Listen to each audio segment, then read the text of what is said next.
To all the chaotic, good, and neutral, witchy readers, the ones whose hearts belong in Thistlegrove, this one's for you. 1. Deviously done. The thing no one tells you about summoning demons is, sometimes you have to think outside the box. I should know. I've been calling them up into my circle since I was a kid. My mother even encouraged it, as a slightly safer alternative to a way riskier burgeoning fascination with elder gods. PSA, if you don't want your daughter developing an interest in the gnarlier chthonic entities before she can even ride a bike, maybe don't read her Lovecraft at bedtime. Seems obvious enough, right? The books go on about how summonings are supposed to be these disciplined, rule-bound affairs, and most of the time they are, if you know what's good for you. The truth is, if you take sensible precautions, it's not nearly as dangerous as people think. And such a rush, too. The Daemon folk are interesting as the hells, pun intended. Sometimes they're inclined to share juicy secrets or ancient spells, the kind you won't find in even the oldest, dustiest grimoires. Other times they're so gorgeous it breaks your heart, or so horrifying that even a quick glimpse, caught before you banish them, is enough to leave you panting, heart battering against your ribs, blood boiling through your veins while your whole skin rolls with chills. Shit, even when you play it safe, there's nothing quite like a demon summoning to make you feel alive. Of course, there's always the odd time that even a pro like me fucks it up just a wee bit. As usual, I'd cast my summoning circle in the warrens of the basement beneath the bitters, in a chilly, cavernous room that had started out as Elena's third wine cellar, because who gets by with just one these days, certainly not my mother, and now doubled as my demonic lair. No windows, musty air that smelled like centuries-old stone and aged Bordeaux, witchlight sconces flinging trembling shadows on the walls, the perfect ambiance for such a conjuring. The summoning spell was already whipping through me like a tempest, my protective amulets glowing hot against my chest. Everything felt like it should, all systems go. But as soon as Malachus began to coalesce, I felt a twinge of wrongness in my gut, an unsettling, instinctive awareness that something was off. According to my research, Malachus was supposed to manifest as a brawny, reptilian dude, macho and mindless to the max. The type of mostly harmless demon whose bark was way worse than his bite. I hadn't summoned in a while, so tonight was meant to be just a practice flex, easing myself back into the swing of things after a little break. But the silhouette gathering in my circle was unmistakably femme-presenting, on her knees and with her back to me, with the kind of ridiculous waist-to-hip ratio that would have put Cardi B to shame. A swoop of hair, black and glossy as moonlit water, curled around an even darker set of wings folded neatly against her back. I could see the wings' outline fill with a faint scrawl, like one of my own sketches, a vague suggestion of feathers, before they sprang into a three-dimensional profusion of lush black down. And the scent that engulfed the cellar wasn't just the usual rank whiff of sulfur and brimstone, but something sweeter, more elegant and piercing. Jasmine, maybe, with a subtle patchouli twist. The kind of compelling perfume that made you want to follow someone around, drooling until they told you what they wore.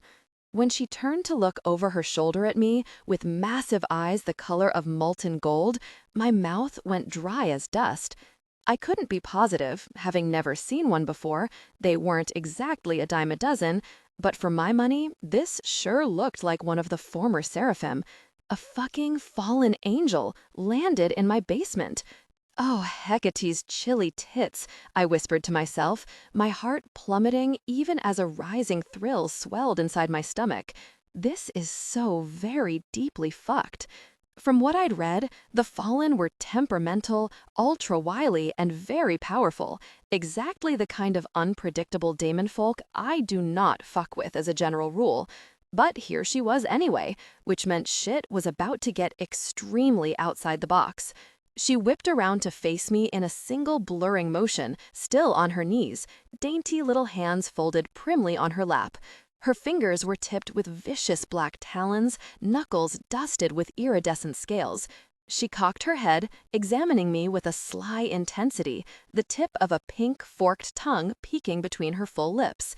Then she smiled at me, wide and feral, a flash of onyx teeth capped with fanged canines and incisors. Let me tell you, there's something viscerally unnerving about black teeth, especially ones as sharp as hers. I had a mounting suspicion that, unlike the real Malachus, wherever in the hells he was, this chick's demonic bite might be a lot worse than her bark. A bloom of pure dread unfurled inside my chest, shooting down into my fingertips and toes like a falling star. Alas, the thrill-chasing part of my brain that often took the wheel at times like this downright relished it. So this wasn't going to be a lesson learned type of moment then, I noted to myself. No big surprise there. I'd never been much good at those. "Ill tidings," the demon said cheerfully, in a cross between a velvety purr and some gigantic gong struck directly between my ears. Gritting my teeth, I narrowly resisted clutching my head. When it comes to demons, a show of weakness is just about the worst thing you can do. "Whom do you serve?" The rote of her greeting diffused the tension just a hair.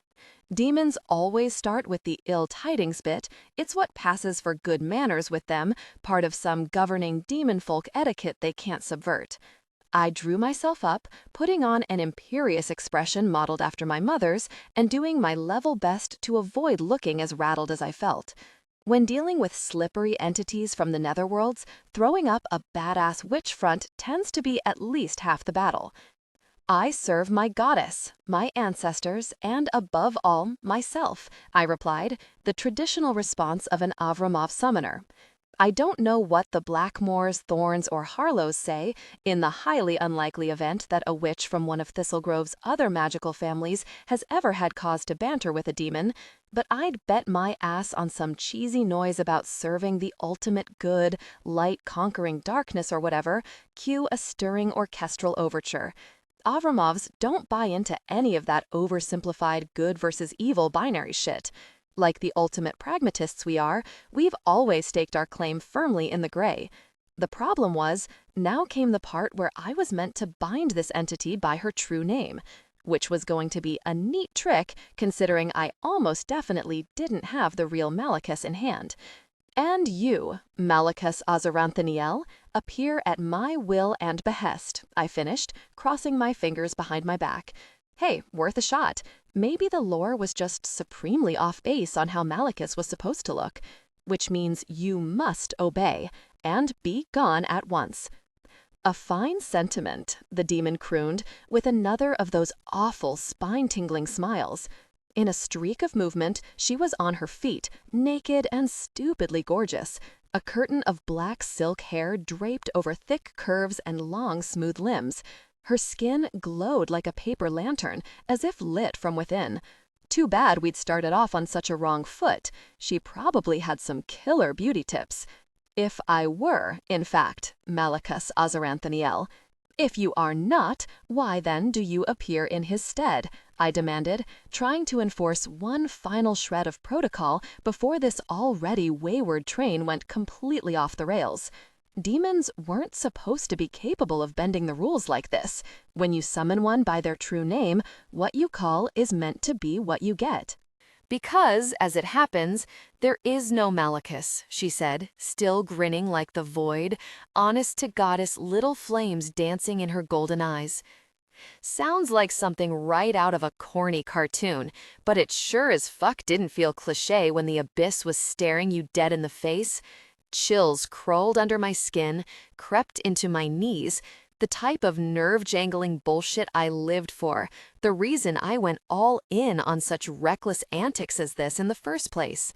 There is, and ever was, only me, and the lies of Malachus I tell to entice dim little death speakers like you into calling me up unbound. I tried not to take being called dim too personally, and failed. To be fair, she had a point. The books do tell you that demon folk lie easier than they breathe.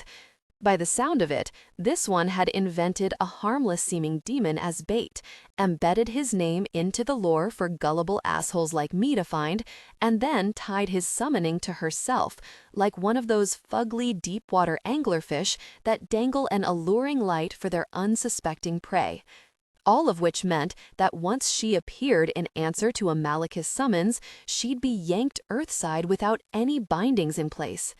Damn, I thought, with a grudging pulse of admiration. Well played. Demons were tricksters down to their brittle black bones, and this one had gotten me good, fair and square.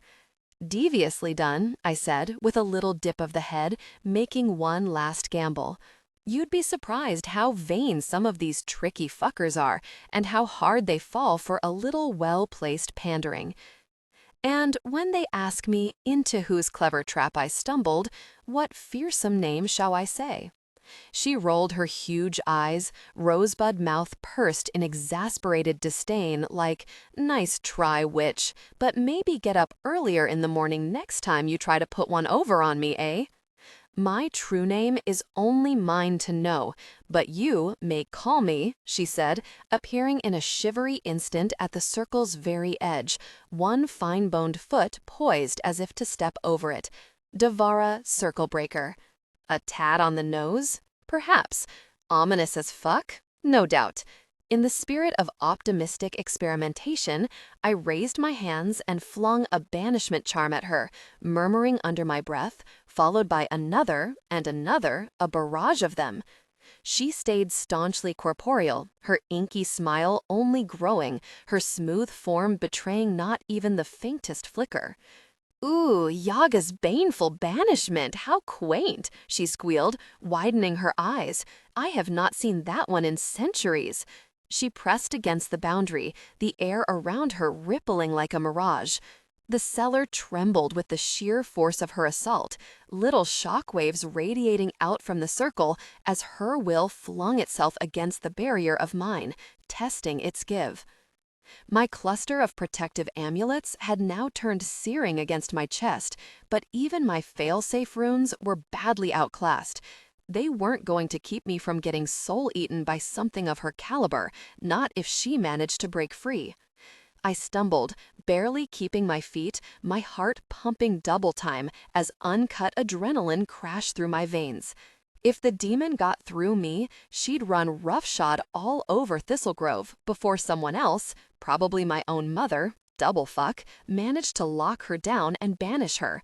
Then I'd never live down the mortification of not having managed to handle my own demonic business, not to mention whatever punishment the tribunal saw fit to impose on me.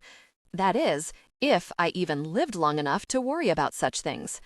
"Not today, bitch," I muttered under my breath, mind whirling as I thought on my feet, every nerve ending alight and crackling like a fuse.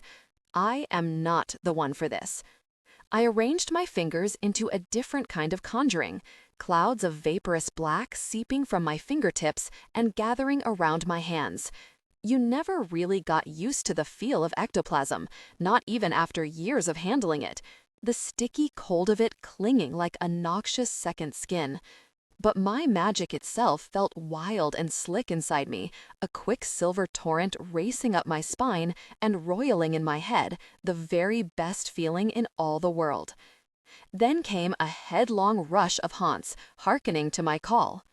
The demon blinked in sudden confusion as the whole jostling host of shades that called the bitters home began materializing around her one by one. Given that my ancestral Demisne was over 3 centuries old, and impressively haunted at that, there were a lot of them. A mosh pit's worth of hazy grayscale forms, tattered and nearly translucent, trailing smudgy limbs and writhing hair as they pressed in against one another. At first, they emanated only bemused annoyance, having been rudely yanked away from whatever ghostly business they'd been minding before I called on them. Then they noticed Devara Circlebreaker, still poised at the edge of my circle, a tiny wrinkle of concern now marring her smooth brow. Their irritable rumbling abruptly changed pitch into a disgruntled hum, which escalated very, very quickly into the kind of blood-curdling wail you could really only describe as eldritch. The thing about summoning circles is, they're a one-way barrier, meant to keep things in rather than out. And the thing about ghosts of the restless dead is, they're territorial by nature, hostile to interlopers in their domain. I'd guessed that a trespasser like Devara, one that belonged in this realm even less than they did, would read as the ultimate provocation. And despite the huge power differential between a first-tier demon and a bunch of unruly revenants, I was banking on strength in numbers, the way a furious swarm of ants can bring down an elephant. As the throng of shades bum-rushed Devara, a roar of pain and rage thundering from the center of the circle once they'd closed in on her, I could see that I'd been right on both counts. Then the shriek cut off abruptly in a massive flare of scarlet light as the demon finally called it quits on this entire Earthside outing. Apparently, the prospect of munching on a witch's soul and wreaking some small-town havoc wasn't worth the trouble of getting nipped to undeath by a rabid spectral horde. "Woohoo!" I cheered, yanking down a victorious fist as the light faded away, bright afterbursts still popping in my field of vision. And that is how it's done, motherfuckers. The ghostly mob slowed in their maddened whirling, settling back to hover just above the dusty stones. Then they turned to fix the glowing craters of their eyes on me, aka the presumptuous Scally who dragged them here against their will. "Oh, fuck me," I groaned, the garnet at my throat throbbing as I flexed my murs. "Okay then, let's go." 2. Not enough heart.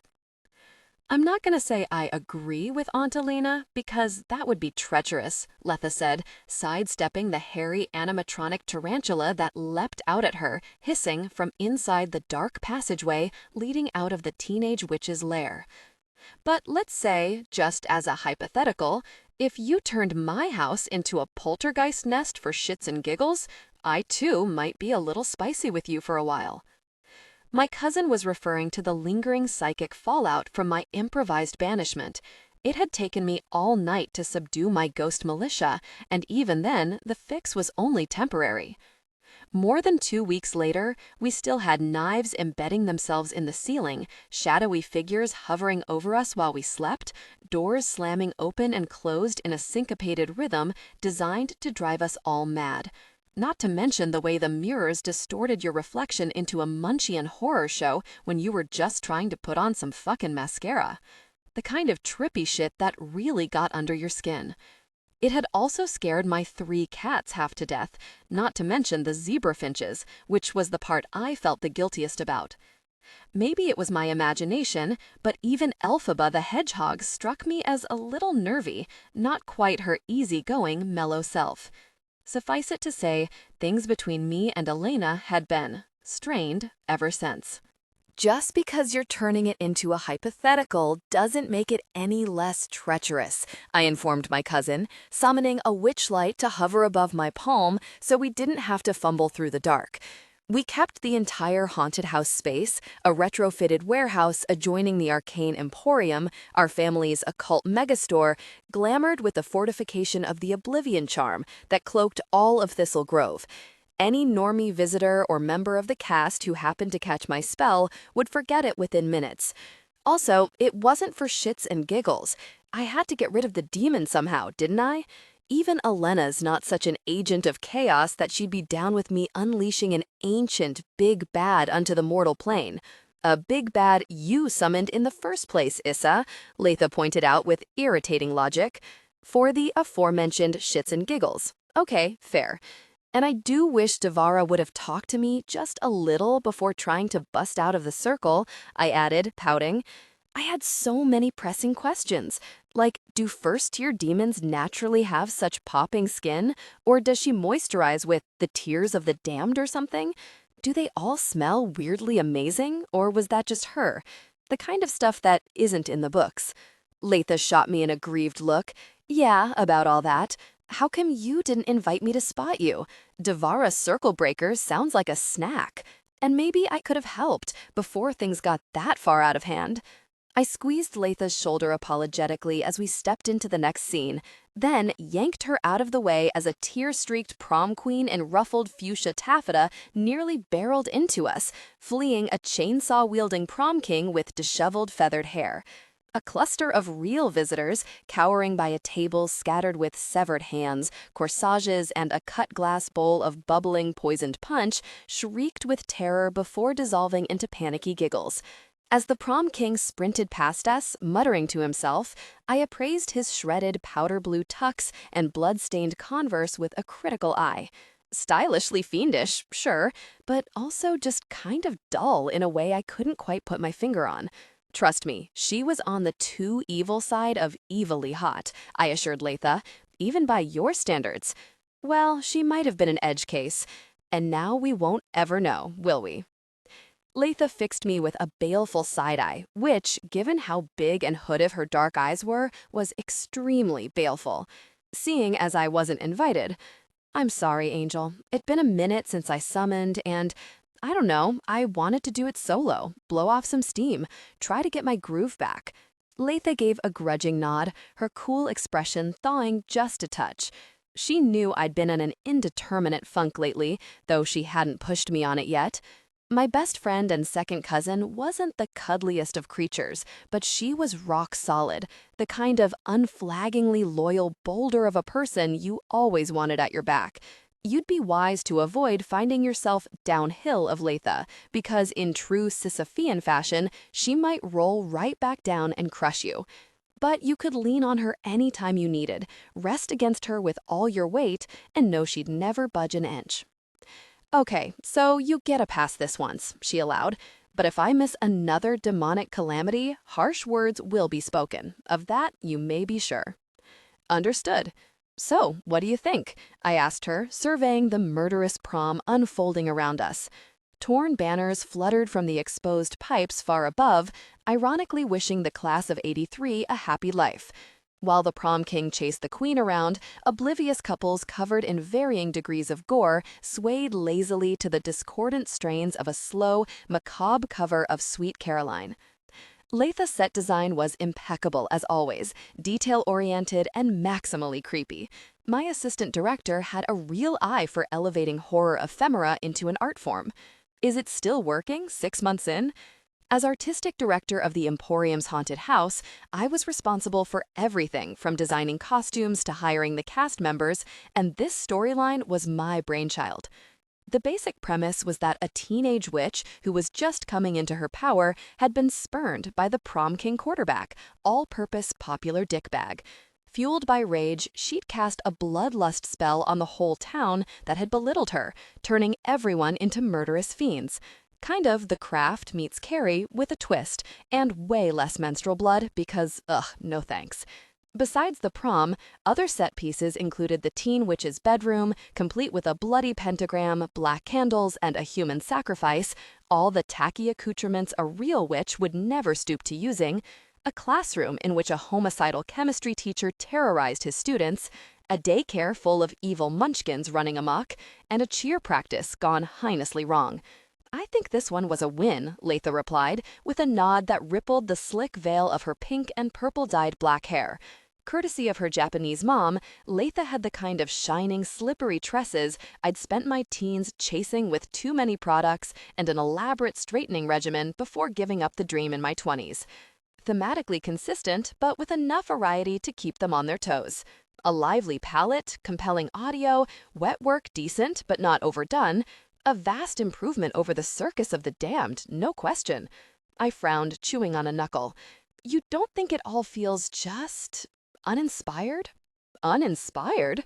She glanced over at a tableau unfolding by the punch table, the teen witch cackling above a cheerleader caught in the thrashing death throes of the poison punch. I mean, it's a little slapstick, sure, but that's part of the fun. Looks like the tourists are eating it up. I suppose. I nibbled on the inside of my cheek, trying to deduce what integral piece it was that I felt might be missing.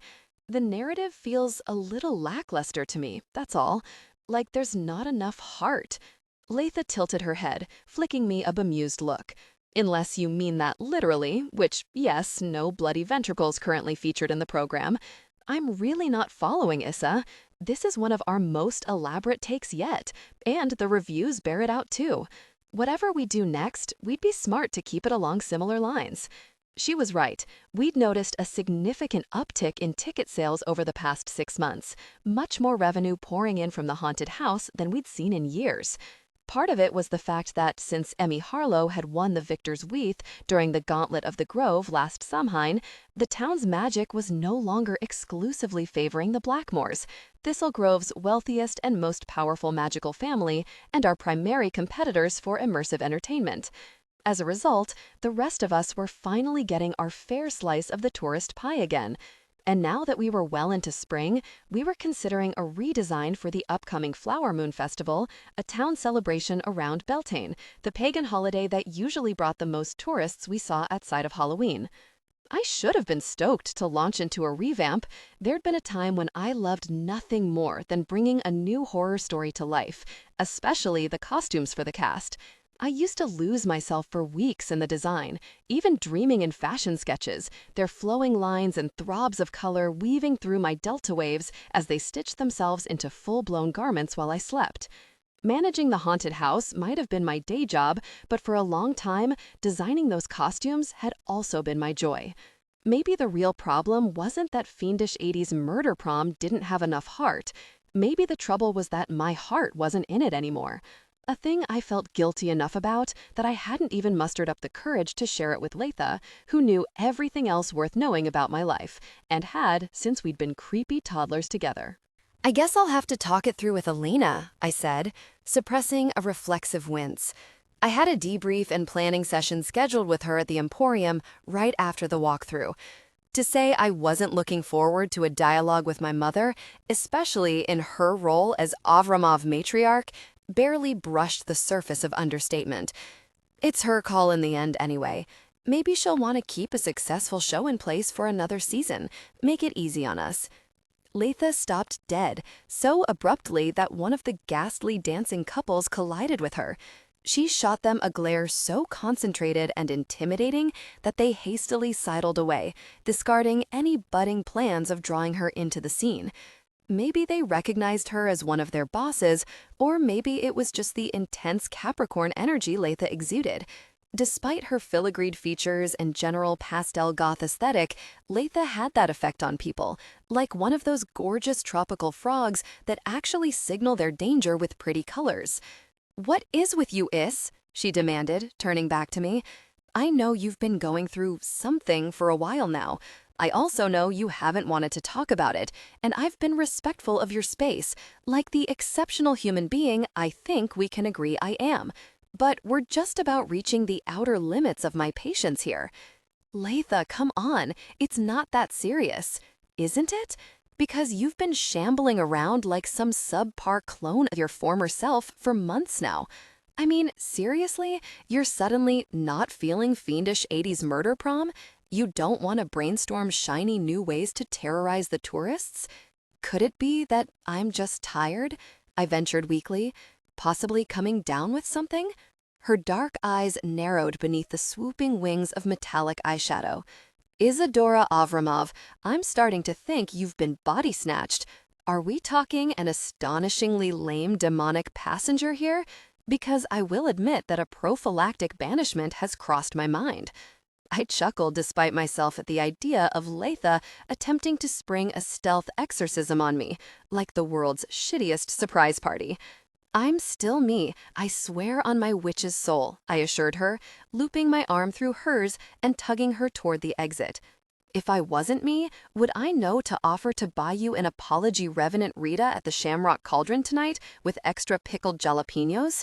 "Make that 2 Ritas plus several shots of Cazadores," she muttered, reluctantly letting herself be drawn forward. "And it had all better come with a detailed walkthrough of what's going on with you. If not tonight, then soon. Promise." I gave her arm a conciliatory little squeeze. "And it's really sweet, by the way, that you love me enough to throw a surprise banishment in my honor." "Don't flatter yourself, cuz." A corner of her mouth twitched with the suggestion of a smile. "It's only because I may perish of boredom if I don't get the old you back soon."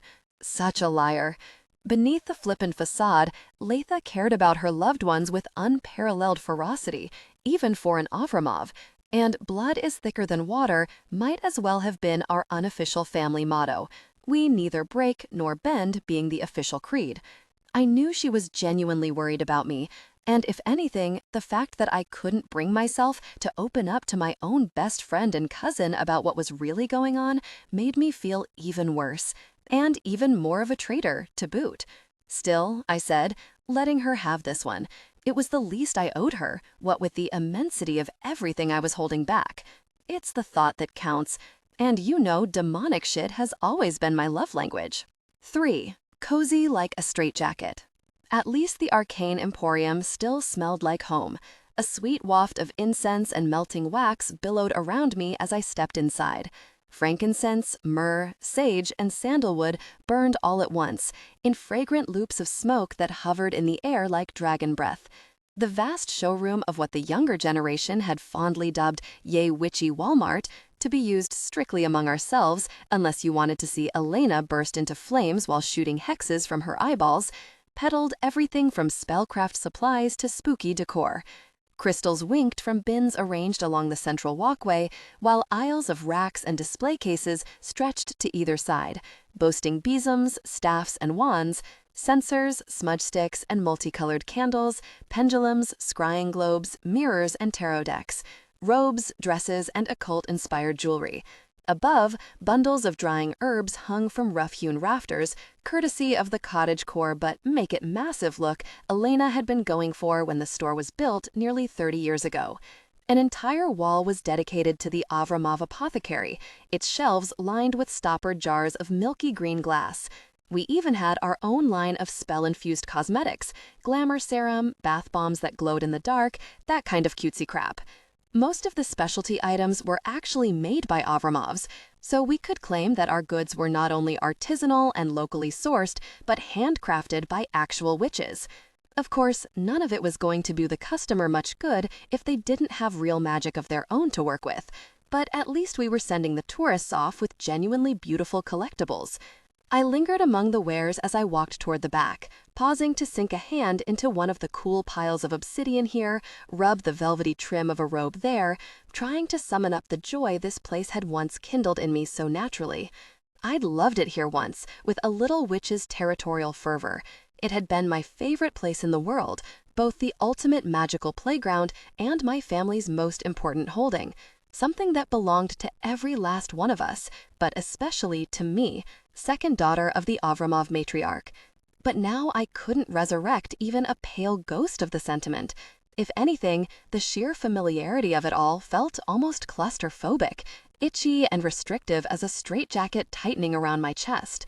The same damn music that always played, a blend of ethereal chanting and woodland sounds, like the soundtrack to a witchy sporastic, talked me through the store, growing louder as I reached the row of curtained alcoves visitors could reserve for tarot readings or scrying sessions. I could hear whispers threading from two of the nooks, the soft, muffled sound of crying drifting from another. Though much of what we sold was witchcraft light, intended just for fun, this was where we drew the line. An Avramov scryer never lied during a divination. When it came to telling fortunes, we sold only the naked truth. My mother's office lay behind the last door to the left, just before you hit the gigantic storeroom in the very back. I hesitated in front of it for a minute, stomach quailing as my fist hovered over the polished wood. Oh, come the fuck on, Isadora, I told myself. It's just your mother. You are not this much of a wuss. When I bit the bullet and knocked, the door swung open for me of its own accord, with an ominous creaking whine. Oh, nice touch, Mother. Very subtle. Inside, my mother's sanctum sanctorum was bedecked in aged wood and oxblood leather, its stained glass lamps shedding an elusive light. Elena herself sat in a hobnail armchair behind a weathered executive desk, a wall of mahogany bookshelves looming at her back, carved with lobed leaves and prancing imps, and stacked with rows of fat binders that contained the kinds of cryptic financial documents I did my best to never think about. A laptop and a printer, recent concessions to modernity, sat on her desk between a set of spiky brass candelabras. The air smelled of Elena's mints and the pipe tobacco she occasionally smoked, along with the spicy sweet door poison she'd worn since I could remember. All smells that usually signaled comfort instead of my current squirming anxiety. Isadora, Elena said, flipping the laptop closed with a neat click as I shut the door behind me. Sit. She twitched her chin at the wooden chair across from her desk, a rickety thing that looked like something the miller's daughter had sat on while spinning straw into gold, designed to put anyone addressing Elena firmly in their place. I sat, doing my best impression of a circumspect employee. When your mother was also your boss, you couldn't really indulge in demonstrative sulking on the clock. So, your walkthrough, she said briskly, resting her elbows on the blotter and interlacing her hands. What did you and Letha think? So this talk was going to be strictly business, and not a more brutal dissection of my chaotic disaster tendencies, I thought, the tension ratcheting down a notch in my chest. Business I could handle. I felt myself relax a bit as I launched into a recap, the buzz of nerves under my skin subsiding just a little. More or less what I thought, too, Elena said when I wrapped up, resting her chin on her linked hands. When I went through yesterday. A sparkling premise, well-oiled execution, impressive work all around. Kudos to you and Letha for keeping it running so smoothly. You did a walkthrough too? I said, not quite managing to keep the hurt from my voice, stomach sinking despite the compliment. It's not a reflection on your judgment, Isadora, she said with a significant pause, an unspoken and unmistakably salty, this time hanging in the air between us. I hadn't visited since the opening, and the stakes are high for us this year. With Igraine stepping down as elder and Lioness taking up the reins, the Blackmores will want to make a show of force for the festival, which means they'll be doubling down on Camelot's offerings. And as always, they'll have their magic to their advantage. Unlike us. I shifted in the uncomfortable chair, considering. While we used scrying spells at the Emporium, Avramov necromancy was not the type of magic you'd ever let loose on a haunted house, unless you wanted the thrills and chills getting a little too real for comfort. In contrast, the Blackmores specialized in transmutation spells, the loud, glittery fantasia shit so many people think of as conventional magic, which made them the ultimate illusionists. Their immersive medieval castle experience included several stage shows each season, combination acts of circus, musical, and real magic that tended to be infuriatingly spectacular. And it made sense that the newly minted Blackmore elder would go particularly hard this year, trying to prove that her family still ran this town on their own merits, even without the lucky talisman of the Victor's Wreath. Which means we'll just have to be that much better, I finished for Elena, feeling a flicker of the fierce competitive spirit our family passed down like an heirloom, the one that had kept our rivalry with the Blackmores alive and kicking for so many centuries. Exactly, my Lishishka. We've finally clawed some ground back from them, and I'll be damned if I give it up now, my mother said, sharp jaw saying with determination. So, let's blow them right out of their motherfucking moat, shall we? I burst out laughing, and she dropped me a sly little wink and a ferocious grin in return. For a moment, I let myself savor the leap of warmth between us, the easy camaraderie I'd enjoyed with her for so many years. She'd called me Little Fox since I was a baby, and I'd grown up hearing how much I looked like her. We shared the same soaring cheekbones, jade green eyes, and auburn hair, though mine was deeper and darker than her fiery copper. But while I was very pretty in a freckled, weirdly wholesome way, my mother was gorgeous, like a catastrophe, something you couldn't tear your gaze away from. Looking at her felt like staring into a funhouse mirror at a far more impressive and self-assured version of myself. It didn't help how temperamentally similar we were, impulsive risk-takers with mile-wide stubborn streaks, allergic to convention. I may not have been the family scion, that honor went to my older sister Talia, next in line to be the matriarch, but of the four of us siblings, I'd always been the most like our mother. And for a very long time, she'd been who I wanted to be when I grew up. So what were you supposed to do when something that foundational stopped being true? When you suddenly stopped seeing eye to eye with someone who actually had the same eyes as you? Possibly my recent funk was closer to an existential crisis than I'd given it credit for. So, let's hear your ideas, Elena went on, spreading her hands. I took a deep breath, dragging myself back into the moment.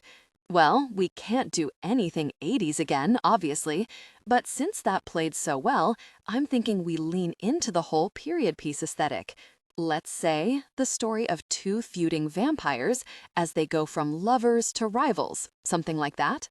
A hate-love saga spanning continents and centuries, very macro. Elena tilted her head from side to side, mulling it over. I knew she wasn't likely to go for a premise like this. It was too high concept for her taste, less classic horror and more HBO. And since I'd had the idea for all of 30 seconds, I wasn't even totally sold on it myself. But I thought at least the wide variety of costuming involved might be a fun challenge for me.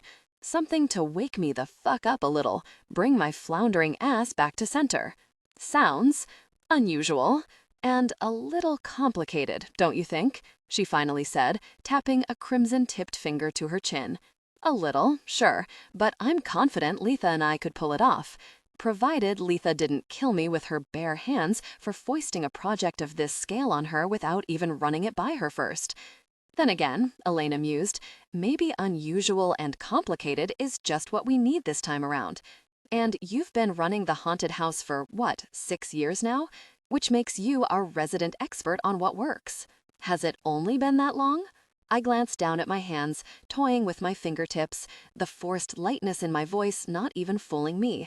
Sometimes it feels like I've been running it since time began.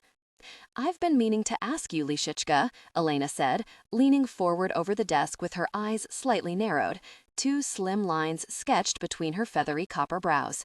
Back when I was little, always vying with Talia, Micah, and Adriana for her time, there'd been nothing I loved more than that look, the feeling of basking in the dazzling limelight of her attention. You've seemed a little off-kilter these past few months. I've been assuming you're in a bit of a rut, needing more challenge at work. And believe me, I understand just how stifling too much routine can feel. So, is this concept what you really want to do to shake things up? For a split second, I played with the idea of being fully honest with her, the way I once would have been without a second thought. No, Elena, that isn't what I really want to do, I would say. What I want is to design real clothes for real people, not costumes, not basic witch apparel for the fucking Emporium, but my own line of ready-to-wear. And what's more, I'd rather not be part of the Emporium at all, because this is what I want to do full-time instead. Start my own business, right here in Thistlegrove. I could picture her face in high definition as this revelation struck her like a slap. Shock melting into confusion, followed by disbelief, before hardening into the bitter lines of betrayal as she grasped how dead serious I was. That I genuinely wanted to turn my back on what my family had built and orient my professional life toward a path that had nothing to do with being a witch, or, worse yet, an Avramov. Yeah, hard pass on that kind of honesty today. I'll go over the details with Letha, I said, swallowing down the prickling tightness in my throat. We may still tweak it a little, but I do think it's the way to go. So you've been running the haunted house for, what, 6 years now? Which makes you our resident expert on what works.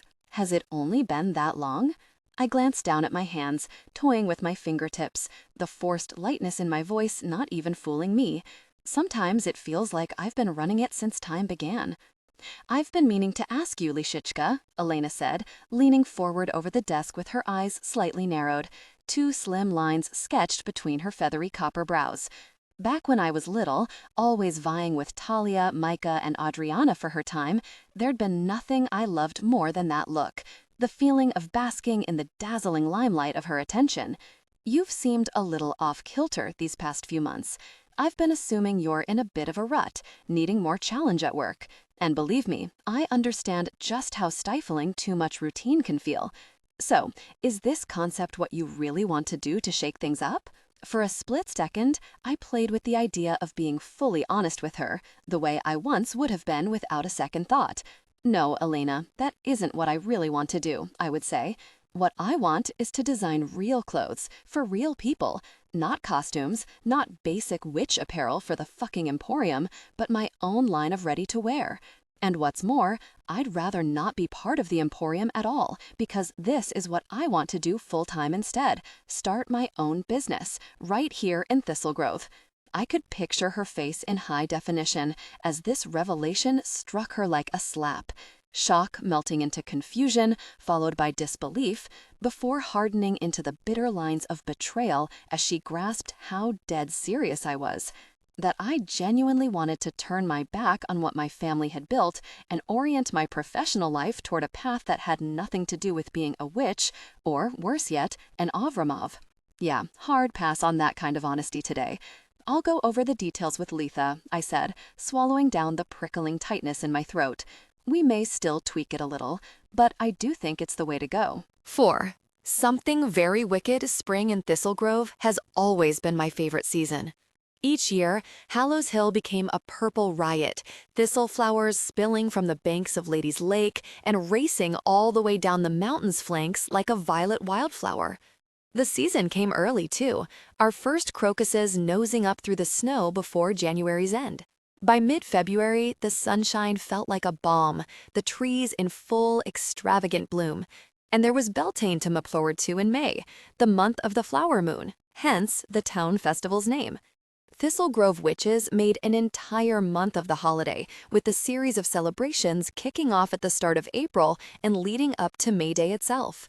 I get that fertility festivals celebrating the return of summer aren't supposed to be my vibe, Samhain being the much more traditional Avramov fair, but I've always loved flowers, and who can resist a holiday built around bonfires, feasting, and dancing around a maypole with the excellent bonus of promiscuity thrown in?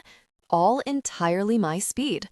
More annoyingly, even I had to admit that the Thorns' rolling orchards looked particularly stunning in the spring. Per tradition, the families had gathered at honeycake orchards for the ceremonial Beltane crowning on the 1st of April, basically an audition to cast the May Queen, who, along with the green man of her selection, would lead both our private celebrations and the tourist-facing festival parade. I'd snagged a seat next to Talia, in one of the cushy folding chairs the Thorns had set out for their guests. Around us, the apple and cherry trees were laced with snowy blossoms, like a lingering ghost of the season past. Each fresh gust of breeze brought their petals spiraling down onto the stage that had been assembled for the audition, crowned by a massive arch of morning glories and azaleas. The flowers had been animated to sing an upbeat chorus as they twined adorably around one another, just the kind of unbearably twee shit the Thorns took such great and misguided pride in crafting. The platform was currently empty, save for Emmy Harlow, most recent victor of the wreath, and my older sister's girlfriend, sitting toward the right as she waited to preside over the competition. Paired with the silvery dolman top she wore over sapphire velvet leggings and metallic espadrilles, the wreath gleamed on her glossy, shoulder-length brown hair like a thoughtful accessory, a touch of vintage class. She caught my eye as I glanced her way, flashing me and Talia a smile before schooling her features back into stern decorum.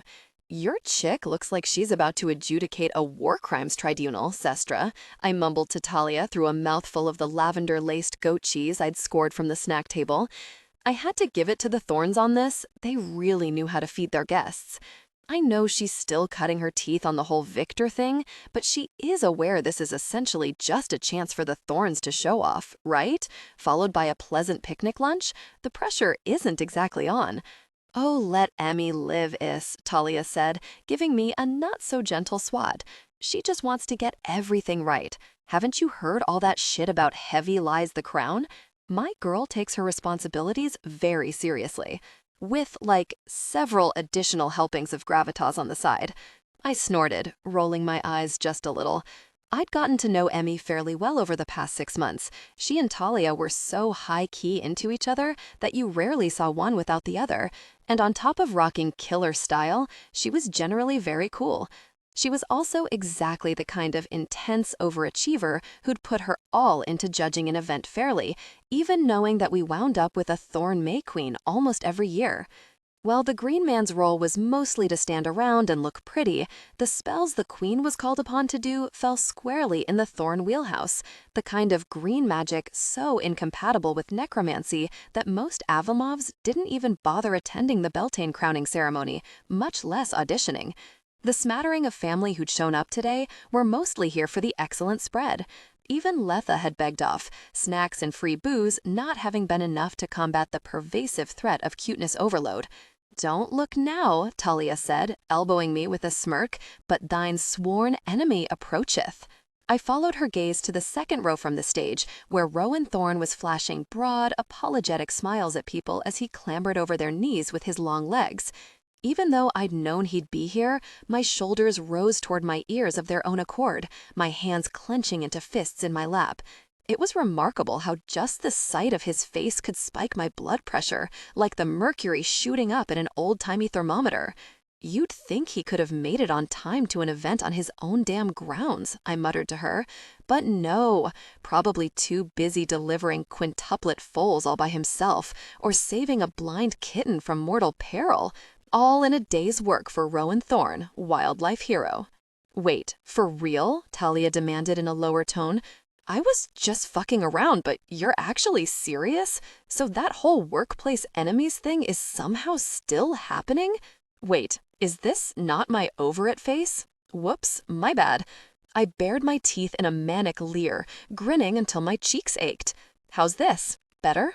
Talia shook her head, venting a little sigh. You know I'm the poster girl for grudges. When they're warranted. But in my experience, Rowan's one of the good ones. If it hadn't been for him, Emmy wouldn't be sitting up there at all. It was true that Rowan had been part of a coup instigated by my sister, the vengeance pact between her, Emmy, and Rowan's twin sister, Lyndon Thorne, that had led to Gareth Blackmore, prolific cheater and colossal shithead, losing the gauntlet of the Grove to Emmy, the first real Blackmore loss in centuries. I did have to give Rowan some slight credit for that, I supposed. Ideally so slight as to be invisible to the naked eye. "Pretty sure you had a little something to do with that too, Tal," I said. "You did get a whole boatload of ghosts all up in you for your trouble."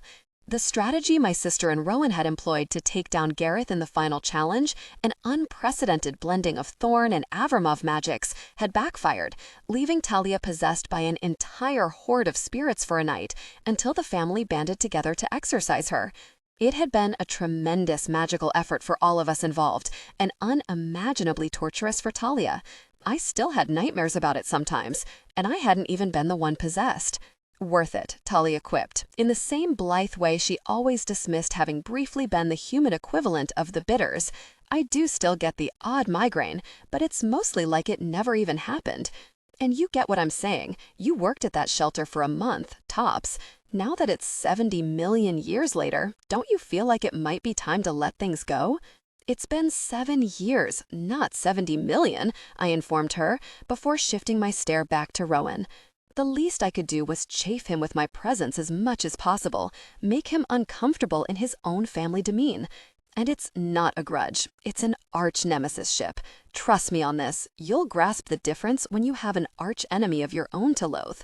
As if he could feel the hatred in my gaze like some kind of airborne venom, mother and crone, that would be cool. Rowan paused in his passage and looked up, meeting my eyes.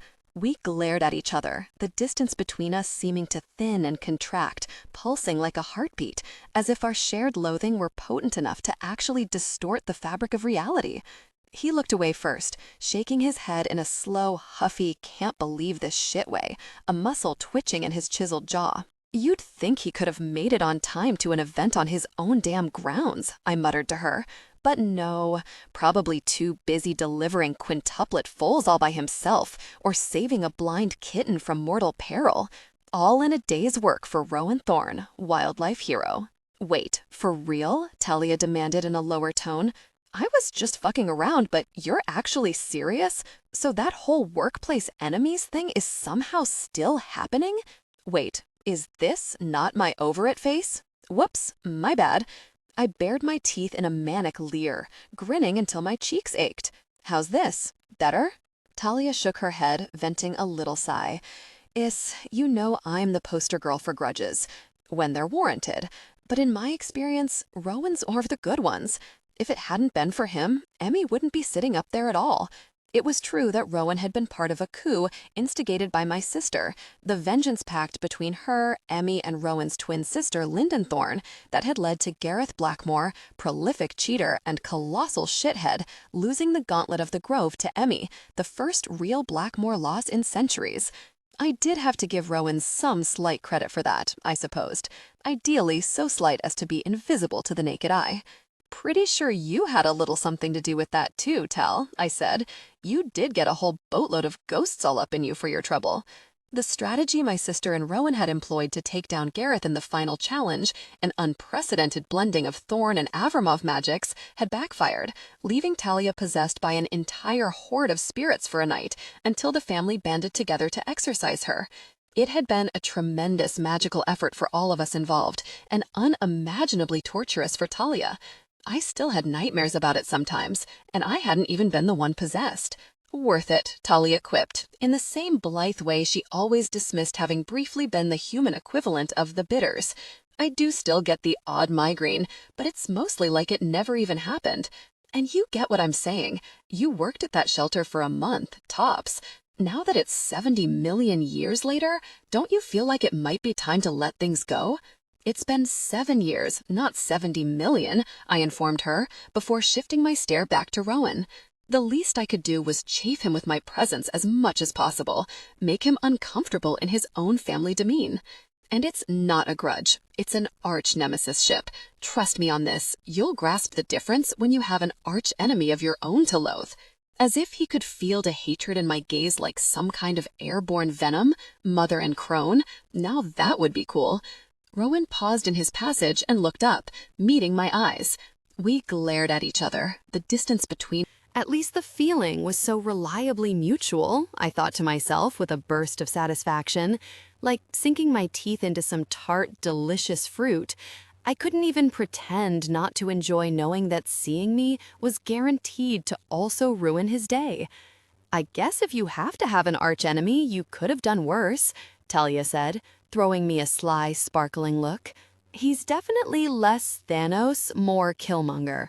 Ugh, not the point, Talia, I said with a shudder. So far beside the point. Since I wasn't the blind kitten Rowan had likely just saved from untimely death, it wasn't like I'd ever missed how attractive he was.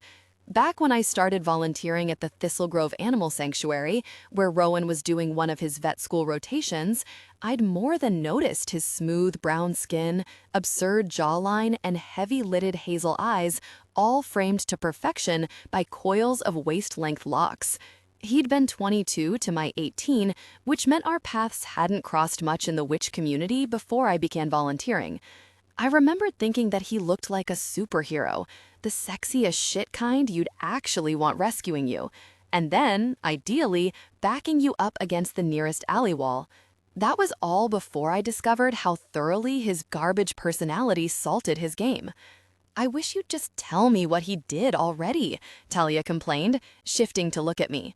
Like our mother, my sister had one of those preternaturally incisive gazes, the kind of eyes that saw all the way down into the sketchiest recesses of your soul. He came through for me, sure, but you're my sister. Whatever it was, you know I'd always back you up. I took another bite of the aggravatingly sublime cheese, mulling it over. Only Letha knew exactly what had gone down between me and Rowan. I'd needed at least one trustworthy ally to share and savor all that secret, stifled rage. And it wasn't that I didn't trust Talia to take my side. Of course I knew she would. It was just that the way things had played out was so fucking embarrassing that it almost hurt to tell. But 7 years had passed, and it was Beltane season. Time for rebirth and new beginnings, all that fresh and dewy crap. Just because I felt so weirdly unmoored, so detached from my family for the first time in my life, didn't mean I couldn't take this chance to connect with my sister. Shit, maybe that was exactly what I needed to feel more like a real Avramov again.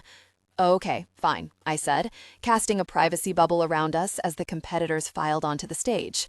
The air warbled a little as the spell took effect, wavering like a mirage before settling around us into a transparent dome that would seal off any sound we made. But you can't tell anyone says, ever, upon pain of agonizing death inflicted by me, just to be absolutely clear. That bad, huh? Talia grinned even as she gave a solemn nod, trailing a finger over her chest. Cross my heart, hope to die, stick a needle in a cheater's eye, I vow to be silent as the grave. I took a long breath, psyching myself up, as one of the 20-odd competitors assembled on the stage stepped forward. A white Blackmore blonde, one I only hazily recognized, probably called Gwen Hwyfar or Blanchefleur or something equally abominable. Full lower lip pinched between her teeth, she began casting something like a floral cat's cradle, lacy curls of ivy and tiny periwinkle flowers dancing in a web between her hands. Sweet, but nowhere near dramatic enough to cut it for a queen. For starters, I didn't exactly leave the shelter, I said to Talia.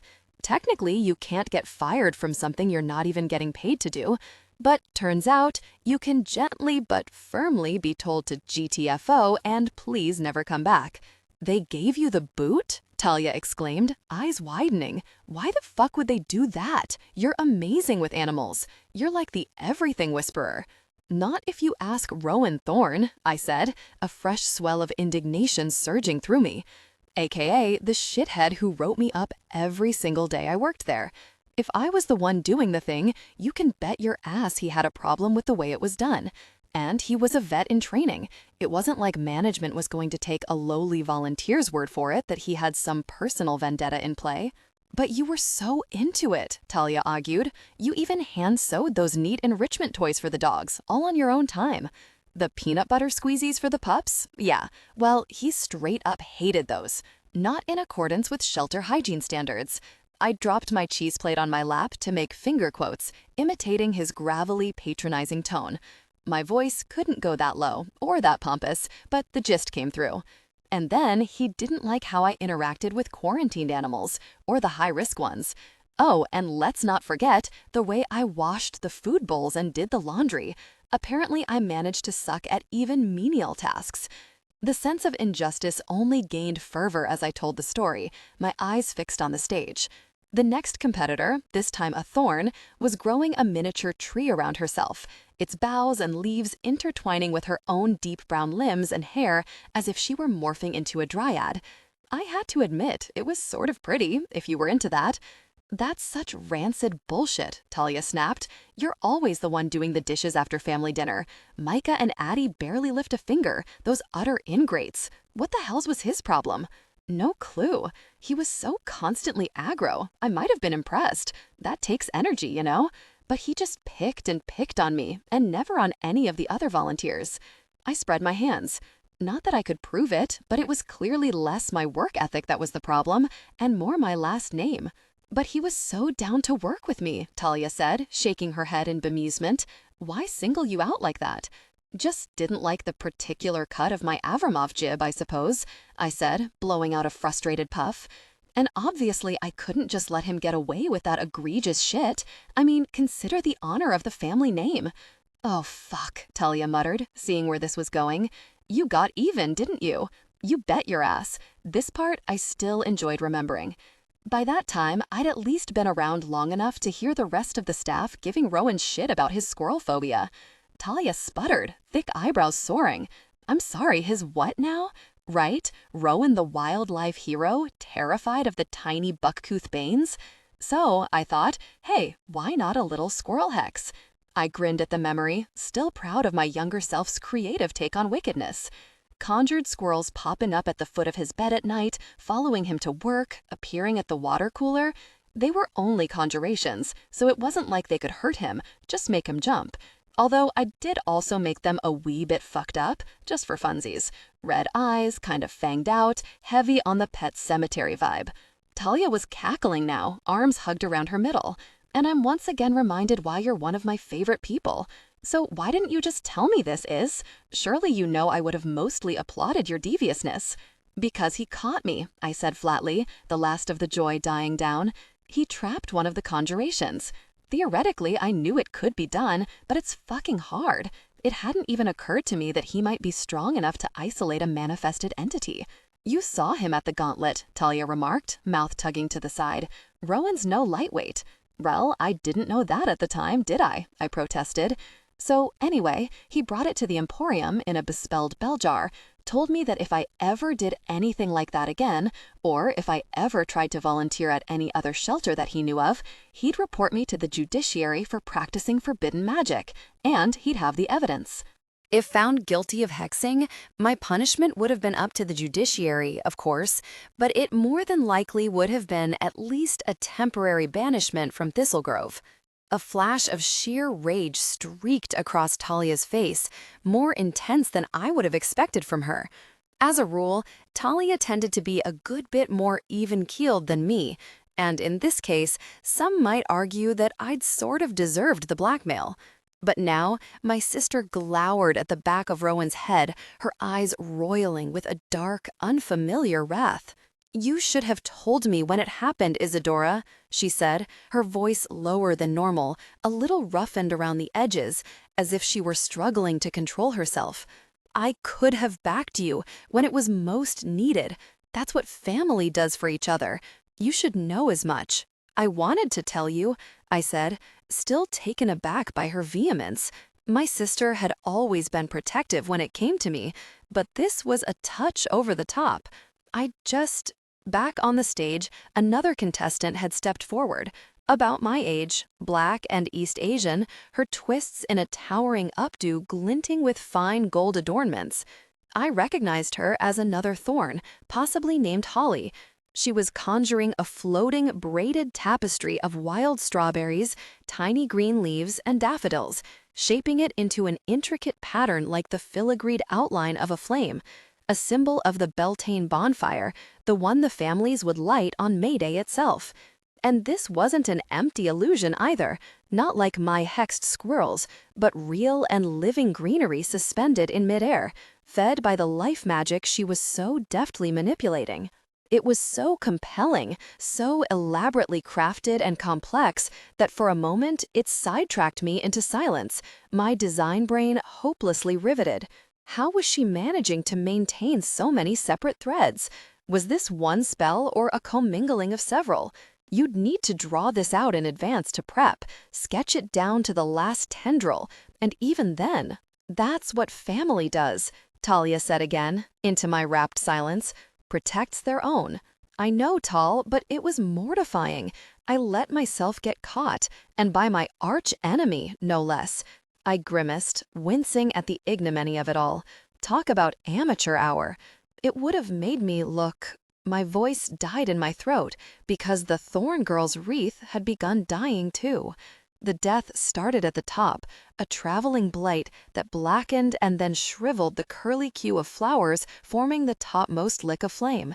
Then the rot raced downward, infecting each thread of her lattice, the tiny strawberries and frilly leaves withering into husks that rained onto the stage. All the natural noises of the day, the hum of birds and insects, and even the shifting currents of the air huffed out in a breath. The atmosphere itself seemed to shift perceptibly toward malevolence, like some encroaching doom from a parallel dimension had leaked into our own. My heart leapt into my throat, and a fine, cold sweat broke out all over my skin, chilling me through. I was an Avramov, and one who summoned demons for a thrill, but I'd never been scared like this before, frightened far past the point of fun. Then the rot leapt down into Holly's hands, turning them ashen gray, a black spiderweb flickering over her skin.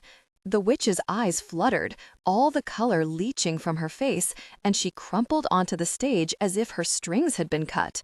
A clamor of shrill alarm rose from the audience, chaos erupting all around us, people standing so abruptly they toppled their chairs. And the blight didn't stop there. As the competitors scattered from the stage, it surged up to kill all the flowers in the arch, the bright, pert blossoms curling into themselves as they withered. As annoying as I'd found their singing, I felt a sharp pang of regret to see them die this way. Then the blight rushed furiously outward from the stage, rolling through the grass like a lethal wave, leaving only charred stalks in its wake. It crawled up the nearest ring of tree trunks and blistered them, scorching their petals into twists of ash. The air around us filled with an acrid, peppery smell, like the aftermath of fireworks. "Holy shit," I whispered, reaching out to clutch Talia's cold hand. She was gaping at the stage, her face so blank with shock, she looked like one of those creepy porcelain dolls, the ones with lashes that fluttered over glass eyes if you shook them around. Talia, what the actual fuck is happening? She stared for another moment, frozen and aghast, before snapping out of it. Something very wicked, she whispered back grimly, squeezing my hand as she stood to tug me along with her between the chairs. Would be my guess. We have to get to Emmy. I need to make sure she's okay. I flung a panicked look to the stage, where Emmy stood with her chair overturned behind her, her hands spread wide as she prepared to mount some magical counterattack. The wreath on her hair glowed a bright, unearthly blue, which surged down her arms and danced around her hands in blinding sparks before flowing toward the blight in sapphire waves. Even her wide, furious eyes had a cobalt tint to them, pulsing to some inner rhythm that likely attuned to Thistlegrove itself. In my opinion, she didn't particularly look like she needed anybody's help. Then Emmy's blue wave reached the blight, and it simply halted in its tracks, leaving a sharp line between the wreckage it had wrought and the jarringly flawless orchard that lay just beyond. 5. Cleaning House. The curse that struck the Thorn Witch, Elena, said, her voice ringing across the length of the Mandrake salon, has been confirmed to be a necromantic casting. A murmur of unease rippled through the assemblage of Avramovs gathered in the Bitter's biggest hall. Standing shoulder to shoulder among the crowd, beneath the spear-tipped cast-iron chandelier that hung from the ceiling's embossed copper tiles, Letha and I exchanged grim looks. It had been 2 days since the blight at the crowning ceremony, and the story had spread quickly to those who hadn't witnessed it firsthand. Last night, Emmy had convened the Thistlegrove Witch Quorum, the elders of the 4 families, their partners, and the scions, to determine a path forward. Unsurprisingly, the Thorns were considering the blight spell a personal attack leveled against one of their family, which would make it a crime of a magnitude that hadn't happened in our town for centuries. And everyone in the community knew which of the families specialized in the necromantic arts. The misbegotten curse, to be precise, my mother continued, lips pressing together, fingers tented in front of her chest. An Avramov's silent contribution, with no record of ever having been performed on these shores. Another unsettled whisper threaded through the crowd, feet shuffling over the red-veined marble of the floor. Misgiving curdling in my stomach, I glanced up at the massive gilded portrait of Margarita Avramov, our family's ancestor, and one of the 4 original founders of Thistlegrove, hanging on the flocked maroon wallpaper above the fireplace. She appraised the crowd of her descendants with black and lustrous eyes, set in the kind of gorgeous resting bitch face that could launch 1,000 ships, probably mostly out of screaming terror. Our ancestor was descended from Baba Yaga herself, and it really showed. There was a good reason she'd chosen to identify as the Dread Lady Avramov. A silent contribution meant that this curse was a spell that had been included in the grimoire, the spellbook shared by the families as a magical resource, without Margarita ever having cast it first. A working so dark and malign that the Dread Lady herself hadn't even deemed it safe to demonstrate for her witch peers. "Is the Thorn Witch hurt?" someone called out. "She is," Elena replied, with a grave nod. "Nothing mortal, fortunately. Physically speaking, she's already on the mend. But her magic appears to be impaired, to a degree we haven't yet fully ascertained."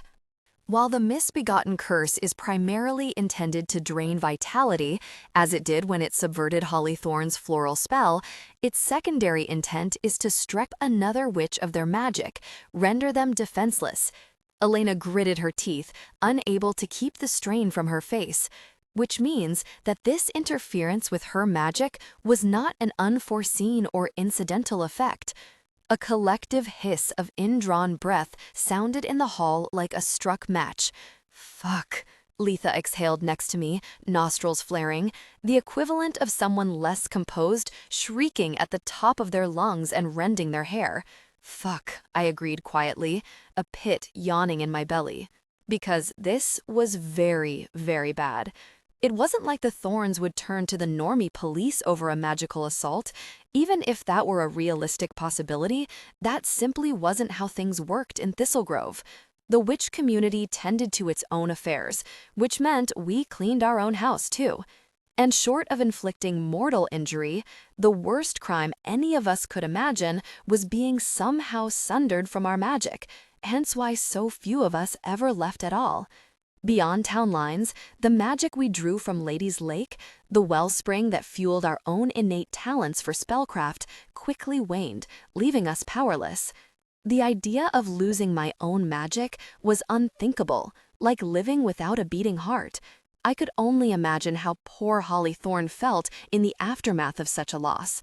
And anyone convicted of damaging someone else's magic beyond repair would be sentenced to permanent exile from Thistlegrove. Gabrielle Thorne and I will be collaborating closely on undoing its effect and salvaging Holly Thorne's palate, Elena continued, but there are no guarantees of success. The damage done to Holly may become permanent. As if in response, the chandelier above us swung in a wild arc, like a pendulum gone rabid, while the dank, ghostly breeze that always wafted through the hall whipped up into a stiffer wind. The double doors slammed themselves open and shut 3 times in rapid succession, so loudly it made even my usually unflappable cousin twitch beside me, even as I nearly leapt out of my skin. Groaning, I lifted a hand and murmured a quick and dirty banishing spell at whatever had hijacked the chandelier, in hopes that it would at least simmer down. After a minute, it grudgingly quieted, settling into a less dramatic arc. God's damned poltergeists just did not know when to fucking quit. The Quorum is also launching an investigation aimed at uncovering the perpetrator and bringing them to justice. Elena's glacial gaze skimmed the room, as if resting momentarily on each of us. If it left a pinprick trail of chills down even my spine, I could imagine the effect it had on everyone else. According to the process laid out by the grimoire for addressing magical infractions, the aggrieved family has the right to appoint their own investigator, and Elder Thorne has chosen his scion, Rowan Thorne, to head their investigation. As an independent third party, the victor of the wreath will review Scion Thorne's findings, and the judiciary will take it from there. But what about bias? I hissed to Letha under my breath, unable to believe what I was hearing. I entirely trusted Emmy to see this through as fairly as humanly possible, but Rowan Thorne investigating a crime committed against his own family, with us as the usual suspects? Not in a million years could he be impartial, with Avramovs in the crosshairs. Though perfect neutrality likely wasn't what the founders had intended to begin with. They often tended to have some borderline barbaric eye for an eye notions on how witch business should be run. Of fucking course he'll want to pin it on us, I muttered. He hates us.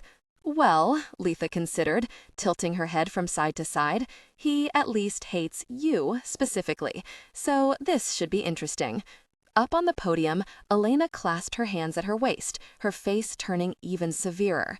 I won't mince words here, she said in a low, ponderous tone. With a necromantic curse at fault, the suspicion falls on us.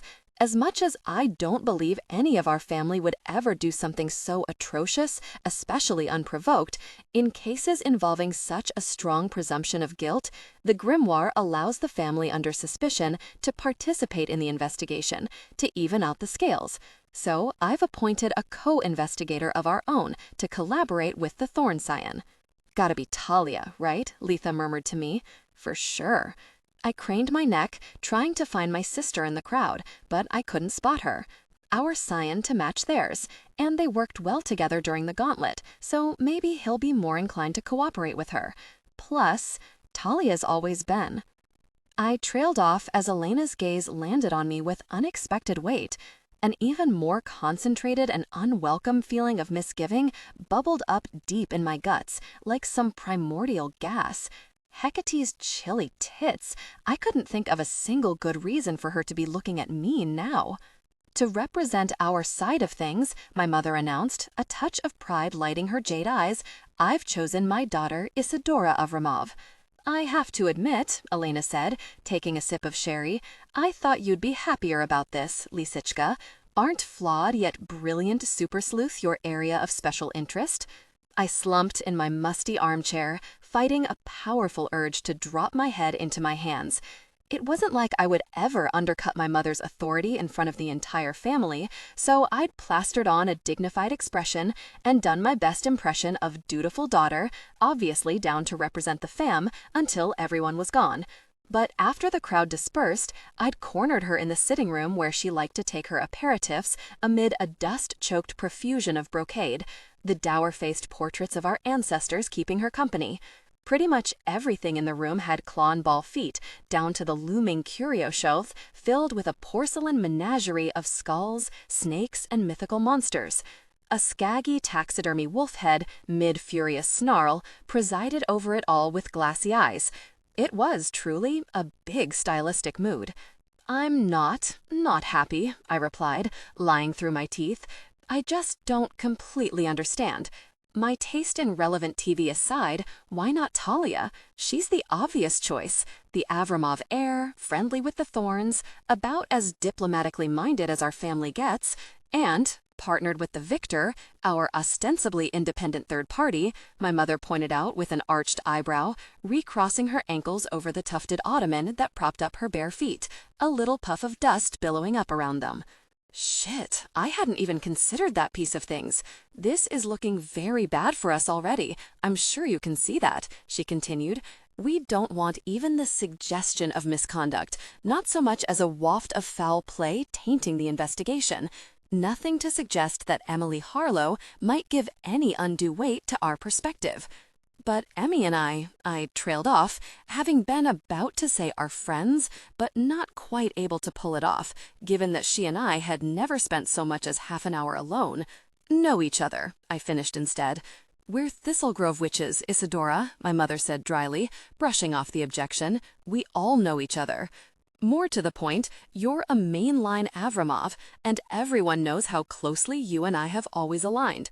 If I can't appoint my scion to serve, then I want my choice of proxy to make clear how seriously I'm taking this, both the allegation itself and our family's innocence." I chewed on the inside of my cheek, unable to suppress a warm pulse of pride at being her choice.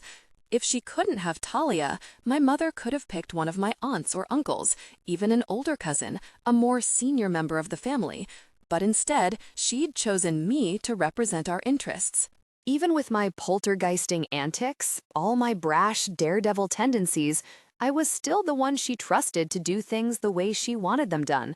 Of course, she probably wouldn't have had she known about my tangled bullshit with Rowan, but I certainly couldn't come clean about any of that now.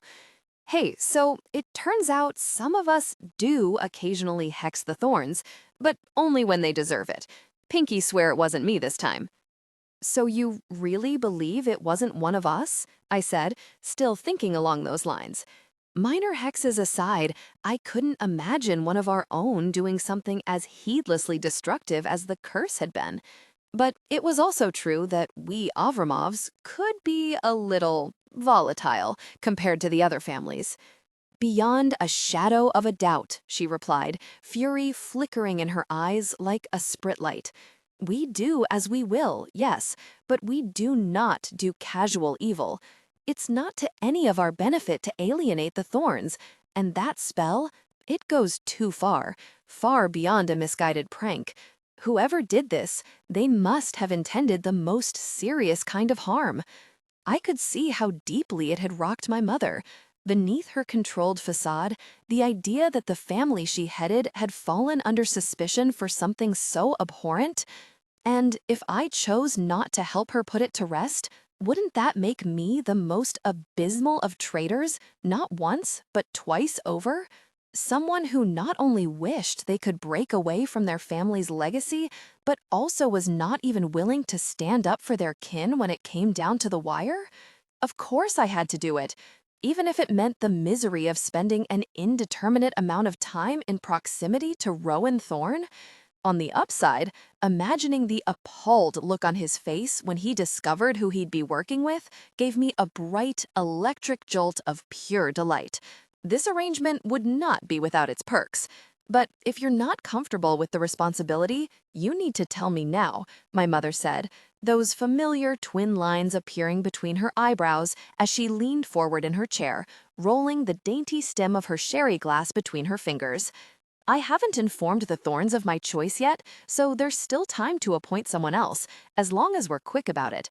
It's in all our interests to have this sorted before the festival. Not at all, I said, making sure my face betrayed nothing but conviction.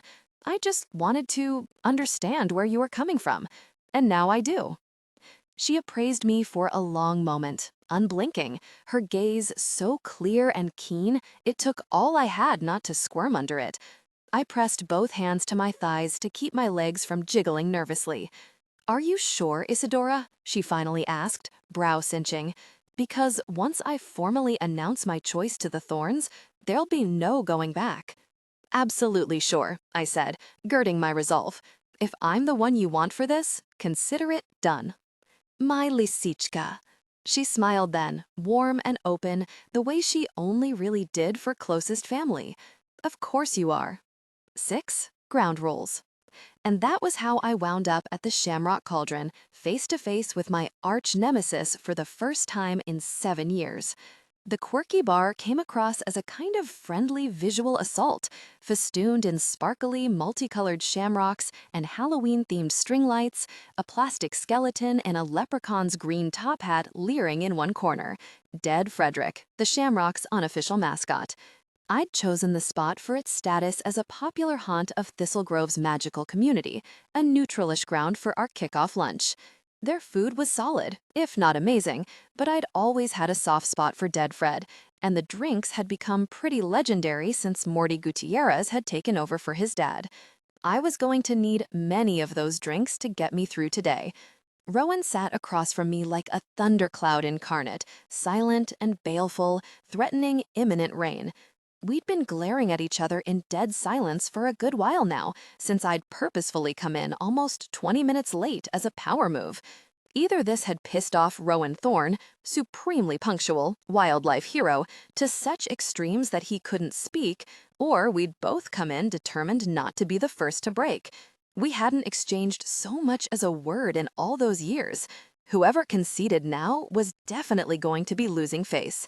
Under the table, I recrossed my legs in an effort to keep my butt from going numb, smoothing my skirt back over my fishneted thighs. I donned battle armor in the form of a bottle green and black baby doll dress in a subtle print of snakes twined around roses, adorned with chiffon inlays I'd added myself. I had my chunky-heeled lace-up hiker boots on, along with all my protective amulets, spiked leather bracelets lining both wrists. It was a look I intended to read as, "I could kill you in your sleep and look motherfucking stellar doing it."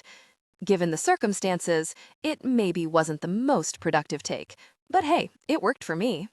Slowly, without breaking eye contact, I lifted the copper mug of Witch's Vengeance to my lips and took a long, loud slurp from its straw, draining the peach and lemon whiskey smash down to the citrusy dregs.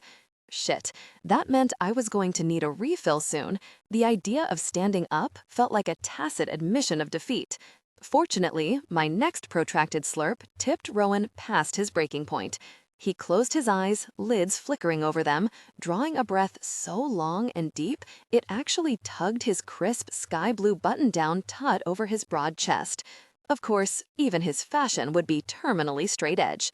He did it a few more times, until I determined he was counting to 4 on both the inhale and the exhale. A gratified glow, fueled by pure pettiness, lit just beneath my ribs. There's a certain special exhilaration in driving the object of your loathing to soothing breathing techniques. "Oh, for fuck's sake, Isadora, did I seriously come here just to watch you mess around with a cocktail?" he finally said, more statement than question. He, of course, was allowing himself only coffee while on the clock.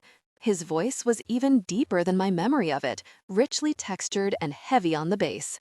"I don't know, Rowan," I replied with exaggerated patience, lacing my hands under my chin and tilting my head to the side. "Did you?"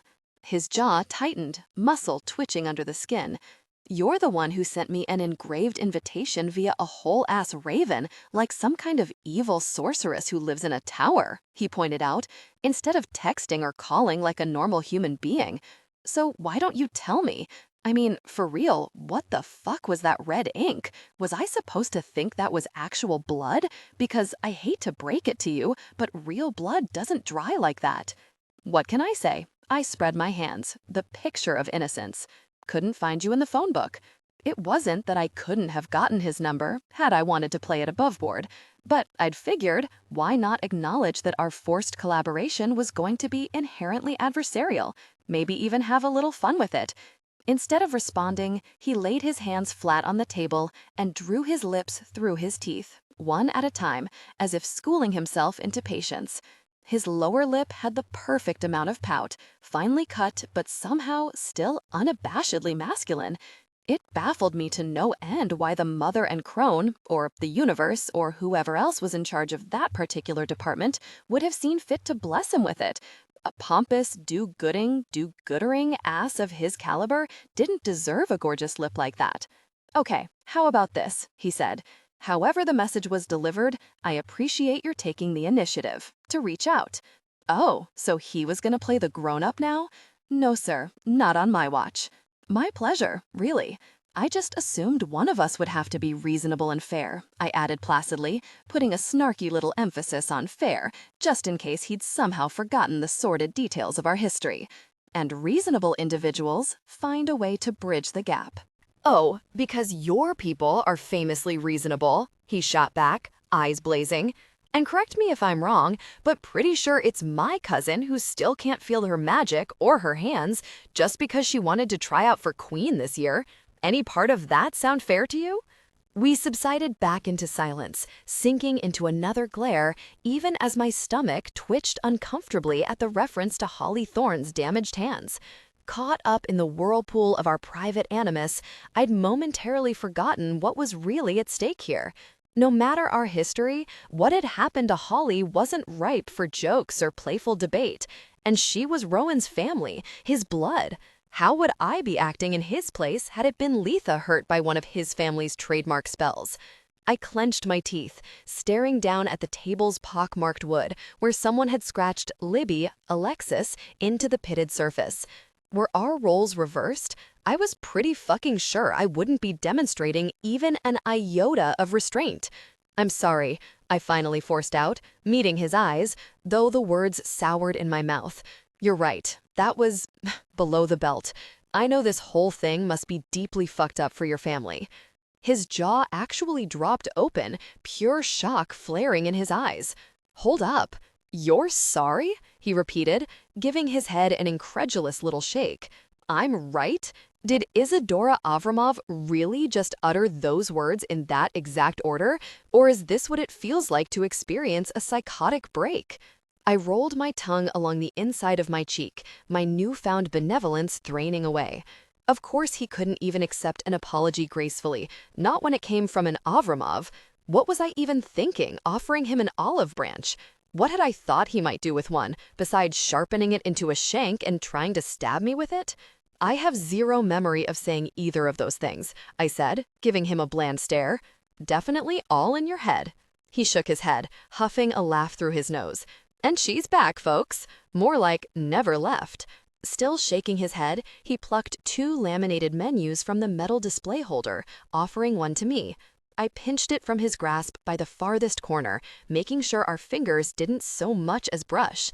By the time Rowan gestured for Morty to take our order, I'd skimmed the offerings and made my pick. "Cheeseburger with the works," I said to Morty as he drew up to our table and shot him a warm smile. "Feast your eyes on what it looks like, Thorne, when I'm being polite." "And a double order of the crinkly spiced fries." "You got it, strawberry shortcake," he said, tipping me a wink before turning to Rowan. The men I'd let call me a nickname like that, or who could pull off a non-creepy wink, for that matter, were few and far between, but Morty Gutierrez was easily one of them.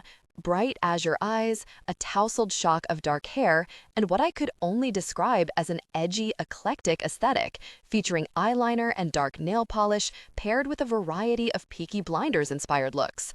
I'd have made a move years ago had Morty and my brother, Micah, not been a very brief thing a while back. That being the case, however, the ick factor was way too strong. "Same here, except Impossible Burger," Rowan said, giving Morty an easy smile. I'd grudgingly revised my estimation of him upward by a notch. Morty was the kind of broadly appealing genderqueer person who made some cishet dudes clutch the manly equivalent of their pearls, their balls, perhaps. But I didn't detect even a hint of any such implied judgment in Rowan's demeanor. Side of vegan mayo too, if you got it. Sure thing, boss. Tossing us a jaunty salute, he turned smartly on his heel and headed back behind the bar, running a hand through his ruck of hair. Once he was gone, Rowan looked back at me, one eyebrow flicking up just the slightest bit, something suspiciously like a smirk tugging at his lips. "Strawberry shortcake?" he repeated, with a careful lack of affect. "That what you're going by these days?" "Do not take it upon yourself to get any cute ideas," I warned him, "for your own good. That's an extremely Morty-specific nickname, and I plan on keeping it that way." "Wouldn't dream of gambling with my life like that," he assured me. "Just surprised, that's all. Wouldn't have pegged you for anyone's fluffy dessert." Something about the way he said dessert, combined with the forthright way he was watching me with those hooded hazel eyes, sent a weird, unexpected flush spiraling through my stomach, warm tendrils extending down my thighs. "The fuck, Issa? Remember who you're talking to. You hate him, he hates you. That is how this works." "It's, not like that," I said, clamping down mercilessly on the feeling. "Morty's just nice to everyone. And he and my brother dated for a minute back in the day. So, that's ultra gross. Just the worst kind of sloppy seconds. I would never." I cleared my throat, painfully aware that I was babbling in a way that was very unlike me, and that Rowan realized as much, judging by the faint flicker of amusement in his eyes.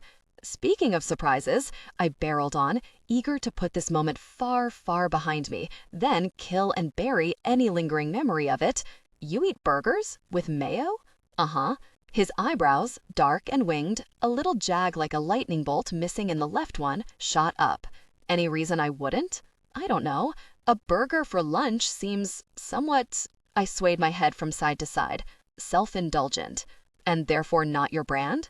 "And my brand would be," I gestured demonstratively, as if it were obvious, "a vast and overwhelming aura of moral superiority, of course." "Oh, I see how it is." He gave a sage nod, pursing his lips. "Because I have a well-established sense of right and wrong, unlike some, you think that means I don't eat." "I mean, I'm aware you need to eat to sustain your life," I clarified, ignoring the jibe. "I was just thinking more along the lines of healthful smoothies, kale salads, tofu, assorted nuts and seeds, the virtuous foods." "I'm vegan, not a raw food influencer," he said, rolling his eyes. "Or a sugar glider. Assorted nuts and seeds? Come on now, does that sound like food for a grown-ass man to you?" "Hey, just giving you my impressions," I said, shrugging. "You are what you put out into the world." His eyes drifted back to mine, suddenly shocking in their intensity, laced with a subtle but unmistakable distaste. "Bet you'd know all about that though, right?" The thinly buried past came roaring back up between us like some furious wyvern bursting out of its underground lair, spewing fire everywhere. There he went again, judging me, not just for my own actions, but seemingly for everything and everyone I stood for. As if that were the only way he could see me. Not a person, but a figurehead, the avatar of a family he despised on principle. My skin flushed hot all at once, and my hands tightened into fists where they rested on the tabletop, my lip curling with affront. So this was what they meant when they said something got your dander up. It felt more literal than I'd expected. There was a whole shit ton of anger dander happening right now, that was for damn sure. Such a copious amount of it that it might have been visible had we been sitting closer to the windows, swimming like a swarm of dust motes in the sunshine slanting into the bar. I managed to keep from telling him to go fuck himself only with a massive effort, by mentally repeating over and over that I was doing this for my mother, that I was representing her and my whole family by extension, that I wasn't going to let this condescending shithead goad me into misbehaving on our very first day. "The reason I asked you here," I said icily, as if he hadn't spoken, "is to set some ground rules for this joint investigation. We already know the rules. They're in the grimoire," he said, that maddening upturn in his voice making it sound like maybe he wasn't totally sure I knew what the grimoire was, or, for that matter, whether I could even read. Investigator for each family involved, independent third-party review, followed by a trial. What's there to set? Rules for us, I meant, I said, grinding my teeth. You know, the kind that'll keep us from killing each other before this thing is done. And here I thought as long as I didn't call you some kind of cake, we'd pretty much be good. That's just rule number 1. Rule number 2, I leveled a stony glare at him. We keep our stuff out of this. Make sure it doesn't compromise this investigation. No dredging up of personal history allowed. And how the hell are we supposed to abide by that exactly? His eyes sharpened on me, that suppressed flicker of dislike growing more prominent. If anything, I'd argue our stuff has some very specific bearing on this case. And what's that supposed to mean? I said, though I was starting to get an unfortunate inkling, a clearer insight into his hostility. He flipped his palms up, cocked his head. It means I happen to know that at least one Avramov isn't averse to hexing a thorn. This time, the anger was closer to lava, boiling up through all of my cracks, blistering my skin as it spilled out of me. Listen to me, Thorn, I hissed through my teeth, both hands flat on the table as I leaned toward him. Because I won't say this twice. There's a major fucking difference between a few conjured squirrels stalking you. The word few really does not mean what you think it. Some conjured squirrels stalking you, and for very good reason, I might add, and a deathly curse with a name like Misbegotten. I would never cast some heinous shit like that, nor would anyone I know. Is that so? He glared at me, flinty, his chiseled features unyielding. Then prove it. Talia was sitting right next to me at the crowning, I snapped. Why don't you ask her if she maybe noticed me casting a horrible death curse for absolutely no reason in between snacking on goat cheese and gossiping? Talia may be solid, sure, but she'd throw herself into traffic for you or any of your other siblings, and everybody knows it, which makes her word meaningless in this case. So try again. How about my word then? I lifted my chin and cupped my hands in front of my chest, summoning up a tiny spark of magic to bear witness to what I was about to say. I, Isadora Avramov, swear upon my magic, my undying witch's soul, and Lady's Lake itself, that I did not hex Holly Thorne with the misbegotten curse. A sparking little thrill whirled through me as I finished speaking, like a twisting funnel of cinders, very warm but not quite painful. Giving a lake-bound oath like that served as a magical verification, basically certifying that you were telling the truth, and it was invoked as rarely as possible. No witch would, or could, screw around with it, because if you did, you'd be gambling your magic away, along with everything that tied you to Thistlegrove and its enchanted lake. It would be like severing every link to home you had, every link to your deepest self.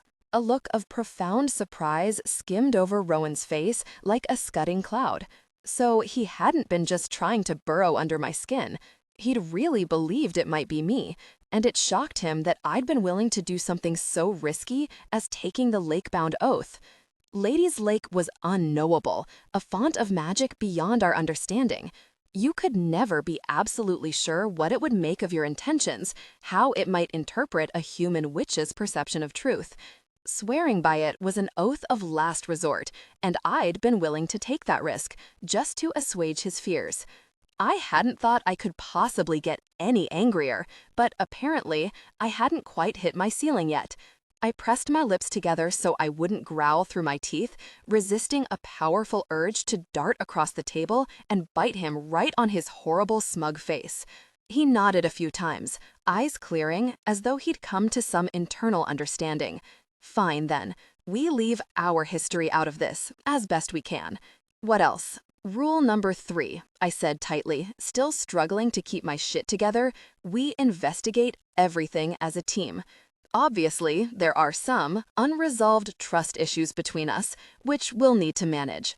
Understatement of the damn century, Rowan muttered, but his lips twitched ever so slightly. My willingness to take the oath had bled off the most poisonous part of the rancor, leaving behind only a manageable amount of baseline animosity. I could work with that, especially since I didn't exactly have a choice. You're not wrong, I agreed, relaxing a fraction myself.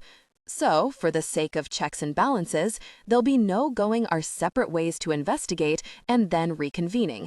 No shady lone wolf bullshit of that nature. Whatever we decide to do, we do together. Always make sure to have your buddy with you, he parroted in a sing-song tone, like an overzealous kindergarten teacher. A little laugh burbled out of me, totally unexpected. For the briefest moment, his expression lightened into something almost pleasant, something that let me imagine what he must look like when interacting with someone he didn't completely loathe, before he schooled his features back to a neutral chill. "That's correct," I said, sobering. "For the duration of this investigation, you and I are buddies, in this together." Which leads me to rule number 4, besides the two of us, no one is above suspicion. We should be prepared to look into all the families. "Come again?" He scrunched up his face, peering at me askance. "You can't mean the Thorns, too." "Oh, but I can." He pushed his tied-back locks over one shoulder, ticking objections off on his fingers. 1, the victim is a thorn, so kind of a glaring problem with that philosophy right off the bat. 2, that spell was necromantic. A thorn likely couldn't cast it even if they wanted to. We don't know that for sure. A very strong thorn might be capable of it, I countered. Affinities are just that, affinities, not built-in limitations. There's always a way to pull off a demanding spell for a skilled enough witch, like tying one to a powerful artifact, a talisman or something. Even in the very unlikely event that something like that could be done, Rowan began, crossing his arms over his chest, I forcibly wrested my attention from how dense his forearms were. He even had powerful wrists and large tendon-ridged hands, probably all that slinging cows over his shoulder to run them to safety when barns caught fire. What possible reason could one of us have to go all dark side like that, hurt one of our own? "People are tricky," I replied with a shrug. "You never know for sure what someone might be capable of." Spoken like a true Avramov. Believe it or not, the inherent complexities of human nature apply to thorns, too. Even if most of you are, admittedly, nearly indistinguishable from walking stuffed animals 95% of the time, this time he was the one to laugh, a low, startled chuckle that grated out of him like sandpaper, surprising both of us. "Walking stuffed animals?" he repeated with a slow shake of the head, a little not quite dimple forming to the left of his mouth. "That's how you see my family? Basically animated Build-A-Bears?" "Yes," I replied with a solemn nod. "Prove me wrong. All I'm saying is, maybe it was some kind of vendetta, a family member Holly really pissed off. Or maybe it was something equally personal between her and a member of one of the other families. Given how nasty a spell that was, well, we'll have to delve into all the possibilities." Rowan surveyed me for another long moment, still on the brink of reluctant amusement, then nodded. "Okay then, I'm pretty sure you're way off on that one, but in the spirit of cooperation, we'll do it your way. Anything else?" I shook my head, leaning back to tilt my chair onto 2 legs. "That's it from me, unless you'd like to contribute a rule of your very own to this endeavor." Rowan licked his lips in thought, drawing them through his teeth again. It was an extremely distracting habit, as contemplative expressions went. I wished he'd pick a different thinking face, mostly for my own peace of mind. Then he leaned forward, clasping his hands on the tabletop, his expression growing almost stern, an aura of command I'd found pretty damn compelling had it come from anyone but him. "Rule number 5, he said, voice low and resolute. "If it does turn out to be one of your own, except it won't, but if it does, Isadora." His hooded gaze shifted between my eyes, a clear and penetrating hazel, almost as incisive as Talius and much more uncomfortable to endure. And there was something about hearing him say my name that kept rubbing me the wrong way.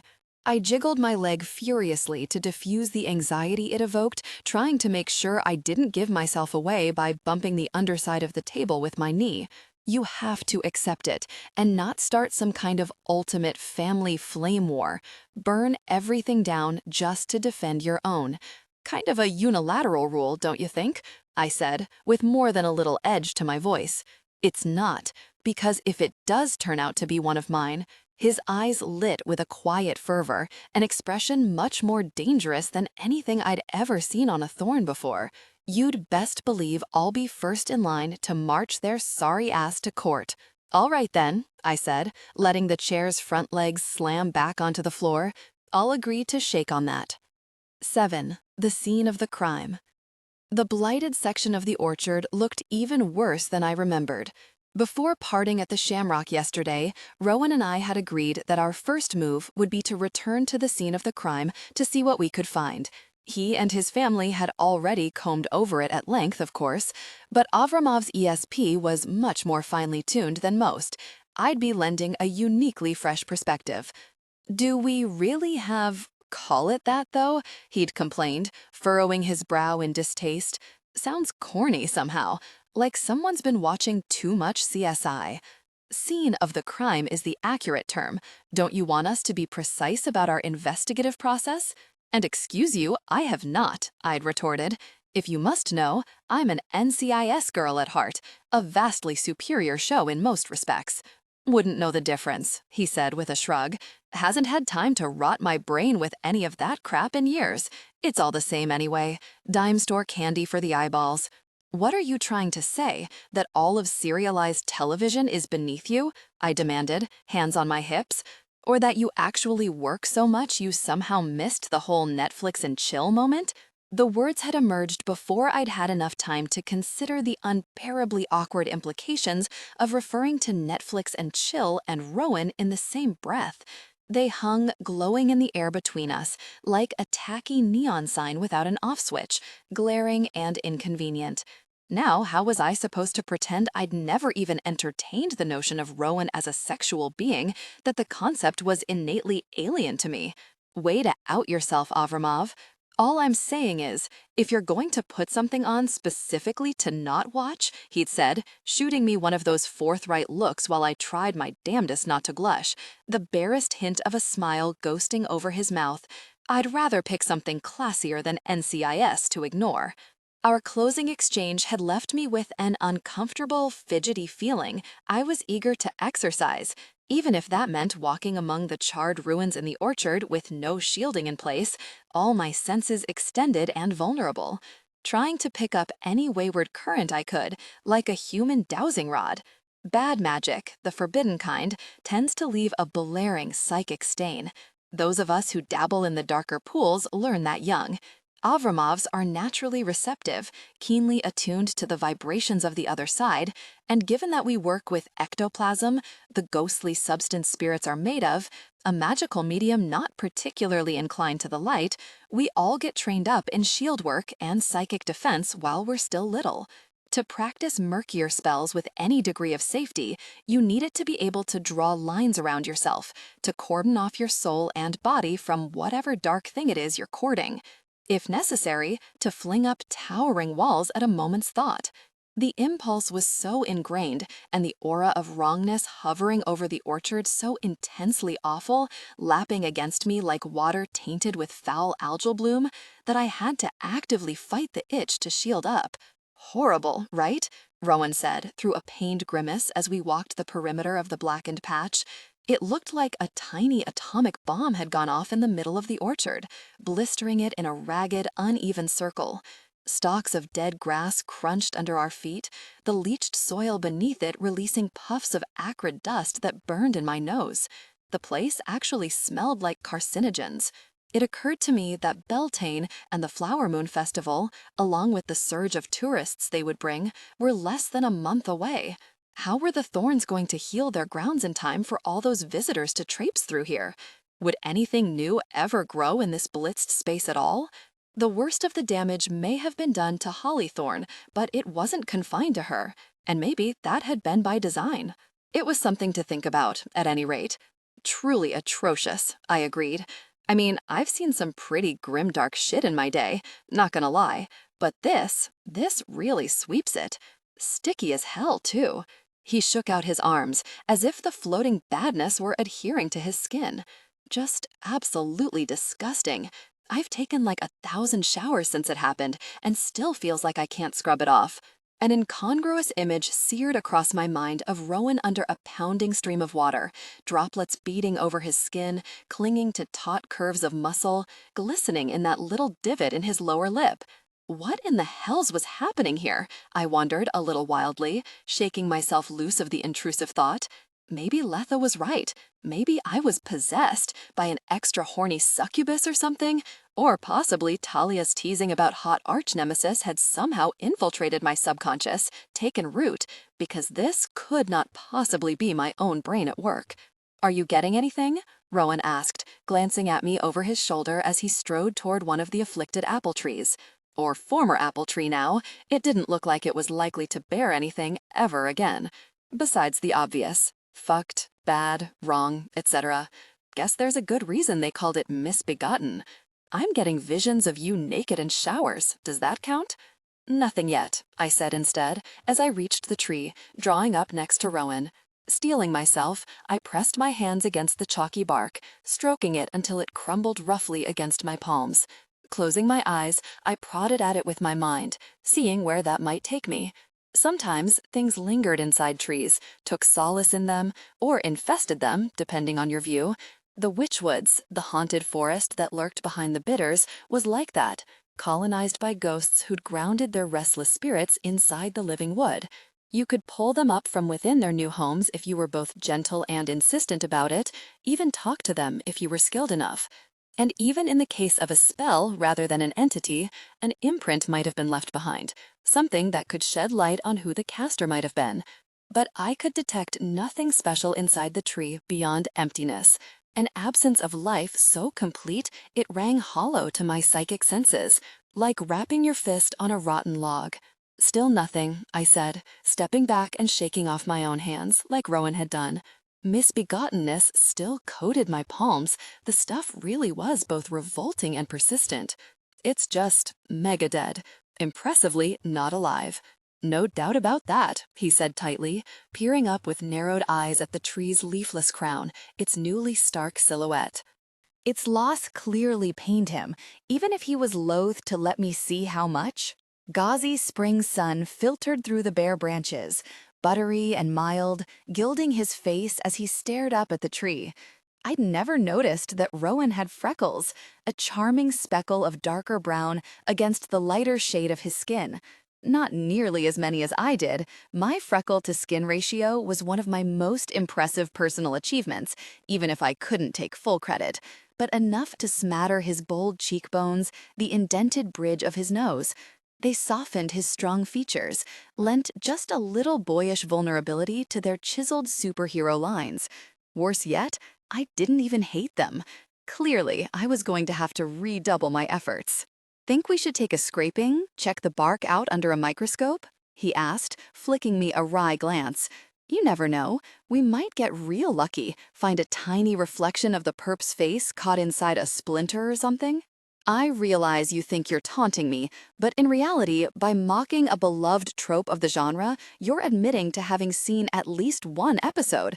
Wish I led the kind of blissful existence that let me opt out of them altogether," he said, giving a broad shrug. "But this is the world we live in. Catching an episode of Not How Crime Investigation Works in Real Life, insert flashy city, is part of the social contract now. Hey, if you don't like it, I have an idea. You could always go be a recluse off the grid, somewhere far away," I suggested, flashing him a wide grin and 2 thumbs up. "I hear such good things." "You mean, like, clear out and leave Thistlegrove to you?" he snorted, shaking his head. "Girl, don't hold your breath." "Hope springs eternal," I replied, gratified by the barest curl at the corner of his mouth. At the very least, Rowan Thorne wasn't coming out of this partnership without some appreciation of my comedic prowess. On the upside, your weak mockery of an enduring art form has given me an actually interesting idea. He flicked me a curious look, tilting his head. "Oh yeah? Does it involve calling in pseudo-detectives with weird syntax and a penchant for mirrored aviators? 'Cause I hate to break it to you, but I don't think we're in the right zip code for that dude. You know, if his job even existed." "A real idea, smartass," I corrected, magic coursing down my arms as I let a little cloud of ectoplasm begin gathering around my hands, a floating smudge of billowy black. Rowan's gaze snapped down it, growing a touch alarmed. "No need to look so skittish, Thorne. Not a single creepy squirrel shall be involved. Cross my heart. Hold on, is that He squinted, cocking his head to one side and then the other, as if trying to catch an elusive sound. An unlawful dredging up of our history that I'm detecting? Shoot. I pressed my mouth shut, widening my eyes. I forgot that time. He gave a somber shake of his head, in mock reproach. Already breaking rule number 2, and it's only our first day. For shame, Avramov. In my defense, I was goaded into it. No jury would convict me. I jerked my head at him, motioning him out of the ruined perimeter. You'll want to step out of range for this, just to be safe. His brow crinkled with more curiosity than concern. Rowan walked a healthy distance away from the blackened border of the spell sphere of influence, resting his back against a living apple tree and crossing his arms over his chest. The tree's leaves sighed a little above him, as if it were getting the very best of hugs. A few of the lower boughs dropped closer to his head, rearranging themselves to give him more ample shade. He gave the bark behind him an absent-minded pat, the way you might pet a horse's flank. Shit, no wonder he thought he was the bomb.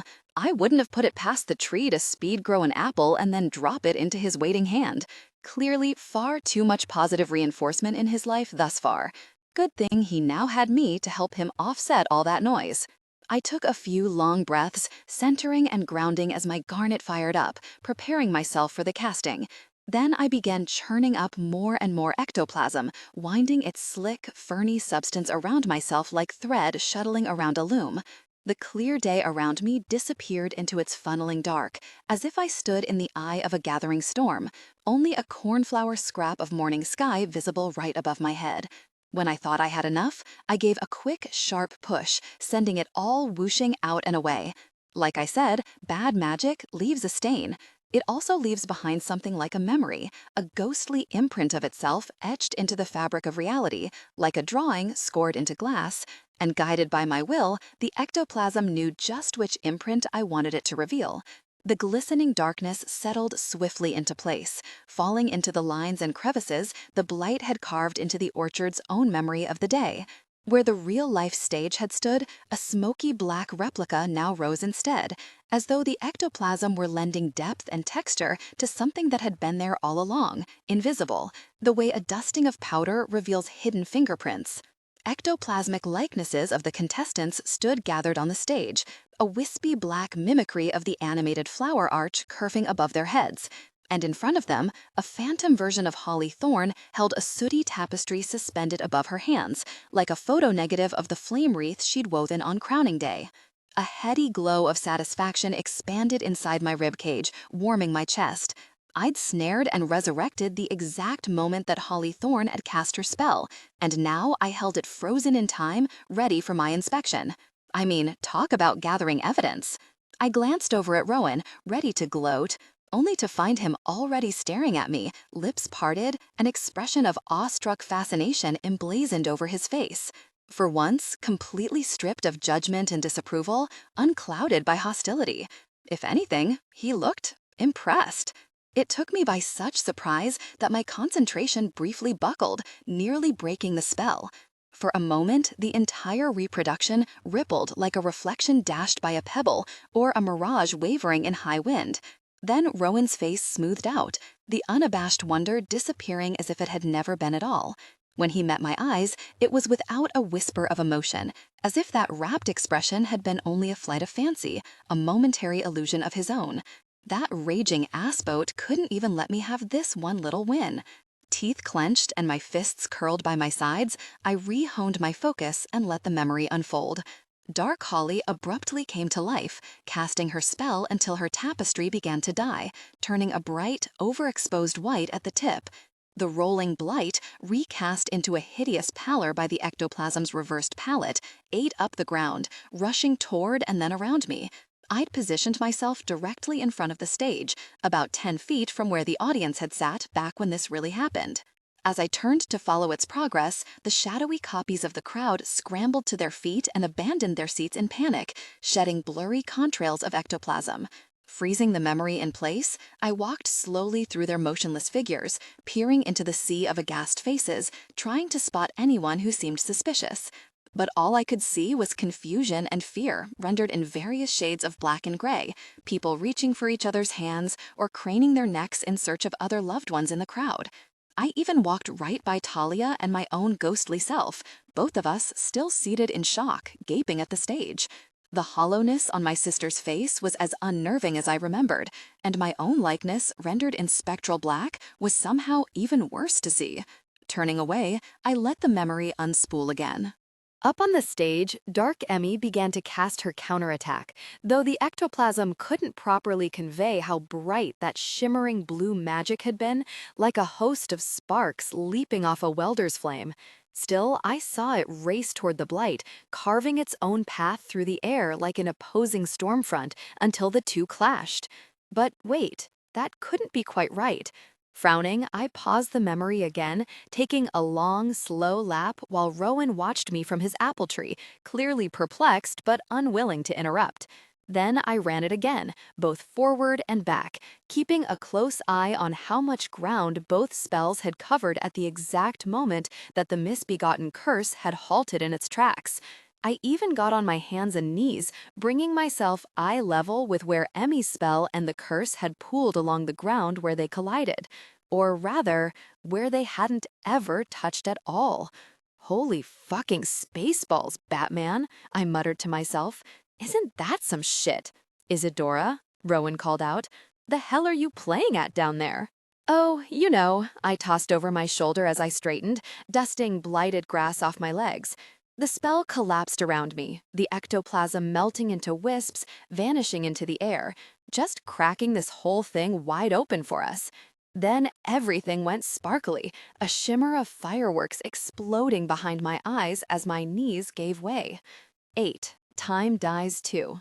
Tell me again, Rowan said, tearing another hunk off his donut. Exactly what you saw. We were sitting in Honeycake's farmhouse restaurant, a charmingly rustic space inside a refurbished barn. Fresh flowers perched in hand-painted vases on every table, and horseshoes, embroidery, and framed pressed flora hung on the creamy yellow walls. I'd crashed hard after wrapping up the spell, and once I could more or less stand again, Rowan had hustled me here for an emergency sugar fix. He'd probably been afraid of having to give me mouth-to-mouth or something, and the deathly dose of Avramoff cooties he might contract while saving me. In hindsight, I really hadn't made the most of fainting. It wasn't Emmy's spell that stopped the curse, I said through a mouthful of sugary dough.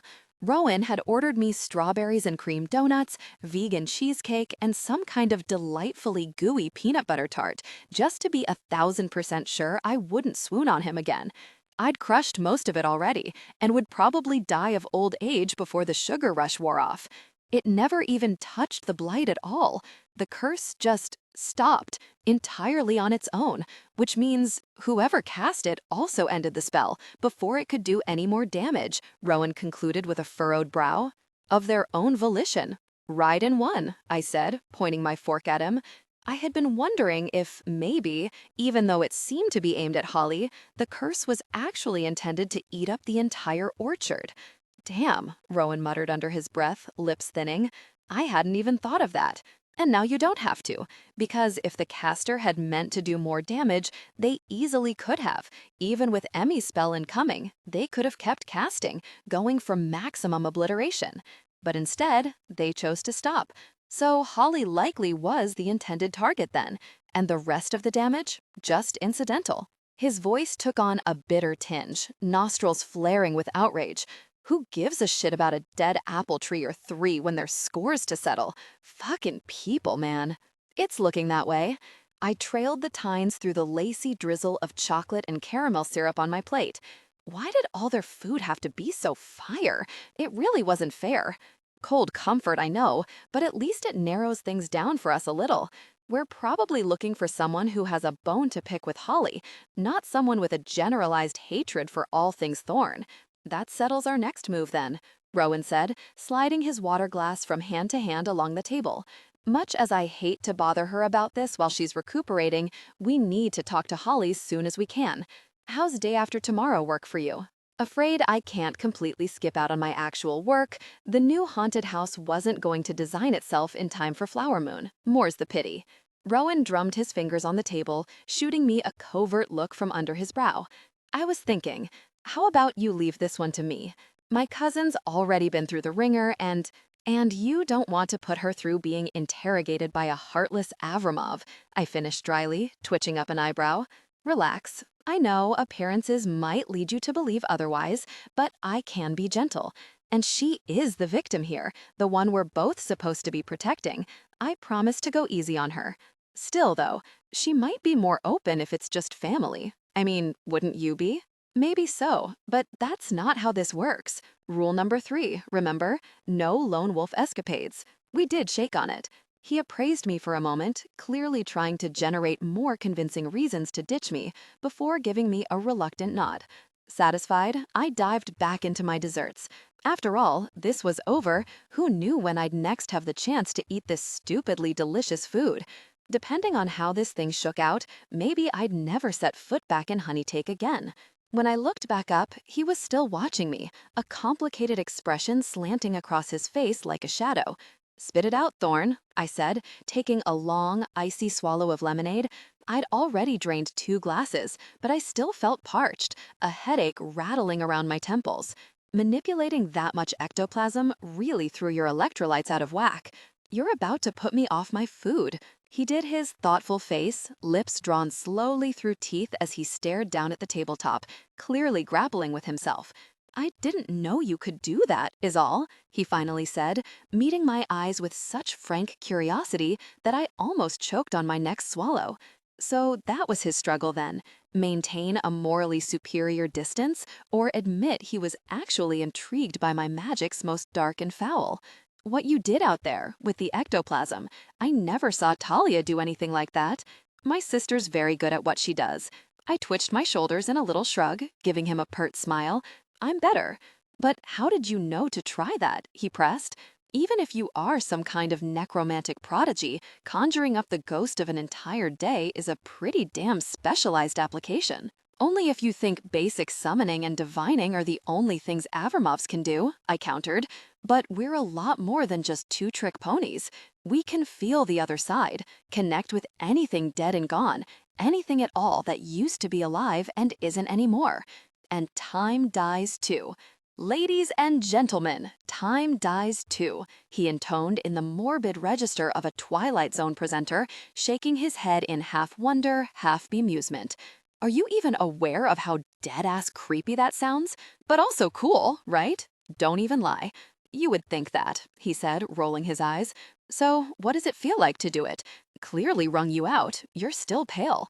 Does it happen often, you passing out like that?" I squinted at him, trying to determine his angle. Had I, all unwitting, turned into a sickly puppy? Was he actually demonstrating genuine concern for my health? I do try to eat more if I know I'm going to attempt something on that scale, so no, I don't typically full-on swoon, but death magic is like that, always debilitating on some level. Can't really duck that part of things. And why is that? Because I'm a living human being, soul included, I said, raising my eyebrows pointedly, no matter how difficult you might find that to believe. And when it comes right down to it, life and death energies don't really play well together. The garnets we wear mediate some of it, keep us grounded, but there's always a price to pay. "And you do it anyway?" he said, incredulous. "Even if it makes you feel like shit?" "Of course," I said in equally disbelieving tones. "It's my magic, my family's legacy. And trust me, any pain aside, it is always, always worth it." "Then show me," he ordered, extending his hand across the table. "I want to see what it's like." "Maybe learn to ask nicely then. I'm not one of your underlings," I shot back, bristling, uncomfortably aware that a certain part of me kind of liked this bossiness. "Hey, my bad." He smiled at that, a real full smile, the first one of his I'd seen directed at me, possibly ever. It commanded serious wattage, generous lips curving over even teeth, his canine just a little sharp. The breath of it crinkled the corners of his eyes into little fans and made them seem to glint an even warmer hazel, like a radiant light had been flicked on behind them. Sometimes I come on a little strong when I'm interested in something. Allow me to rephrase. May I please have a demonstration? I considered, swaying my head from side to side, trying to hide how much it threw me to see him smile at me like that, without holding back. Since we're partners, I suppose you may. I cast a furtive look around the restaurant. A handful of normie tourist families sat at the other tables enjoying their late lunch, but no one seemed particularly interested in us. Reaching for Rowan's hand, I turned it palm up and held it cupped between my own, trying to ignore the warm, masculine heft of it, the scratchy callus on his palm, the way it dwarfed both of mine. Raised veins ran over its broad back like ridges beneath the skin, and his nails were squared off and trimmed very short. Rowan Thorne, shame and forsooth, had beautiful hands. "Okay," I said, clearing my throat. "Now close your eyes." He squinted at me, skeptical. Why would I do that?" "Because seeing it will only creep you out. Trust me. It's like some instinctive thing, reflexive, always happens. Try to just feel it first, and then once you get comfortable, you can look." He pursed his lips, mulling this over, then complied. "You're the boss, I guess." Once I was sure he wouldn't reopen them, I sent a small wisp of ectoplasm dribbling into his palm, where it collected like smoke or a miniature black hole, hovering above his skin in a little spiral. At first, he didn't react at all, and I wondered if this was a historic moment in the making. What were the odds that any other Thorn had ever handled ectoplasm? Maybe we were about to bridge the centuries-old chasm between our families. Maybe. Then a full body shudder wrenched through him and his hand jerked in my grasp. "Ugh, that is motherfucking foul," he said, face twisting with a toddler's pure disgust. He even stuck out his tongue like an actual baby. God damn, I cannot believe y'all do this on purpose. It's like really cold, really slimy jellyfish crossed with something sticky. Ugh, rank. "It does take some getting used to," I admitted, attempting not to feel offended on all of ectoplasm's behalf. Another part of my mind noted how interesting it was that he used y'all so naturally. Though we had our southern transplants, it wasn't something you often heard in Thistlegrove or in Illinois at large. And it does get easier once you're in the moment, actually casting the spell. You can open your eyes now, if you want. Just try not to freak out. Your bedside manner could use some work, you know that? Warily, he pried one eye open, peering down at the ectoplasm. It had crept up his wrist like a ghostly slug, extending questing little tendrils toward his forearm. "Oh shit, what the fuck is it doing, Isadora? Why is it moving like that? Why does it look like it's going to infest me?" "Dude, chill out," I snapped under my breath, stealing another glance at the other tables. The oblivion glamour would take care of anyone who happened to catch this display, but I wasn't trying to traumatize a random child with weird night terrors or something. "It won't hurt you." "You absolutely positive about that?" he said through clenched teeth. "'Cause it sure looks like it might have some ideas. Nasty ones." "It doesn't have any ideas, Rowan, given that it's basically ghost goo. It's not alive. Although I guess it is kind of sentient in the most basic sense," I admitted. "Like, I don't know, amoeba or something? Necromantic biology isn't really my strong suit." Cool. Rowan resolutely shut his eyes again, holding himself so still he almost quivered in place, as if the ectoplasm were a venomous snake that might turn on him at any moment, sink fangs into his wrist. "Now make it go away." I couldn't help it. I giggled just a little, biting my lip to stifle the sound. Rowan's eyes flew open for long enough to widen into an emphatic glare as he frantically jutted his chin toward his hand before closing them again. "Isadora," he bit off. "Get it off me now." Okay, you don't have to yell." The ectoplasm vanished in a blink, its remnants wisping into the air.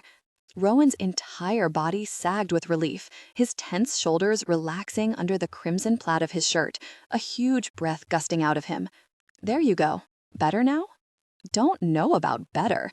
I might need some time." He clenched and unclenched his hand experimentally, then wiped it on his jeans, grimacing. "Feels less like I need to gnaw off my own hand to get away, at any rate. Progress. And hey now, you definitively know it's not your cup of tea." "Man, you can say that again." He surveyed me, running his tongue under his upper lip. "Thanks, I guess, for indulging me. Hard pass on ever doing that again, though. I'll stick with green magic all day, every day. I crossed my arms on the table, leaning over them and fixing him with a challenging stare. Are you really trying to tell me life magic feels that much better in comparison? Hell yes, hands down. No competition whatsoever. Not even the same playing field. Fine then, prove it. I extended my own hand, sliding it toward him across the table. Go on, Thorn. Turnabout's fair play. His face scrunched with amusement, lips pressing together as he shook his head. The sass mouth on you is really something else, you know that? Oh, this is me just getting started. I wiggled my fingers in invitation, quirking an eyebrow. Rowan licked his lips, fighting a smile. Then, still shaking his head, he took my hand, lacing my fingers loosely through his. The warm, rough way his palm rubbed against mine sent a spark of pure electricity jolting down my wrist, nothing at all to do with magic, more like a certain kind of physics. Or, let's be real, biology. Just as I'd managed to quash the inconvenient feeling, he closed his eyes and my hand suddenly warmed in his grip. The sensation unfurled from there, like butter melting under my skin, a honeyed heat traversing through my bloodstream. I could feel it traveling toward my heart, expanding through my arteries as it coaxed them open. Coursing through me, gentle but insistent, in search of something to fix or nourish.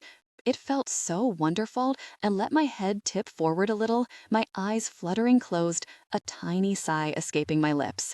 Across from me, I could feel Rowan smiling to himself without even having to see it. Feels pretty good, right? He said. It does, I admitted grudgingly. Damn it. Hold still for a sec, he instructed me, his hand tightening over mine.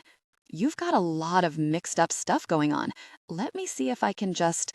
A wave of intense well-being and clarity washed through me as he somehow righted all the imbalance the necromantic magic had left me with in one fell swoop. My lingering headache faded, taking the rest of my fatigue with it. I felt shiny, scrubbed new, and more than that, meltingly relaxed, like I'd just stepped out of a hot tub after the best massage of my life, with a banana bag of fluids and CBD thrown in for free. When I opened my eyes, Rowan was full-on beaming at me again, looking entirely too pleased with himself, that maddening not-quite dimple hovering beside his mouth. How could a facial feature look so self-satisfied? Gloating doesn't become you, you know, I informed him, snatching back my hand. So you can stop making that face. What can I say? He spread his hands, widening his grin an extra obnoxious fraction. I take pride in my work. And here I thought green magic was more about turning flowers into Harry Styles wannabes. That startled a full-fledged laugh out of him, low and rich with a gravelly edge to it, all tumbled rocks and slow molasses. Shit, several genuine smiles and a laugh from Rowan Thorn, supremely stoic wildlife hero all in one day? I was really breaking some personal records here. Not how I'd describe it, but fair enough, I guess, he said, still chuckling, though healing's always been more my speed. How does it work? I asked, intrigued despite myself. You can tell what's wrong with someone just by touching them? How much can you fix? Yeah, it's like an instant diagnostic, pretty damned handy, but it can't fix anything deeply systemic, unfortunately. Not cancer or any deadly germ once it's got a solid foothold. None of the major life-threatening stuff. His face darkened for a moment, eyes dimming, losing that bright internal light. Then he ran a hand down his face, wrested himself away from whatever memory was troubling him. That's why I had to go to vet school if I wanted to help really sick animals get better, he continued. But the magic's still killer for the smaller stuff. Cuts, bruises, your basic metabolic imbalances. It can also speed healing along when it comes to broken bones, and give a little plain old comfort, if that's what's called for.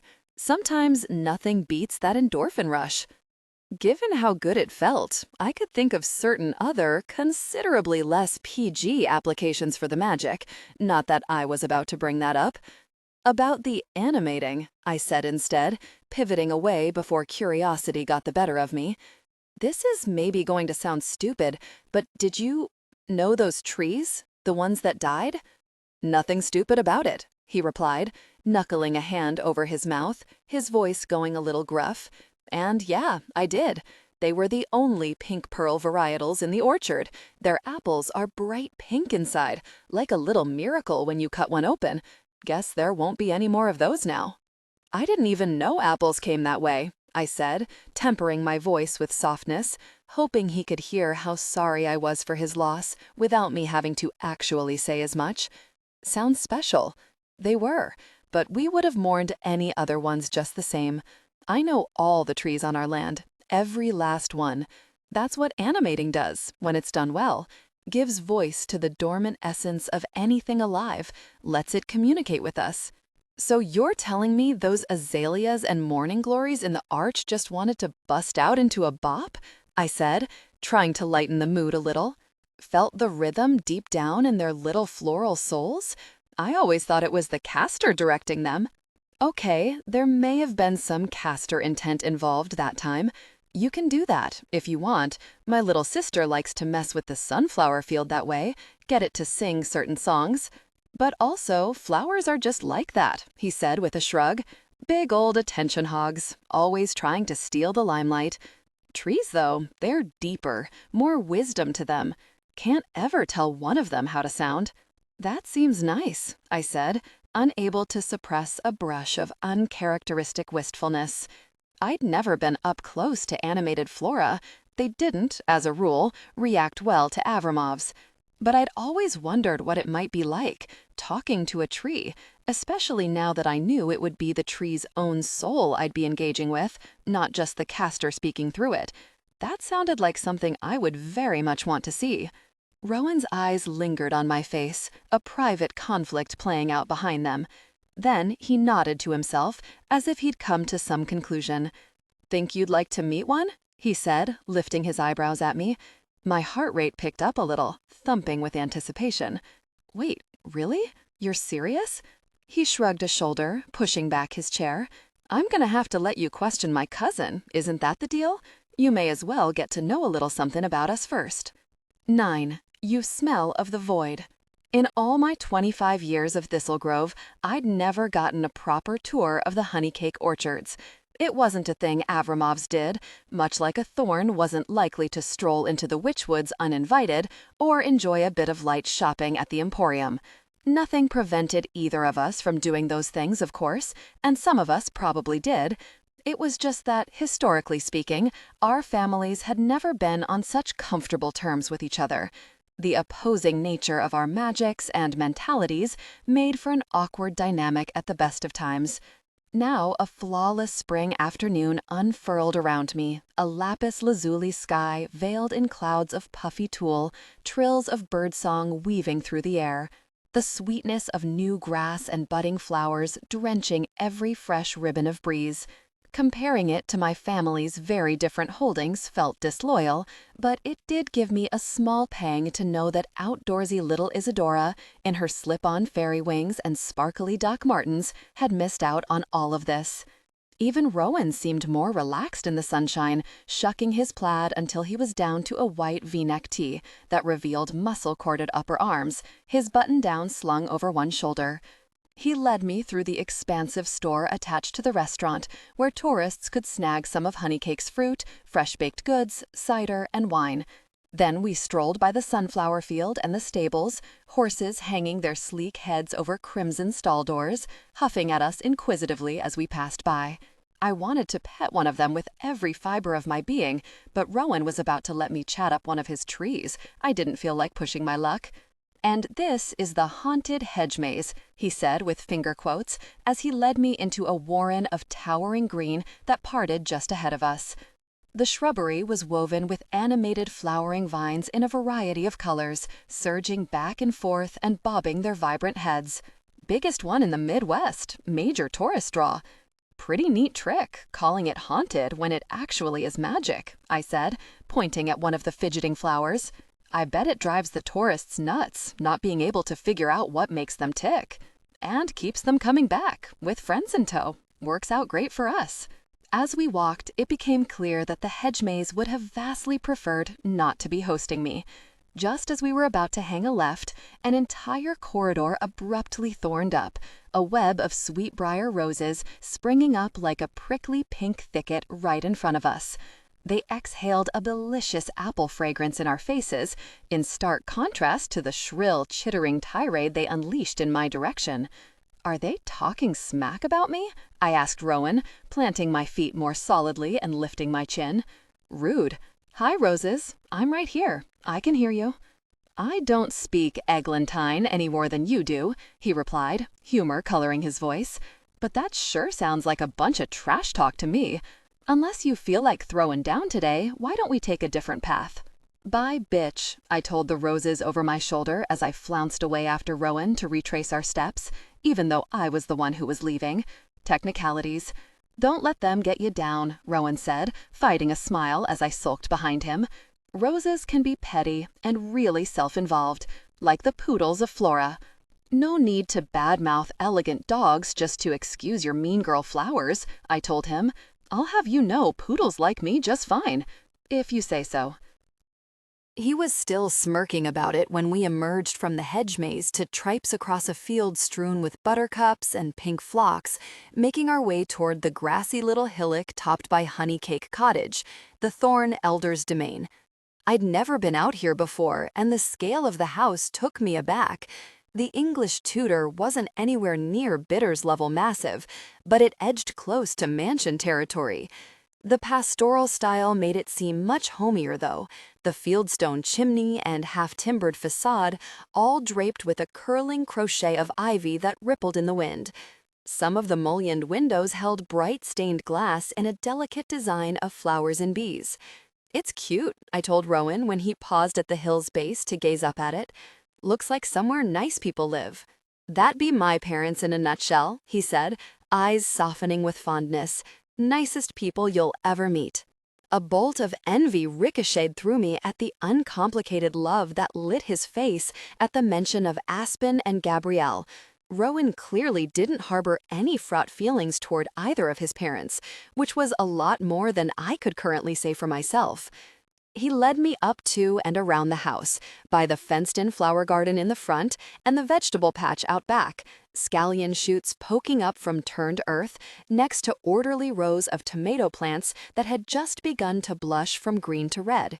We sidestepped down the hill, much steeper behind the house than on the other side, toward a tucked-in glen at the bottom. "These are some of the oldest trees on our land," he told me as we stepped into a shadowy copse of trees at the bottom of the little vale.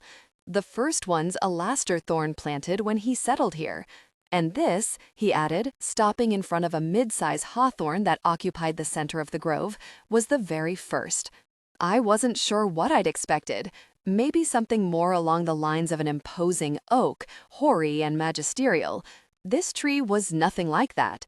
It was only about 20 feet tall, frothed with creamy white flowers that opened into tender pink insides, so dense they obscured the wide spread of its boughs.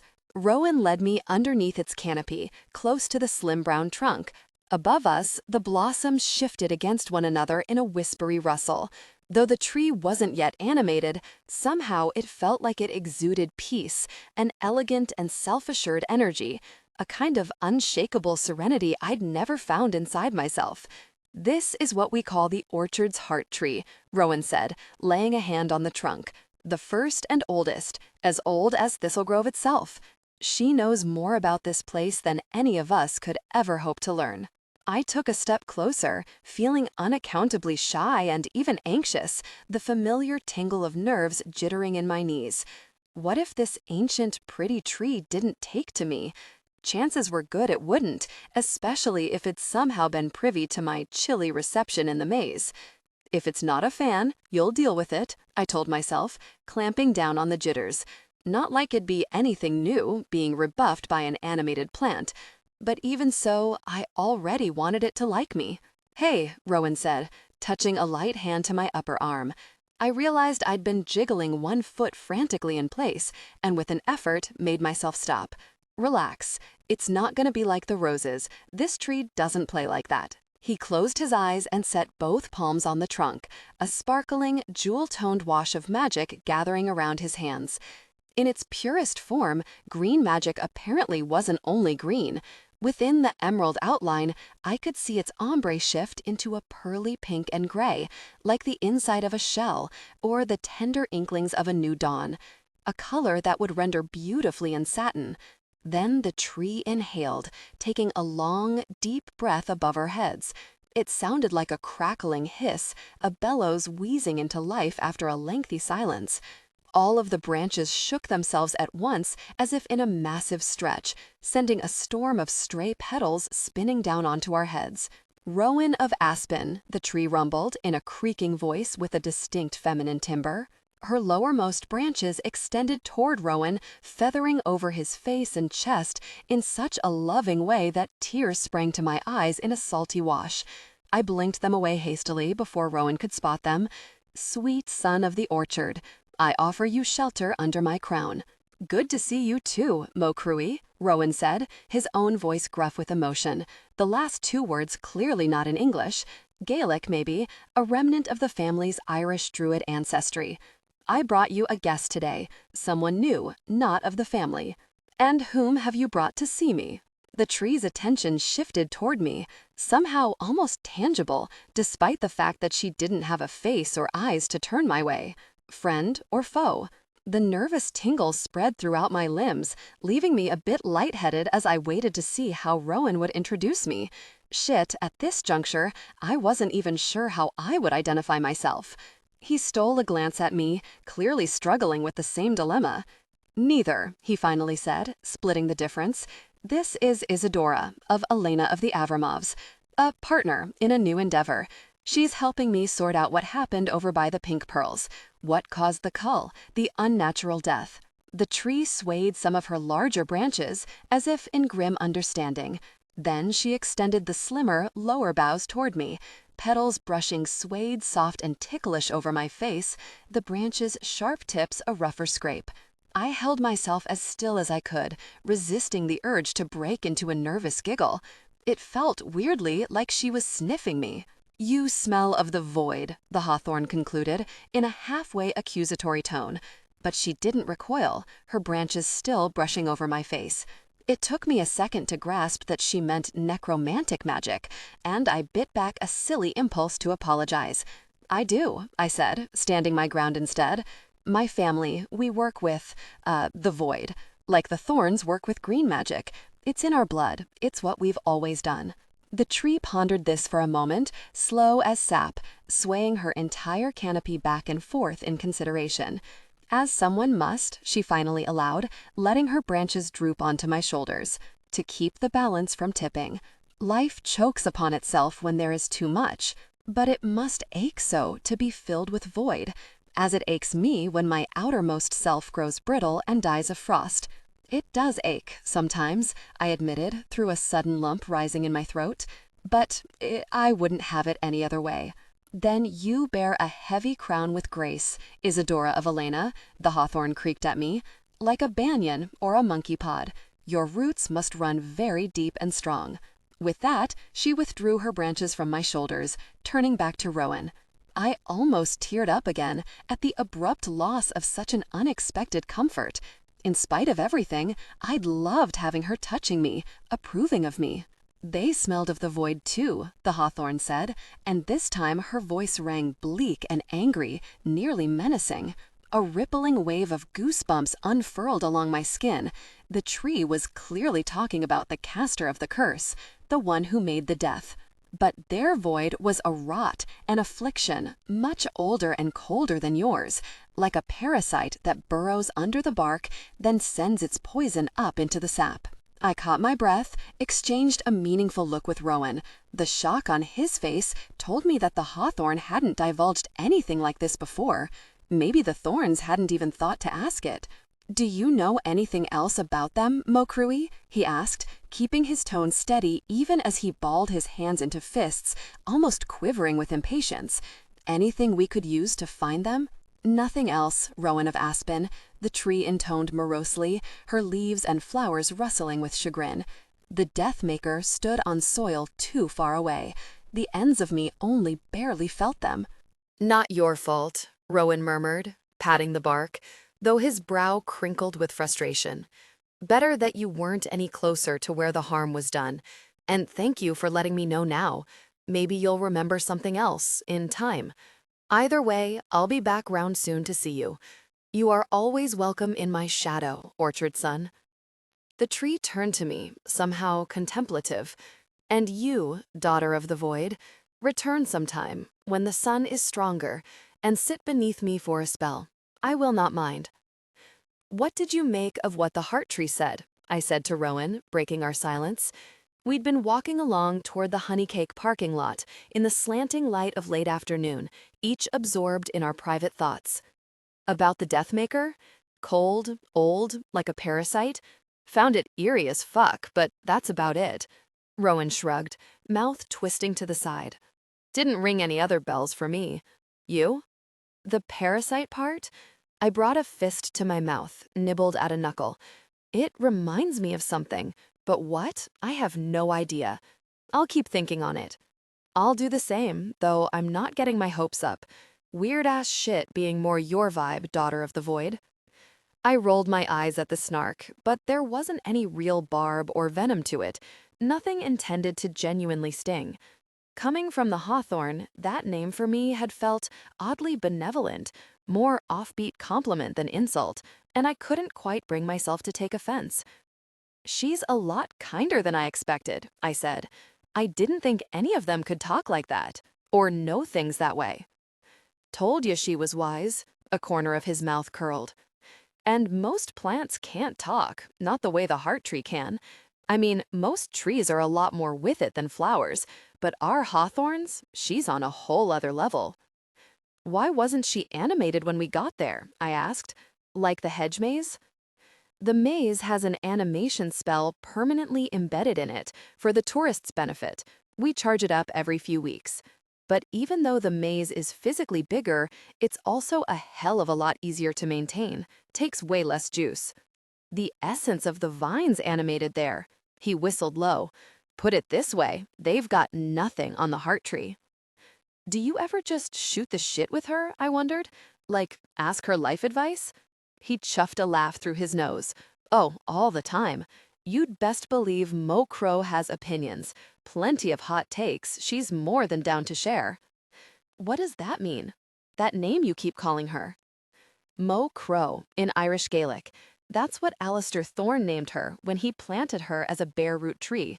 He grinned to himself, eyes cast down. Sometimes I just call her the boss, too. I can tell she likes it. She does have that big guru energy, I agreed. Chill yet authoritative. Rowan cast me a startled look, as if surprised I'd been able to pick up on the tree's vibe at all. Maybe he thought all Avramovs were entirely aura insensitive when it came to plants. Mm-hmm. Sometimes we even run orchard decisions by her, just for perspective. Like, lately we've been trying to go even more sustainable, now that cash flow's steadier again. This reminded me that Thorns were in the same position as we were. Since the Blackmores had stopped using the Victor's Wreath magic to divert tourist flow exclusively to their own holdings, the orchard's finances had likely stabilized just like the Emporium's. It was very cognitively dissonant to think of our families as having such clear commonalities in addition to our glaring differences. But man, it's been rough to try and do that while keeping profits up, Rowan went on, rubbing a hand over the back of his neck. Recapturing energy from waste can be so expensive, and sometimes Mo Crow will be like, hey, slow your roll. Real progress takes time. It's okay if everything doesn't happen all at once. He shook his head in slow wonder, lips curving. Hard to beat that kind of long game thinking. I get it, though, I said, nodding. Fashion's like that, too. It's much easier and cheaper to be fast about it. The brands that really care about the environment, they make incremental progress toward being sustainable. Upcycled fabrics, lab-grown leather, cool cutting-edge shit like that. Stuff that doesn't become affordable overnight, but is a step in the right direction. And that's something you care about, he said, incredulity suffusing his tone. Sustainability in fashion? Spiky irritation lanced through me from the top of my head down to my toes. Why wouldn't I? I snapped. I cared about it so much, in fact, that a central part of my clothing line dream was how to make it not only sustainable, but even positively impactful. Not that I was about to share any of that with him. I do live on this earth, same as you. Of course I care about the environment. Hey, no shade, he said, holding up his hands. I was just curious. Lots of people don't exactly lose sleep over their carbon footprints. I didn't realize you were into that, is all. Well, I am, I said, a little mollified. Though I'll admit it's been baby steps, especially when it comes to meat. I mean, I have 6 pets, and I love them all to bits. It's not like I don't know eating animals is fundamentally wrong, but I also love burgers something fierce, and bacon, and chicken tenders, and creative combinations of the above. So did I, way back when, and I'll be the first to say that it's a struggle to maintain. But you gotta start somewhere, right? Weaning yourself off animal products is a process. For sure, I said, nodding sagely. You don't get to cultivate moral superiority overnight. It's more of a long-term commitment to the brand. Rowan snorted, but let my ribbon go. I rubbed my goosebumped arms as we neared my car, wishing I'd brought a jacket. I hadn't planned to stay this long, and so close to dusk, but days still turned brisk, with a noticeable nip to them. Rowan clocked the movement, his hand twitching toward the plaid slung over his shoulder as if to offer it to me, before thinking better of it, letting his hand fall back to his side. So we weren't even at that level of courtesy yet, I thought, with a queasy twist of ache. Not that I needed any man to give me the shirt off his back, but it would have been a companionable gesture between two people who were working together, a tacit show of good faith. Probably we'd never get there, and for the best. No use in forgetting who we were or where we stood with each other. 10. Spring meets storm. I spent the next day holed up in my studio at the Bitters, brainstorming the new haunted house.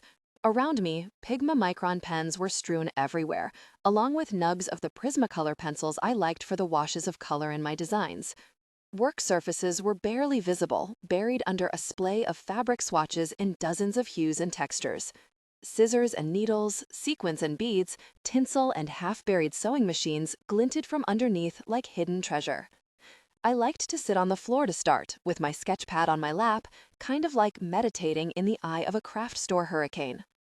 All that external creative chaos somehow exerted a calming effect on the hectic scatter of my psyche. When it came to developing a new concept for the haunted house, I always began with the costumes, letting the storyline particulars flow outward from there. And vampires feuding across the centuries should have given me a whole phantasmagoria of inspiration. Frilly Baroque masterpieces, austere Victorian gowns, a little freewheeling flower child action to rep the 70s. All manner of promising visuals to get the juices flowing. But today, my mind kept straying insistently contemporary. For women, flowing asymmetrical pieces in silk and linen trimmed with lace, hand-painted in intricate florals of cream, rose, and green, kind of an ultra-fey bloomcore aesthetic. For men, I found myself gravitating toward much edgier, sharper lines, mixed media in different shades of black and gray.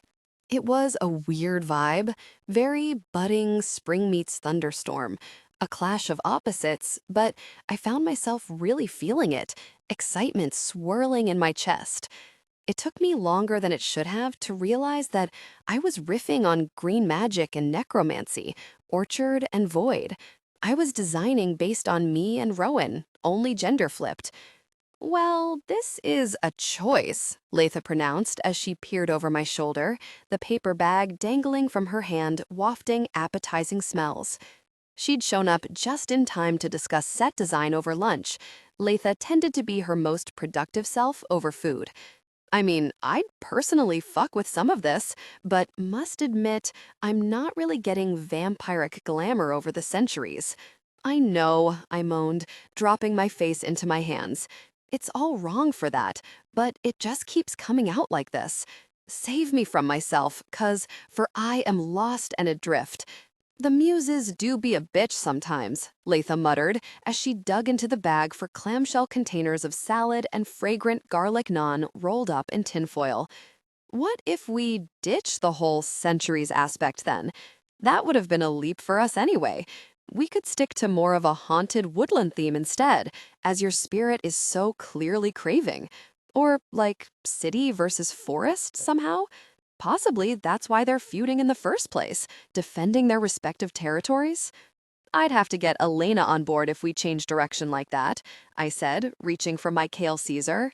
No sesame chicken strips this time, even though they were my very favorite at Leaf Laugh Love, and I was already mourning the absence of all that umami.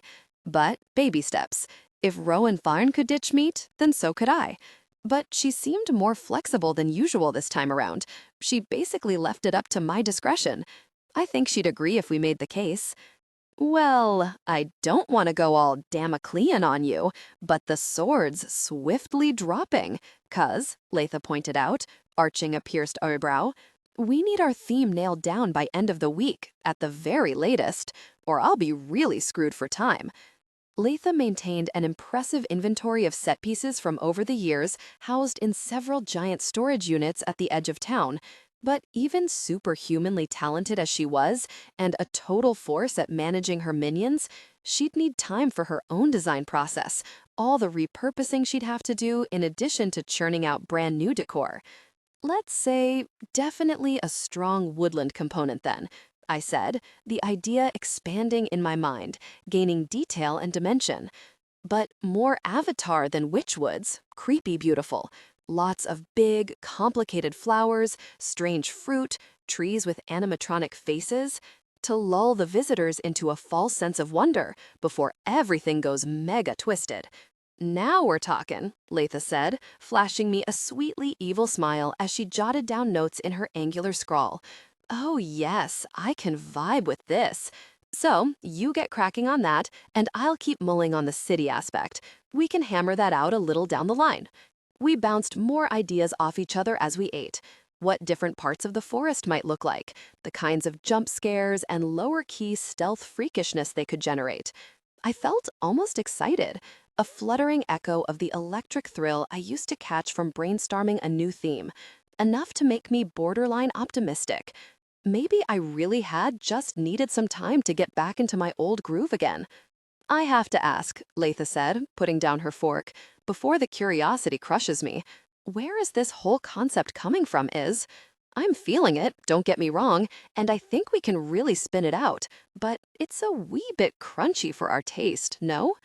It's because of honey cake, I admitted, pressing fingers to my temples. I spent a long day there yesterday with Rowan, getting our investigation underway, and it's kind of creeping into my head. They have this hawthorn there, what they call a heart tree. You can talk to it, and I mean really talk, none of the cutesy, shallow shit you usually see during thorn ceremonies. I described the heart tree to Latha, the sense of peace and stability it emanated, the aura of sweeping kindness, a universe of wisdom in the roots beneath its soil. She hadn't spent much time at the thorn orchards either, so I walked her through a virtual tour of the farmhouse restaurant and the stables, the maze with its rude roses, the barn full of darling baby animals that I'd caught only a passing glimpse of but was dying to return to for a cuddle. The way Honeycake Cottage looked like the most harmonious domain out of all four family holdings, like something delicately grafted into our world from some enchanting storybook, and not the Brothers Grimm kind that our own family tended to emulate. You really liked it there, didn't you? Latha said, eyes narrowing. Almost seems like you're crushing on the place, which I find very confusing given how tragically vanilla it all sounds, but sure. Either way, this has to be the sparkiest I've seen you in ages. Believe me, no one's more surprised than me. But it did feel nice to spend some time there. Roses with attitude and the whole blight thing aside, the whole place felt more welcoming than I'd expected. And what of your reluctant collaborator? Latha asked, deftly peeling a blondie out of its plastic wrapper with her long coffin nails, polished a galactic swirl of blues and purples and smattered with zodiac signs. Latha had the kind of high-glam witch nails lesser beings only aspired to in their dreams.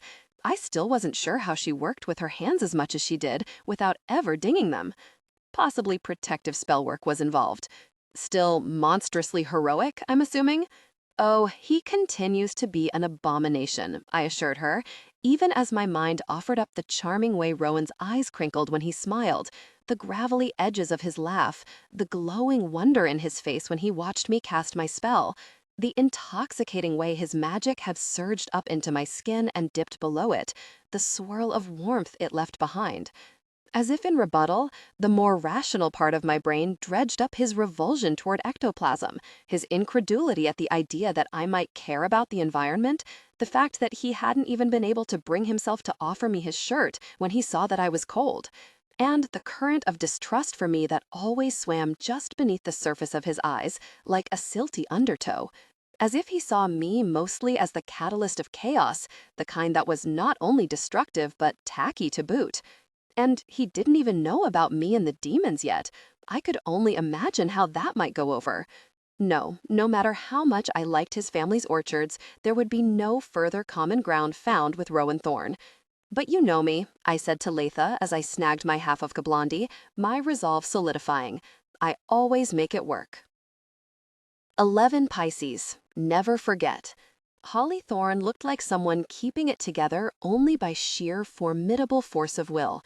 She sat across from me and Rowan at one of the glossy high tops at Whistler's Fireside, a gastropub I'd been to only a few times since it opened a couple of years back. It wasn't really my scene.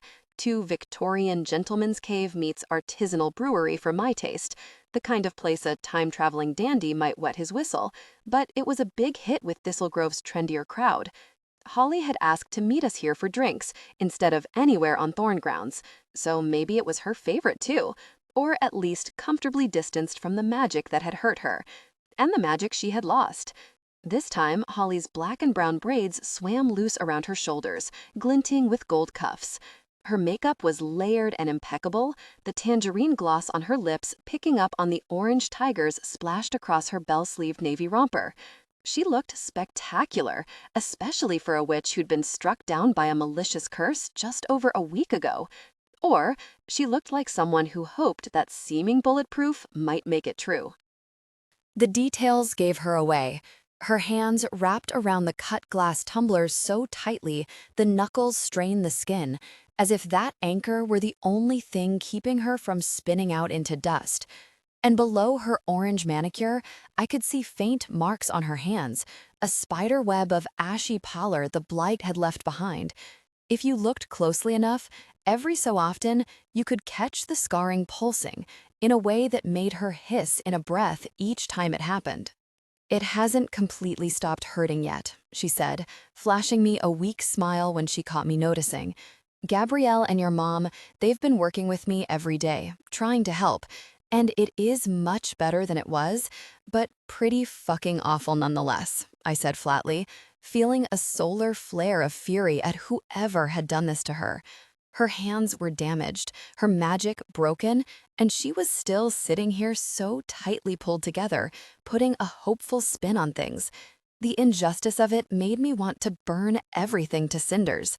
Next to me, I could almost hear Rowan grind his teeth. He'd been emanating low-grade rage ever since we sat down, like a dense planet with too much gravity. But I could tell he was intent on keeping it in check for Holly's sake. "Yeah," she said, closing her eyes for a moment. When she opened them again, they were dull and bleak, dimmed with fatigue. Awful and exhausting. To be honest, the jacked-up magic thing, not being able to cast, it's a lot worse than the pain. I keep reaching for it, and each time, it's like smacking face first into a wall in the dark, like being lost inside your own house at night. "That sounds like the worst kind of nightmare," I said, my stomach tumbling at the dot. "It is, except I can't even wake myself up." She thumped a helpless fist against the table, grimacing. "This is the first time I've been out since it happened. I've been taking PTO from the daycare where I work. They don't want me sick around the kids, anyway, so they're being pretty good about it. But sitting in my house was getting to me too, listening to myself think in circles. And I'm sorry, Ro, but I couldn't go back to Honeycake either, not yet." "Don't even apologize," Rowan said fiercely, reaching out to brush his fingertips over hers, clearly wanting to grasp her hand, but knowing that might only hurt her worse. We're here for you, Holes. It's whatever you need to feel comfortable. I started at that, almost doing a double take. I'd known that Rowan was objectively kind, at least to other people. I'd just never seen it, not like this. But right now, he was pure earnestness, good intentions distilled down into knowing exactly the right thing to say. Holly nodded shakily, her eyes glossing bright with tears. I don't know about comfortable just yet, but she looked around the bar, a small smile tracing over those determinedly bright lips. I'm feeling less like the Walking Dead just now, being here, which is something, at any rate. Whatever it takes to get you there, Rowan said, the corners of his mouth tightening. Whatever you want, that's what goes. Just keep that in mind when we start, okay? They sat together for a moment, his fingers fanned over hers, heads bowed toward each other. I'd forgotten about the thorn-empathic bond, the way they could pick up on one another's feelings as if their emotions transmitted across a private radio frequency, a far gentler rapport than what we Avramovs shared with one another. If I fell, I knew with unshakable certainty that my family would always catch me too. It just might not be the softest of possible landings. We didn't tend to tread this lightly with one another's emotions or take anywhere near this much care. It had simply never been our way. But maybe, sometimes, knowing you'd be caught with such tenderness when you stumbled could make you feel a different kind of safe. I sat quietly next to them, trying not to feel like a trespasser on their moment, maybe even guilty by association with necromantic magic. Then Holly lifted her head and took a final sip of her drink, clearly steeling herself. "So," she said, gaze shifting decisively between me and Rowan, "let's do this. What can I tell you that might help?" "Why don't we start with your impressions of the day?" Rowan said. "Any weird shit, bad juju you picked up on, anything at all you noticed that might have struck you as somehow off?" Holly shook her head, smooth brow cinched. "That's the thing, though. There wasn't anything like that at all, as far as I can tell. Mostly, I remember being nervous as hell. I really wanted to be queen this year, you know that, Ro. I'd been practicing my floral repertoire for months, and I was thinking it could happen for me this time." "It would have happened," I said firmly. "Your spell was badass, blew the others right out of the water. Such impressive design, crazy intricate. If you ask me, you had the crown in the bag." She flashed a smile at me, wide and dazzling, a glimpse of a family resemblance to Rowan that I hadn't caught before. "Thank you. It did turn out pretty, like my better practice runs." Before my turn came round, I was mostly focused on the other competitors, running comparisons with what they had going, trying to rein the jitters in. But then once I started casting, she looked past us, her face softening with the memory. Holly Thorne clearly loved her magic every bit as much as I did mine. Everything else kind of faded into the background. I had to keep a bunch of separate threads up at once, which didn't leave a lot of room for nerves or for staring at the audience. "And it's not like you were expecting anything bad to happen," Rowan added. "Of course you wouldn't have been on high alert." "Right," she rolled her eyes, made a wry little face. "Ancient curses weren't exactly top of my mind. My bad, I guess. Next time, everybody gets a game time stare down, just to be on the safe side." "We do our job right, there won't be any next time," Rowan assured her. "What about when the spell took hold? You notice anything then, besides the obvious?" "You mean, besides the fact that it hurt like a bitch?" she said dryly. "'Cause that part surely did not escape me. I could feel it sort of stealing my spell, sucking the life out of it, turning it all dry and dead. It was like when we were kids, lighting paper scraps on fire to see how long you could let them burn before it hurt too much. Except I couldn't let go." "Wait, Thorn kids go through the fire starter phase too?" I exclaimed. "I thought playing baby pyro was an Avramov thing." "It's a kid thing, Isadora," Rowan said, with a slight eye roll. "Everyone does dumb shit like that before they grow some judgment." "Hey, maybe we're just late judgment bloomers," I said, shrugging. "Mine could crop up any day now, who's to say?" That stole another smile from Holly, though more restrained this time. "From where I'm sitting, good judgment might just be overrated. My whole life's been about clean living, and look where it's gotten me." "What happened to you was not your fault, Holes," Rowan said. "I know you know that. Sometimes you just can't predict how some messed up motherfucker might react to something you did. But I do have to ask, Can you think of any reason someone might be angry with you? Mad enough to pull some whacked-out shit like this? Holly twitched her fingertips along her tumbler, tracing its delicate etched pattern as she bit at the skin below her lower lip in thought. As far as I know, no one out there's feeling that type of way about me, she said, but I could see how her poise faltered, her mouth quivering a little. Though, I guess, well, this isn't anyone else's business, and definitely not something I planned on advertising, but I was seeing Gawain Blackmore for a little while. All my internal alarms sounded at the mention of Blackmore's, especially the notorious Garrett's little brother. I could feel Rowan's reaction beside me, a subtle shift into a state of even higher alert. It wasn't so much that Blackmores were inherently nefarious. In the more distant past, Avramovs and Blackmores had even considered themselves allied. But in the years since, they'd attained something of a reputation for underhanded fuckery. They'd spent a long time in possession of the Victor's Wreath, throwing their weight around Thistlegrove in a variety of obnoxious ways. And it was Gareth Blackmore's blatant two-timing of my own sister and Lyndon Thorne that had precipitated the vengeance plot, and his family's ensuing fall from Gauntlet Grace. You were seeing him, as in the past tense, I noted. Is that right? Yeah, we're done now. He was just too much. Clingy, possessive, wanting things to happen way too fast, and I was feeling weird about it already because of what happened to Lynn. Not that Gawain must be shady by definition just because his brother's a dog, but you know how it is. She shrugged, spreading her hands. Learned behavior. And when folks are that suspicious of their partners, it's usually because they're the ones with the skeletons. So you were the one who broke up with him? I asked, just to confirm. She nodded, eyes clear and resolute, obviously not regretting her decision one iota. Good for her. It wasn't worth the nonstop drama. That's just not my style, she said, tipping her head to the side. I like my relationships calm, clean, reasonable. And I wanted to be single anyway for Beltane. I hadn't really been looking for anything serious to begin with when we got together back in February, and he knew that. Guess I still should have anticipated how dramatic he was going to be about ending things, it being Gav's default setting and all. Sounds like a charmer, I said sourly. Probably a fucking Pisces man.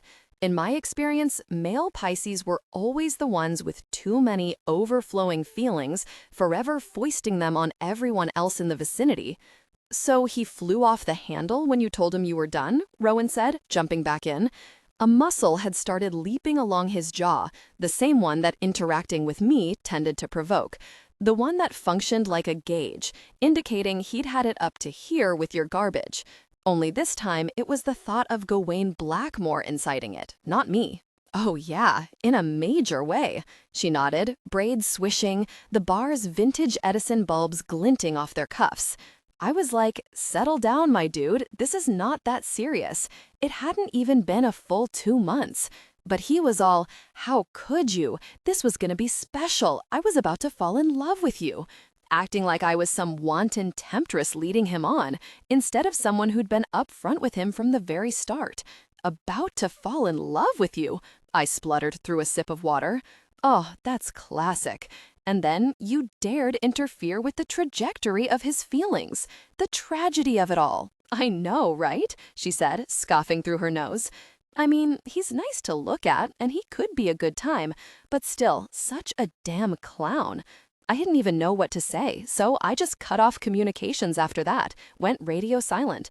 I was hoping he'd wear himself out, move on.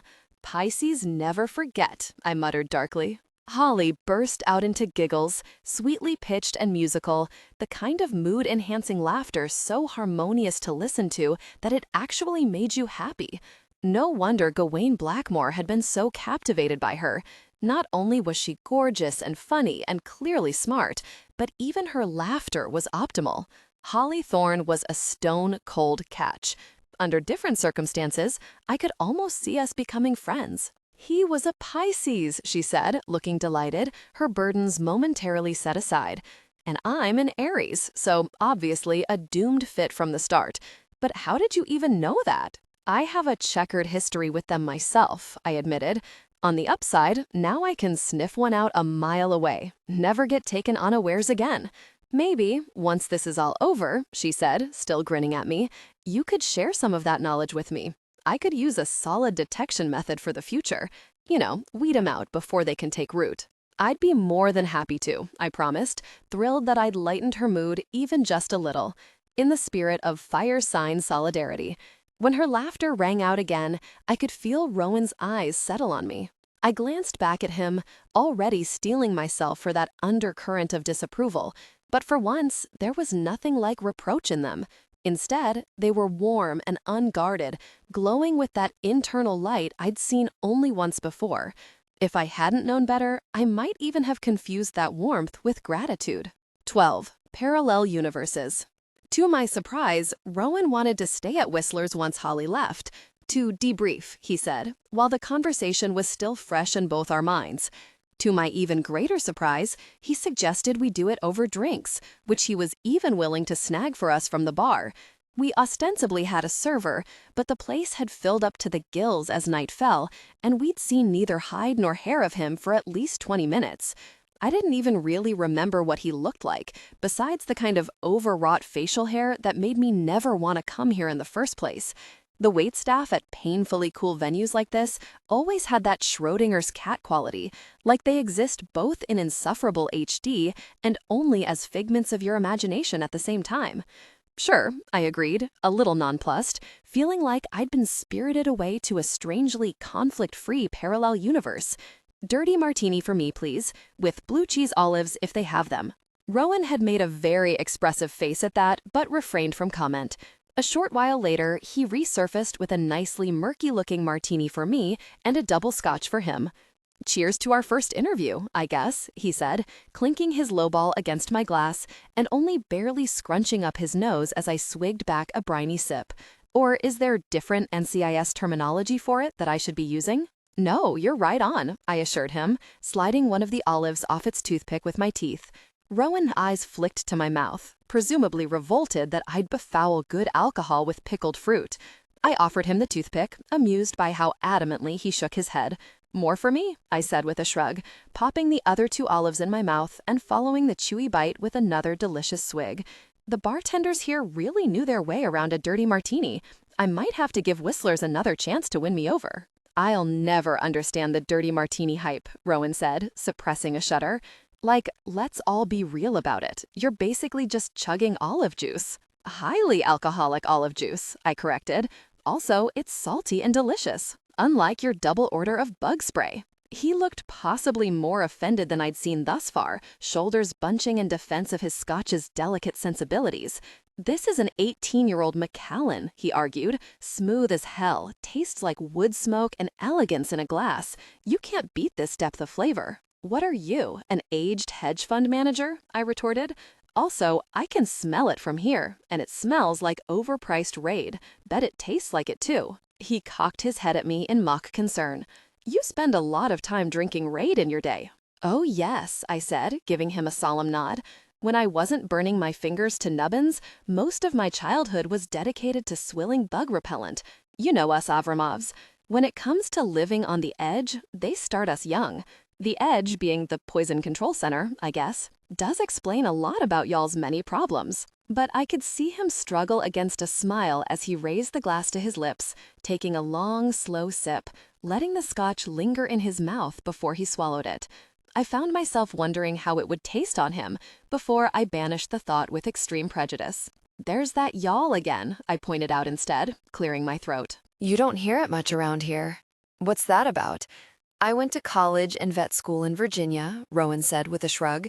Guess it just grew on me. I hadn't realized you spent that much time away from here, I said, feeling an unexpected stab of wistfulness at the idea. I'd never been farther than 50-ish miles from Thistle Grove myself, and never for more than a few days or so. That's where my mom's side of the family's from, Rowan elaborated, smiling at the thought of his relatives, the Watts clan. Even before I went for school, Lyndon, Lark, and I used to spend whole summers down there sometimes, in Charlottesville, with my grandma Ramona. That's a long time to be away from magic, I said, balking a little.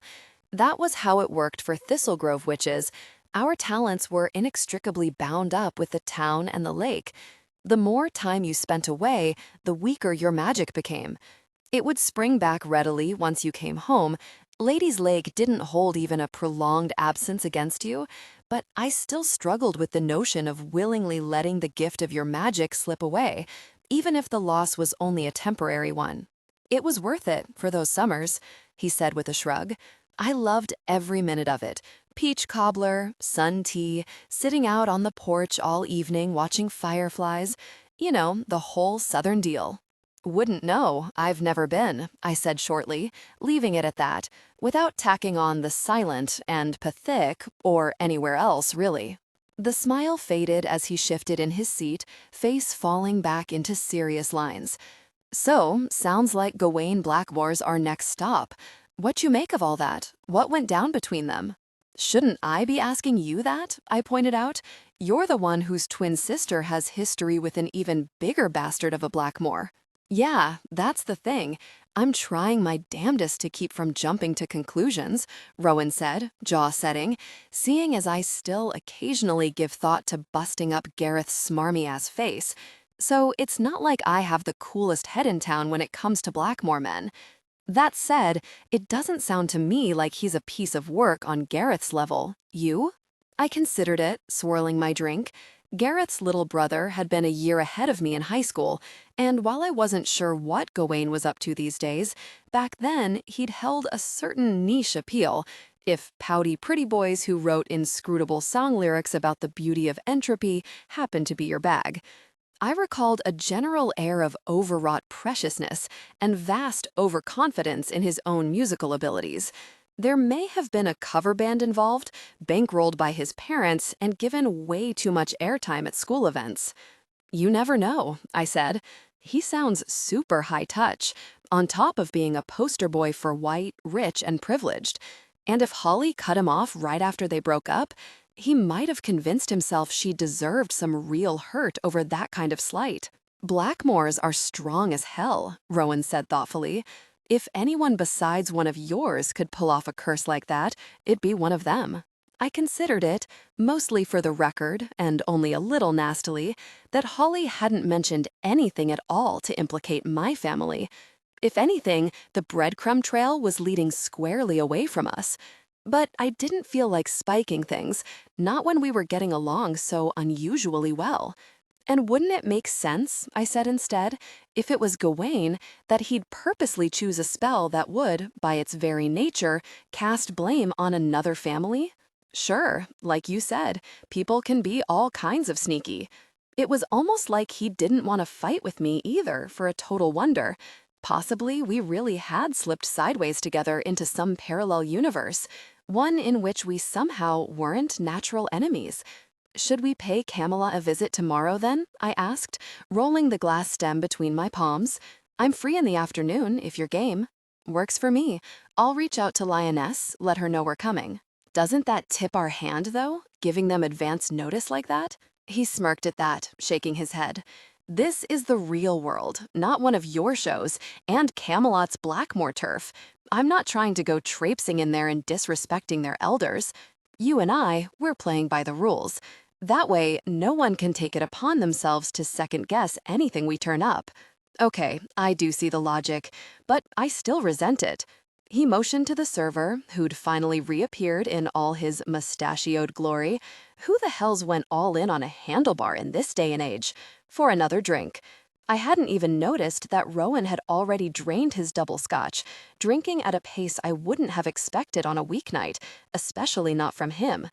At our first meeting at the Shamrock, he hadn't even ordered anything stronger than coffee. But admittedly, tonight had a different vibe. A shimmering filament of something I couldn't quite identify. I swigged the rest of my martini and hastily ordered another before the server could vanish again. No way was Rowan Thorne going to be out drinking me. It would upset the natural order of things, set the cosmos itself askew. I forgot to ask, did you want anything to eat? Rowan said after the second round arrived, cocking an eyebrow at me. My treat. I'm good. Also, why are you being so nice to me? I demanded. It's making me antsy.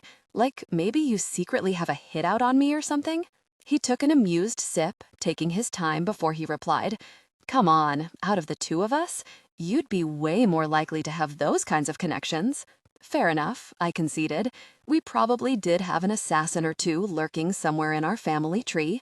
Still doesn't answer my question. He shrugged, a loose, rolling movement that shouldn't have been half as compelling as it was. Maybe I'm just being polite.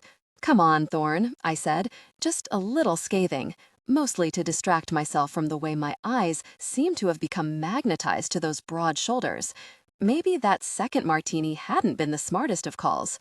"When have you ever done polite with me?" He winced a little at that, as if it were a low blow instead of the simple truth. "The thing is," he said, drumming his fingers on the table, casting me a piercing look from under lowered brows, "I saw how you made my cousin laugh, the way you distracted her from all the miserable shit she's dealing with. You didn't have to do any of that for her, but you did. So thank you for that." "You're welcome," I said, a little stunned that he thought this was a gesture worth remarking on. What kind of callous person did he think I was? "And Holly," he went on, licking his lips before taking another long swig, "she's amazing. Not only is she a killer caster, but she's just one of those rare people who thoroughly excel at life. We're talking dead-ass hilarious, considerate, kinder than anyone you'll ever meet. Works with high-needs kids and is just infinitely patient with them." "She does seem awesome," I agreed, warmed despite myself to hear him compliment her.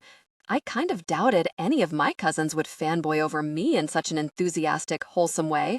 Rowan and Holly seemed to genuinely get each other. I really liked her. I was even hoping I'd get to be friends with her after all this is behind us. Rowan nodded vaguely at this thought, as if the idea of friendship with me weren't, under normal circumstances, the kind of thing he might not wish on his worst enemy, much less a beloved cousin. I snuck a look at his glass, which was already close to empty. Maybe I wasn't the only one whose judgment was on the verge of impaired. "She doesn't want us worrying about her," Rowan said, dropping his chin, his voice dipping so low that I leaned over my crossed forearms to hear him better. It put me close enough to him to better appreciate how the bar's muted light lit his downcast face, falling over bold jaw and cheekbone, highlighting the soft yet precise cut of his mouth. It made him look not only like some modern angel, but also more vulnerable than I'd ever seen him. Neither hero nor arch-nemesis, but the solid dude my sister probably saw him as, grappling with a profoundly awful situation. "But she's still in a lot of pain," he continued, lifting his eyes back to mine with an effort, "and terrified to boot. Scared she'll never get her magic back the way it was. I would be too," I half whispered, afraid he might withdraw if I got any louder. I mean, who wouldn't be? "Man, it fucking kills me that she has to go through this," he said, and this time his tone was so raw it rocked me. That explained the uncharacteristic drinking then. He was still badly shaken by what had felt from his cousin. I keep asking myself, why her? No one deserves this less than she does. I knew exactly where he was coming from because I really had liked Holly.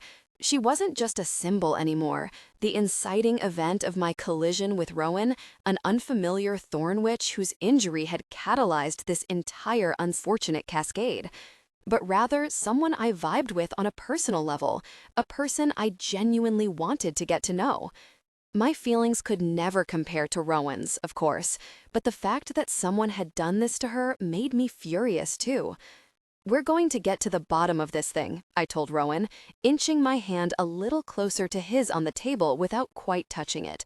"And when we do, we'll find the total waste who did this to Holly and haul their wretched ass straight to Emmy's doorstep, possibly after just the tiniest of beatdowns. I won't tell if you won't." He looked back up at me, eyes lingering on mine, shifting back and forth between them before he let his gaze drift down to my mouth. This time, the intent behind the look was unmistakable, and I could feel heat gathering under my skin like smoke. In this parallel universe we were temporarily inhabiting, Rowan Thorne was thinking thoughts about my mouth. "Well, look at you," he murmured, a faint smile playing on his own lips. "With your warrior face on and everything. I may just about believe you. You'd better, I said, still feeling several degrees too warm, for I do not fuck around, not when it comes to shitty hex-slinging bullies. Almost worse than a dude Pisces on a bad day. Rowan chuckled, a low, caramelized sound that sent all that collected heat spiraling straight to my belly. I was playing with the worst kind of fire here, and I knew it, but when had that ever stopped me before? When had it ever done anything at all, besides making me want to keep blazing my way down trails marked forbidden? For me, the forbiddenness usually tended to be the point. Pisces-shaped chip on your shoulder aside, that was a cute bit, he said, the chuckles still warming his tone. How'd you guess about Gawain anyway? Didn't guess, but knew, I replied, with a one-shouldered shrug. Like I know you're a Taurus beyond a reasonable doubt. He reared back a little, mouth dropping open. Okay, how the fuck did you do that? There's no way you know my birthday. Goddess-given talent. Yours is easy anyway. You display all the relevant attributes. Intense stubbornness, an even keel, your standard Taurus slow-boil temper, a boatload of basic decency. Wow, you're gonna throw in basic decency, he echoed, lips twitching. Careful now, before you trip and give me a compliment. Plot twist, I said, sing-song. Turns out I can imagine worse things than accidentally saying something nice to you. He mimed shock, widening his eyes and rounding his mouth into an exaggerated O. Wait, have we met? I'm Rowan Thorne, and while we're at it, what's your sign? I tilted my head back and forth, considering, my lips tucked slyly behind my teeth. Get us another round, and maybe I'll let you guess. 13. All the signs you're not. To my absolute delight, Rowan Thorne, wasty face, wildlife hero, utterly blew it at the zodiac. Wait, no, I got it, he cried, slipping sideways in his seat a little before righting himself, hooking one foot around the chair leg. We were 4 drinks deep, which for Rowan meant more like 8, but he somehow managed to make even impending sloppiness look close to charming. Scorpio! I exploded into laughter, dropping my forehead down onto my crossed arms. You've clearly never met a Scorpio in your whole entire life, if you think that's even remotely possible, I said, once I'd gotten myself mostly back under control. Try again. He scrunched up his face, fumbling for his glass with one hand. Wait, which have I already said? Cancer? That was a definitive no. Virgo? Hells no, OMG. How are you so amazingly terrible at this? There's only 12 options to pick from. But did I say Sagittarius already? He squinted at me with one eye like, gotcha pegged. Because that feels right. I mean, warmer. But since I'm not currently dancing topless on our table before jetting off to Thailand for some spontaneous me time, you can safely assume that one's a no. Oh, is that what they do? He tipped his chair back onto 2 very precarious legs and rocked it back and forth, raising his eyebrows. Damn, that sounds kind of fun. Gotta get me a Sagittarius chick one of these days. Why? I demanded. So you can escort her off the table and lend her your shirt, then get her safely tucked in at home with a glass of water and 2 Aleve on her nightstand? Come on now, give me some credit. He draped his arms over the table and fixed me with a devastatingly lazy grin, his eyes shimmering with too much booze and that enticing inner candlelight. I would, at least, chastely kiss her cheek goodnight before I let myself out. I rolled my eyes elaborately, ever the consummate gentleman. And do you know what gentlemen get for their trouble? He laid his palms flat on the table and leaned forward with great gravitas, giving his eyebrows a rakish wag. A lady's number. As if you wouldn't do it anyway, just because it's the right thing to do. Maybe so, but, you know, as a vet, I also know when not to look a gift horse in the mouth. While I puzzled over what that was supposed to mean, he gazed off to the right for inspiration, then refocused on me, lifting a triumphant finger.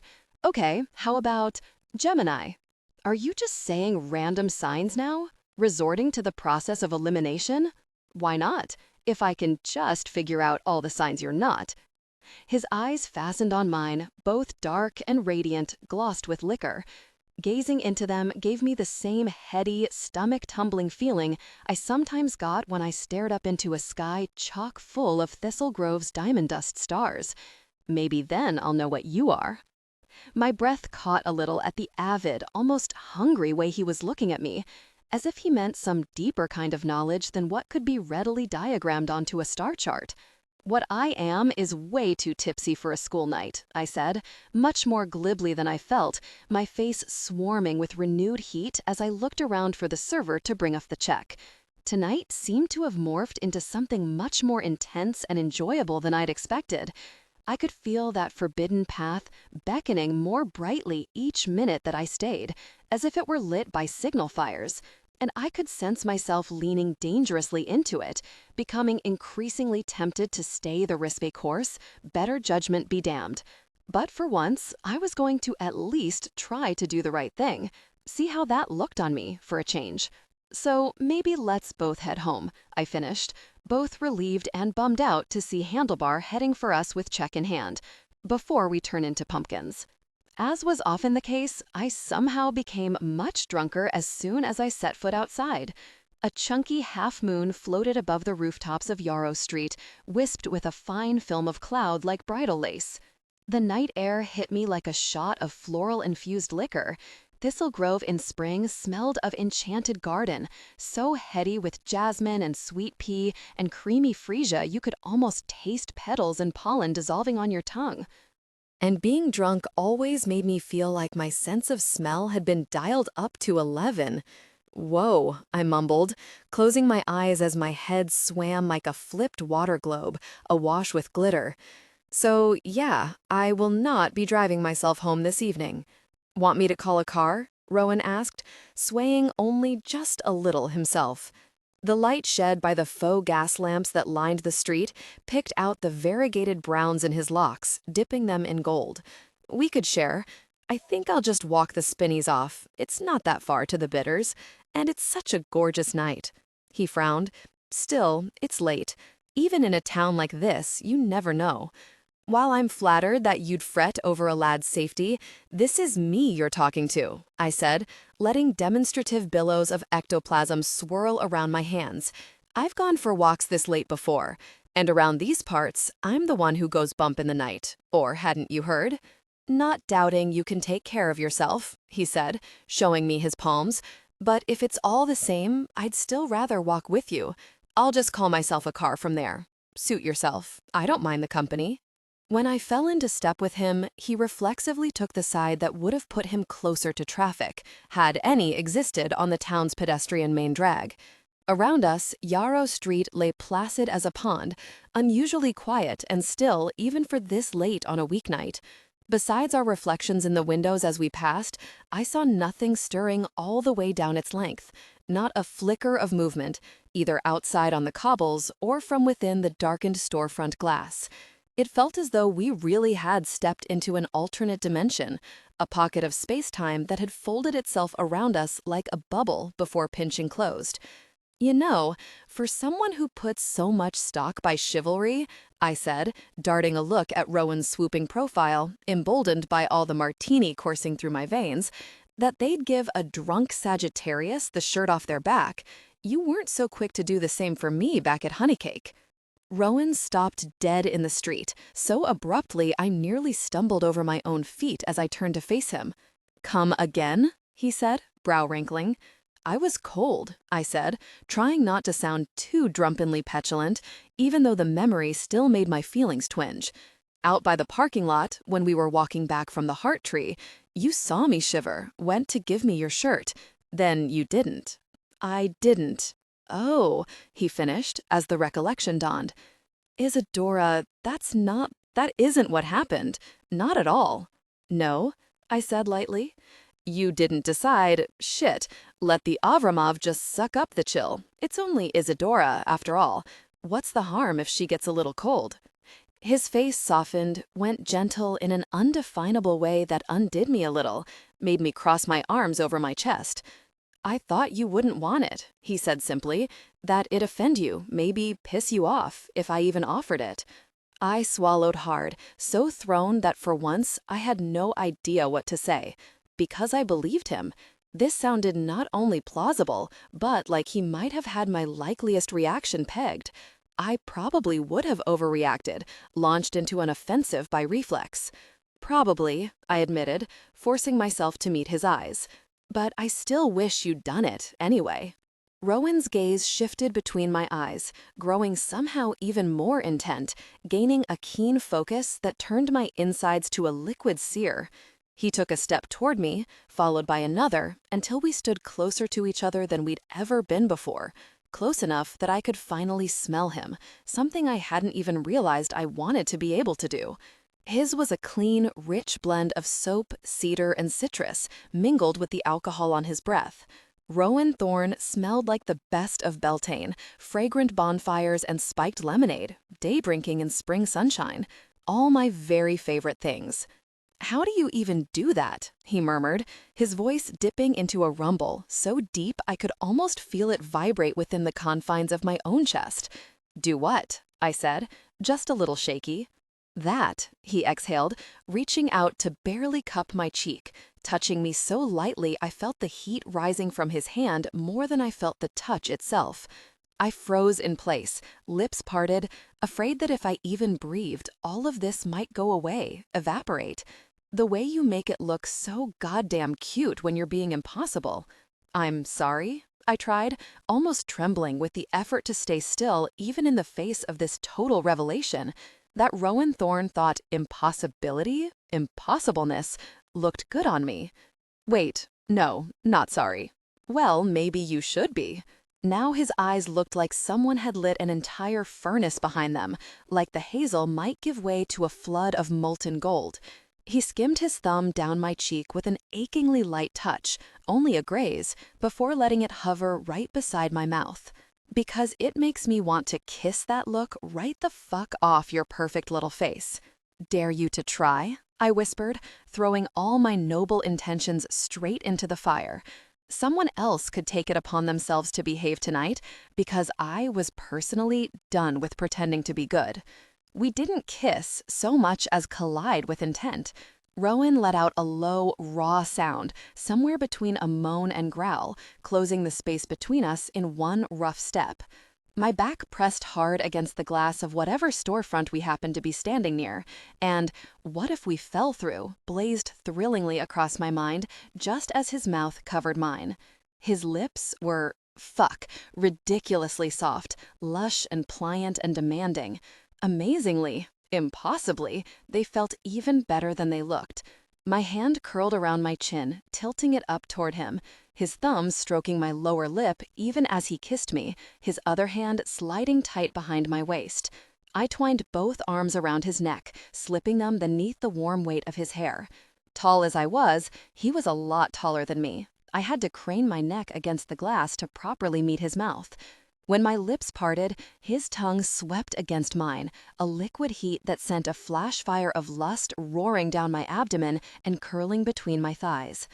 In response, an absurdly helpless little moan came surging out of my throat, the kind of needful sound I wouldn't have been caught dead making in front of Rowan Thorn even in my own imagination a few hours ago. The effect it had on him was instant. A ragged breath jolted from his lips, exhaled hot into my mouth. He went so hard against me, I had to swivel my hips to accommodate him, draping my leg over the outside of his thigh, looping my foot around his calf. We fit together like we were made for it, his heat hitched up right against mine. "God damn, Isadora," he groaned against my mouth, dragging my lower lip through his teeth. "How do you feel so fucking perfect?" When he kissed me again, I thought I might melt right out of my torn jeans, pool directly onto the pavement like some dirty porno version of the Wicked Witch of the West. He tasted strongly of scotch, which I apparently liked a shitload more than I'd been led to believe, but beneath that he was also somehow sweet, a burnt caramel taste like butterscotch. Each time his lips remolded to mine, tongues surging together, I tilted my head farther back to give him better, deeper access.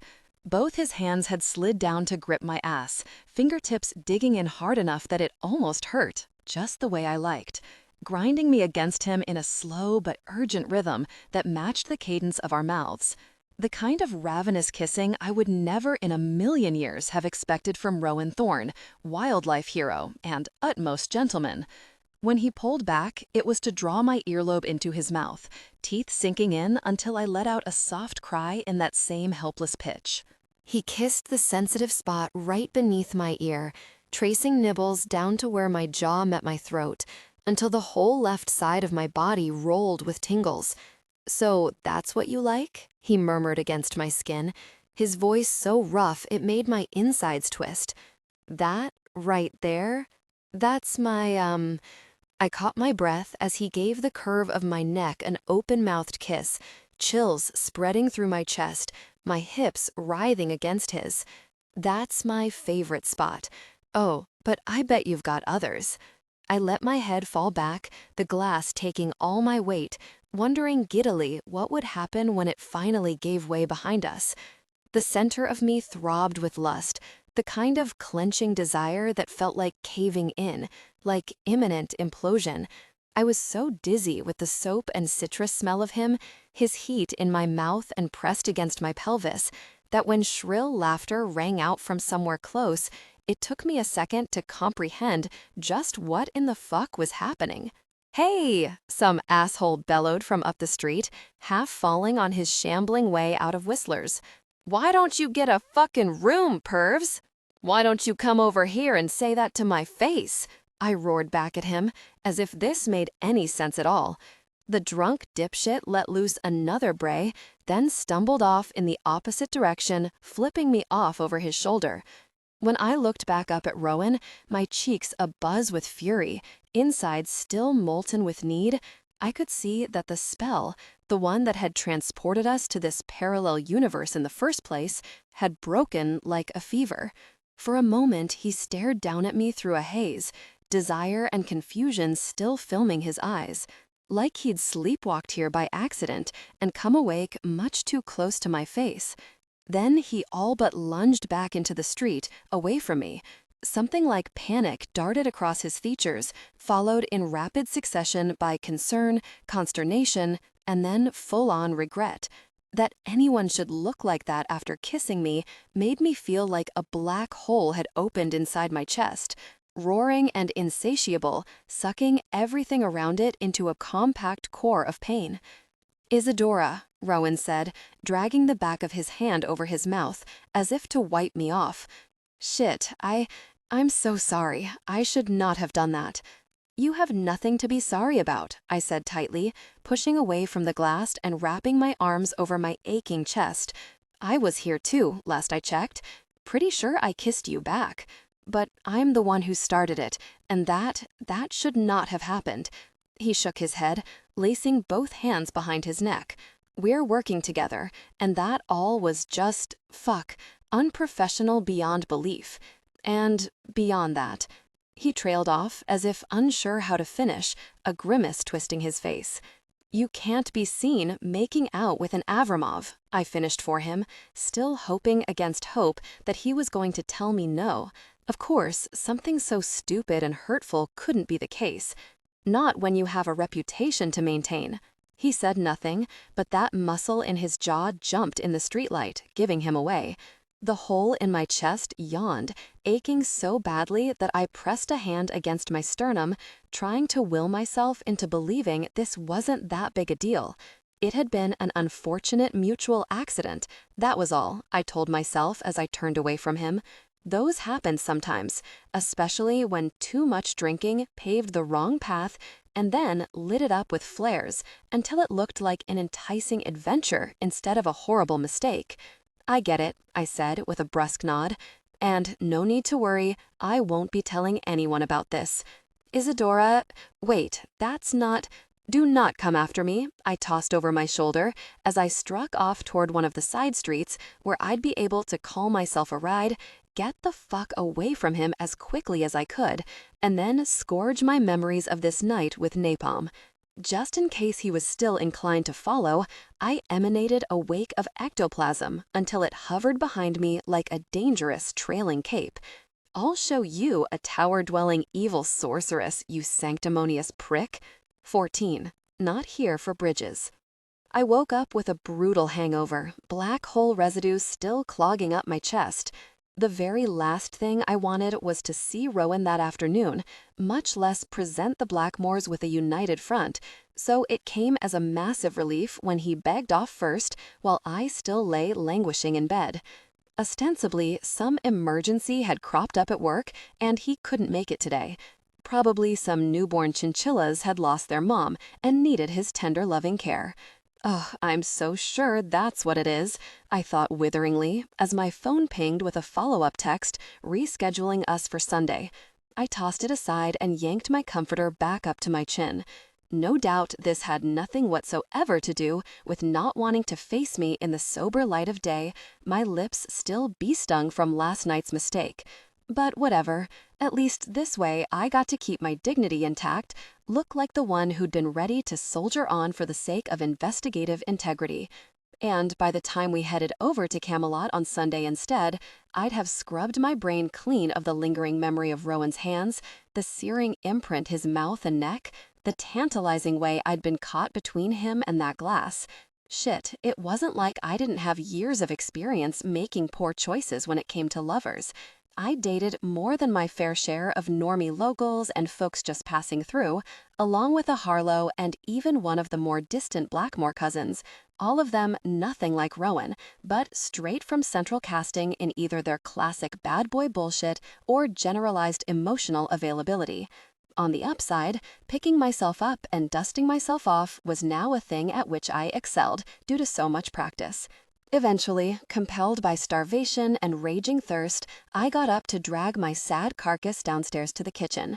As I roamed the halls in my fleece-lined bathrobe, the bitters seemed to loom around me, even more sinister than normal. Its antique bronze lamps guttering and leaping like flicking tongues, the long corridors stretching out somehow too far into the distance, like an optical illusion. Above the peeling dark wood of the wainscot, the frayed edges of the velvet wallpaper rippled like the house's breath, weathered floorboards creaking before I even stepped on them.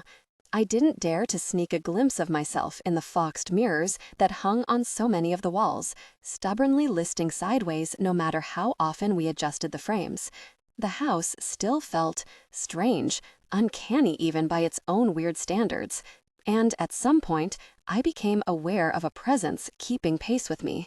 Hairs standing at attention on my neck, I closed my eyes and focused, murmuring a gentle summoning spell as my garnet throbbed against my throat. When I opened them, Lottie, the head chambermaid, drifted beside me, white cap askew on her curly mop of hair, her signature moo of disapproval conspicuously absent. Lottie hailed from a bygone era when the Avramovs had actual help, hard as that was to imagine nowadays, and she usually manifested only to cuss you out and judge you, very harshly, for failing to perform some household task to her exacting standards. But today she looked more haggard than reproachful, a glint of trepidation shimmering in her eyes.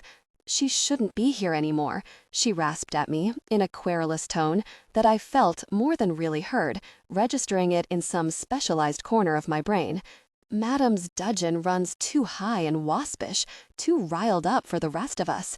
We keep trying to chase her off, but no, she's a pig-headed old thing, she is, too damned stubborn to leave us be and go. I thought to myself, my heart swooping in my chest. Maybe this could explain the source of the prolonged haunting. The only she that I could think of who hadn't belonged at the Bitters was Devara Circlebreaker, and given how cunning demons could be, it was possible that, just maybe, she had never really left at all. "Is it one of the Damon folk, Lottie?" I asked her, keeping my voice scrupulously calm. Shades were skittish by nature, easily chased off by too much need. Devara Circlebreaker? The fallen that I summoned, that you and yours helped me banish? Ugh. I almost always bungled it when it came to antiquated units of time, but they played well with ghosts. Several fortnights ago? Lottie stared at me, thin lips parted, fear and confusion drifting across her careworn face as she slowly shook her head. Then she broke apart, fragmented into coils of gray like dying smoke. So much for ghostly help, I thought wryly, continuing down the hall once it became clear she wasn't coming back. Down in the drafty kitchen, Talia stood by the humpbacked beast of a gas stove in socked feet and polka-dotted black pajama shorts, whipping up some chocolate challah French toast for herself. Our sister, Addie, was already at school, Elena wouldn't be stirring until at least 11, and Micah was nowhere to be seen, probably at a sleepover with one of his rotating partners. My brother thrived on polyanarchy, with so many members and shifting rules that his relationships basically comprised their own unruly nation-state, one in which he somehow always came out ahead. I'd have lost my mind within a month of juggling that many people's feelings, so maybe Micah had some kind of innate resiliency and time management skills that I lacked. At least the sight of my sister cooking was comfortingly familiar, reliably like home. "Morning, sunshine," Talia said, glancing up from the cast iron skillet to note the storm brewing on my face. "Whoa, what befell you?" "Rowan fucking Thorne befell me," I pronounced darkly, slumping into a chair. "Among other things." Talia's face tightened for a second, lips thinning, and she paused with her spatula in midair as if she were about to say something. Then we both jumped as all the drawers in the kitchen slid out in a cascade before slamming themselves shut at the same time with a thunderous rattle. "Ugh," I groaned, dropping my head back onto my arms. "Stupid poltergeist. You can miss me with your bullshit today, you hear that?" "You'd think it'd have settled down by now," Talia said, still sounding a little spooked. "Whatever's hanging around, it's worse than spectral bedbugs." I know. I just ran into Lottie, and even she complained about it. It's got her jumpy too, enough that she didn't even ride my ass about dusting the dining room rafters. So what did she say it was? She didn't, just complained about how the mystery entity is harassing the rest of them. But I'll do another round of banishments this weekend, promise. I dragged my hands through my hair, blowing air through my lips. When I'm closer to human again, pretty sure I'd projectile barf if I tried to cast much of anything today. I wasn't trying to press you, not in your sorry state anyway. That'd be plain cruel. Care to elaborate on what happened last night? Posthumously, maybe, I mumbled, massaging my temples. Good news is, my death seems imminent, so you won't have long to wait. Lucky for you, my French toast is actually a resurrection spell soaked in butter, and this slice has your name on it. Want some OJ too? This world does not deserve you, Sestra. With a glass of fresh squeezed juice and half a chocolatey slice of toast in me, I started feeling marginally better. Once she deemed me less likely to bite, Talia set her cutlery down on her plate and met my eyes. "So, how's it going?" she said, tilting her head. "The investigation, I mean. And I ask mostly out of professional curiosity, seeing as I'm the one who should have been doing it." "I wish you were," I groused. "You'd probably already have it in the bag. But we are turning up some interesting stuff." I filled her in on what I'd seen in my necromantic recreation of that day in the orchard, what the hawthorn had told Rowan and me, the upshot of our chat with Holly. "Old and cold, like a parasite with its poison," Talia repeated, reaching up to rub her upper arms, which were stippled with goosebumps. Too fucking macabre. You know what's weird? I wouldn't have put it exactly like that, but that's kind of what it felt like to me when I was possessed. But you wouldn't think an animated tree could understand enough about necromantic magic to even be able to sense its presence, much less identify it. "She understood enough to call me a daughter of the void," I said with a shrug. "I thought it was more interesting that it wasn't Emmy's magic that ended the spell, that the caster stopped of their own volition, like they weren't trying to take the whole orchard out once Holly fell. And a Blackmore as a prime suspect?" Talia lifted her chin, pale eyes turning cold. "I wouldn't mind seeing one of them go down for this, especially if the bastard's trying to frame us. I'll fill you in after we talk to him. And I know I don't have to say this, but this stays between us, right? No letting anything slip to Emmy? You know I would never, sis." Her face settled into stern lines, an unyielding echo of our mother I didn't normally see in Talia. This is strictly a family matter, and at times like this, family comes first. The heaviness in my chest stirred, compounded by guilt. That was how I was supposed to feel about our family too. But when I rummaged around for any such sense of uncomplicated devotion, all I found was confusion, laced with a little resentment. It didn't seem fair somehow to demand that kind of unthinking fealty, to be so uncompromising. From what I'd seen, that wasn't what the equally tight-knit thorns expected from one another. What if I wanted just a little of that kind of latitude from my own clan? Shit, why couldn't anything in my life be simple anymore? After breakfast, I refilled the zebra finch's seed mix and water and made sure Elphaba the hedgie had a fresh nest of paper shavings before I retreated to my studio. Since I wasn't a white male genius fueled by cultivated anguish, I didn't tend to be at my most creative when mired in angst. But even with my stomach full of chala, that heavy feeling in my chest just wouldn't let up, clamoring for an outlet. What if, I thought, curled up in the bay window with a sketchpad in my lap, beads of light spring rain crawling down the misty panes? Phaedra and Imriel, my two black cats, sat together by my feet, purring in unison, while Moirin the Persian blue lounged on the floor below. Moirin was usually thick as thieves with Talia, despite technically being my pet, but all three of them had been sticking as close to me as possible since the poltergeist activity began. What if, I asked myself, tapping my pen to paper, the forest vampire clan, with all their pretty ethereal garb, were actually the villains, judgmental fuckers who wouldn't cut their darker brethren a damn break? And maybe the others weren't hard-edged city dwellers at all. Maybe they were the denizens of a vast, abandoned cemetery next to the forest, so large and labyrinthian that it was almost a city unto itself. A graveyard that housed some trapped ancient evil, of which they were also the guardians. And what if that evil got loose somehow, seeped into the forest, and tainted it, even as the Guardian clan strove to contain it? As it tore its way through the woods, it would twist everything that it encountered, turning trees and flowers into monstrous things, infuriating the forest clan, who blamed the cemetery guardians for their failure, even though they'd done their utmost to prevent this horror from happening. If I did it right, the macabre cemetery dwellers would be the ones the visitors wound up rooting for. It was a compelling concept, lending itself to all kinds of subtly creepy shit alongside the bigger scares. And I could see Letha running with such an expansive narrative, integrating the kind of immersive detail that would allow visitors to wander off and explore the haunted house on their own, delve into the side stories for as long as they wanted until they felt like rejoining the central storyline. The thing was, the conceit just didn't quite work with vampires. What in the hells were they all doing living in far-flung forests and abandoned cemeteries anyway? Places that most living people tended to avoid. Vampires, by definition, needed to be somewhere they could hunt. So maybe they weren't vampires. Maybe they were witches from rival families. I groaned at myself, at the painful obviousness of this ploy, even as the story grew legs, began galloping around my head. Shit, why not snatch inspiration wherever I could find it? So what if the villainous forest witches were obviously thorns, the dark yet valiant cemetery dwellers clearly Avramovs? Not like the visitors would ever know.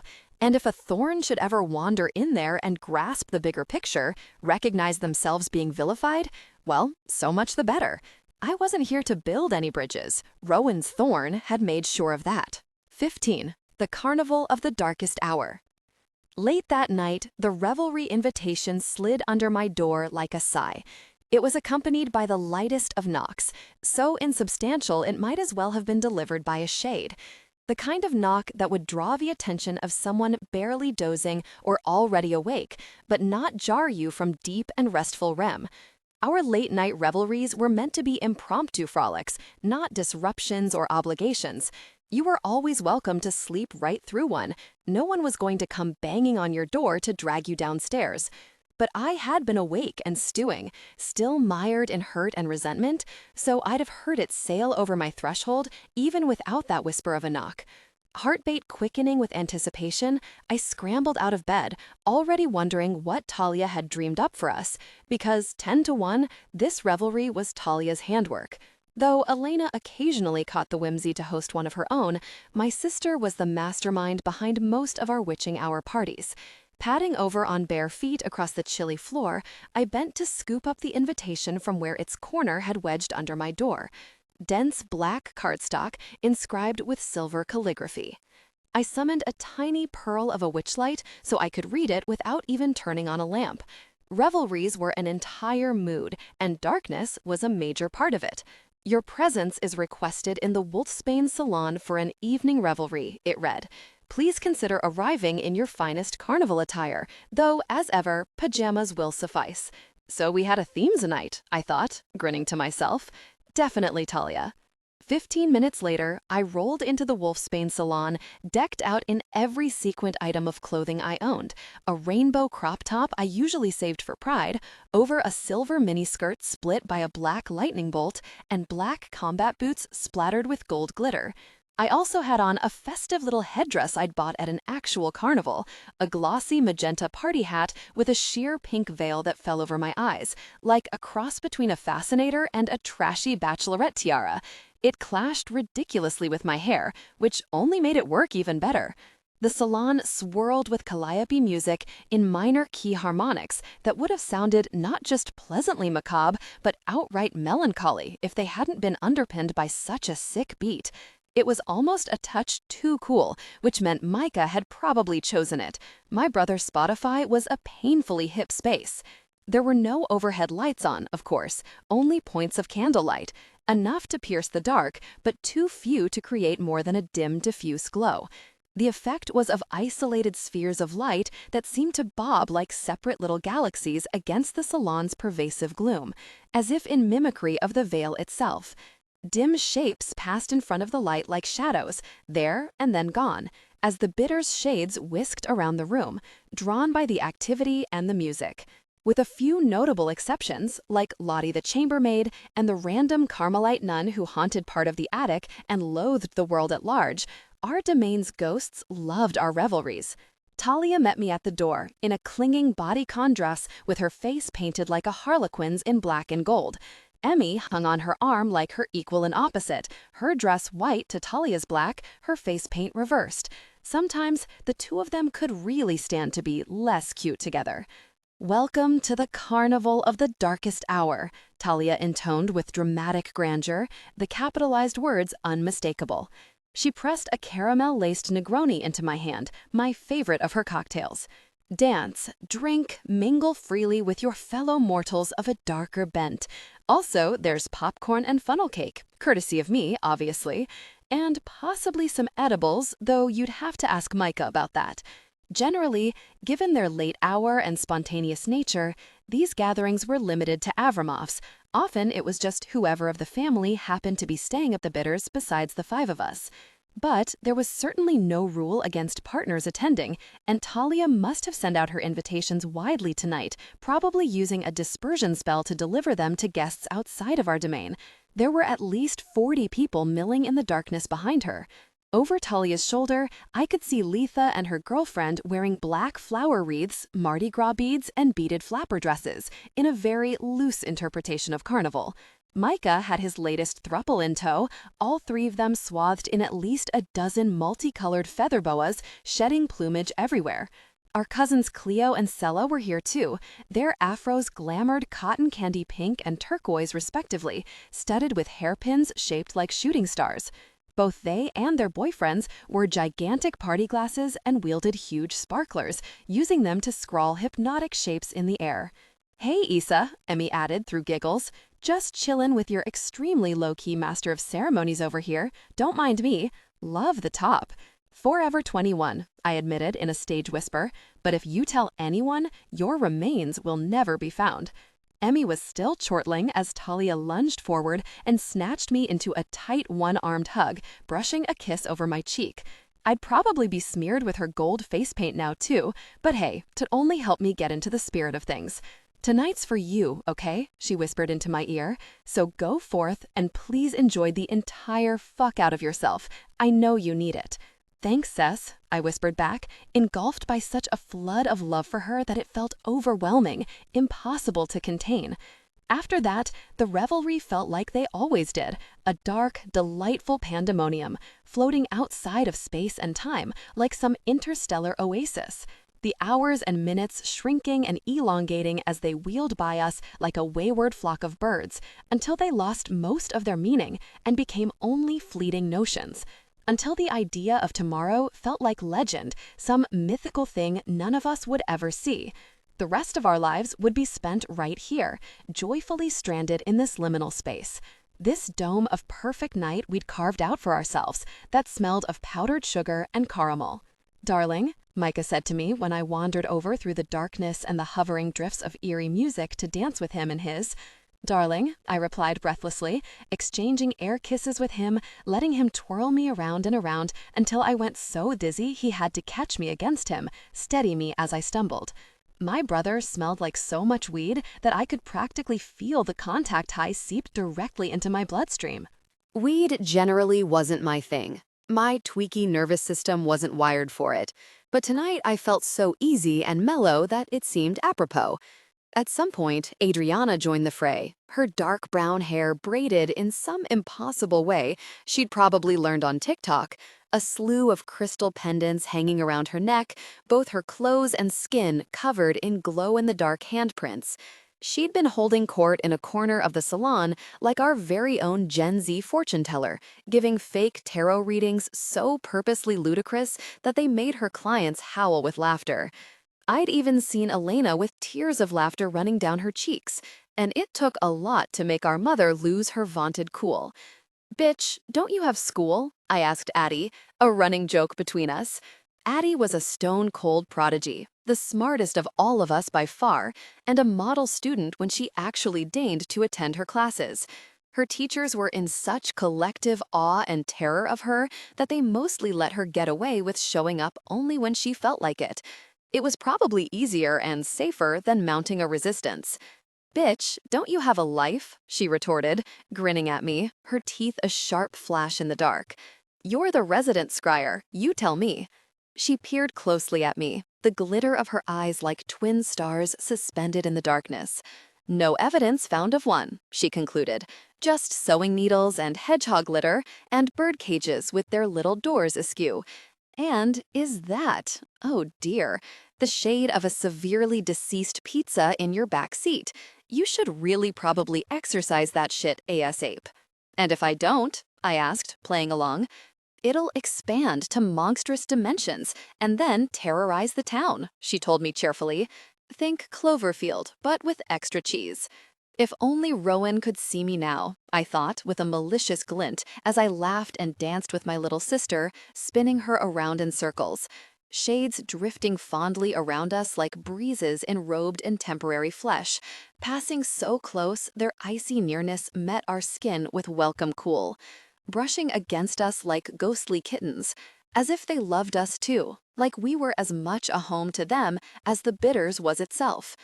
As much as I'd seen the thorns support one another, there was no way in all the hells that they ever delighted in each other quite so immersively as this. Like they'd made a whole separate world together, a rabbit hole writ cosmically large. A capricious realm that molded itself to them with such exquisite and perfect strangeness. One that belonged to them entirely. 16. The Blackmore Me Too.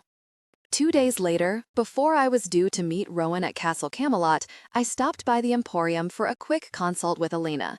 She often spent Sunday mornings poring over the monthly financials with Talia, and I'd been hoping to get her sign-off on my new and hopefully improved concept for the haunted house. "Oh, I love that. Fiendishly clever," she said once I wrapped up my summary, bright, mischievous interest glimmering in her eyes, and just the right amount of brutal. I do enjoy seeing art imitating life, when it's done well, and I have no doubt that you and Letha will do the conceit justice. "I take it you drew at least some inspiration from your collaboration with the Thorn Scion?" "You could say that," I replied sourly. Over by the mahogany bookshelf behind Elena's desk, where Talia stood on her tiptoes in search of a particular binder, my sister's shoulders stiffened. "Speaking of, I did wonder if dunking on them wasn't the most diplomatic tack to take given the circumstances. You know, in the event a thorn finds their way into the show once it's open, maybe gets their panties in a twist." "A doubtful proposition," Elena said with a blithe shrug. "They don't truck much with horror. I can't see one of them paying for the privilege of experiencing it. But, even so, veiled reference though it clearly is to what's happening between our families now, your premise is also entirely true, isn't it? On the whole, their family does tend to find ours objectionable at the best of times. To put it mildly, Talia muttered over her shoulder, yanking the binder out of its slot so violently that the entire sturdy bookshelf quaked. So, why not use the medium you have to present a different point of view? Elena finished, reaching behind her to give Talia's arm a quelling little squeeze. I don't see any problem with it. By the time you open, I have no doubt your investigation will have exonerated our family, in any case. And if the Thorns still choose to take exception to a little bit of pointed art, well, such a lack of both imagination and self-awareness will be on them. I nodded, Elena's confidence flooding through the raw fissures in my chest like some healing ointment. Despite the welter of my own conflicted thoughts, it felt so good, so necessary to find myself back on the same page with her, to feel like we were cut of the same cloth again, even if only for a moment.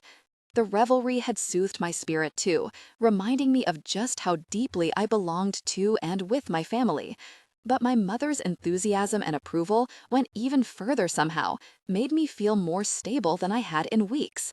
"How do you do it?" I asked her, my hands knotting into fists on my lap. "Collaborate with Gabrielle Thorne every day to work on helping Holly?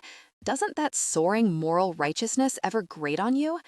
Elena tilted her head back and forth consideringly, her foxy hair catching the light from the stained glass lamps like fluid sparks.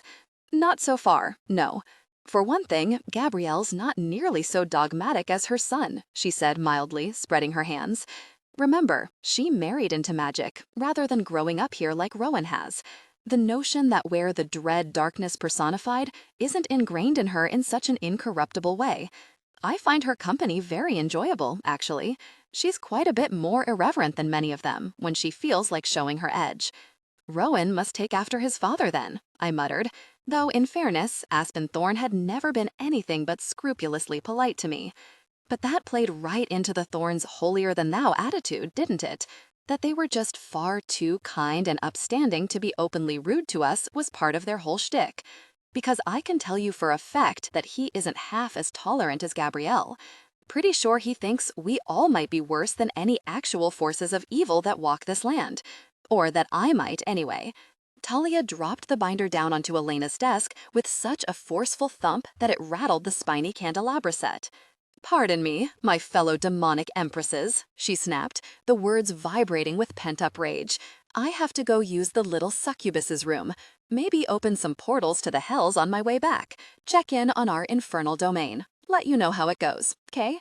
With that, she wheeled around and marched out the door, not quite slamming it closed behind her, but leaving no doubt that this would have been her preference. Once she was gone, Elena and I exchanged bemused looks. What's gotten into her? I wondered, scrunching up my face. The demonstrative flouncing off is usually more in my wheelhouse. Seems like she's been a little keyed up lately. "I'm not sure what's troubling her," Elena admitted, her eyes drifting back toward the door, those delicate worry lines marring the milky skin between her brows. "For one thing, I don't think she takes kindly to the idea of an intransigent Thorn disrespecting her sister, even if he does happen to be a former ally. And to be clear, Lisichka, neither do I.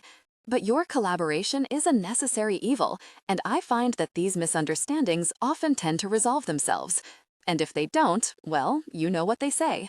"What do they say?" I asked, the corners of my own mouth tugging up in response to the arch wickedness that flitted like firelight over my mother's face. "Wiping the floor with an obstinate man is the very best revenge," she answered with a sly flourish. "And once you delve to the bottom of this mess on your own devices, I doubt hell ever condescend to you again." By the time I met Rowan at Castle Camelot, I was feeling much more composed. In the wake of the revelry and my conversation with Elena, the void in my chest had mostly subsided, filling with a fresh groundswell of resolve. I was going to crack this case wide open as the best possible way to stick it to Rowan Thorne. Even though they'd had advance notice that we were coming, the Blackmores had parked us in Camelot's gigantic theater until Gawain saw fit to make himself available. Unlike the Ren Fair kitsch of the rest of their medieval castle, all snarling gargoyles and looming suits of armor tucked into every corner, the theater was more classically majestic, a grandiose space clearly intended to inspire awe as a backdrop to the shows. A waterfall chandelier hung from the dome-vaulted ceiling, dripping with icy crystals, a gold-flecked mural of the Knights of the Round Table painted above it. Rowan and I had been seated in one of the velvet-curtained balconies. Hey, at least they were pretending we were VIPs, while a matinee performance of Merlin and Vivian unfolded below. As town legend had it, the Blackmores were descended from Morgan Le Fay, King Arthur's mythical sorceress, and they sure as shit never let anyone forget it. Do you think the Lady of the Lake actually wore a sequined bodysuit under her robes? I wondered aloud to Rowan as the sorceress let her robes slip from her shoulders, emerging all a-glisten from an actual pond built into the stage. Seems anachronistic, but what the fuck do I know? Rowan shot me yet another uneasy glance. He'd been peering at me warily since we arrived, trying to puzzle me out. I'd settled on a strategy of killing him with oblivious kindness, acting as though that forsaken night had never even happened, as if nothing between us were amiss at all. The exact opposite of what he might be expecting from a spurn de Frovev. It was working wonderfully so far, in terms of keeping him off balance. "Merlin seems to be feeling it," Rowan finally said, with a shrug. "Which is probably what counts." I gave a thoughtful nod, gazing down at the stage, where the extremely statuesque Vivian was sashaying toward an equally hot Merlin, intent on seduction. Airborne coils of water snaked all around her, gleaming as if illuminated by different hues of light. A twilight plum, the silver glaze of moonlight, the liquid gold of setting sun. While some of the show relied on mundane special effects, parts like this were clearly magic. Not that the audience, or likely even the normie actors involved, would ever realize as much. Because they had no reason to suspect that this was real magic, the oblivion glamour wouldn't kick in either, which meant they'd all remember every last sensational detail. It was annoyingly ingenious on the Blackmore's part, even if they were taking some serious liberties with Arthurian legend. For one, I was pretty sure the wizard Merlin and the fabled enchantress of Avalon hadn't looked like CrossFit enthusiasts who moonlighted on a CW show. They do have solid chemistry, I agree, and at least she can really sing. He's kinda half-assing it, but then again, I guess this is the matinee. We lapsed into silence, watching the spectacle unfold. Merlin and Vivian had launched into a sexy duet, a glittering wave of sparks streaming from the wizard's gnarled staff and entwining with the enchantress's watery ribbons as the two circled each other, much to the audience's delight. Something very visually dramatic was going to pop off when they finally locked lips. I knew it in my bones. "Isadora," Rowan started, voice gritty with discomfort, "about the other night. I just wanted to make sure Dude, we're cool," I cut him off, turning to toss him a bright, empty smile. "Really, don't spare it another thought. We were drunk, it was dumb, end of story, okay?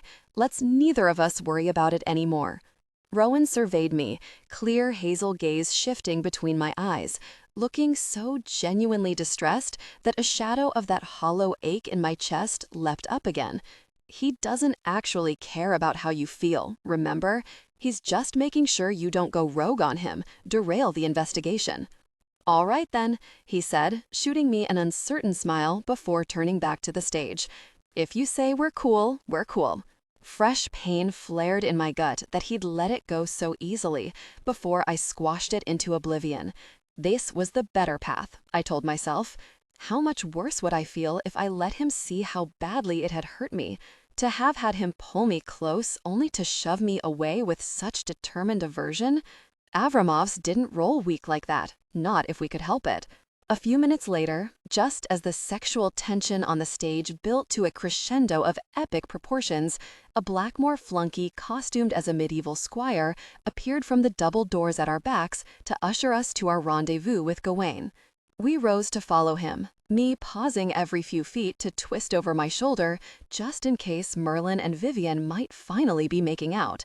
This timing blows. I can't believe we're missing out on the smooch to end all smooches, I groused to Rowan.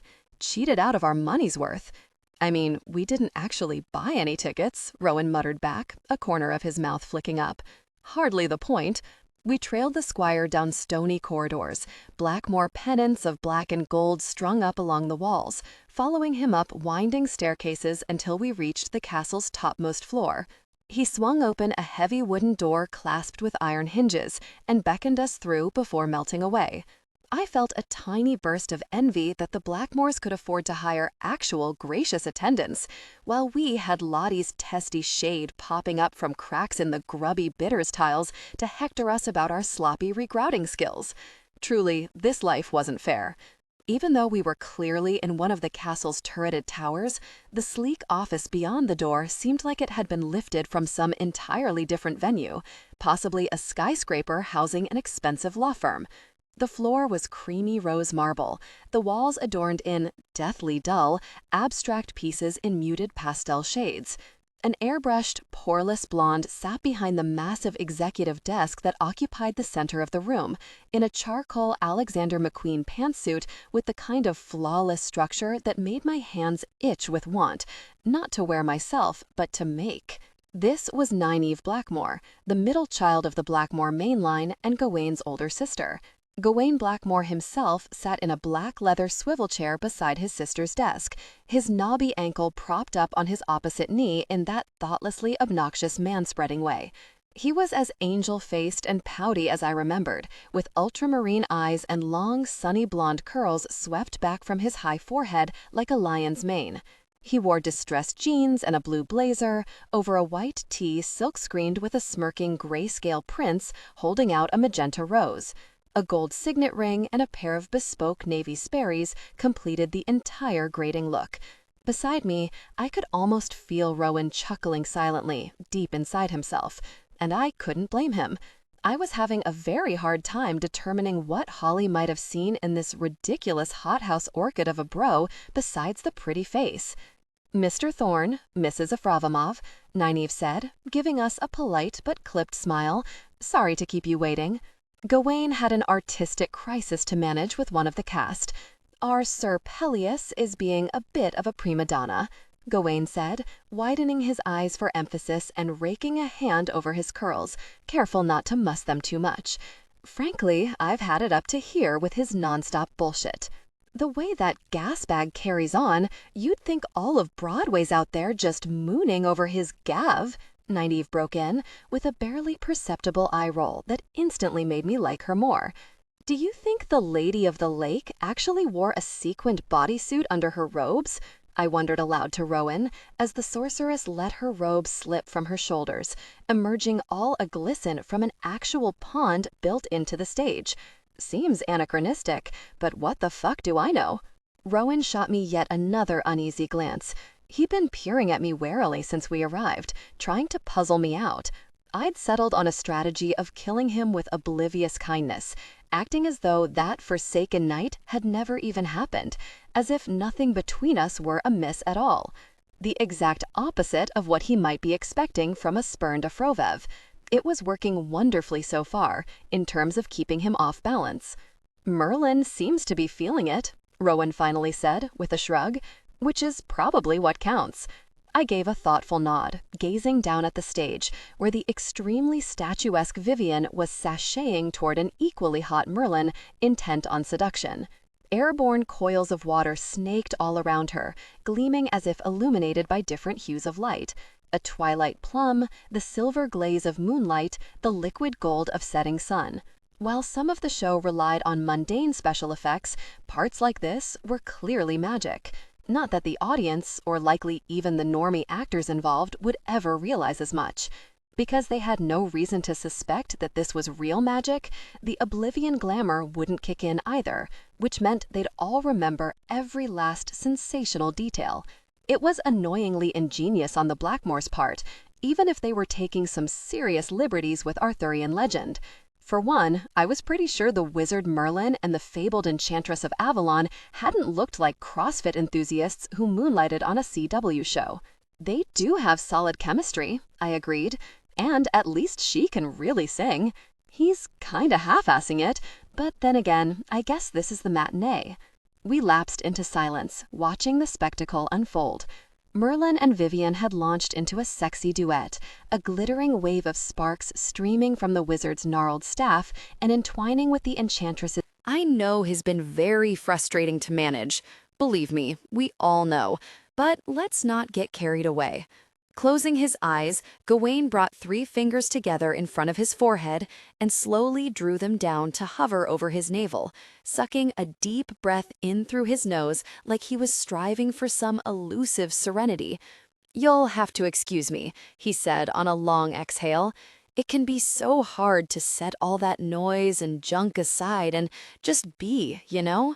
Sometimes I think, hey, maybe it would actually be so great for my mental health to take a step back instead of composing and directing our entire repertoire." So the angsty high school frontman had grown into an equally high-strung Andrew Lloyd Webber wannabe in charge of Camelot's entertainment. It all made a terrible kind of sense. I was basically looking at the Blackmore me, and it was not a pretty sight. "Never, Gav," Nineveh protested, wide-eyed, and this time the sarcasm was so plain I couldn't believe her brother didn't catch on. Hey, maybe the Blackmores weren't all bad. "Oh, you know I wouldn't, Nina," he assured her, mollified. "I'm just so fucking exhausted, beyond burned out, and it's only going to get worse with the festival coming up. Anyway, woes for another day, right? And you two, you're here about Holly." The offhand way he made this proclamation somehow implied that he'd been the one to summon us, like we'd appeared at his behest instead of the other way around. A prickle of irritation lodged like a burr just under my skin. "Actually, we're here about you," Rowan corrected flatly, clearly just as annoyed, "and your relationship with Holly. Which makes me wonder why you're in the room at all, Miss Blackmore." "Because I serve as in-house counsel to Blackmore Enterprises, Mr. Thorne," Nina replied with another brisk snapshot of a smile, there and gone so quickly you couldn't be totally sure you hadn't imagined it. "An enterprise that Gawain happens to be an integral part of. It's just out of an abundance of caution, you understand? Feel free to pretend I'm not even here." "This isn't some normie criminal investigation," I broke in, "and we're not the police. You know that isn't how this works. We'd prefer to talk to Gawain alone." Another crisp smile, nude lip gloss flashing over small, even teeth, a combative flame flaring in her dark brown eyes. She was a tame, predictable kind of pretty, but that unexpected flash of spirit brought her tidy features close to beautiful. "To my knowledge, the grimoire doesn't prohibit legal representation in situations of this nature," she said, still in that unruffled tone, "which means you have no authority to request that I excuse myself. Given that my brother is willing to proceed only with me in the room, I suggest that's what we do. So why don't you both take a seat?" Rowan made a disgruntled sound deep in his throat, but caught my eye and gave a little nod.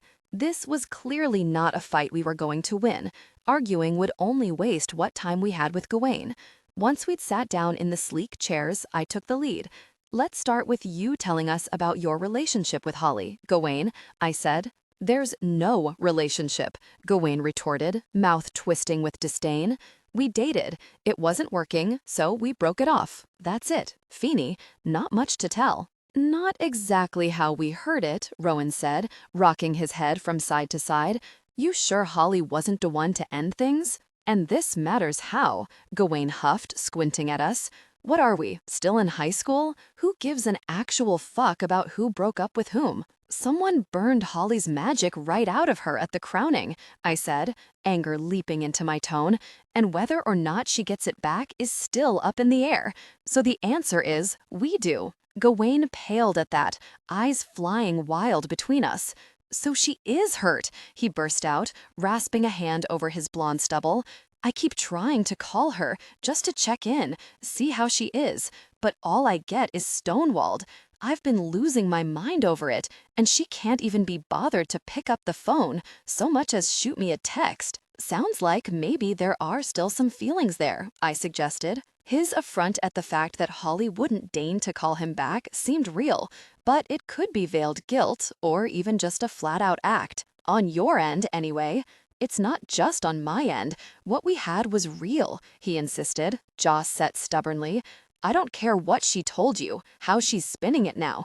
You don't just shut off emotions like that, like a spigot, even if you're an utter fucking ice queen like Holly Thorne. Wow, the Pisces was strong in him. He probably had the sign as an ascendant, too. It would explain a whole lot. And if he was still this pressed about how things had fallen out between them, it would give him something that looked much like motive. Rowan shifted in his seat beside me, radiating that restrained aura of gravity-like menace, obviously sharing the same line of thought. Wait, Gawain said, slowly into our silence, splotches of color modeling his face. Are you seriously suggesting that I might have done this to Holly? That I might have cursed my own ex with a necromantic hex for breaking up with me? Shit, you're an Avramov. This is the type of screwy garbage you all get into, not us. Watch yourself now, Rowan cautioned through his teeth, a muscle twitching in his jaw. And in spite of everything, it made me just a little happy to see him come to my defense. And while we're at it, how did you know Holly might be hurt? Saw it happen or just heard about it? Okay, yeah, I was at the crowning, along with just about every other witch in Thistlegrove. But, I mean, come on, you must know what my family is to this town. Who the hell are either of you to accuse me of some completely batshit thing like this? Easy, Gav, Nina said, spreading one small hand flat on her pebbled leather blotter, clearly aware that, "Do you even know who I am?" wasn't her brother's best look. I know talking about this is upsetting for you. Understandably so, but how about we all take a beat? Miss Avramov and Mr. Thorne are only aiming to get to the bottom of things, and at the end of the day, isn't that what we want too? After a moment, Gawain nodded, working his jaw from side to side, like he was used to taking stage directions from his big sister. In the window behind him, lightning carved across the leaden sky, pulsing in irregular rhythm like some monster's heart shuddering to life. It had begun pounding rain, the kind of melodramatic deluge Thistlegrove only mounted every once in a rare while. I'd bet my last red cent that this corny asshat relished the effect. Right, yeah, he said, still nodding furiously, some of the color fading from his face. Sorry, yeah, I'm a really passionate person, you know, and I despise it when someone paints me in the wrong light. Having a vibrant inner life is not a character flaw, last I checked. Why do you think Holly would misrepresent the situation to us? I asked, trying to take my cue from Nina and keep my tone non-confrontational, handle this touchy soft boy with kid gloves. Why don't you ask her that? Or better yet, ask Juniper Thorne, he sniped, Holly's best friend. She was forever in Holly's ear about us, making me look bad, telling her to break things off with me. 10 to 1, bitch was just jealous of what we had, of anything Holly had that she didn't. So why don't you go see about what she was up to when shit went down? Rowan and I exchanged fleeting looks. We knew exactly where Juniper Thorne had been when the curse struck Holly, because she'd been one of the other contestants on the stage. And not only that, but Juniper was also the substitute who'd been chosen by Emmy to take Holly's place as May Queen, which suggested that there might actually be something to Gawain's flailing accusations. On the other hand, Holly hadn't mentioned her best friend at all when we spoke to her, or even brought up Juniper's involvement in her decision to end things with Gawain. Are you suggesting that Juniper might have had a reason to hurt her own best friend? Rowan said, making no effort to keep the disbelief from his tone. And not just friend, but cousin? What I'm suggesting is, you go harass her instead of me, Gawain said, crossing his arms over his chest. Because I'm done here, nothing more to say. If that's so, Rowan said, playing our sleeve ace, I assume you'd be willing to take an oath upon the lake, just to verify what you've said. Oh, the hell I would, Gawain snapped, temper flaring again. I wouldn't swear a lake-bound oath to verify my own damn name. No fucking way. You have no right to ask me to do that. What my brother means to say, Nina broke in smoothly, steepling her hands, is that such drastic measures don't seem to be called for yet, and our family will back Gawain in this regard, A lake-bound oath is a substantial risk for any witch to undertake, given how unpredictable we all know the lake's magic to be in its assessment of truth. Otherwise, the oath would have been invoked much more often than it has been in our history. But you do agree that the grimoire vests us with the authority to make a request like this, Rowan countered, lifting his eyebrows, in pursuit of whoever did this. And should you and Miss Avramov fail to make further headway in your investigation, we would be open to reconsidering, she replied. But at the moment, Gawain will respectfully decline to swear. Nina must have seen this angle coming, to be able to shift the burden onto us so deftly, making it look as though our own failure to flush out the culprit were driving us to make such an unreasonable demand. But she was also right, to a degree.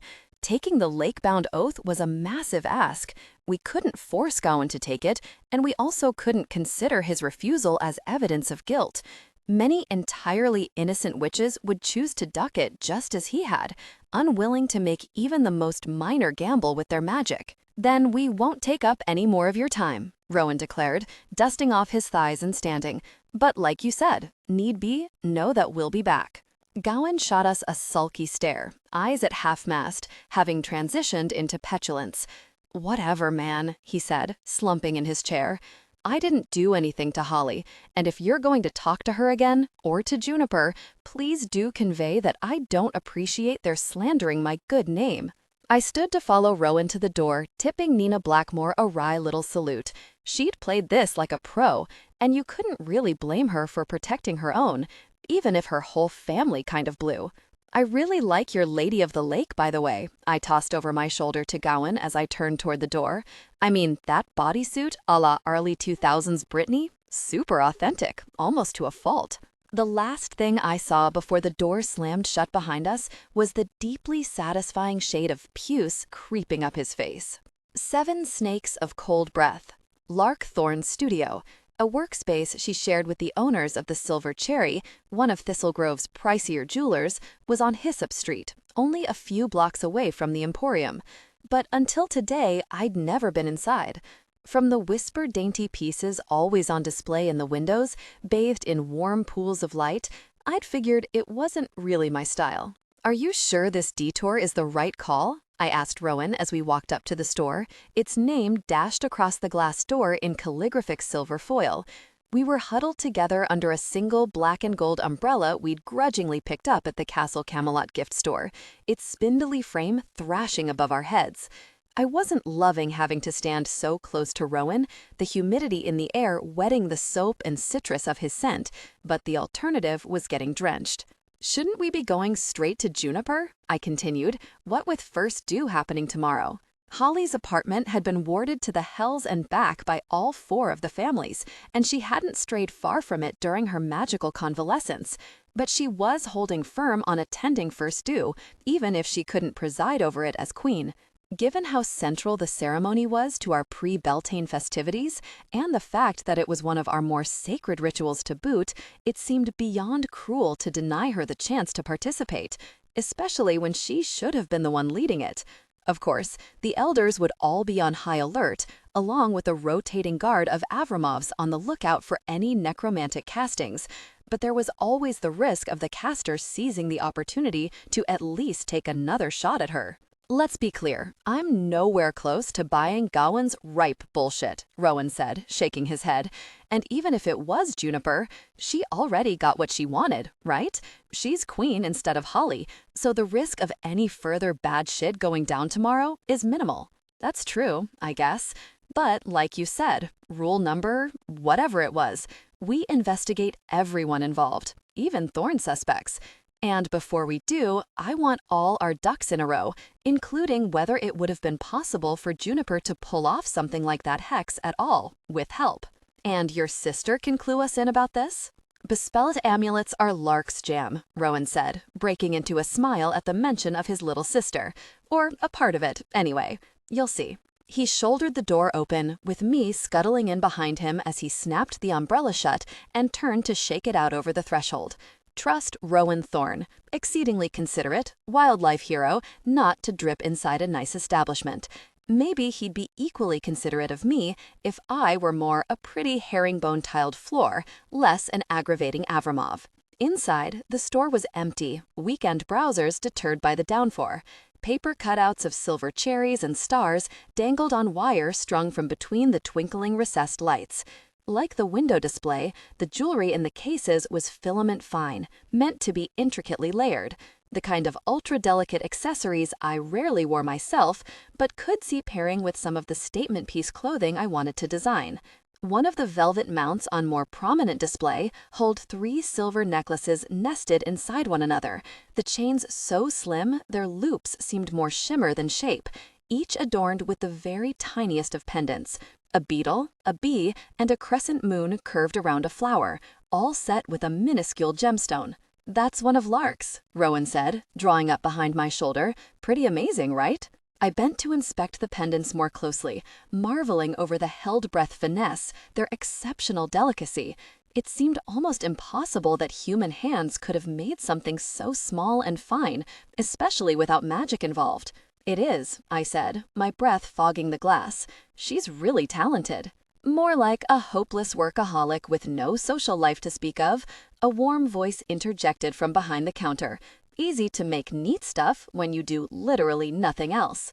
I looked up to see Rowan's little sister slip in through the door that led to the back of the store, shooting us a bright smile. Lark Thorne was dark-skinned and pretty, a softer-looking version of her mother, Gabrielle. Her cheeks were high and round, hair twisted into complicated cornrows drawn away from her dewy face before spilling down her back. She wore a tasseled marigold caftan slipping off one shoulder, her skin radiant against it, and tiny earrings marched all the way up her lobes. Her nails were a creamy yellow, subtler than the dress, some of them accented with harlequin patterns in ruby and gold lined with black. After Gowan's visual nonsense, just looking at her was like a palate cleanser. Rowan slung a possessive arm around her neck as she stepped out from behind the counter, yanking her close to press a kiss on the side of her head. She looped her own arm around his waist, grinning up at him. I felt a sharp pang of envy at such easy closeness, the effortless camaraderie. The kind I used to have with my own family, especially my mother. "Wouldn't kill you to work a little less, kid," Rowan said, beaming down at her. "Maybe we'd get to see more of you over at the cottage. But now that I see what you've been getting into over here, I gotta admit, it might be worth missing a family dinner. Or 3. Or 4. Okay, ouch. I've been the worst, I know. Will you tell Mama and Dad I'm sorry?" Lark said, with a penitent pout, making puppy eyes at her brother. "I'd tell them myself, but last time I canceled on them, Mama's texts had that kind of tone, you know? Like, she loves and supports me unconditionally, but if I don't start showing up more, I still might just get myself disowned." "Stop it. I may be the firstborn, but you know her baby can do no wrong. Just go all out for Mother's Day. She'll forgive you so fast your head'll spin." Lark chewed on her lower lip, flicking up a thick eyebrow. "You know, that's not a bad idea. Maybe I will make something special just for her." Her gaze shifted to me. "Sorry, that's probably way too much family talk for you. On the phone, Ro said you two needed a consult on amulets for your investigation, right?" "You know it," I said. "Specifically, whether an amulet could be enchanted to contain a necromantic hex like the misbegotten curse, so that even a thorn could wear and trigger it, even if they couldn't cast a spell like that on their own." "Interesting." She gave a thoughtful nod, eyes narrowing. "I do some of that kind of work in my thorn spell line. It's all jewelry infused with magic. I mostly stick to the healing cantrips, though, which you'll know thorns can work with no issue anyway. But I do beauty glamours sometimes, too. The Blackmore type of stuff that's much harder for us to cast." "What kind of glamours?" I asked, intrigued. "We sold cosmetics allegedly imbued with spells like that at the Avramov apothecary too, but none of it actually worked." "Oh, you know, fun, whimsical things. Necklaces that'll change your eye color for a night, or make your hair and eyes all glowy, give you a little of that je ne sais quoi for a date," she said, dancing her shoulders playfully and widening her eyes. "And you sell them not just to witches, but to normie buyers too?" I said, a little taken aback. The legitimately occult objects and apparel we peddled at the Emporium were magically inert. meaning they could be used for spellcraft, but only by someone who had the necessary talent and skill. Beyond telling fortunes, it had never occurred to us to sell real, active magic. Yeah, but with a catch, she said, dark eyes sparkling with mischief. I sell it exclusively out of this storefront, never online, and all of it only works within town lines, subject to a tweaked Oblivion glamour. So whoever buys a piece can use its spell here, but they'll forget what happened as soon as they leave town. At most, they'll remember it as a very vivid dream they had while they were here. You know, the kind that feel like they really happened. Wow, smart take, I said, nodding along. And what a freaking treat for a normie buyer, no matter how much of it they remember. Great way to broaden your customer base. Pretty economical too, while I save up enough to hang my own shingle. That's how my arrangement with the cherry owners works. They're super into the gimmick of carrying enchanted jewelry made by a real witch from a town founding family, she said, making playful finger quotes. So they let me work in their studio space for free, as long as I'm also cool with working the counter a few shifts a week, like today. My baby sister the entrepreneur, turning her side hustle into a career, Rowan said affectionately, not a trace of resentment or disappointment to his tone. What a trip. So you're not planning on sticking around here? I asked, wondering why this conversation was suddenly making me so anxious. Jitters buzzing in my joints, zinging into my toes and fingertips in a familiarly unsettling way. I hadn't had a panic attack in years, though they'd been a frequent occurrence when I was younger. But now I could feel one growing, on the periphery of my awareness, my nervous system gearing up for it, the way you could smell a bad storm coming long before the sky turned a dangerous green. Oh, no way! I never intended to limit myself by catering only to witches, Lark said, beckoning us to follow as she headed back toward the door behind the counter. It's fun, for sure, but that wasn't ever the dream. I have an entirely separate mundane line too, my Lark song pieces. Just normal, pretty jewelry for normal, pretty humans. That's the stuff I push everywhere, online, sell via all the socials and Etsy and local eclectic, the space I want to really make my name in as a designer. With Rowan at my heels, I trailed Lark into the brightly lit storeroom/studio at the back of the store, the walls lined with storage racks and rows of stacked plastic containers, soldering supplies neatly laid out along the metal work tables. As we followed her to one, my mind still wheeling and my lips a little tingly, I realized what my problem was. Stumbling across common ground I hadn't expected to share with Rowan's sister. Lark designed magical items, yes, but she wasn't affiliated with honeycake orchards at all, like so many of the other Thorns. And even though she made spell-imbued necklaces, she was actively pursuing her bigger, deeper dream, a future as a designer operating within the mundane world. The exact thing I desperately wished I could do in fashion without letting down my family. And your parents? They don't mind that you're not part of the honeycake business at all? I asked her, trying to make it sound like a casual question. That you're working to build out a full-time non-witch venture? Oh, I'm sure they'd love having me underfoot all the time, Mama especially. But mind? She scrunched up her face like, how ridiculous. Of course not. They seem pretty damn proud to see me out here, chasing what I love more than anything. I opened my mouth to ask a follow-up question, only to realize that Rowan was staring at me again, with that off-putting intensity threaded through with confusion, as though I were an increasingly challenging puzzle he was hard-pressed to figure out. So, about curses and amulets, I said, hoping this turn might guide me back to solid ground, head off the monsoon building inside me. What can you tell us? For starters, do you think you could make one? Honestly, I've never even thought to try, she said, with a broad shrug that reminded me of Rowan's own mannerism. Why in the world would I ever mess with any of that? Would you be comfortable trying now, sis, while we're here? Rowan asked, setting a hand on her shoulder. Just to see how far you get? You mean embedding an actual curse into an amulet? She said, her face tightening with reluctance. Even if it turns out I can, I'm not sure that's safe, or frankly, something I want to do at all. We wouldn't even need to trigger it, I assured her. If we go with a necromantic hex, a much less nasty one than the misbegotten curse, of course, I should be able to feel whether it would work, without having to set it off. And we'll make sure to safely dispose of it afterward, of course.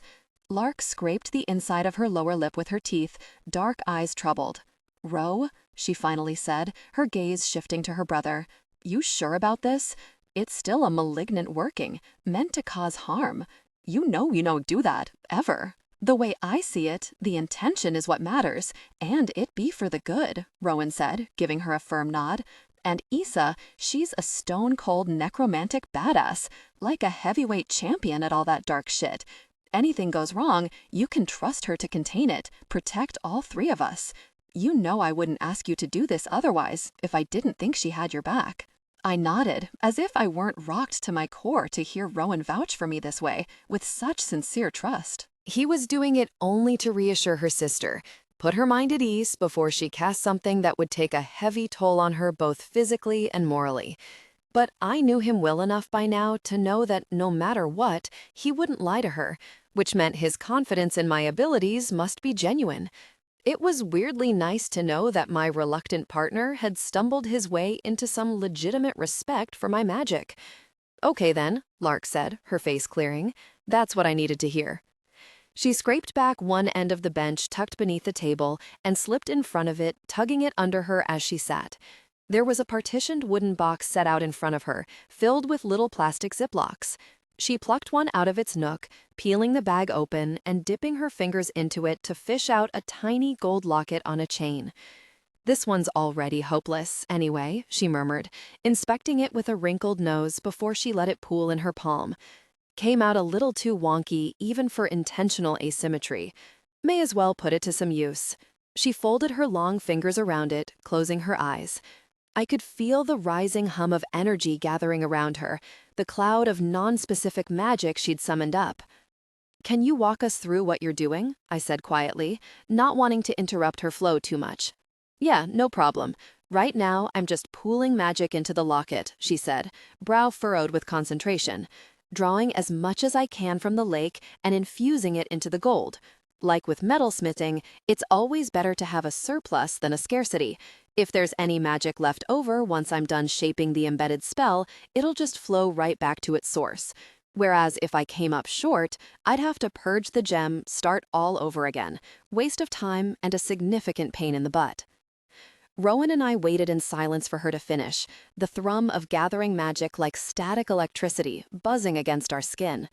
I usually loved the way magic felt before it was given shape, the vibrant, living potency of it, but right now, it only amplified the unpleasant judder of my nerves. I bounced from foot to foot, shifting my weight, trying to bleed off some tension as Lark worked. "Okay," she finally said, opening her eyes, "it's full of juice. What do you want me to try to do with it?" "Do you know the Serpentinous Hex?" I asked her. That particular hex was in the first tranche of non-lethal curses listed in the baneful working section of the grimoire, which made me think that even a thorn might have stumbled across it in their studies of our shared spellbook, if they had any curiosity at all about the dark side. If cast properly, it would summon up a chunk of ectoplasm, enough to hatch a clutch of ghostly snakes you could then sick on an enemy. They weren't real serpents, but they were eldritch as fuck, and they could bite, in an awful way that infused the victim with bone-chilling terror and nightmares instead of venom. In hindsight, given the hideous panoply of vengeance tools at my disposal, Rowan should have thanked his lucky squirrels. "Ugh, really?" Lark complained, screwing up her face. "That one's horrible." "It's actually not that bad, as curses go," I said with a shrug, "but at the same time, it's demanding enough that I think it'll be telling whether or not you're able to embed it." Lark nodded, rolling her shoulders as she psyched herself up for what was sure to be an unpleasant experience. While thorns could theoretically cast necromantic spells, it was so miserably difficult for them, running so counter to the natural bent of their own magical talents and so foreign to their do-no-harm philosophy, that the extent of their limitations wasn't even completely clear. What was more, Lark had probably not only never done anything like this, but also never even thought about it. And when it came to shaping magic, thought mattered most of all. It was the needle that sewed the spell into its final shape, looped with the bright and pulsing thread of the caster's will.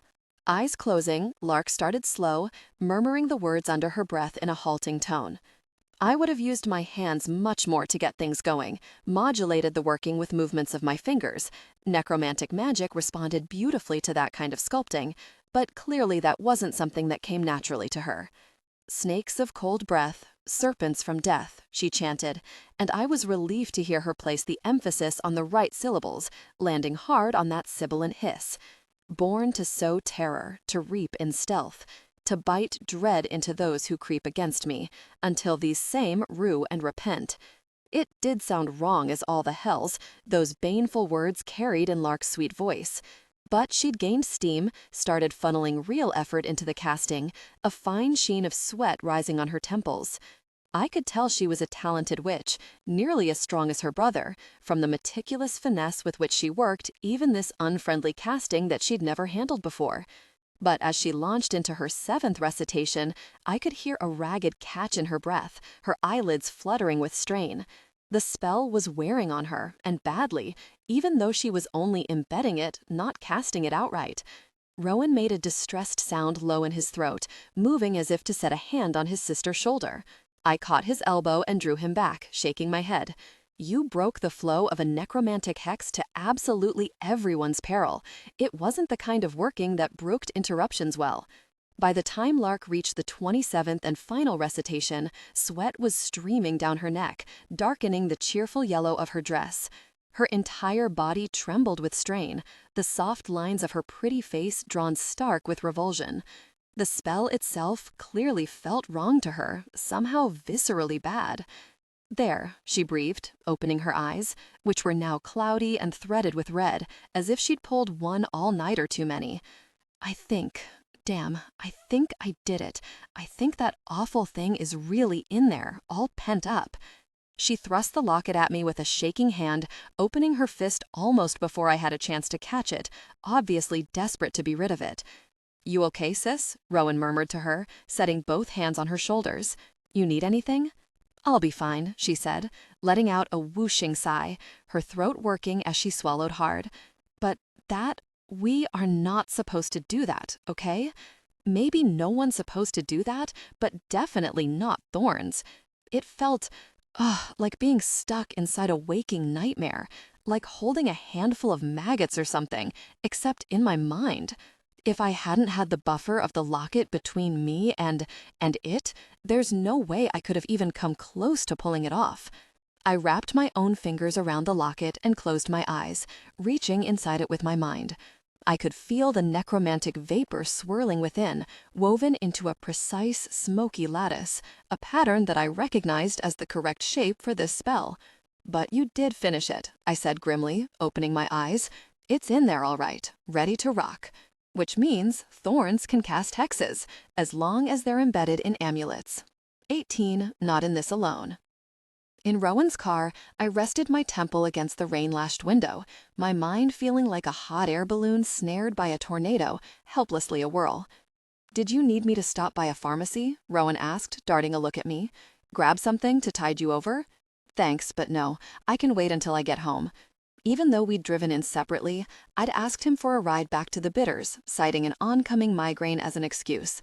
I did feel too shaky to drive, like my rising tide of panic might escalate too fast once I was back behind the wheel, threatened to swallow me up. When Rowan offered a healing spell, I declined, claiming that I didn't want to impose. What I really didn't want was him peering inside me when I felt like such loose-spun chaos. Even if what was wrong with me wasn't physical, who knew what weakness he might sense in me that I didn't want him to know? By the skeptical look he'd shot me as I climbed into his immaculate, eco-friendly Nissan pine-scented and conspicuously lacking in any of the snack wrappers and empty soda cans that rolled around the shadowy wells of my own car, he wasn't totally buying my migraine bit. But he was also too distracted by what we'd learned to press me further, clearly ruminating as we drove, gripping the wheel too hard, face dark with the knowledge that one of his own could have cast a curse on Holly after all. But all I could think about was Lark and her gorgeous, pristine designs. She was really doing the thing, living her most creative life, the way I only dreamed about for myself, and felt racked with guilt for even dreaming. That she was doing it meant it could be done, if you were brave enough, or if you had your family's unconditional love and support behind you. Would I ever have either of those things? Would that kind of life ever happen for me? The turmoil and confusion spiraled ever tighter, concentric circles with less and less white space between them, crowding out any rational thought and leaving behind only electrifying panic. An iron band constricted around my head, and my entire body crawled with nerves, a twitching, restless, terrible feeling that burrowed deep beneath my skin, demanding that I run, that I move, that I not let myself be trapped, or else. I only realized I was hyperventilating when I heard Rowan repeating my name with growing concern, his voice a distant warble that reached me as if from a tunnel's length away. "Isadora?" he was saying, eyes flicking between me and the slick windshield. Rain rolled down the glass, branching and dividing, forming patterns that seemed somehow sinister, like cryptic glyphs. "Issa! Damn it, Issa! What is going on with you? You feeling okay?" The panic crested then, crashing into and over me, a towering wave that closed over my head while a sickening column of fear spiked from my guts to my brain. If I didn't get out of the car, I was going to die. I knew it in the deepest parts of me. My skin would split apart and my essential self dissolve like dandelion seeds blowing into the winds, never to be recaptured. I had to escape before that happened, to get away from here. "Pull over," I rasped through my teeth, my mouth dry as sand, my whole body quaking. "Now, I need to get out." "But we're on the road. It's pouring. Now, Rowan," I half-keened, pounding one weak fist against the window. He snuck another look at me, then gave a tight nod. "All right, I got you. Hold on a sec, okay?" As he pulled onto the shoulder, wet gravel sprang from the tires, I became dimly aware that we were on the road that bordered the Witchwoods, the forest that sprang up behind the Bitters and curved along the eastern edge of town. Through the whipping curtains of rain, it loomed like a patch of living night, a spiky tangle of evergreens broken by gnarled sycamore, black tupelo, and oak.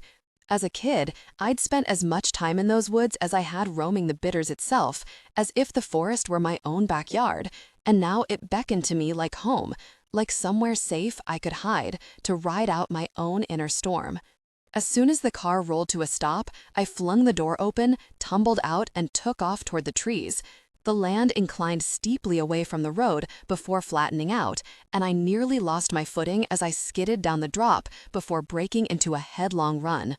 Cold rain drenched me in an instant, a downpour so heavy it felt like a needling weight dumped onto my head and shoulders. "Issa!" I heard from behind me, followed by the sharp slam of a car door. "Issa, wait! Just stay in the car." "Rowan," I flung over one shoulder, rain whipping into my mouth, plastering my hair across my face. I spat it out, raking one hand through its soaked length to fling it to the side. "Please, just leave me alone." By the time I reached the tree line, my flats were so full of water that it sloshed disgustingly around my toes. I paused for just long enough to step out of them, leaving them where they lay. They were a favorite pair, electric blue suede, patterned like snakeskin, and now they'd be ruined. But I had much more pressing things to worry about, like whether air would reach the bottom of my lungs ever again. As soon as I stepped into the Witchwoods, the rain cut out, as if someone had changed the channel on the weather. The crash of it remained, battering the canopy above my head, but the tree crowns interwove so tightly, lacing together like puzzle pieces, that they barely let any water stream directly down. What little made it through leaked only along the trunks, sluicing down into the thirsty mat of branch-strewn forest floor. I stopped for a second to catch my breath, heart pinging painfully in my chest, gaze raking over my surroundings in search of somewhere I could go. Being in the woods was good, much better than the car, but it wasn't quite enough. I wanted something closer to shelter, something to hold and ground me until I clawed my way back to myself. Just beyond the outermost thicket of trees, I spotted a tremendous sycamore, its dense roots bulging up from the ground to form little niches like alcoves of its base. A downy layer of ferns grew inside, soft and inviting as a feather bed. Exactly what I needed. With a grateful moan, I stumbled over to the tree, lowering myself on jellied legs into one of the nooks, my back pressing against the chilly trunk and my arms propped up on the roots. Then, safe as I was going to be, I drew my knees up against my chest and dug into them with my chin, my body quaking with fear and cold, eyes welling with furious tears. Why was this happening to me again, and why now? I'd thought I'd outgrown this awfulness years ago, my body's own betrayal of itself, the warp and weft of me unraveling with terrifying speed. Was I really still this weak, this much of a scared little girl, that I couldn't even manage my own emotions when they ran too high, get myself in check? What made it even worse was that we Avramovs were supposed to be storied rebels, for fuck's sake, rampaging warriors, not huddled, whimpering prey. This sorry show of panic and self-pity wasn't how we handled ourselves. We were strong. I was strong. We inspired fear, commanded respect. Like our family creed proudly proclaimed, we neither broke nor bent. But no matter how I repeated this mantra to myself, I couldn't fend the panic off, force it to loosen its taloned grip. Issa! My gaze flew up, arms locking tighter around my legs. Rowan stood in front of me, rainwater beading his face and hair, dripping from his hands where they hung by his sides. His face a study in pained tenderness. Hot shame flared in my gullet, simmering at the base of my throat, that I'd allowed him to see me this way. I told you to stay in the car, I croaked, dropping my eyes. Like I was really gonna leave you out here by yourself? But there wasn't any real admonition in his tone, no sharpness to the rebuke. Just mild disbelief that I'd expected him not to chase me down. Who cuts out when their partner's having a panic attack? My eyes snapped back up to his at the utterly calm way he said the words. Like what was happening to me was just like any other normal affliction, no worse than the migraine I'd claimed. How did you know? I forced through chattering teeth. My Aunt Wisteria gets them sometimes, he said, dropping down onto his haunches, eyes clear and warm as they met mine. Even in the forest's gloom, I could see the sparkling rain that had gathered on his lashes, spangling his lids. Feels like she's having a full-blown coronary every time it happens, has to lie down flat to ride it out. She's the toughest old lady I know, but it can be scary as hell for her. She does take meds for it, though. You happen to have any on you? I gave my head a brusque twitch of a shake. I don't know. I don't have any. I'd thought about it, of course, back when this had been a more frequent problem, but seeking out that kind of help would have meant admitting I wasn't up this challenge, not fit to conquer it myself. In what I realized was a profoundly stupid way, the idea of being so weak had seemed worse than the panic attacks themselves. Got it. He drew his lips through his teeth, one by one, bouncing a little on the balls of his feet. Like we were just chillin' here together, having a casual little meet-up on the sopping forest floor. In that case, how about a hug? A shocked giggle burbled out of me. Excuse me? You heard right. He spread his hands, lips curling in a half smile. What's happening to you is partly your nervous system fritzing out from being dialed up too high, drenched in a whole flood of cortisol. Calming hormones can help regulate the response, and hugs release oxytocin if being held isn't too uncomfortable for you. Rowan Thorne, are you seriously offering to hold me right now? Only if you think it might help. Has it helped before, having someone support you through it? I trailed off, teeth clicking together. I have no idea. Never tried it. Of course I hadn't. It wasn't like I'd ever have let my mother or one of my siblings see me reduced to this, much less ask them to hold my hand as I fumbled my way through an unraveling. Not even Letha, who knew everything else worth sharing about me, had known about this in any real detail, beyond the simple fact that it sometimes happened, and that when it did, I much preferred to be left alone. And how much worse to ask Rowan Thorne, of all people, who'd pushed me away right after kissing me, who judged me so harshly for the sheer fact of my Avramov blood, to comfort me now? But he'd already seen me diminished, melted into a helpless mess, which meant the harm was mostly done. And I was so cold, chilled right down to the marrow, the panic still clattering through my bones like a skeleton dangling in a draft. The idea of arms locked around me, a solid, warm chest at my back instead of rough bark, sounded so comforting it made my stomach clench with want. I couldn't blow apart like dandelion fluff if someone held on to me. Unwilling to say the words, I just nodded, scooting forward on my butt to make room for him. Some layered emotions scudded across his features, satisfaction, maybe, mingled with relief and something oddly like gratitude before he climbed over the exposed roots and eased in behind me, long legs bent to either side. Once he'd settled in, I slid backward, resting my back against his front. Slowly, with infinite care and caution, he wrapped his arms around me. When I went tense, my spine drawing taut, he waited until I relaxed to draw me closer, tucking my head under his chin. "Okay to use magic, too?" he murmured into my sodden hair. "Won't fix this, but might help warm you up at least." I nodded shakily, licking my lips.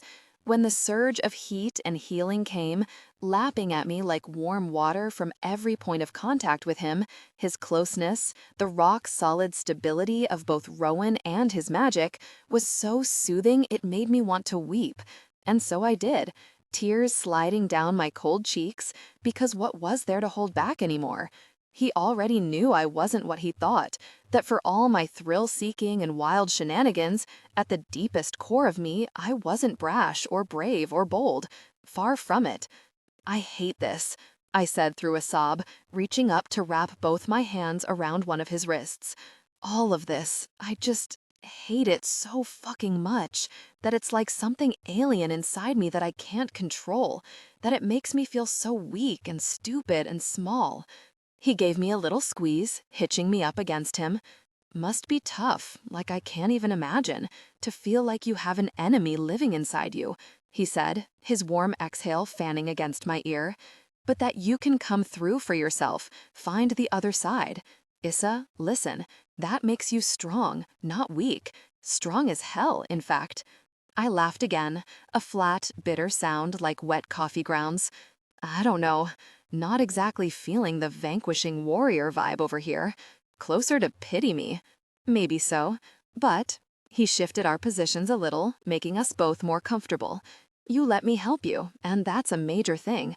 And, if I may point out, your teeth have stopped chattering, which means you're already on the tail end of the adrenaline spike. You're not half bad at this, you know," I admitted. "This doctor thing? Size of my student loans, I damn well better be phenomenal," he said, so dryly it startled another laugh out of me.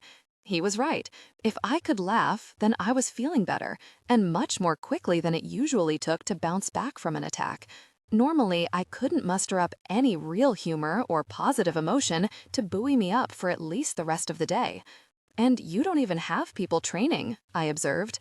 "Impressive improv there." "Oh, you know, just a little off-the-cuff human medicine. Long as we don't tell anyone, my DVM license should be safe." "Well, I won't tell if you won't. Pinky swear." A whisper of a laugh exhaled into my hair. End of the day, we're all living beings, right? And everything alive just wants to feel like they're not in this alone. 19 of Dew and Flowers. I opened my eyes long before dawn to the buzz of first dew energy pressing all around me. After Rowan had dropped me off the night before, I'd gone to bed before 9, drained by the lassitude that always came in the wake of a panic attack, that sense of psychic weights dragging at me from the inside. My sleep had been dark and dense and fuzzy as wool wrapped around my eyes. And though I'd been afraid that I'd still be shaky for today and sticky with the shame of having been so weak in front of Rowan, all I felt now was the fizzy excitement of Beltane approaching. Warm and golden, like the first filaments of sun heralded by the dawn. It was still early enough that beyond my bay window, the sky had barely begun to lighten to a less impenetrable blue, which meant I had some time to soak it in.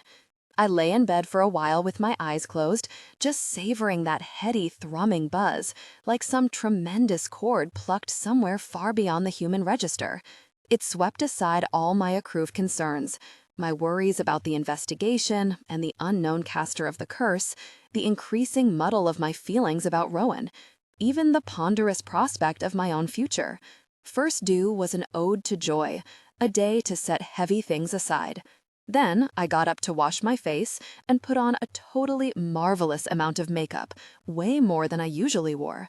I flicked my eyeliner into dramatic wings, painted a trail of little purple flowers flecked with silver that wound across one cheekbone and around my temple.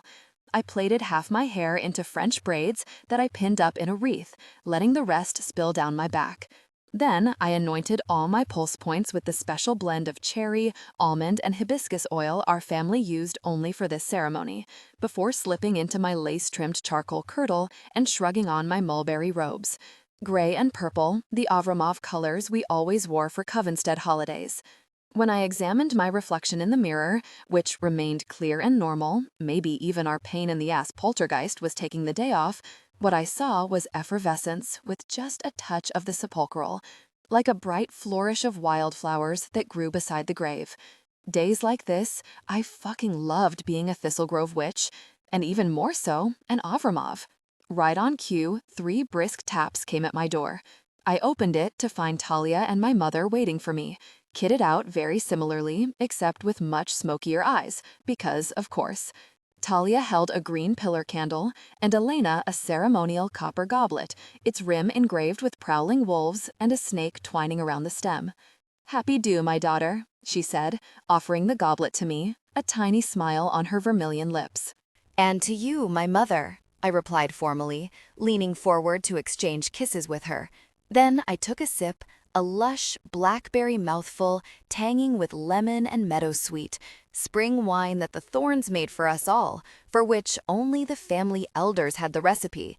Despite the fruity flavor, it had some serious kick to it. It lit up my empty stomach like a shower of bonfire sparks, giddy little wisps coiling up to my head. Did I mention that part of why I loved Beltane and its lead-up was all the day drinking that went on? Because that's certainly factored in. Talia lit my candle, the fat lavender pillar I had tucked in a pocket of my robe, with her own flame. I whispered a little spell over it, ensuring that it wouldn't gutter even if it met a breeze. As I fell into step behind Talia, the 3 of us drifted down the bitters halls to collect Micah next. My little brother had gone so heavy on his eyeliner that the moss green of his eyes all but glowed, especially against his black stubble and fair skin. Then we scooped Addie, who, at 16, was technically supposed to take the smallest sip, but instead slugged back 2 healthy chugs, knowing she wouldn't be getting any, above-board, access to the rest of the wine today. "Adriana," Elena chided, in what was supposed to be a reproachful tone, but didn't quite make the cut. "The cup slipped," Addie said, a sly curl to her smile as she fell into step, bringing up the rear of our mini procession. "Beg forgiveness, Mother." "Sure you do, kitten." Very convincing. With a fond eye roll, Elena led us onward, flinging open the bitters double doors with a flick of the hand. Together, the 5 of us glided down the weedy driveway to where the rest of the Avramovs had already pooled along the speared black gate that surrounded the domain. Candles flickering in their hands, waiting for the 5 of us mainline Avramovs to take our places at the lead. Our procession wound through Thistle Grove, first through the quiet residential neighborhoods of Colonials and Cape Cods that ringed downtown, then over the cobbles of Myrtle, Hyssop, and Yarrow streets where they converged to form Thistle Grove's town square, bronze statues of the founders presiding over every corner. There, we joined the stream of the other 3 families, clad in their own ceremonial robes, candles in hand. Though I couldn't see her from where I stood, I knew Juniper Thorn, the alternate queen, would be at the line's head, crowned in flowers and with a huge, empty chalice in her hands. The Green Man Shed picked would be beside her, holding 2 candles for both of them. Above us, windows were flung open by the town's early birds, or those curious enough about first dew to bother setting their alarms to catch a pre-dawn candlelit parade. The normie population was well aware of the day. They tended to assume we were a bunch of Wiccans celebrating some obscure pagan holiday, which wasn't that far from the truth. If anything, the first dew procession only added to the town's mystique when it came to tourist draw, the same way that the Flower Moon Festival capitalized on Beltane itself. Once we reached the base of Hallows Hill, the procession became more like a group hike. Normies often hiked up here too, but for occasions like this, the Blackmoors cast a repelling glamour over it, one that thwarted anyone but witches. It lent the hill a slight wavering shimmer, a mirage well known to locals and considered a natural phenomenon. though the trek could take it out of you depending on which route you took. On first due, we always followed the slower, gentler path that circled our little mountain, twining around it like a rope. As we climbed, the sun began to melt over the horizon, spilling gold and tangerine and raspberry into the barely lightening sky. When we reached the mountaintop, Ladies Lake appeared in front of us like a mirror of the breaking dawn. The scarlet blaze of sunrise dipped into its royal blue. Thistles crowded all around its banks, the flower's own reflections forming a spiky outer ring, like a rippling purple frame for the reflected sky. The mountaintop grass shimmered with so much clinging dew, it looked like the lingering aftermath of yesterday's rain, even though I knew this wasn't the case. This was just what always happened on this day, an abundant springtime dew as magical as Ladies Lake itself. The procession circled the lake, keeping a dozen feet back from the banks. When we'd all found our spots, our candles held in front of our hearts, the sky still ablaze above us, Juniper stepped forward toward the water. I recognized her now from the crowning ceremony. She was the budding dryad, the thorn girl who'd grown a miniature tree around herself. Followed by the green man, a slim, dark-haired white guy I didn't recognize, possibly a Harlow. She walked clockwise around the lake until she'd reached its southern point, the cardinal direction that corresponded with the element of fire. As spring festival, Beltane was all about the return of light and heat, with fire at its very heart. Elation glowing on her faces, she'd gone with a glossy purple lip and golden yellow eye, a look that popped against the muted neutrals of the druidic thorn robes. Juniper lifted her elaborate floral headdress off and flung it up high. "May spring land sweet upon this our lake," she cried out as it flew up, her green man following suit by lifting the two candles to the sky. The crown scattered above her like a floral explosion, petals flying every which way, before freezing into a mosaic that hovered over our heads. As she held the flower suspended, she also drew that precious dew from every leaf and blade of grass, sucking it up into faceted, swirling trails that crossed one another like a shimmering fountain above the lake. They webbed between the floating petals, both reflecting and distorting them, glinting pink and red and yellow and blue. A kaleidoscope of spring, better, more spectacular than the best fireworks you could imagine. There was an artistry to this display, a finesse. It looked different every time it was done. And while I appreciated the beauty of Juniper's spell, a part of me panged at how stunning it might have looked with Holly at the helm. I couldn't see her in the crowd, but I knew that wherever she stood, she must be feeling a much deeper version of the same ache. Because these should have been her flowers and her dew, this spell her magic. This should have been her spring. Then Juniper dashed apart the spell. As the petals tumbled, drifting down toward the water, the dew purled together into a sparkling sphere that floated over to Juniper. Hovering above her empty chalice, it released a slow and gentle rain until the last of it had pooled inside the cup. Juniper brought it to her lips for the ceremonial first sip, shivering a little as she tasted it. First Dew had a special zing, both fiery and sweet, like Everclear might if hard liquor ever tasted like something wonderful. After she offered the chalice to the green man for a sip, they shared a light and grazing but seriously lengthy kick. While the ultimate communion between the queen and the green man was usually symbolic, these two clearly had some history. Then Juniper turned to hand off the chalice to the nearest thorn. From there, it would make its rounds to everyone, the invigorating dew inside not running out until the very last Thistlegrove witch enjoyed their sip. Its effects lasted for days, sometimes weeks. It took care of minor pains, cleared your mind, even left behind sweet dreams. Even in this, Ladies Lake took care of us. 20. More than just good. After the ceremony, the day had bloomed a bright cornflower blue, a dazzling sky with only wispy afterthoughts of clouds. Letha and I had rushed to raid the huge picnic table set out in the shade of the pine and spruce that ringed the lake, decorated with flower and candle centerpieces over a blue and white gingham tablecloth. Once we were stuffed with the mini pies and the vegetarian baguette sandwiches the Thorns had laid out, as usual, they'd signed up to bring honey cake food, which always worked out best for everyone. We snuck away together to sit under one of the trees far enough from the lake and the merrymaking crowd for a little privacy and chill. Much as it pains me to admit, Letha sighed, wiggling her bare toes in the grass, I don't entirely hate that music. One of the thorns had animated rows of thistles along the water, like a floral sound system. The flowers were nodding their purple heads and crooning crystalline jams with a very Melanie Martinez meets Florence the Machine vibe. The water amplified their acoustics, lending them an otherworldly timbre that floated in unpredictable ways, as if invisible fey sopranos were sneaking up behind you to whisper every other lyric right into your ear. Same. We could go dance if you want, I offered, tilting my head back against the trunk. A grassy breeze wafted over my face, perfumed with pine needles and the cool scent of the lake, along with the incensey smell I always associated with magic itself. I'd had 2 glasses of spring wine on top of my mouthful of first dew, and I felt like most of my blood had been swapped with slow rivers of warm honey. I hadn't realized how much I needed this break, the simple space to bask in magic and relax, to release all my worries for a day. My entire body felt physically lighter, untethered, closer to air than earth, trending toward the sun and, eventually, that ultimate Beltane flame. Maybe later, Letha murmured, closing her own eyes.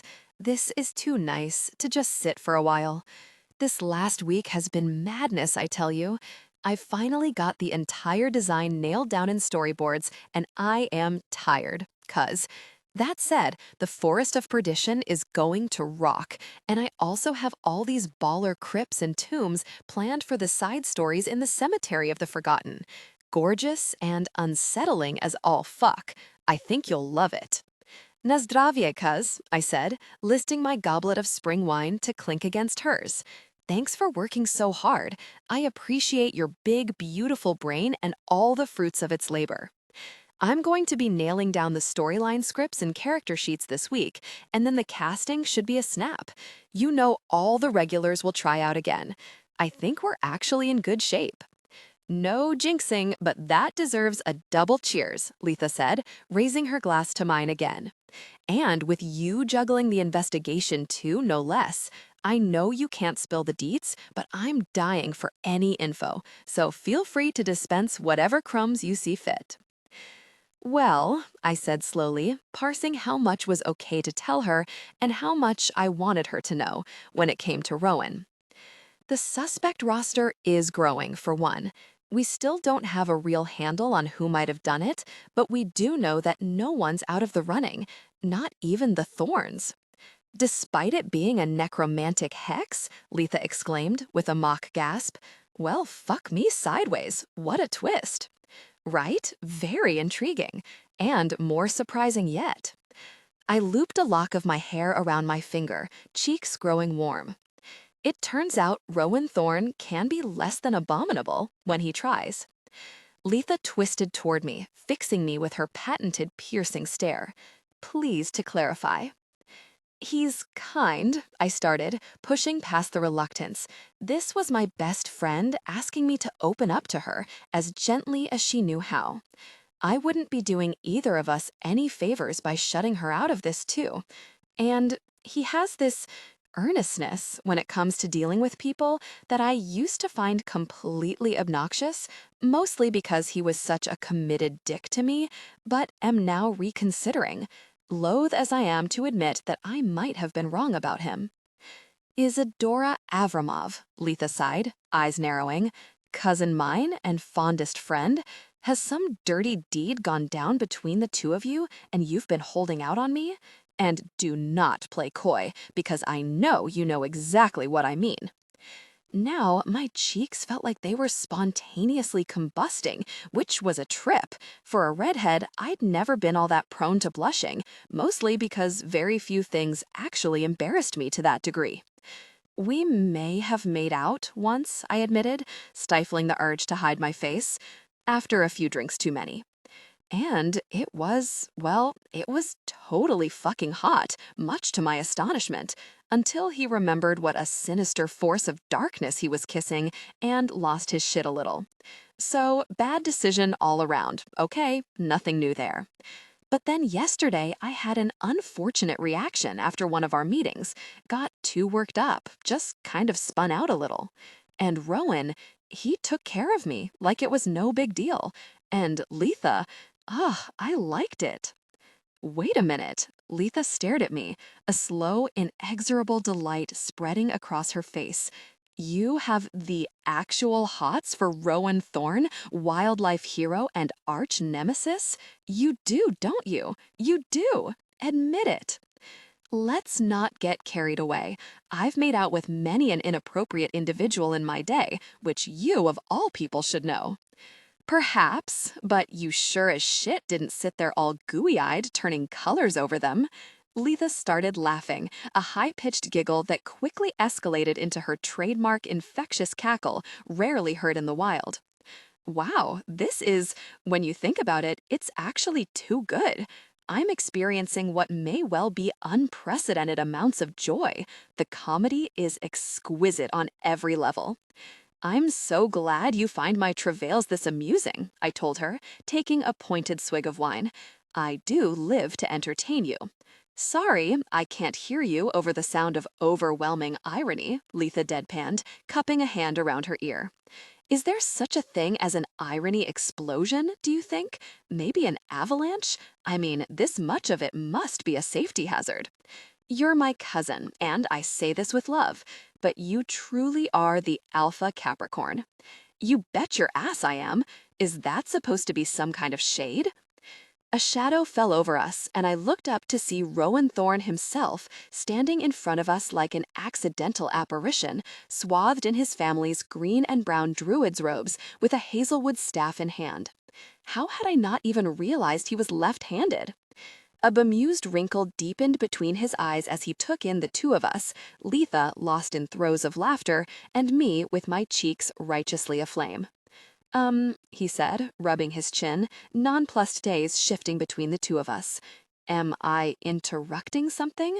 No, no, Letha said through cackles, widening her eyes. Your timing, sir, is what one might call impeccable. He shook his head a little, like, what is with this chick? And then turned to me. I was wondering if I could catch you for a minute, he said, clearing his throat. Maybe go for a quick walk? A prickling thrill ran through me, equal parts embarrassment and anticipation. But better to see what he wanted now, I told myself, than to add yet another layer of confusion and complexity between us, to trip us up when we returned to our investigation. And while it might have been the first due vibes, the sensual Beltane buzz that would only grow stronger as Mayday itself approached, it hadn't escaped me that Rowan looked even more enticing than usual. The sunshine dappling through the trees drew out flecks of honey in his eyes, playing across that sweet sprinkling of freckles on his nose and the flawless contours of his mouth, the bold line of his jaw. Shit, I wanted to take a walk with him. Letha could just suck up all the extra irony. Sure, I said, scrambling to my feet, lead the way. Something about the flood of magic that spilled from Lady's Lake distorted geospatial perception. While Hallows Hill itself stood only about 500 feet high, the lake on its summit seemed much bigger than it should have been, and the woodland that ringed it far too wide. You could walk for what felt like several miles up here, even though such dimensions should have been impossible. Which meant, I thought, as I followed Rowan deeper into the trees, that even with all 4 families gathered by the lake, we were about to be very much alone. Have you seen Holly today? I asked him, just to break the ice, even though the silence hadn't really felt uncomfortable. Birdsong floated from the boughs, the rustling canopy of leaves like antique lacework above our heads, sequins of sunshine filtering through the gaps. The Hollows Hill forest felt like the opposite of the Witchwoods in every respect, luminous and sweet, indefinably sacred. There was nothing here to fear. It must be a hard day for her. Yeah, she's been putting on a brave face, like she does, Rowan said, jaw tightening. She doesn't want to bring Juniper down, and the dew helped lift her spirits some, but I can still feel her struggling. What a generous person. I wrapped my arms around myself, shivering a little despite the warmth of the day and the electrifying dew in my own veins. I'm not sure I could rise above things that way. "Don't sell yourself short now," he said, flicking a sideways glance at me. "I've seen you be kinder than many, too, and stronger to boot." I looked down, smiling to myself, at the deft way he'd acknowledged what had happened between us yesterday, while leaving it up to me whether I wanted to talk about it or just let the whole thing drop. "Speaking of kindness," I said, eyes still on the ground, "I didn't get a chance to thank you for what you did for me yesterday." "No thanks necessary. Anybody halfway decent would have done the same." "Well, no one's done it for me before," I said, shrugging, though, to be fair, I also haven't given anyone the chance. Usually I have other ways of dealing with it before it gets to that point, the anxiety, I mean. And then the panic. "Mind if I ask what you do for it?" I hesitated, steeling myself, but in for a penny, in for a pound, Rowan had already seen me at my weakest. He might as well understand the rest of it. It may sound completely counterintuitive, but I find if I can give that extra adrenaline or cortisol, whatever it is, other outlets, it's manageable. So I do. Risky things. Skydiving, bungee jumping, even just driving too fast. You're more run-of-the-mill thrill-seeking. I gritted my teeth, took the plunge. And, sometimes, I maybe summon demons. Rowan stopped dead, turning to face me with a dropped jaw. "I'm sorry? Can you run that by me again?" I paused along the path too, forcing myself to hold his shocked eyes without cringing. "You heard me. Netherworld entities, daemon folk, the ones you've heard about in stories, or read about in the grimoire. I summon one, roll with it for a while, and then banish them. Catch and release, kind of." "Uh, don't take this the wrong way, all right?" he said, rubbing the back of his neck, letting his staff take his weight as if he actually needed the support. "Because I'm not trying to come across as some judgmental dick, but I'm gonna need some serious help understanding how summoning demons helps keep your anxiety in check." "I don't fully understand it myself," I said with a shrug, "but I think it's partly a matter of control.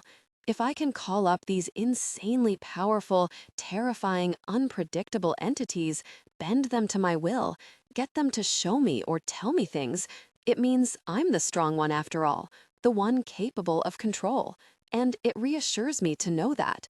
The rush of it all helps me relax too after." Rowan considered this, eyes shifting back and forth over my shoulder as he struggled to gauge how potentially unhinged I might be. "Okay, I can see that, maybe," he said. "Demonic endorphins. Damn, it still sounds completely wild. But I do get that it can be grounding to master something powerful. I feel a little like that on my bike sometimes." "Bike?" I repeated slowly. "Like as in motorcycle?" A wide, brilliant grin split his face, and he nodded. "Yeah, my Kawasaki. I mean, it's no daemon, god damn, I cannot believe you do that. But that thing's a beast for real. Now, I'm gonna need a moment." I shook my head, my own jaw agape. I'm having the hardest time imagining Rowan Thorne, supremely responsible wildlife hero, riding a fucking Kawasaki. A horse maybe, let's say even a spicy stallion, but not... A low, surprised chuckle rumbled deep in his throat. "Hold up, what did you just call me?" I clapped my hand over my mouth, eyes widening. "Shit, sorry," I mumbled through my fingers. "I did not mean to say that out loud that time." "That time," he repeated, eyebrows lifting. "You mean to say you go around calling me wildlife hero in your head just on a regular basis?" "Yes?" I hazarded, not trying to break rule number 2, but it's a snarky holdover from our shelter days. You know, back when you made it your mission in life to torment me for no good reason. "No good reason?" He laughed again, this time more openly and with genuine disbelief. Isadora Avramoff, you are truly a piece of work for the ages, and I swear I say that fondly. Is that really how you remember it? It's how it was, dude, I retorted, blood heating. Do you not remember how it went? I showed up every day and, according to you, screwed up every single thing I did. Handling the animals because you wouldn't follow safety protocols, he cried. You can't just be trying to pet a non-socialized feral cat on a whim. That's not just some bureaucratic prissy shit. It's for your own protection, with the shelter's liability in mind. Same goes for handling a sick, contagious puppy just because they're lonely. Roscoe was lonely, I shot back with equal fervor, planting my hands on my hips. The parvo wasn't his fault. And I always made sure to wash my hands and sanitize after a cuddle. I would never have put the other animals at risk. And knowing you now, I'm sure you took precautions, Rowan, lowering his voice to a calmer register. But those rules were in place for a reason, and you were a volunteer who refused to follow them. Intentions don't matter in situations like that. They can't. You've got to be able to see that. So maybe I was a little emotional about it, I allowed. 18-year-old me wasn't known for her impulse control. But what about the rest of it? The dishes, the laundry? Issa, he said, even more gently this time, and I belatedly noted that he'd only called me by my nickname once before during my panic attack. I don't remember you signing up to do any of those tasks, ever. You only did them because a supervisor flat out made you if you were going to be allowed to spend time with the animals, which is all you ever wanted to do. Even though shelter hygiene and animal health, they both depend on all that other stuff getting done too. And when you did deign to do an actual chore, it was like rage work. No one wanted to be around that. I did have some dim memories of clattering bowls around with much attitude and stomping demonstratively around the washing machine, feeling hugely put upon that I was wasting time cleaning things while forlorn caged animals waited around the corner in dire need of snuggles. I'll admit I probably wasn't the most diligent about the other tasks, I said with a grudging nod, crossing my arms over my chest. And in hindsight, policing me on top of your other actual duties must have been really annoying for you and for everyone else. But, Rowan, I was 18 and I loved animals more than anything. I was so excited to be there. Are you saying it was all on me? And you couldn't have handled any of it differently? He heaved a deep sigh, broad chest rising. That's not what I'm saying. I could have sat you down, had a real conversation about it instead of just writing you up. That's not my style anyway. It wasn't like we'd never had a well-meaning but clueless volunteer before. And then you could have decided to clean up your act or not.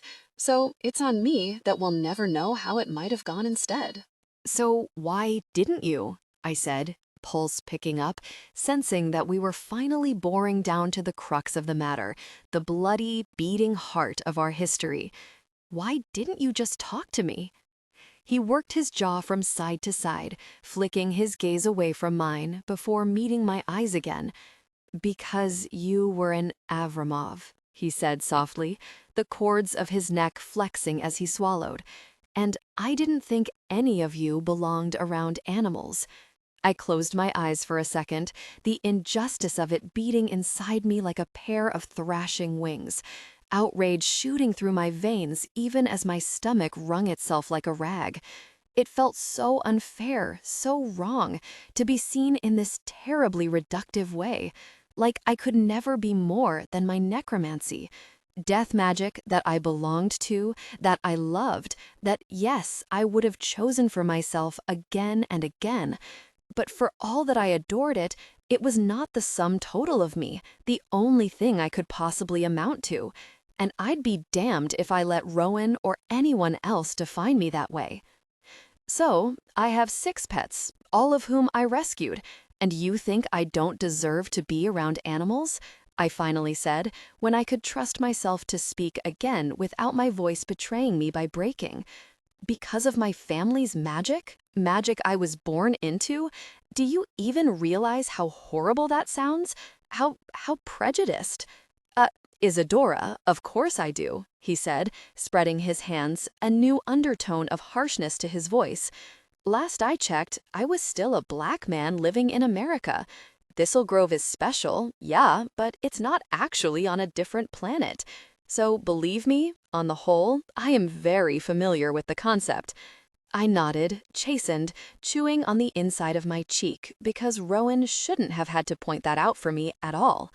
While Alastair Thorne had been white, he'd married a black woman, and the majority of his contemporary lineage identified as black, biracial, or multiracial. And while much of my own family was white, we definitely weren't homogeneous either. Back when we emigrated from the Urals, a number of Margarita's closer cousins had been of Eurasian ancestry. Since then, the freewheeling notions of partnership many of us subscribed to meant lots of half-siblings, often of wildly varying racial makeup within the same branch of the family. I'd grown up with 5 mixed-race first cousins, and my Uncle Anton, Elena's second youngest brother, had a black father. At the very least, I was aware of the kinds of pressing concerns some of my own close relatives had to contend with that I didn't, the very real dangers they faced that would never haunt me in my daily life.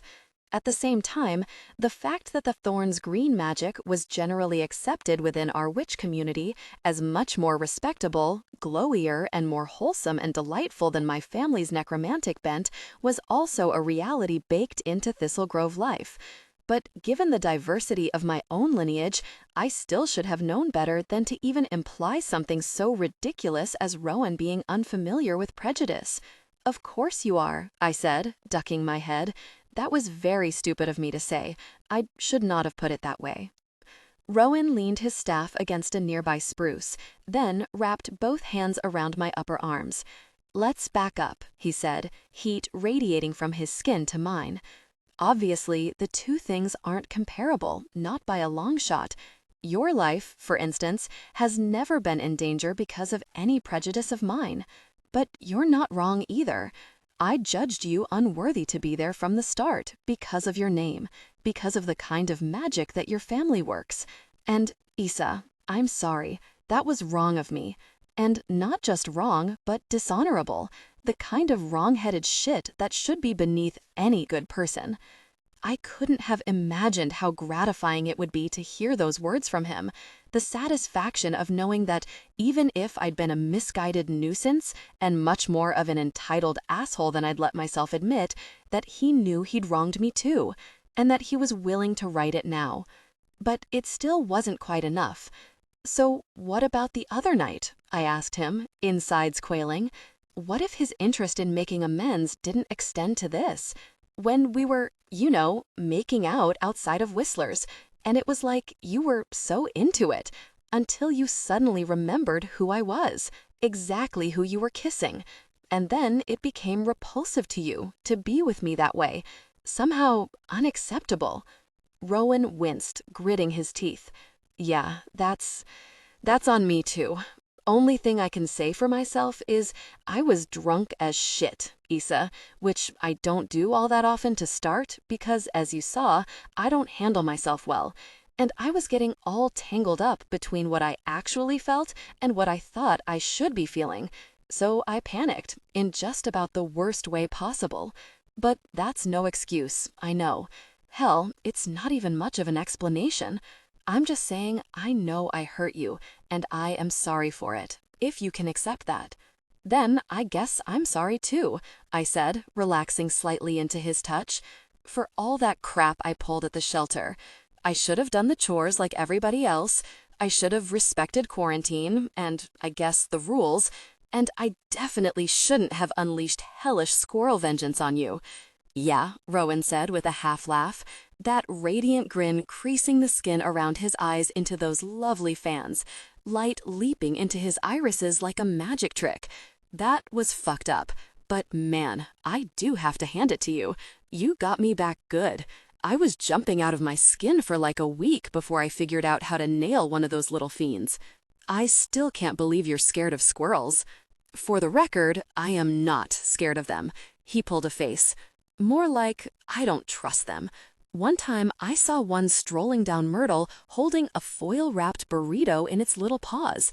How the hell does a squirrel acquire a whole-ass burrito, I ask you? You can't tell me that's not uncanny as hell. Yeah, I said slowly, pressing my lips together. No fear or trauma there at all. He rolled his eyes, mouth twitching, the not quite dimple cleaving by his mouth. My point is, that hex didn't come to play. So, respect. Like I said back at the orchard, I replied, giving him a coy little tilt of the head, hyper-aware of the way my heart rate had kicked up. I'm very good at what I do. Yeah, you are, he said, holding my eyes. The atmosphere between us abruptly shifted into something slippery and sultry, shimmering with heat. I could feel the slight tightening of his grip on me, the warmth of his hands where they pressed against my skin. More than just good, especially when you're being impossible. 21. Bred into darkness. It felt like the whole forest held its breath around us, reality itself coming to a full stop that trembled like new leaves, wavered like mist against our skin. Then we leaned in toward each other in seamless tandem, as if we'd been given the same choreography. Our lips met just as his arms wound around me, his hands sliding down the backs of my thighs to draw me against him and then hoist me up, my legs wrapping around his hips. I'd been picked up like this before, but I was tall enough that things could get ungainly fast, if not devolve into straight-up comedy. But Rowan held me with ease, as if carrying me through a hallowed forest was second nature, effortless as the way my mouth clung to his. Then we found ourselves in a clearing, a small space nestled in the trees, open to both sunlight and breeze. The air smelled warm and sharp, of sunshine falling on grass and wildflowers. There weren't many thistles here, but the velvet green was scattered with zinnias and daisies, cosmos flaring between them like hot pink sparklers. Rowan set me down on a smooth stone, one of many such boulders strewn throughout Hallows Hill without any obvious provenance. Polished and flat-topped, perfect to perch on or to use as altars depending on your intent. I'd been up on the mountaintop countless times, but I'd never found my way here before. It was like we'd landed in the perfect slice of spring, a hidden Beltane enclave that Hallows Hill had offered up for the two of us alone. Appropriate enough for two people with such a penchant for discovering alternate dimensions where they could coexist. I could feel the stone's sun-drunk heat seep through my robes and into my skin, a shadow flitting over us as a bird winged by above. Rowan pulled back from me, cupping my face in both hands, thumbs sliding over my cheekbones as his hooded eyes drank me in. "Does it break rule number 1?" he asked, a slow smile spreading over his full lips. "If I tell you that you actually taste like strawberry shortcake?" Seeing as we just busted rule number 2 to bits, I'll let it go this time. But only because you're making it sound like something nice. "Because it is, and damn, so are you," he said, a shade of marvel to his voice, palm curling warm around my nape. "Isa Avramov, you are not at all what I expected. Hope you like lots of surprises, Rowan Thorne," I whispered, widening my eyes as I drew my lower lip through my teeth. One of my hands slid around his neck, while the other feathered down his abdomen, dipping lower to fondle him. They're kind of my calling card. He made a low, incoherent sound, eyelids sliding to half-mast. Then he drew me hard against him, my hand still trapped between us, his mouth seizing mine in a deep, demanding kiss. Desire slammed through me in an instant, a bright pulse of it, buzzing through blood already galvanized by first dew. I could feel a wave of tingles roll through my skin, all the way up to my scalp. I cupped the hard contours of him with my palm, slipping my hand down his muscled inner thighs in a slow caress. He moaned into my mouth, stroking the line of my throat and the length of my collarbone, before sliding his palm lower to cup my breast. I never wore a bra or panties under my ceremonial garb. It just kind of killed the free and witchy vibe for me. And when he found my nipple, rolling it deftly between his fingers as his breath turned harsh and jagged against my mouth, I let my head fall back. His lips landed right on the sensitive hollow of my throat below my garnet. trailing molten kisses all along the lace trim of my dress. Then the sharp edge of his teeth sank into the curve of my breast, where it spilled above the bodice. I made a little mewling sound deep in my throat, my insides clenching, legs tightening around his hips. He paused for just a second, fingers hooked under the dress trim, glancing up at me for permission. The intentness of his eyes, their hazel, smoky with desire, foxed like scrying mirror glass, took my breath away. Because this wasn't like the heedless chaos of the other night. This was just him and me, wanting each other badly, but deliberate in our desire, neither of us unmoored or drunk. I couldn't remember the last time I'd felt this aware of my own physicality, of the nerve endings bundled right under my skin, the electricity leaping from one to the next, the hot surge of blood lapping just beneath, and all of it wanted him. Yes, I said on an exhale, leaning back to lie against the stone's flat top as he drew the bodice down. Fuck, yes. My back arched against the stone as his mouth settled over my nipple, sucking and nipping at me hard, the heat and wet of his tongue driving me wild. His other palm pressed flat against my sternum, gentle but unyielding, while the bottom half of me lay pinned between him and the stone, which meant no escape, nowhere to flee. The idea of it, of being trapped in this high-pitched pleasure, elevated my desire to a completely new plateau. My hand tightened around his neck, nails sinking in, and I heard myself whisper his name into the wind. His other hand skimmed down my leg, twitching my ropes aside and flicking up my dress.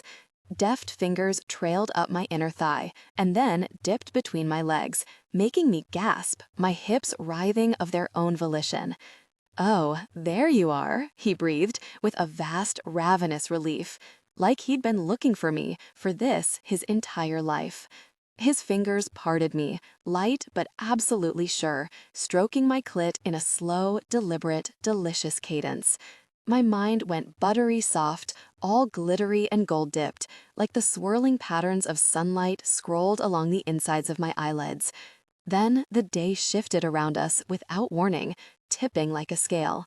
Another witch might not even have felt it, not right then, the edge of some malevolence traveling toward us, like the blackening burn of flame racing along curling paper. But I was an Avramov witch, born and bred into darkness, the real something wicked in something wicked this way comes. This kind of magic swam like living shadows in my blood, and I could feel this darkness rampaging through the sweet fizz of the air, monstrous in its incongruity. "Rowan," I said, my voice still slurred with desire, but some new note of caution in it made him freeze against me. "Wait, something's happening." He pulled away, propping himself up on one hand, body still hovering above mine. "What do you mean?" he asked, brow furrowing. "I don't." Then a wave of pure malice rolled through our little dale and ripped every wildflower out from its roots. I scrambled up to sitting, yanking my dress back up, setting a hand on Rowan's shoulder as he moved to stand in front of me. For a moment, the flowers simply floated above our heads, trailing the sad tendrils of their ripped roots as they dipped and wove around one another, almost in a mockery of the mosaic Juniper had floated above the lake, a perversion of the first dew ritual itself. Then they withered all at once, bled of all their color, and snapped together, coalescing into a grotesque skeletal face, a skull-like thing with empty eyes that were only open holes of sky, and a giant maw lined with ragged teeth like stalactites. Ribbons of dead flowers, stems, and roots writhed all around it, thrashing like Medusa's snaky hair. The hatred emanating from it was so powerful it seemed almost pungent, like an acrid stench. A malignant intent that I could feel homing in, focusing on Rowan even before the thing spoke his name. "Rowan Thorn," the skull blared, in a harmonic roar that made me think of newly turned grave dirt and depthless black. A gaping, hungry darkness stripped of stars. "Your witch's soul is forfeit, soon to be my feast." "Hecte's chilly tits, that's a death's head hex," I said under my breath, heart bucking in my chest. Then I leapt off the rock, bodily shoving Rowan aside. Rowan, get down. Without thinking too much about just what in the actual fuck I was about to do, I shouldered my way in front of him, pushing him back so hard that he stumbled against the stone. Then I planted my feet firmly and lifted my hands, a billow of ectoplasm rising around me as my magic surged to meet my call. The Avramov sentries must have felt this casting too, but they'd be closer to the lake, where everyone else was gathered, their protection focused on Holly and the rest of the Thorns. Fuck me, we really should have given some more thought to wandering off on our own. But we hadn't, and now there was only me to stand between this awful purse and Rowan. Rowan was saying something, screaming it, really, trying to be heard above the Death's Head's deafening roar. But I had no energy to spare for listening to him. Instead, I began funneling everything I had into the shape of another curse. Not a defensive working or a banishment, because I didn't have the first clue how to undo a Death's Head hex, so I wasn't going to waste time trying. Instead, I went on the offensive, preparing a working of my own to cast against this abomination. And as it happened, I already had one almost at the ready. It had been barely 24 hours since I'd felt Holly embed the Serpentinous hex inside the locket. If I'd had the amulet on me, I could have triggered it with a thought, but it was safely back at the bitters, in the wooden chest that held the worst of our talismanic arsenals safely inert, like the magical equivalent of a Faraday cage. But the shape of the spell, the clever, nasty lattice of it that I'd sensed inside the locket, was still graven on my mind, its words right within reach. All I had to do was cast it. Teeth gritted, I raised my hands and began, hissing the chant to myself as the Death's Head let loose another shriek and came tearing toward us, a warbling darkness distorting the air in its wake. A tangle of ghostly snakes materialized in midair between us and the floating skull, as if truly born from cold breath. They hung like massive black ropes of scale and smoke, so icy the air around them glittered with suspended frost. For a moment, they only hovered, writhing around one another, a churning, glossy knot so bad and wrong it triggered every dormant prey instinct in my brain and made the bottom of my stomach drop out. It made them with my own will. Technically, they were a part of me, but they scared the shit out of me all the same. Then they lunged toward the floating skull, jaws unhinged and curved fangs bared. I could actually feel the bite as it happened, their fangs sinking in as they attached to the apparition, pumping it full of their monstrous venom. Nightmares and rage and insidious terror. So I'd been right. You could wield a curse against a curse this way, like an improvised weapon. My skin crawled from temples to toes, teeth chattering like they might shatter. Sure, I'd summoned demons, made some creepy squirrels do my bidding, but all that was child's play compared to this. Practically benign, just mischief with a little edge. I'd never had anything like this kind of evil channeled through me before. Baneful magic pounding through me like poison, the tang of blood and bitter almond souring my mouth. It felt hideous and magnificent all at once, hurtling through me like the very darkest blaze, a towering black inferno building in my bones, a kind of permeating wrongness that was even more dangerous for how easily it could have felt right.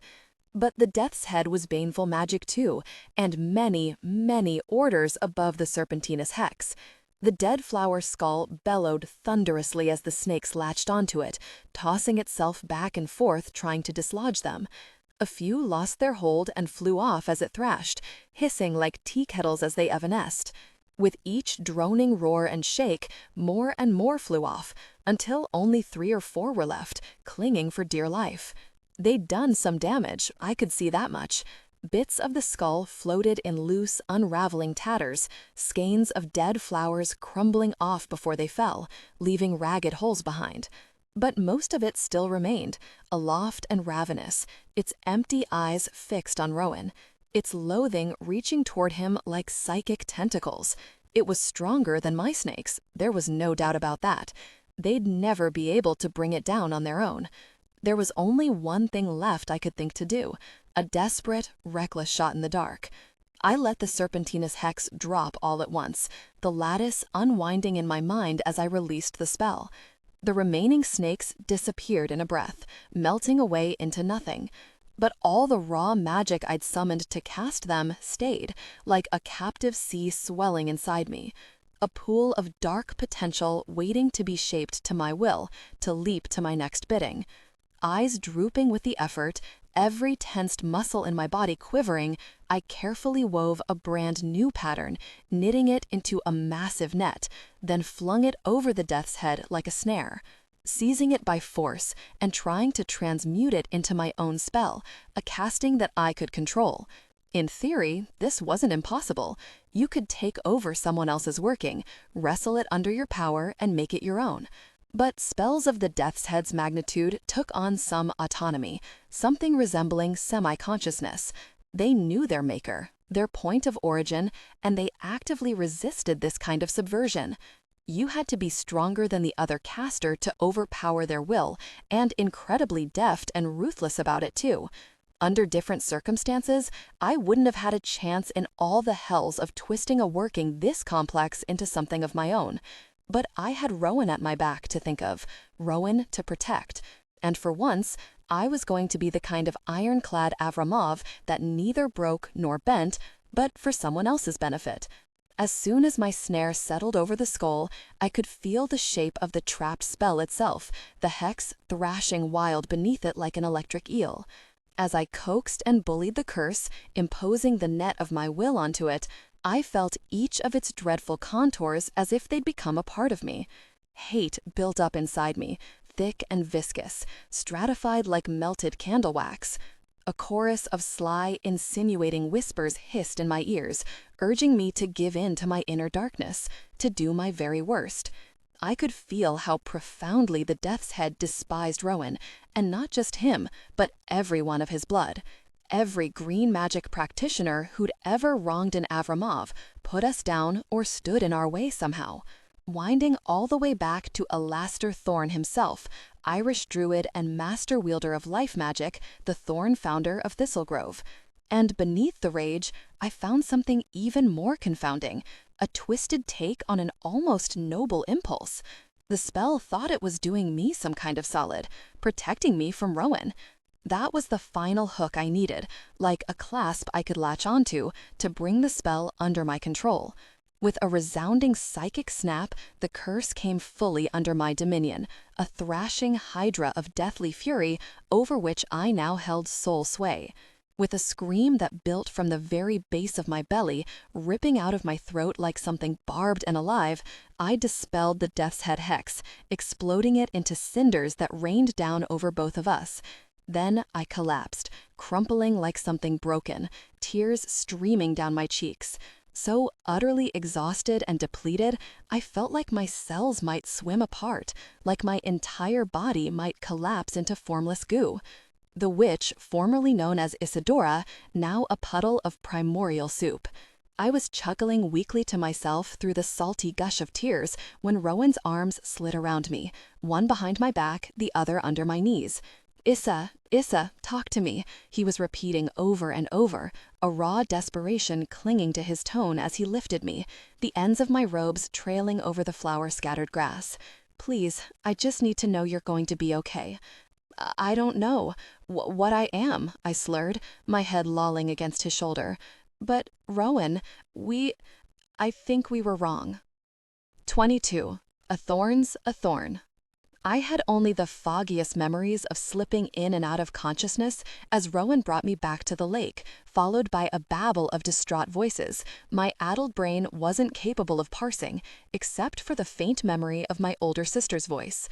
Give Issa to me, Rowan, I thought I remembered Talia demanding, a low, insistent danger to her tone. She needs to be with family now. With respect, Talia, I can't do that, I recalled him saying in return, and his own tone had been a reflection of the words themselves, respectful but adamant. She may be your blood, but she's also the person who just almost died trying to keep me safe. So until we get her back home, the last thing on earth I'm about to do is let her go. They'd gone back and forth, but she hadn't been able to sway him, and as much as I loved my sister, I'd been woozily glad for it. Rowan had been the one I wanted taking care of me. Then there'd been the jostle of him carrying me all the way down Hallows Hill, my head nestled in the warm crook of his neck, the soap and citrus smell of him seeping into me like a balm. The spell's poison still circulated through my veins, bitter and corrosive as a contaminant, like something that could etch itself permanently into the fabric of my being, maybe even shape me into something else, something I very much didn't want to be. I would have been terrified of it, had it not been for Rowan. The safety of his arms around me, the low thrum of his voice reverberating against my ear, brought me back to myself every time the fear threatened to overwhelm. I trusted, somehow, that Rowan wouldn't let it hurt me now, just like I hadn't let it hurt him first. He'd held me until I was safely back at the Bitters, being tucked into bed by my mother and sisters. Only then had he finally loosened his hold, given me over to their care. I remembered a last tight squeeze of my hand, his lips skimming my forehead, a whispered, "I'll see you soon, all right?" before I sank into sleep like a stone plummeting toward the muck-riddled bottom of a lake. I slept for days. There were fathoms of dreams, nebulous and harrowing, like tunneling through cold molasses, swimming in an entire pool of sticky ectoplasm. Those sly whispers returned to curdle in my ears, whispering their silky, malicious taunts into the folds of my brain. I wandered barefoot through barren fields, while dead flowers rained on me from nightmare skies, black and gray roiling with rust-red clouds that rushed to the horizon in fast forward. Flickers of the death's head jittered at the very edges of my vision, always just barely out of sight. When I grasped at brief snatches of wakefulness, I could feel myself alternate between tooth-chattering chills and searing heat, as if the last of the baneful magic were burning through me like a fever. It'd be just my luck to catch a shitty case of bad magic mono on top of everything. When I finally woke fully, it was to twilight outside my window, the room pooling with the kind of melancholy blue light that makes everything seem sad. My mother sat curled up in my armchair under a tasseled throw, face softened by sleep, her copper hair a tangled mess. Without her customary lipstick, she looked almost like a stranger, sweeter and somehow unfamiliar, younger and less austere. I lay there for a minute, unmoving, basking in that sense of comfort and safety that stemmed from simply knowing a parent was there, watching over you while you were sick. Apparently, it never got old, no matter how old you were. As soon as I shifted with a rustle of bedding, easing myself up against the headboard, Elena's eyes flew open, like she'd been on alert even in her sleep, keyed to the slightest movement from me. Emotions chased one another across her face, fear, anger, and distress, before gratitude and relief overtook them all. "Lisichka," she said on an exhale, the throw falling from her lap as she stood. "You're awake. How are you feeling?" I frowned, tilting my head back and forth, testing my limbs with little jerks and twitches. Most of me felt slack and achy, but more or less okay. But when I poked tentatively at my magic, a small spike of pain lanced through me. It wasn't terrible, more like a raw soreness than a full-blown wound, but it also wasn't something I'd ever felt before. "I'm okay, I think," I said a little shakily as she sat down at the edge of the bed, smoothing the covers over my legs. "But my magic feels off. Is this—" I paused, biting my lip, almost afraid to say it out loud, lest it come true. "Do you think this is like what happened to Holly?" "No, sweet," she said with a brisk shake of the head, and I sagged with relief. "You overspent yourself, that's all. You've been sleeping for almost 3 days, completely normal given the circumstances. You're not accustomed to handling baneful magic of that caliber. It took much more of a toll on you than anything you might have worked before. So, I could still cast if I wanted to? Of course, but it would hurt and drain you even more. Another few days or so of rest, and it should all be back to baseline, not to worry." Her face softened even further in the room's blue light, her jade eyes suspiciously glossy as she brushed a wisp of hair out of my eyes. Without eyeliner and mascara, her lashes were much lighter than my own brown, a downy gold that made her seem disconcertingly vulnerable. She must have been seriously rattled to forego her battle armor makeup while she watched over me. "What you did for the Sorn boy." She shook her head, pale lips parting. "Isadora, that was nothing short of a marvel, a feat of heroism. I'm not sure that even I could have done it. No way. I don't believe that for a second." "Well, you should," she said tartly, sounding a little more like herself. "And you should be damned proud of what you did for Rowan Thorne. He'd owe you a blood debt for it, had that spell not been yet another necromantic hex, and an even worse one than the misbegotten curse at that." "Shit," I whispered, mind racing as memories surfaced. What I'd felt from the curse when I took it over, the raw hatred that had fueled it, its wholesale loathing of the Thorns. "This is looking even worse for us, isn't it? And, Elena, I think there's something bigger at play than we considered, something weirder. I think—" She held up a hand. "Let's wait until Emmeline gathers all the elders before we get into it. Everyone will want to hear this from you. No need to exhaust yourself telling it all twice. She asked that you and Rowan report to her as soon as you woke up. If you're up to it, we should visit Harlow House tonight." "Is there time to eat first?" I asked, suddenly aware of the bottomless pit that my stomach had warped into. I could hear it gurgling very insistently under the covers. I think I might be starving in a literal way. "Of course," Elena said, smiling. "Talia's been dying to ply you with her various broths. She could barely settle down while you were sleeping. She took more bedside shifts than Micah and Addie combined, fretting over you. I could barely convince her to get some rest herself." As if on cue, a light shave and a haircut knock came at the door, followed by a creak as it swung open to admit my sister. "I heard you two talking," she said, looking so wan you might have thought she'd been the one sick, her bleary gray eyes shifting between me and Elena as she leaned against the frame. "But I wasn't sure if you were up for more company." "You're not company, you're you," I said, patting the free space next to me. "Come sit, Cess." Talia's uncertain gaze flicked back to my mother, making sure. I couldn't remember when I'd last seen her so tentative. When Elena nodded, Talia flashed us both a weak smile, then came to perch on my other side, setting a light hand on my stomach.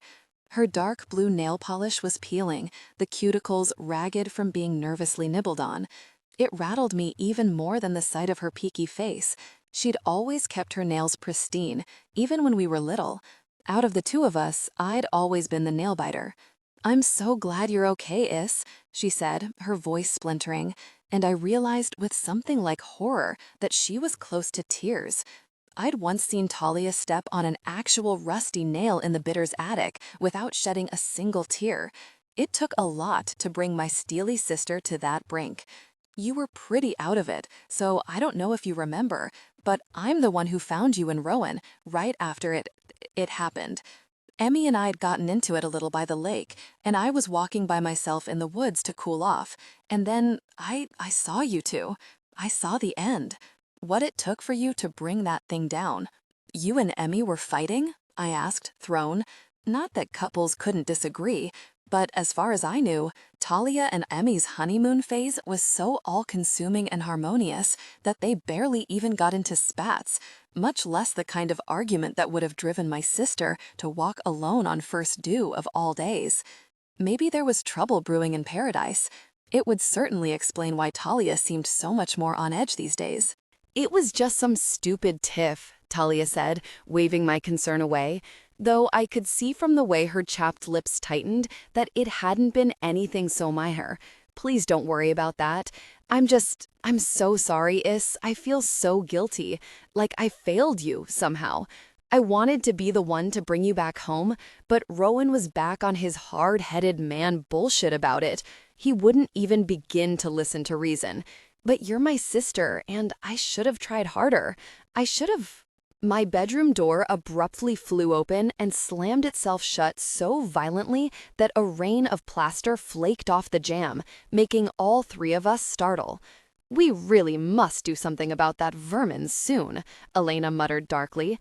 "This is getting far too out of hand." I know, I groaned, closing my eyes and letting my head drop back against the pillow. As soon as I'm better, I'll have another whack at it, I promise. It's just been one thing after another, and I haven't. Elena rested a quieting hand on my solar plexus, right above the place where my sister had set her own. I said we, my love, she pointed out. You might have invited this pestilence to our doorstep, but it's in our home now, which makes it all of our responsibility.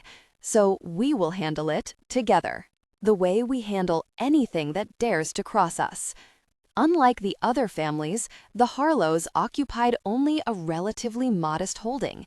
Theirs was a spacious colonial in a normie residential neighborhood, oak-shaded and pretty, but entirely mundane except for them. Their library was barely a third of the size of the one at the Bitters, though much cozier and more comfortable, the bookshelves a gleaming chestnut, an intricate Turkish rug in cream and dusty rose spread over the Chantilly parquet. A punch-tin lighting fixture shed soft light over everything, boosted by a collection of mismatched vintage lamps. Not a single taxidermied wolf head or crystal skull lurked anywhere. Elena and I were severely out of our element. We all sat in sunken leather armchairs and couches, with Rowan beside me on a love seat, the two of us the center of everyone's attention. He'd given me a crushing hug when I arrived, and even now our arms rested warmly alongside each other. Like the team we clearly still were, if not like two people who'd been about to get seriously busy on a mountaintop before a necromantic curse cockblocked us. Fuck, I really did have the very worst luck sometimes. Emmy cleared her throat and clasped her hands in front of her chest, green eyes sweeping over us. "Thanks, everyone, for coming tonight on such short notice," she said, gaze landing on me. "Especially you, Issa. I hear that you've had a rough recovery. How are you holding up?" I clocked the slight hesitation in her voice, the swallowed mention of Talia. Maybe they still weren't quite back on solid ground. "I've been better," I said with a half shrug, "but I'm in one piece, magic intact, so could have also been much worse." "And she didn't let that thing so much touch me," Rowan added, shooting me a warm look, eyes glinting amber in the library's mellow light. "I'd say we caught a lucky break, all things considered." Emmy nodded, shifting her attention to Alina. "Elder Avramov, could you tell us more about the curse Issa dispelled?" My mother's composed expression didn't change, but I could see the ripple in her long throat when she swallowed. "It was a death's head hex," she said, voice measured but tight. "A necromantic spell, but this time one intended to obliterate its target, beyond merely their body and their magic, to eradicate their witch's soul, make sure none of them was left even after death." The Thorn elders went rigid where they sat, almost in tandem. Both their faces turned hard, suffusing with a quiet, stony rage. The small swarm of honeybees that hovered around Gabrielle Thorn, the only Thistlegrove witch whose green magic was strong enough that it attracted its own ever-changing retinue of followers, changed pitch in their buzzing, alighting protectively on her long braids.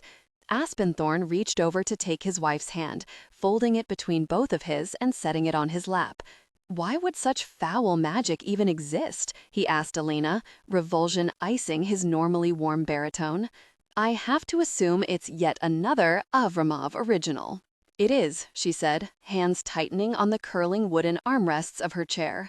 "And it exists because, like the worst of our repertoire, it's a form of necromantic battle magic. Violent and pernicious by design, not just reprehensible, but monstrous. But please consider, Aspen, that it grew out of a time when Avramovs had very powerful enemies who wished them harm." "Except our family doesn't wish yours harm," Gabrielle retorted, dark eyes flaring. "And yet this is the second time we've been hit with one of these nasty, hateful workings. You can't even try to tell me this isn't personal, Elena." "We aren't saying that," I jumped in before Elena could reply, a buzz of nerves zinging through me.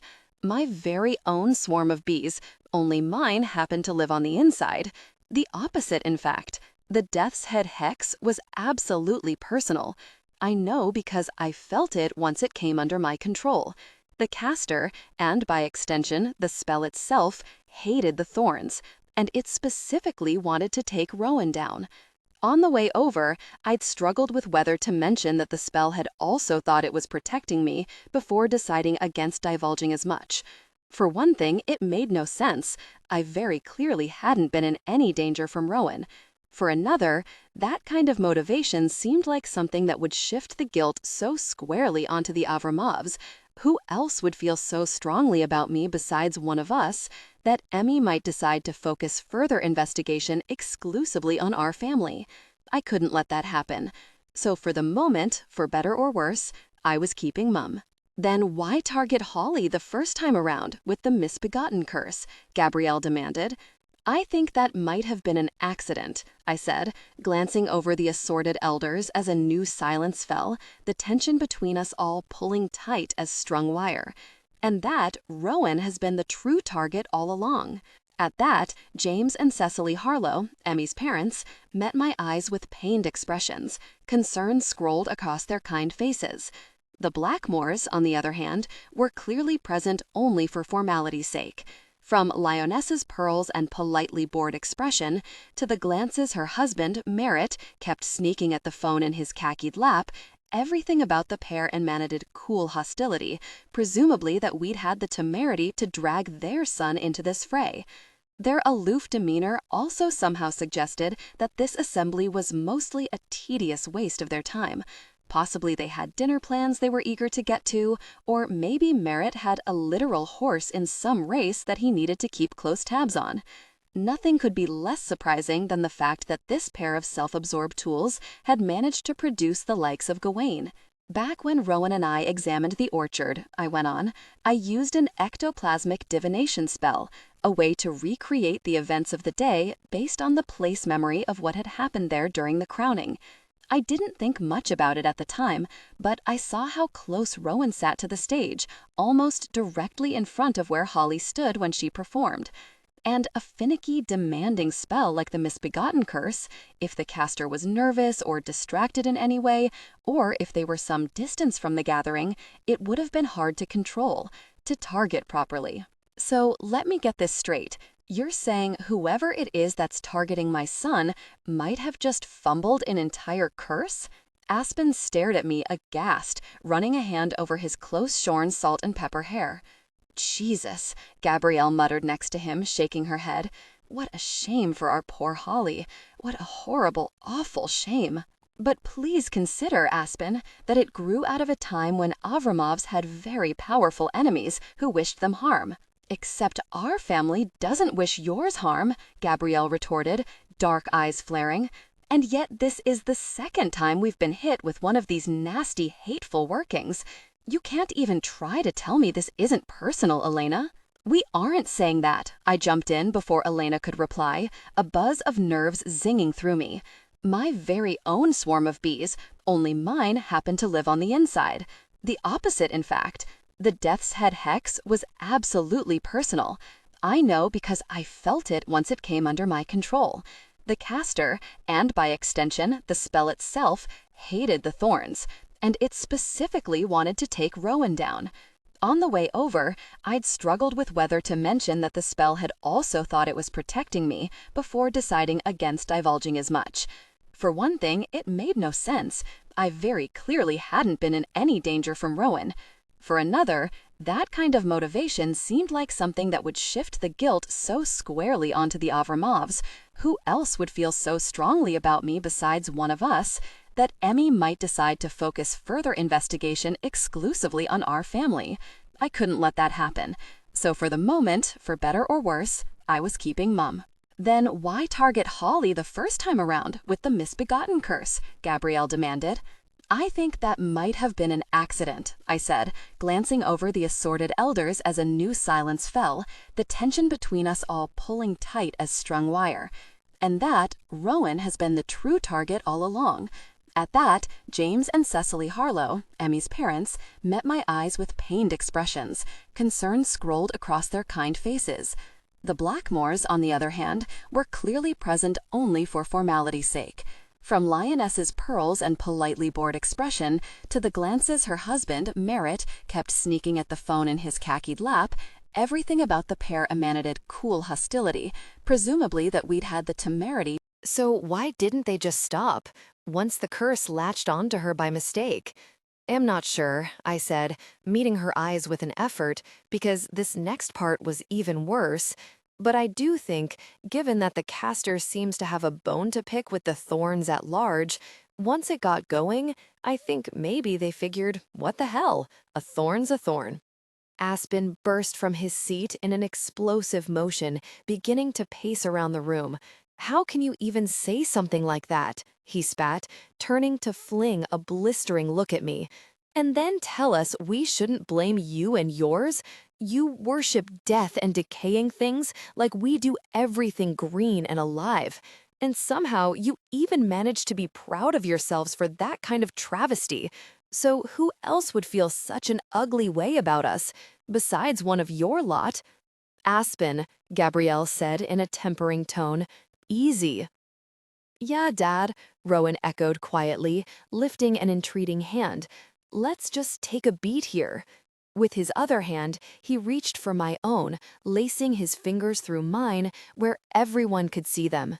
Gabrielle's lips parted, her eyes flicking rapidly between our joined hands and faces, her expressive features running an entire gamut of emotions as she considered us. My own mother looked stunned, for once uncharacteristically and completely taken by surprise. Last she'd heard, Rowan and I had been at the starkest of odds, and I hadn't had the chance, or let's be real, the inclination to tell her otherwise. I dropped my own gaze, equally taken aback by Rowan's show of support, and even more astonished that he'd align with me this way, so openly. I didn't even know what he and I were just yet, but here we sat, a thorn, hand in hand with an Avramov, possibly for the first time in Thistlegrove's history. Apparently, all you had to do to get a little love around here was vanquish a soul-grubbing death monster for a dude. Who knew? Believe me, Rowan went on, giving my hand a reassuring squeeze, I get where your head's at, Dad, but Issa deserves better. If she hadn't been there, I'd be 6 feet under right now. Shit, I'd be worse than dead. I'd have had my soul eaten right out of me. And it took everything she had to keep that thing from ripping into me. I saw that with my own eyes. So just sit down, Dad, please.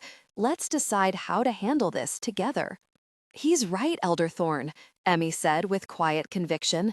You have every right to be outraged, but we do need to work our way through this as a collective before anyone else gets hurt. Aspen stood for another moment, almost vibrating with tension. Then he gave a clipped nod, storming back to the couch and dropping down beside his wife, who set a hand on his knee and gave it a tiny pat. All right then, son, he said wearily. What do you suggest we do? Exactly what we've been doing so far, Rowan replied. I could feel him tense beside me, anticipating his parents' response. Issa and I keep investigating until we get to the bottom of this thing. Absolutely not, Gabrielle exclaimed, her bee's frenetic buzz taking on an even more irascible pitch. Let you keep putting yourself in harm's way after we damn well nearly lost you? Not a chance, baby. Not a snowball's chance in hell. Mama, I hear you, I do, but think about it. Would I be any safer sitting around at the orchards twiddling my thumbs? Who's to say that whoever's behind this wouldn't just stalk me there, put you all at risk? He demanded, hot gaze shifting between his parents. Issa and I have already done the legwork, and she's proven she can protect me, probably better than anyone else could. Together, we have the best possible shot at flushing this bastard out. You know it's true. Rowan, Aspen started heavily, dragging a hand down his face. Son, what you're asking of us? No, Dad, Rowan cut him off, brusque. I don't even want to hear it. No goddamn way am I rolling over and playing dead. This twisted asshole wants me? Then they can come get me, but not if Issa and I find them first. For a moment, an entirely silent discourse transpired among the three of them. a wealth of looks so heavily laden with meaning and emotion that they might as well have been speaking some private telepathic language. Shit, maybe they were. Maybe the thorn empathic bond ran that much deeper than the rest of us ever thought. Okay then, Gabrielle finally said with a curt nod. It is your call, baby, depending, of course, on what Emmeline decides. Emmy inclined her head thoughtfully, relacing her hands on her lap.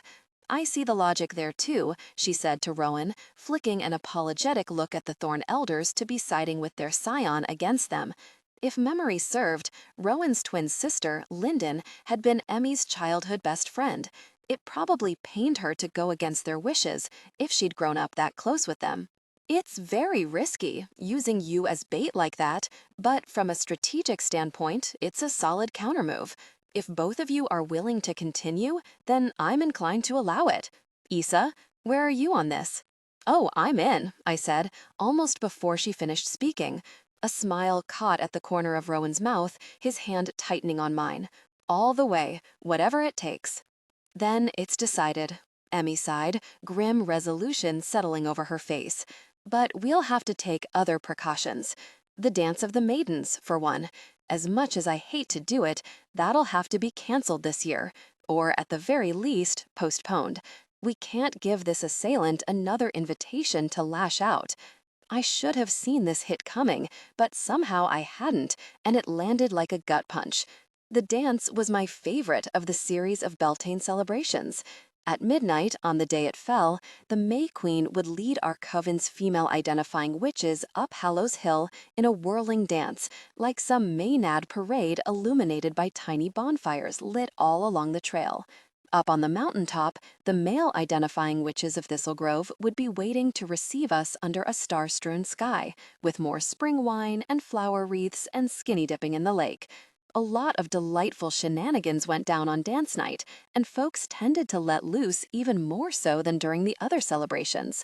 If the perpetrator seized the opportunity to try to attack Rowan again, or, in his absence, one of the other Thorns, we'd all be caught with our pants down, pretty literally, even if we instituted patrols the way we had for First Due. Fat lot of good they'd done us anyway. That blows, I muttered, dropping my forehead into my free hand, digging into my temples with my fingertips. But it's the right call, Emmy said, with the unshakable confidence that had lent her an air of gravitas far beyond her years since she'd become victor of the wreath. No matter how she might have felt, my sister's partner always gave off the impression that she had everything well under control. We'll all miss it, but we'll manage. Safety first. How long will it take you to get back on your feet, Issa? I don't want you two forging ahead with this until you're back to full steam. At least a week or so, I think, I said. I'll take it easy until I'm 100% again. I wouldn't put Rowan at risk, getting back out there before I know I'm back to full strength. Then that's settled. Emmy rubbed her hands together, then fixed me and Rowan with an unswerving gaze. Just one more thing. Issa, Rowan, going forward, you have my permission to use whatever level of force is necessary to keep you both safe. Nothing's out of bounds, not anymore. 23. Bad apples. I spent the next 5 days slowly getting my feet back under me, feeling incrementally better every morning, and doing my best not to overtax myself.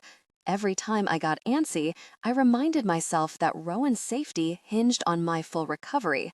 Playing the stoic hero and pushing myself too hard now would only put him in danger down the line. Instead, for the first few days, I mostly stayed snuggled up in bed or curled in my bay window with my tablet, finalizing the storylines, character summaries, and costume designs for the haunted house, and ordering the fabrics and materials I didn't already have. I wasn't up to making most of the costumes myself the way I normally did, but I had a solid local network of tailors, cosplay enthusiasts, and makers to tap into. So while I did craft the more elaborate costumes for the two leads once I felt strong enough, for the first time since I'd started running the haunted house, I outsourced the construction of the rest of the designs. I'd have expected to feel like I was letting my family down, but if anything, it was a tremendous relief not to feel overwhelmed, to not have to pretend I thrived on every aspect of bringing this new story to life. Once I had that squared away, I asked Letha to organize remote auditions that I could just call in from home. We both already knew who our most dependable and talented actors were, particularly the ones who'd be perfect as the leads. Once we had the hero and heroine of the cemetery-dwelling witches and their forest clan nemesises cast, everyone else fell into place. While I continued to rest, Letha put her final touches on the set design and oversaw a series of rehearsals. She'd also supervise our soft opening, a fully costumed run-through, free for the cast's family and friends as a fun perk for the actors, and a chance to show off before their performance really mattered, slated for 3 days from now. And in 10 days, we'd be ready to hit the ground running for the Flower Moon Festival. With the haunted house mostly locked down, my thoughts kept returning to the details of Rowan's and my case, drifting back to what little we knew, swirling like a murmuration. Now that we knew Rowan was the true target, it was clear that most of our initial investigation had led us down dead ends. Our conversation with Holly wouldn't have given us anything useful to go on. The same went for our visit to Castle Camelot. While we had established beyond a reasonable doubt that Gawain Blackmore was a certified turd bucket, his soured relationship with Holly and the suspicion he'd thrown on Juniper Thorn had now become largely irrelevant. And while we'd learned from Lark that a thorn could conceivably cast a hex if they were using an amulet, the idea of something as huge and baneful as a death's head hex successfully captured in a bespelled object strained even my credulity. But we did know one thing for sure. The heart tree at the orchard had felt the caster and their intent. But their void was a rot, an affliction, much older and colder than yours, she'd said to me after she called me a daughter of the void. Like a parasite that burrows under the bark, then sends its poison up. While I still wasn't sure what that could mean, the words conjured up a miasma of hatefulness, a malicious intent that fit with what I'd felt from the spells, especially the Death's Head hex. And it made me wonder why the caster would have chosen those particular workings in the first place, out of the many less ghastly curses detailed in the grimoire. Why would they have opted for such difficult and demanding spells, ones that relied on and channeled the caster's own hate and caused such tremendous, terrible damage? Maybe that had been Rowan's and my mistake. In criminal investigations, the advice was often to start with the money, follow wherever it led. So maybe, in our case, we should have started with the spells, followed the magic itself. At least y'all are consistent with your choices, Rowan said wryly as I led him into the Bitter's vast and gloomy library 2 days later. I shrugged, glancing around at the cobwebbed rafters that disappeared into darkness high above us, the scrim of dust furring most surfaces, and the collection of macabre curiosities that served as bookends, including a pair of preserved vipers with shards of black quartz set into their eye sockets. Most of the time, I paid next to no heed to the Bitter's pervasive creep factor. To me, its eerie warren of nooks and crannies, the hazy smudges of the shades who disappeared around each corner just before you rounded it yourself, simply felt like home. Spring cleaning does not appear to be among your priorities, he added, and every single room I've seen so far looks like it was literally designed to be as haunted as possible. Well, it kind of was, I said with a shrug, pulling the library's double doors closed behind us with a wheezy creak. Rowan didn't even realize how unusually quiet it was around here. I was the only one home today, and ghostly activity had been minimal. The speared chandelier in the foyer had barely even budged when Rowan crossed the threshold. We like being surrounded by shades. You know that by now. Margarita did come over from Russia, so there's that too. The decadent gloom aesthetic might actually be in our genes. Charming family trait, for sure. And you try maintaining a gigantic old pile like this without an entire staff at your beck and call, I finished, ignoring him. We're all busy, okay? We clean when we can. He held up his hands. I'm just saying, good thing none of y'all have a dust mite allergy. Even if we did, it wouldn't stand a chance against our bone-deep stubbornness and powers of denial. Better than Claritin. He was still chuckling and shaking his head as I led him to the ancient clawed-up rosewood table, how it had gotten gouged by talons in the first place being a question for another day, where I'd already lit the swooping brass candelabra and laid out some of the tomes I thought might come in handy. Turning them up had been a chore in itself. Any organizational principle that might once have been imposed on our books had long since fallen by the wayside. Unlike decadence and gloom, a sense of meticulous order wasn't exactly an Avramov-dominant trait. "You sure you're up to this today?" Rowan asked, eyes running closely over my face as he lowered himself into one of the wingback chairs. "Wouldn't want you taking on too much too soon." "I feel almost back to normal," I assured him, my cheeks heating at his concern, the warmth in his eyes that had nothing to do with any clinical scrutiny. We hadn't spoken much while I was recovering, beyond touching base on how I was feeling. The delicate connection developing between us clearly wasn't the type of thing either of us wanted to discuss over text.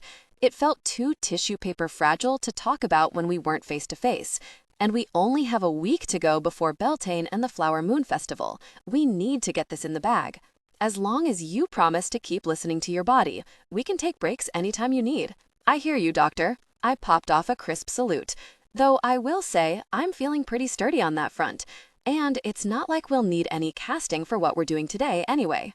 Brow furrowed, Rowan gazed down at the books I'd strewn across the table. Bound in black or oxblood leather, their covers crackled and peeling. "What are you thinking we'll find here anyhow?" "So, most of Disselgrove's magical records are over at Tomes and Omens, right?" I began. Emmy's father, James Harlow, served as the family's official record keeper, as the Harlows had done since the founding of the town. Records of the town's witchy history, along with the original grimoire that had been penned by Elias Harlow, Thistlegrove's first founder, and a variety of other magical books were kept at the Harlow bookstore under lock and key. All of us had access to them, of course, but any requests had to be approved by James and his understudy, Delilah, one of Emmy's cousins. "All of them, possibly, except for these," I said, gesturing at the books on Muxunable. "These come from the Avramov Secure Archive, a repository for the kind of info that we'd prefer to keep in the family, if you know what I mean." "Gotcha," he nodded, a sardonic quirk to the corner of his mouth. "The really shady shit best kept close to the chest?" I shrugged like, "You're not wrong. Obviously, the family's collected spells are listed in the grimoire, but we also keep a separate book that sheds more light on our contributions. The spellsmith who crafted each spell, the circumstances around its creation, whatever other relevant history we happen to have. Though witches rarely considered the origins of the spells we cast, magical workings didn't simply materialize out of thin air like pre-existing artifacts, fully formed. Instead, each spell was a made thing, crafted by spellsmiths, witches with a particular affinity for inventing rituals that were especially creative and effective vehicles for manifesting will. While all of us could theoretically make spells, like any other learned skill, some of us had more natural talent for it than others, much more in some cases. And the Avramov spellsmiths who'd invented the misbegotten curse and the Death's Head hex would have been in a league of their own. A dastardly league, to be sure, but impressive all the same. "We have records like that too," Rowan said, nodding. "But they're over at Tomes along with the rest. No reason to keep the details of a healing spell private, right? If someone wants to learn more about it. That tracks. Unlike, say, a grotesque necromantic curse that should never be unleashed upon this realm ever again." I drew the most time-worn of the tomes toward me, gingerly cracking its cover. It poofed out such a comically large billow of dust that it took all I had to suppress the sneeze tickling in my sinuses. I wasn't going to give Rowan the satisfaction. Eyes watering, I traced my fingertip down the yellow table of contents until I found the misbegotten curse, flipping to the listed page. Beneath the title, there was a blood-curdling woodcut of a man caught mid-horrified scream, his pale face riddled with the same branching tracks that had webbed Holly's hands. Wavy lines radiated from his head, presumably the artist's whimsical depiction of his magic whooshing away. "Lovely," Rowan said dryly. "Like I said," I replied, my own nose wrinkling, "this one's not intended for public consumption, so you won't see much holding back." I skimmed the entry, which was in Russian, like many of our older records had been before we'd formally and begrudgingly made the switch to English. Luckily, unlike some of my relatives, I'd been fascinated enough with the family legacy to bother learning the mother tongue while I was in high school, and I still had a working knowledge of written Russian, enough anyway to get the gist. A necromantic working, intended to, blanch, maybe, the vitality of whatever it is aimed at, I read aloud, translating messily as I went, and drain thine enemy of their arcane strength and prowess. Sure as hell got the job done then, Rowan said, an edge creeping into his voice. My stomach twisted at the thought of Holly. She'd fallen to the back of my mind, but I hadn't forgotten her. How is Holly doing? I asked, looking up from the page. Better, actually, he said, the tightness in his face easing up a touch. Whatever my mom and yours have been working on with her, it finally seems to be kicking in. She has some control of her magic again, and it looks like those scars are fading. Thank the mother and crone for that, I said softly, relief flooding through me, tinged with guilt that it was taking us so long to bring her attacker to justice. I'm so glad for her, but I wish we had something, anything to show her. She knows we're doing the best we can, Rowan said, sliding his calloused palm over my hand. All right, all we have to do is keep going. I nodded, throat still a little tight, then looked back down to the page. Okay, so it lists the mountain town where the curse was first used, an Avramov stronghold in the Urals, it says, which makes sense. We were kind of witch royalty back then, dote-ass castles and all, before the general populace started thinking it maybe wasn't super cool and safe to have a bunch of wealthy necromancers running shit. Can't really blame them. Looks like this was in the mid-1600s, during a skirmish with the Volkovs. They were another witch family, and not exactly a friendly bunch, pretty hell-bent on driving us into the ground. And I skipped down to the bottom where the spellsmith in question was usually credited with the spell. It was crafted by spellsmith Valentina Avramov, I finished, cold rhyming my belly, snaking icy tendrils up to my ribs. Margarita Avramov's youngest sister. Okay, Rowan said slowly, gaze shifting between my eyes. So why are you making that face talking about her? Because based on family legend, she wasn't, a very nice person, I said, clearing my throat. A bad apple, even by our relatively accommodating standards. I remembered story hour with Elena by the crackling library fireplace, my mother leading the four of us down the long dead branches of our family tree in her sonorous voice, like some kind of psychopomp. Once we discovered our many times great aunt, we'd clamored for Valentina tales. She'd sounded like a quixotic villainess ripped from a horror story, too impossibly badass and gory to actually exist. Basically catnip for a bunch of spooky kids like us, especially since, with the buffer of all those centuries, you didn't have to consider any of that horror being real. Wow, Rowan sat back in his chair, looking a little haunted. That's the stuff of nightmares right there. I mean, damn, what does an Avramov gone bad even look like? I'm going to choose not to take offense, only because you're right. From what I know, no one was particularly thrilled when she immigrated to come join Margarita here in Thistlegrove. I remembered that Valentina had been a battle mage, and a wickedly ruthless one at that. A person with the kind of temperament that would have probably come in much handier when a bunch of berserker Volkovs were trying to raid your castle and steal your oxen or whatever, than when you were building a new home for yourself alongside other witch families with more peaceable dispositions. I ran my fingers through the unruly mass of my hair, massaging my temples with the heels of my hands. From what Elena said about her, she was especially shitty about having to share territory with the Thorns, I went on. According to her, magics like ours and yours were never meant to coexist, much less occupy the same territory. That's how she thought about land, sounds like. Very settlers of Catan, and she did not want to be sharing that good grain and lumber with all of you. So, all around shitster and hater. Got it, Rowan said, pursing his lips with contempt. Probably someone we'd be looking into pretty hard if she were around today. But seeing as she'd punched out a cool 300 years ago, I can't see how she plays into this. Unless she's got a living fan club you know about. I couldn't see it either. And yet, the way the spell itself had despised all thorns, tracing all the way back to Alastair himself, the way it had thought it was somehow protecting me from Rowan, it sounded exactly like how my diabolical pit viper of an ancestress might feel if she were around today. Yeah, no, I murmured, stumped, as I flipped back to the index. I'm not aware of any Valentina stands hanging around, that's for sure. She was kind of hardcore, even for our more fringe elements. Why don't we see who was behind the Death's Head hex? That might shed a different light on. I leafed through the book to the curses entry, my voice dying in my throat as my eyes landed on the bottom of the page and the spellsmith attribution for the Death's Head hex. Valentina Avramov, I croaked, meeting Rowan's eyes in shock. 1657. It's her, Rowan. It's her again. That cannot be a coincidence. Not necessarily. Not if she authored a whole mess of spells, he pointed out. That's possible, right? It's easy enough to check at least.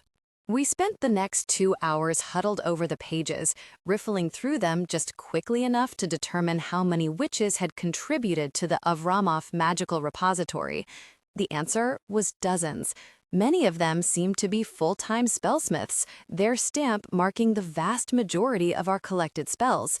And out of all of them, only these 2 were by Valentina Avramov. Why the hell would someone choose the only 2 of her spells in the grimoire to cast? Rowan asked, rubbing at his chin, face turning both distant and stormy as he considered the implications. That's making a statement right there. I might be the primary target, yeah, but that's also saying, all thorns beware. And, Rowan? I took a deep breath and closed my eyes for a moment, at war with myself. What I was about to say was tantamount to choosing sides, a declaration that I was committing my loyalty to our team, to Rowan's and my investigation, rather than my own family. It felt terrifying, like the ground was splitting open beneath me, yawning into a chasm that I now straddled with each foot very precariously planted on either side. But I had to do it, anyway, because somehow, along the way, we really had become a partnership. I owed this much to Holly and to him. This book is private, accessible only by one of the family, I forced out, feeling like my rib cage might be imploding. Only an Avramov could possibly know that those 2 spells were Valentina's handiwork. So if the choice is intentional, which it has to be, then it means... I trailed off, biting down hard on the fleshy inside of my lip, unable to complete the thought. Then the caster has to be one of you, Rowan finished for me, face turning taut. We're looking for an Avramov with a grudge, after all. 24, water like milk. As it turned out, the American sequel to Valentina's Russian saga only cemented my great-aunt's status as an avatar of chaotic evil. After a little more digging through the books I'd found, we discovered that a few generations back, one of my great-uncles had taken it upon himself to compile a detailed biography of every known Thistlegrows Avramov, starting with Margarita herself. Valentina featured in it prominently, from the vicious carnage shed wreaked upon the Volkovs and various other pretenders to the Avramov claim back in the Urals, to her equally turbulent time in Thistlegrove, which Shed mostly spent throwing down with Alaster Thorn. Rowan and I took turns reading the passages to each other, increasingly intrigued and appalled. Their feud seemed to have begun with Alaster's fixation on blocking many of the Avramov's most prestigious necromantic curses from being included in the grimoire, which at the time was still being compiled by Elias Harlow. There was no place for such vile magic, Alaster declaimed, in a community of witches who were intending to share peaceful, bountiful, beautiful magic with one another, not creatively gory ways to fuck each other up beyond recognition. Valentina, in turn, took this as a personal affront, a vendetta against the Avramov heritage, as well as a hopelessly naive take on preserving the safety of the town. What if the same kinds of ruthless enemies she'd faced down in the Urals ever darkened their door, she wanted to know. Was Alaster planning on knitting a gate of brambles around the town, possibly growing them some precious poinsettia bouquets as his idea of defense? More importantly, she argued, these spells were our family's hard-won legacy, and in their own way, they were beautiful, macabre, horrifying works of art that demanded much more of a caster than whatever feeble working some bone knitter with an affinity for clamorous flora could pull off. In her view, such spells should have been honored for the astounding magical achievements that they were, not erased for all time because some lily-livered thorn couldn't stomach their existence. The two arrived at an uneasy truce only after tremendous pressure from all four families to quit their bitching, which had clearly become the kind of pervasive downer no one else wanted to tolerate. In the event that Thistlegrove ever wound up needing magical protection against some invading force, Alastor grudgingly allowed a limited number of necromantic curses to be included in the baneful workings section of the grimoire, including the 2 of Valentina's that had been used against Holly and Rowan. But the rest of her arsenal would be retired forever, not even included in our private archives, and forgotten to history. Her descendants would never have the chance to resurrect the very worst of her spells, her darkest legacy. I couldn't even imagine what those other spells must have been like if the misbegotten curse and the Death's Head hex had been the least terrible of them. Things seemed to simmer down after that, though the Thorn Founder and my ancestress remained at odds their whole lives. Trees caught strange warped blights on his property when they shouldn't have. Alastor forbade his most talented healers from ever treating ill of Ramovs, the kind of obnoxious tit-for-tat in which no one functionally won. The bad blood between our families had begun with the 2 of them. "The way I see it," Rowan said, leaning back in his chair, arms crossed over his chest, "even offensive and defensive magic can be above board. Why include any of those screwed-up spells to begin with, when they're intended only to do maximum harm? I'm not seeing the alleged artistry in that." "I do see his take, and I mostly agree," I said. "But I also get where she was coming from, to a certain degree. The way Alastor framed it, her magic, and Valentina herself, kind of, by association, had no right to exist. For her, it probably came down to not wanting to be forgotten, or her contributions diminished, especially by a man. Not that I'm ever down for misogyny, but that's kind of a tall order when you're all about that blood spatter," Rowan commented. "Seems like that part would have been Alastor's biggest problem with her, not the fact that she was a strong, independent woman. I'm not defending her, but in her mind, she probably saw herself as a protector of her people, a boon to her family. Plus, it's fair enough to want to be able to defend your new town in case someone ever rolled up to your door, threatening to blow your house down. Something with which she had ample experience, sounds like." Rowan tipped his chair back to the floor with a gusting sigh. "We could debate this all day, but fact remains, your gnarly-ass auntie's dead and gone. So how do we figure out which of your family's out here trying to stage some kind of revival? And what exactly is their issue with me anyway? Could there be some racist bullshit brewing here that we need to factor in? Unfortunately, I don't think we can definitively rule that out, but it'd be pretty intensely fucked up considering how many mixed race Avramovs are around today. And if the caster's emulating Valentina for whatever reason, it makes that angle even more unlikely." "Why's that?" Rowan said, mouth twisting. "You can't tell me she doesn't sound like some super-powered Karen to the nth degree, the kind who'd be the shittiest of racists if she were alive today." "Oh, 1,000%. But she and Alastor were both as white as it get. Like, I'm pretty sure they were both redheads, the Daywalker Ginger kind of white. Race wouldn't have played into their feud to begin with." "But Rebecca Thorne was black," he pointed out, Alastor's wife. "Right, but Valentina died in her late middle age," I countered. "And if I remember my Thistlegrove history, Alastor didn't even marry Rebecca until a little while later, after Valentina's death." "Right, that's true." Rowan sighed, lacing his hands behind his neck.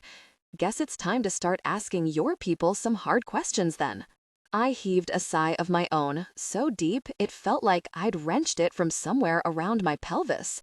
A wave of fatigue washed over me at the idea of interrogating every single one of the 100 or so Avramovs in Thistlegrove until we rooted out our modern-day bad apple.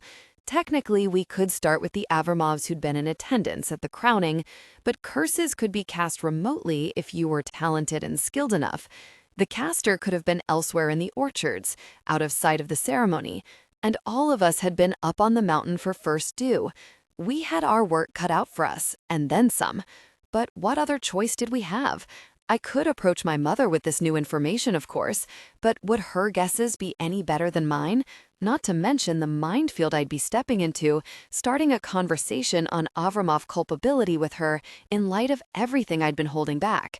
Given that I hadn't even told her about me and Rowan, I could see how it might look to her like I'd switched sides, become exactly the sort of turncoat she most despised. I slumped over the table and plopped my forehead onto its pitted surface, the tang of centuries-old varnish stinging my nose. Guess so, I mumbled into the wood.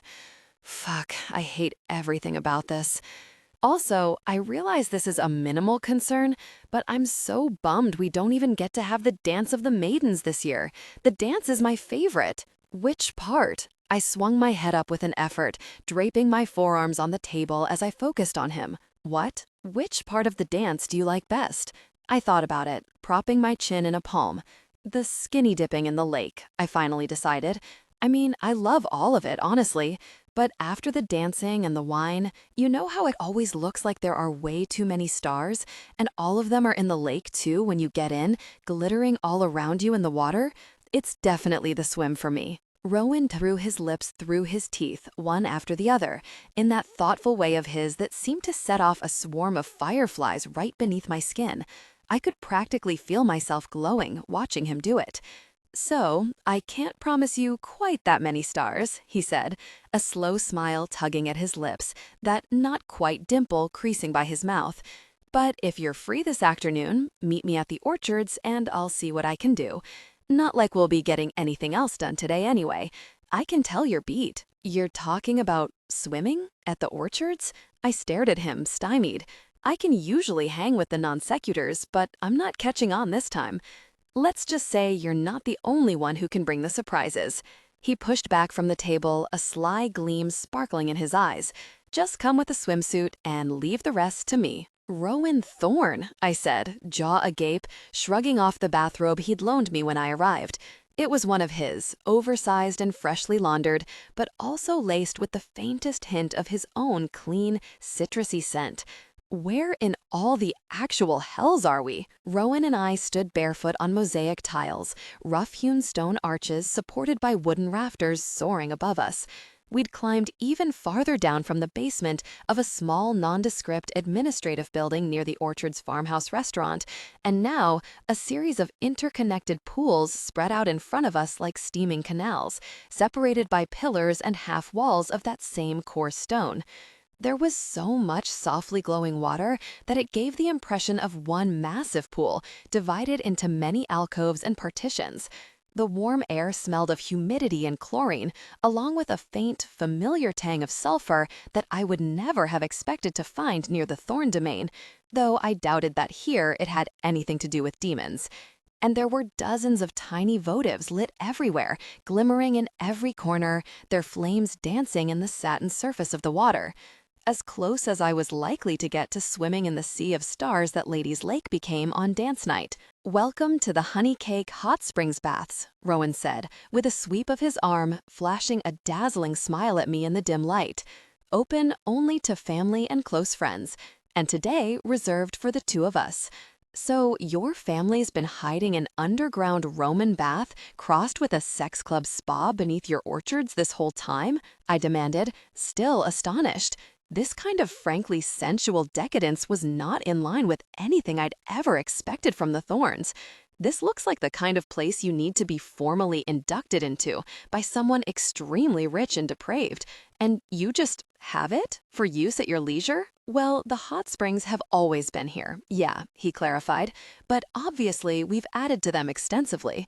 A lot of these pools are artificial, with different temperatures.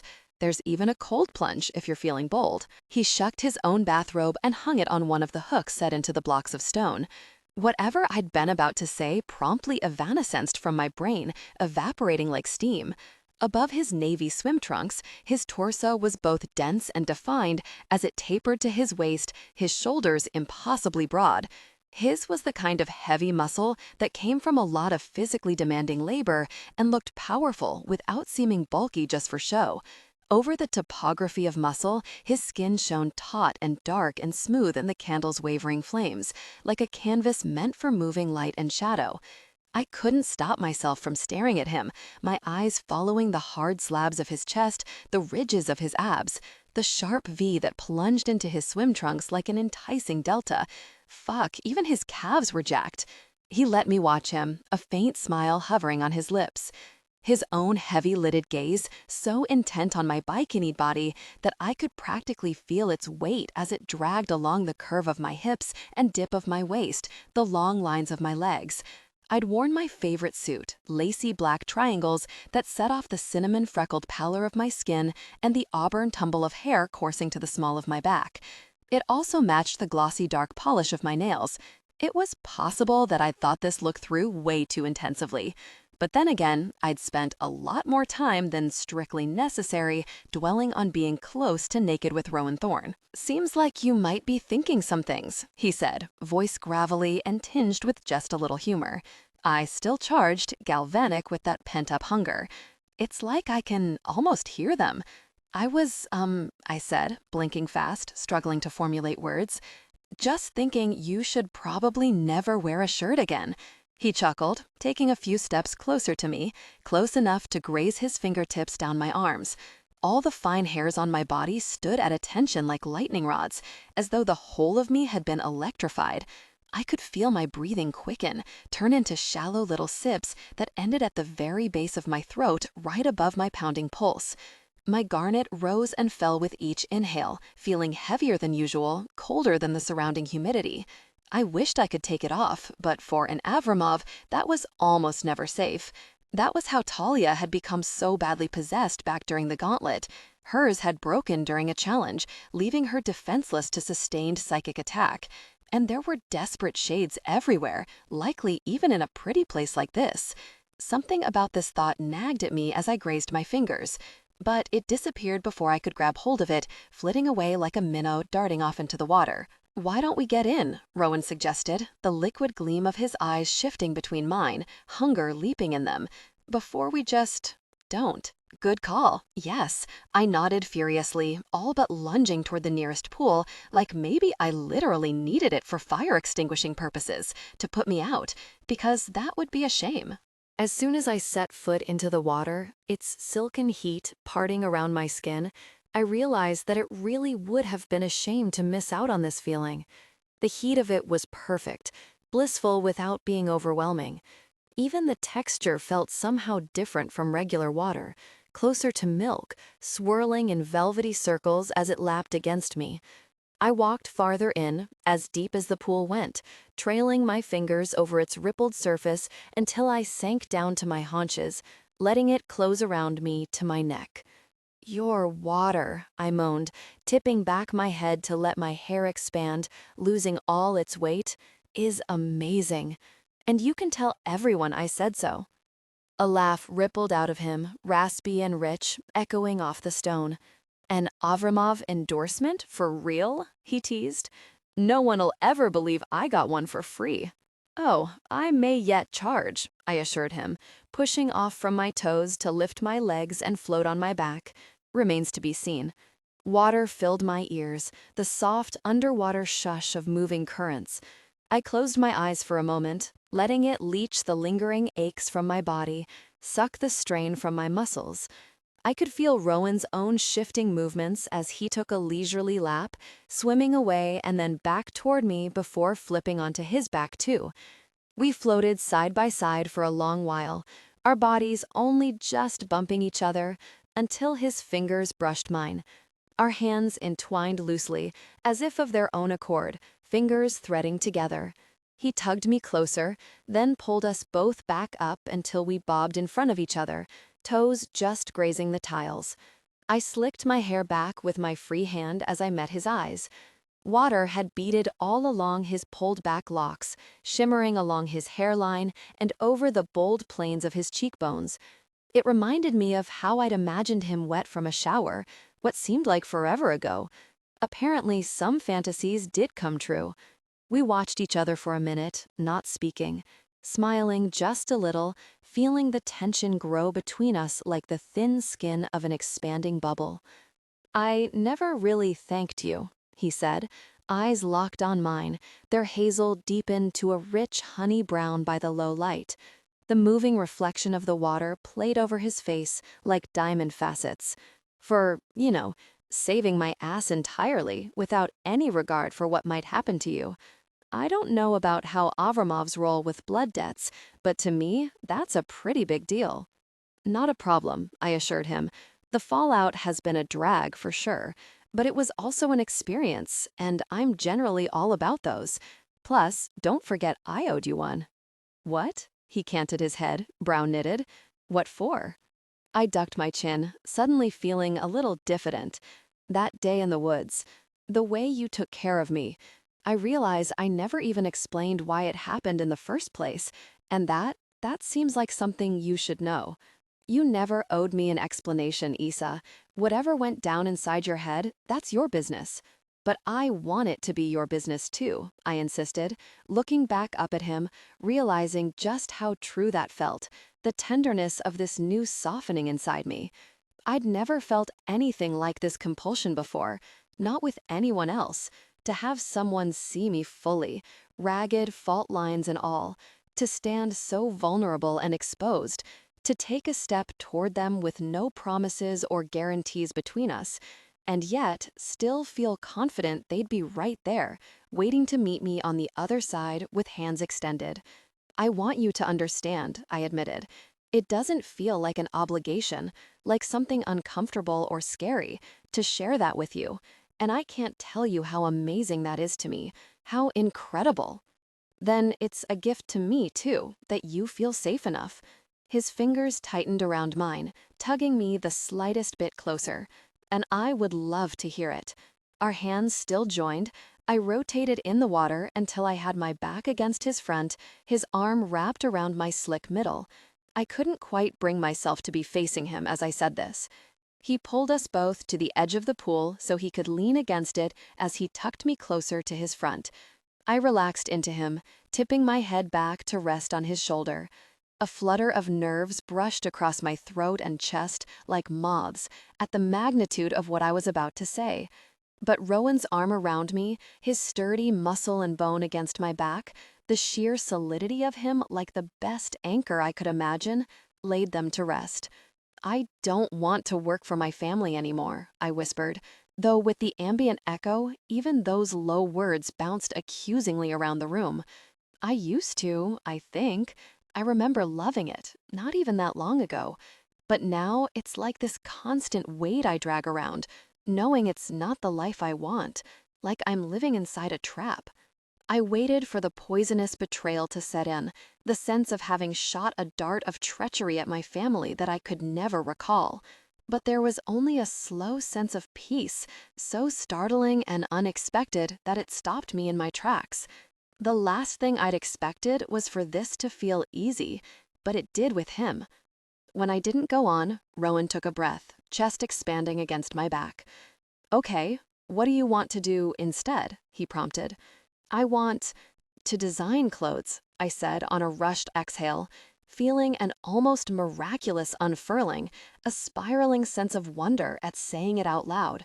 Only I'd heard those words before, and only ever inside my own head. My stomach unwound, as if I'd been holding it clenched for longer than I could remember, a deep sense of relief radiating from my navel. It felt so good, so much better than I'd expected, to tell someone that truth. Start my own ready-to-wear fashion line, I continued, gaining steam. I have this thing for unusual but versatile pieces, clothes you can easily wear to work under a blazer, but then also rock out in later. Hidden cutouts, leather inlays, lace detailing, even very delicate spikes and chains. Office drone to badass queen in just one layer. He chuckled against me, a low rumble I felt through my skin. Probably leave the office drone part out of your future PR. I think that may not go over so hot. But I love the sound of the rest of it. Feels very you. Like you could make it beautiful. And I want it to be as eco-friendly as possible, I went on.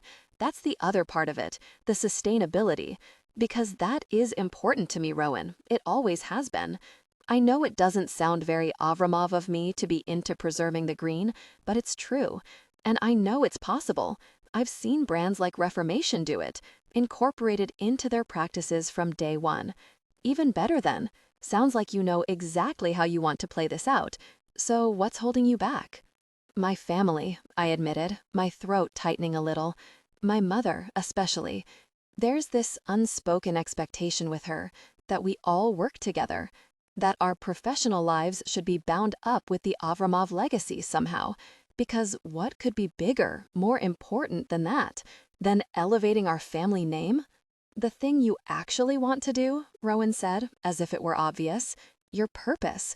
By definition, that's worth more than what someone else expects of you. I huffed out a sad laugh. If only it were that easy. What's hard about it? Look, I don't know what it's like between you and your parents. I started, then trailed off, realizing I did know. I'd seen it in the affectionate light that lit inside Rowan's eyes every time he talked about his family, that private inner sunrise that seemed to encompass all of them. I'd seen it in the way that they accepted his decision to continue investigating with me, despite their own deep and completely reasonable concern for his safety, because they recognized the decision as his. I'd seen it in the way that Lark seemed confounded by the idea that her parents might take issue with her choice to break away from them, to pursue a dream that had nothing to do with Honeycake, with her being a thorn witch. Scratch that, I said instead. I do know what it's like with you and your parents. They clearly let their kids be their own people. It's like they can't even imagine holding you back in any way. And my mother, she's one of my favorite people, my closest friends, but she's also who I modeled myself after pretty much my entire life. So the idea that I could disappoint her so deeply now by telling her I want to go off and do my own thing, a thing so far removed from what she wants for me, I shook my head, biting my lip hard. It's crushing, Rowan. It's the most scared I've ever been. And let's not forget, you're talking to a chick who fucks with demons to blow off steam.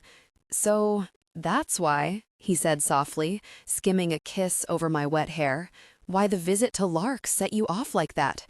Yeah, I took a shuddering breath. Because she has everything I want, basically. Her own dream and her family's approval, the permission to go after it without letting anybody down.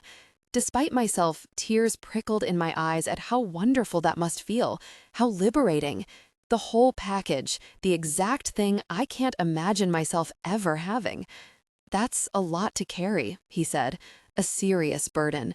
Have you thought about talking to your mom about it? I've been too chicken shit to try, I admitted, because once it's out, there's no taking it back, you know? What if it ruins everything between us and I lose my mother? My friend?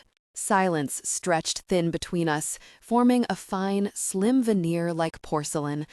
Look, you know I can't tell you what to do, Rowan finally said, fissuring that fragile quiet, and I wouldn't ever want to because it's not mine to say. But my take on it is, can you afford not to take the chance? Because I don't think you can, Issa. I don't think you're built to be this unhappy when you know you're meant for a different path. And you can't turn your back on a calling like this. From what I've seen, it's just not in you to limit yourself like that. So far as I can tell, there's no easy way out on this one. Damn it, I murmured. Should have known there wouldn't be a door number 3. In my experience, he said with a husky chuckle, there rarely is when it comes to the difficult shit. Someone should really speak to a supervisor about that. Still looking for that direct line to management myself. We lapsed into another silence, but this one had a different quality to it, a diffuse kind of shimmer, the sort of sparkling quiet that let you sink into sensation.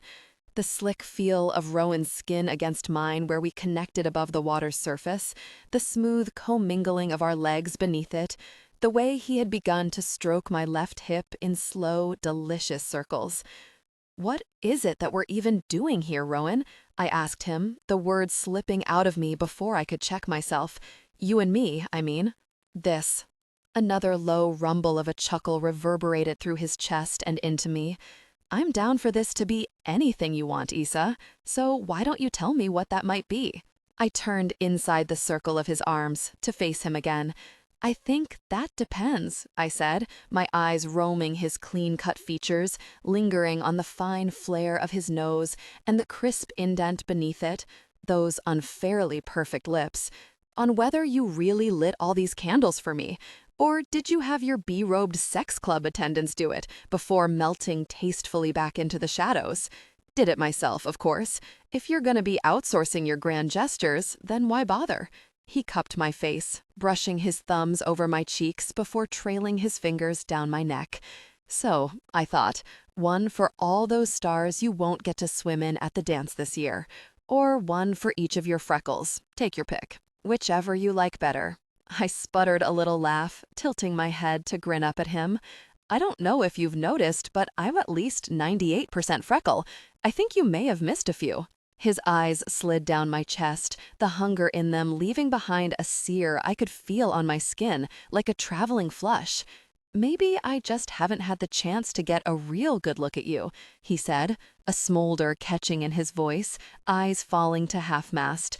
Take a proper reckoning. I stepped back incrementally, just enough to open some space between us. Enough for cooler air to rush into where we'd been joined, raising a stipple of goosebumps where it met my skin.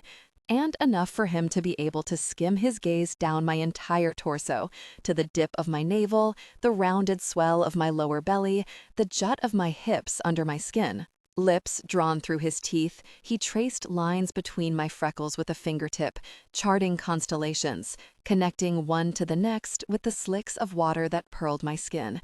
He skimmed over my breasts and down my ribs, then slid both hands down to my waist, tugging me against him.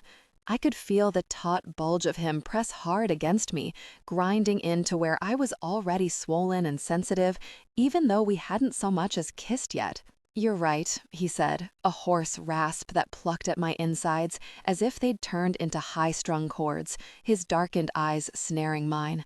There'll be a lot more candles next time. Then that's what I want for starters, I said, my heart feeling like it might punch through my ribs, just to know for sure that there's going to be a next time for us, that you're not going to suddenly re-remember my last name and then change your mind about wanting this. Wanting me. He winced a little, biting the inside of his cheek. Then he wrapped one strong hand around the nape of my neck, drew me a little closer. Okay, I deserved that. Would it help you to know that I already told Lyndon about us? He smiled just a little, stroking the back of my neck. And you do not go to your twin and best friend if you're on the fence about someone. That's the rule. I rocked back a little, genuinely surprised. Talia and Lyndon had grown pretty friendly as they schemed against Gareth during the gauntlet, and I knew from my sister just how close the twins were, how real with each other. Gabrielle and Aspen might have had an inkling about us from the demonstrative way Roman had taken my hand at Harlow House, but Lyndon knowing felt like an admission on a completely different level. I hadn't even admitted to my own sister how I was beginning to feel about Rowan, so one could argue he was actually quite a bit ahead of me. She's stoked about you too, he added, grinning.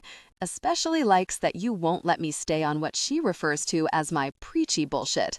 I think you'd be surprised by how much you two have in common when it comes to keeping me on my toes. You know what? That does help. Good. And here's the thing, what you may not know about me yet, but that I hope you'll come to trust, he murmured, those warm eyes agleam on mine.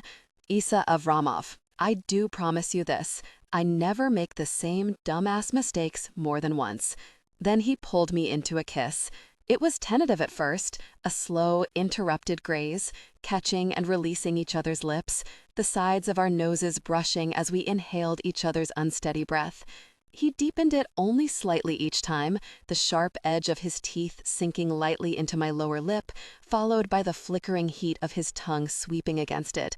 And yet, even only easing into it, I wanted him like I'd never wanted anyone, desire coursing through me like molten metal, scorching and savage, bursting through any barricades I still had left, razing them to the ground. I wanted every inch of him pressed up against and inside me, the hard lines of his body bringing mine to yield. As if he could feel my desire rising to meet his, he flipped us around so that my back was pressed against the tiles. Then he stood up in the water and lifted me, setting my butt on the pool's edge, my legs wrapping around his hips. The next kiss consumed us both, a deep and sweeping rhythm, a slick entangling of tongues and lips.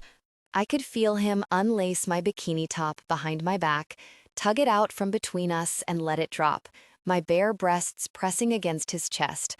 Then his hand wound in my wet hair, looping it around his wrist, and he pulled gently, arching my neck, other hand at the small of my back, lowering me until I lay back on the heated tiles, each pressing a diamond imprint into my skin, only my legs skimming the water where he still stood.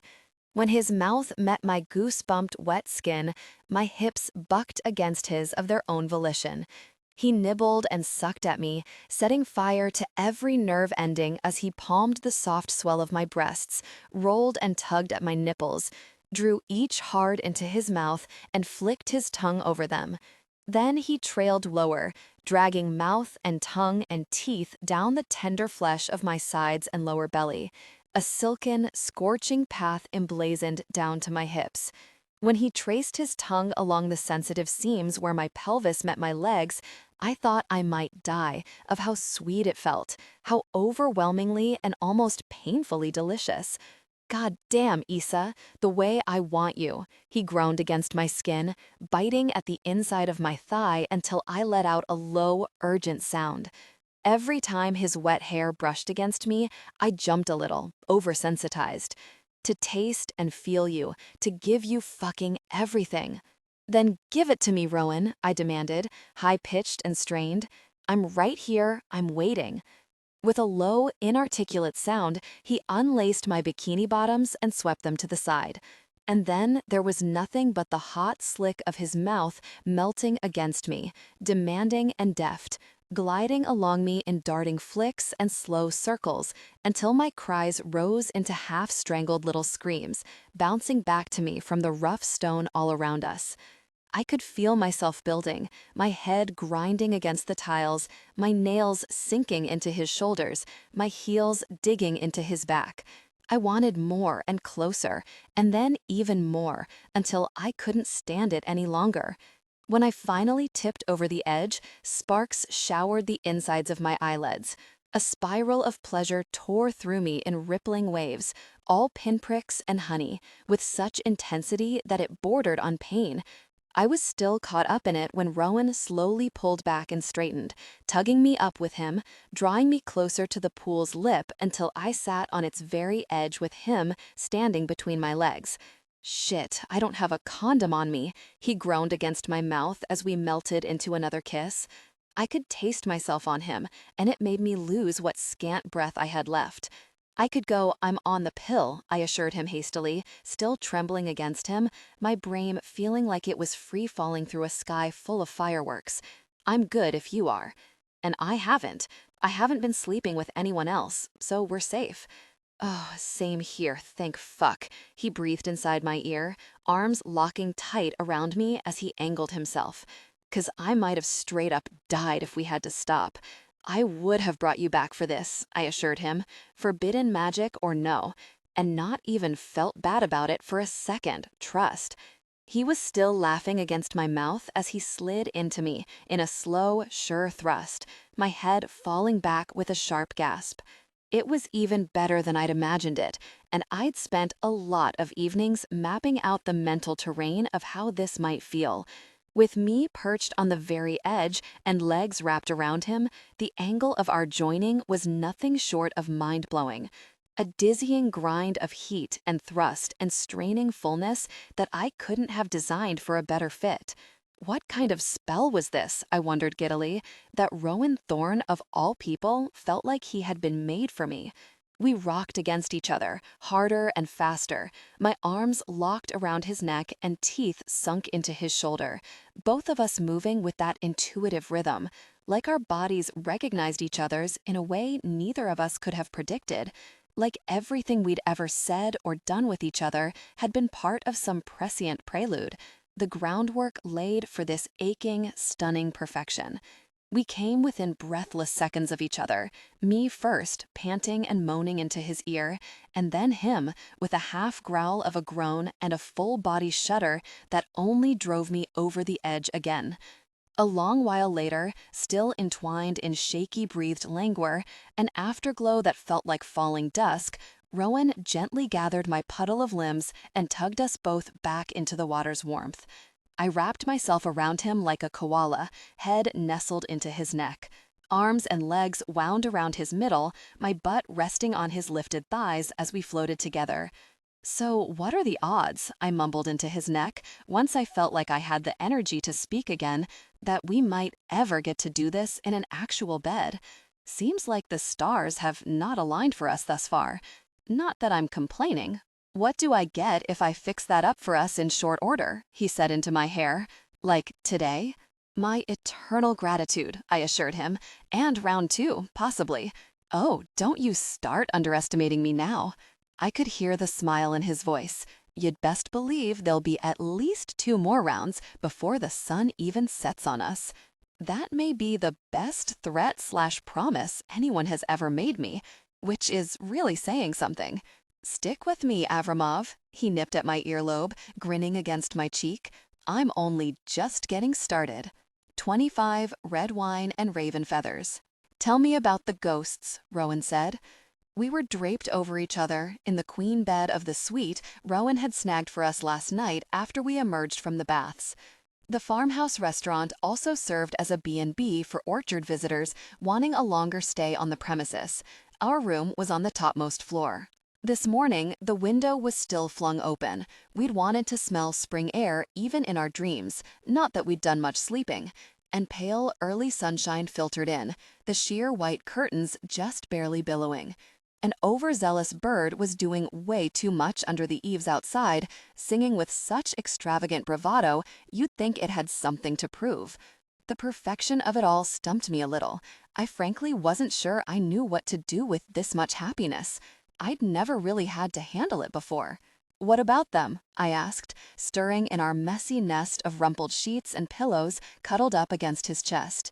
The bed was a disaster, which tracked, given that Rowan had more than kept his promise threat to me. I'd woken pleasantly achy, sore from the best kind of exertion. We'd already been talking for hours in a meandering conversation that took us every which way, like a long, unguided tour of a city you'd never visited before, but somehow already halfway loved. Like we'd been dying to dive into each other this entire time, and now there was nothing left to hold us back. I have a lot of material on that front, I added, so you'll need to be more specific.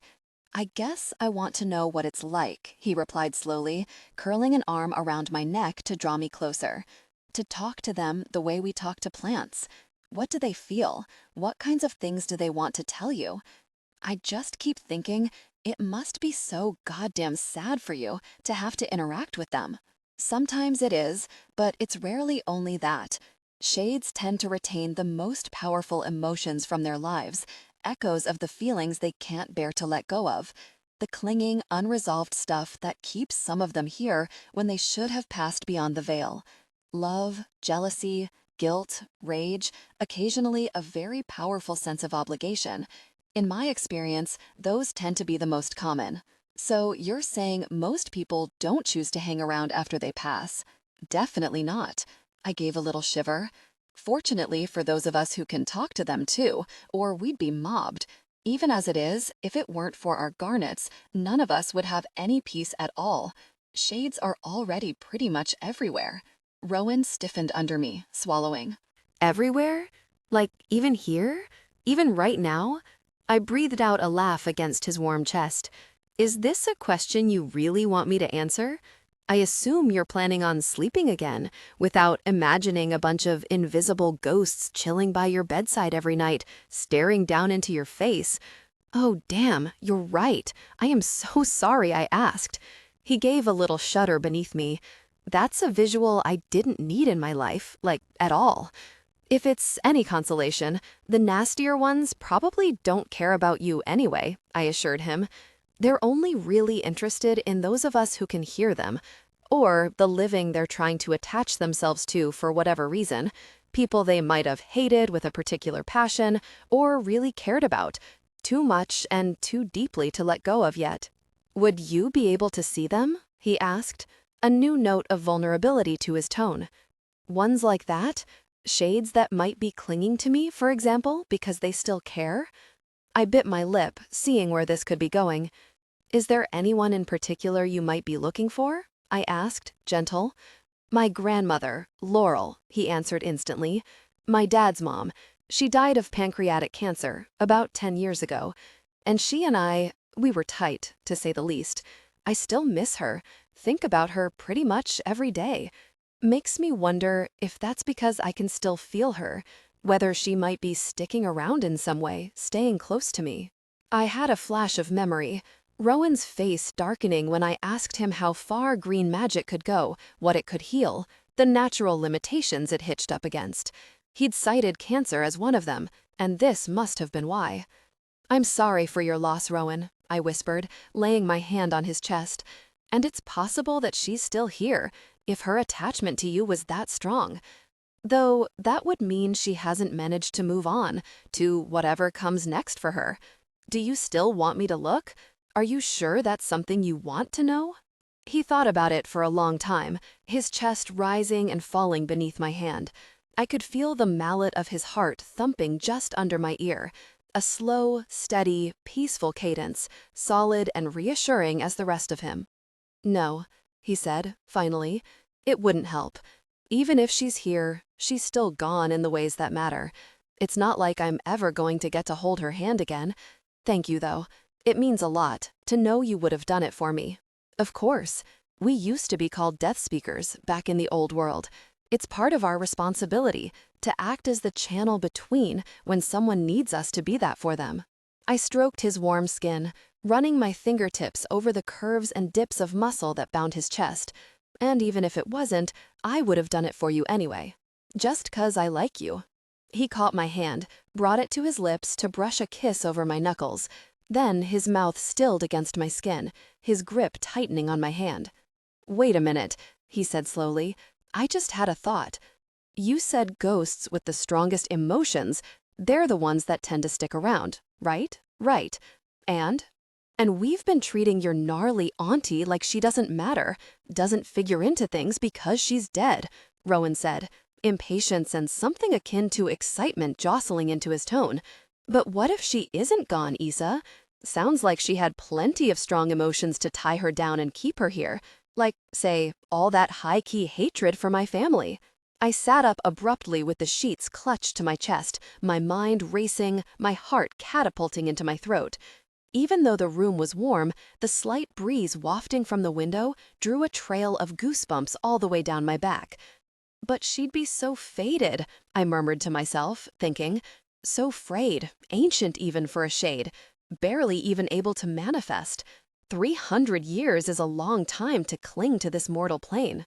Then a memory surfaced of Lottie the head chambermaid's careworn face when she'd apparated beside me in the bitters halls, her talk of the pestering, problematic ghost she referred to as Madam, the one who wouldn't leave, who wouldn't listen to sense, who was frightening the rest of them with her high dudgeon.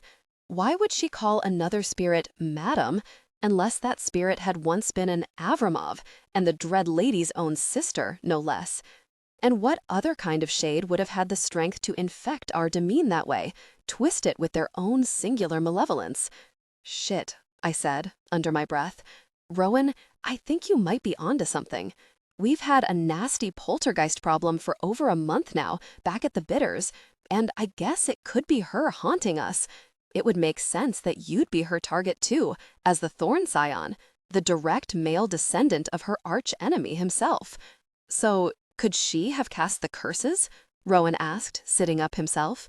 "Can ghosts cast spells if they were witches back when they were alive?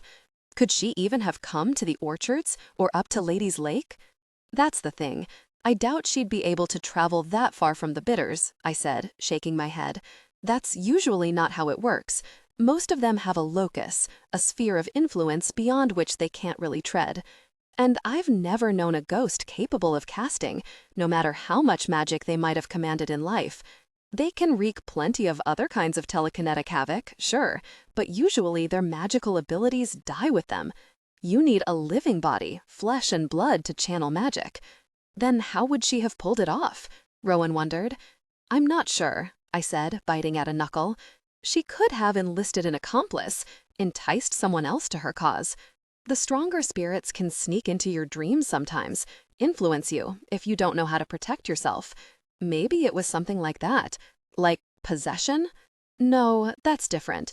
It's a possibility too, though that's much harder to successfully pull off than ghost movies would have you think. Most people have strongly integrated egos, aren't nearly open or vulnerable enough for something like that. And even then, a shade would have to exert a tremendous amount of control to be able to access a possessed witch's magic. But it could happen. His face stilled as another thought struck him. And to cast hexes like the ones that were used, wouldn't she have needed one of you? An Avermov? Someone who could handle that kind of heavyweight necromantic magic? Probably, I thought, with a little lurch of fear. I did not like where this was heading, not one bit, and yet it made too much terrible sense. And if that's the case, then of course she would have used her host's magic to cast her own spells. Avermovs do tend to be a little more susceptible to influence and possession than the average person too, because of our connection to the other side. But we're trained up to resist it. And that's where our garnets also come in, as another layer of protection. But both are still possibilities. What do we do next to find out which it is we're dealing with? Rowan asked, tossing off the covers and swinging his feet to the floor, turning over his shoulder to look at me. We cast a summoning spell, I said, meeting his eyes, my own gaze flinty. We force her to come to us. But you can't compel a shade out of a living host, not from afar. So if she doesn't come, then we'll know we're dealing with possession. Back at the Bitters, with Rowan's help, I assembled everything I needed for a heavy-duty summoning spell. When I'd done this off the cuff in my attempt to chase off Devara, I hadn't had the luxury of any magical accoutrements. Instead, I'd relied on my own brute strength, fueled by desperate need and panic. This time, Rowan and I sat on the wine cellar's dusty stone with a circle of candles flickering between us, talismanic objects gathered at the center, the kinds of things that would speak to the particular shade I meant to summon through sympathetic magic, all within an ironclad circle that would ensure the shade couldn't budge once we wrenched her here. Before we began, I'd taken some time to read more of Valentina's biography, and I'd learned a few additional things about her. Like that she kept ravens, preferred the kind of red wine that I always thought tasted like barnyards and leather, and enjoyed long baths under moonlight a la Elizabeth Bathory. Apparently, she'd had servants wrestle massive bathtubs outside for her just so she could soak in rose petals and goat's milk under the full moon. Good for the skin, I guessed, and also for being insufferably fancy if you chose to live like that. This also seemed like the kind of uncomfortably sexy detail my great-uncle, the biographer, hadn't really needed to include about one of his own blood relatives, but okay, at least it helped. Now, breathing long and slow, I passed my hand over a porcelain bowl of milk. 2% cow's milk was all I had, and Valentina would just have to deal swimming with red petals, moving it in slow circles.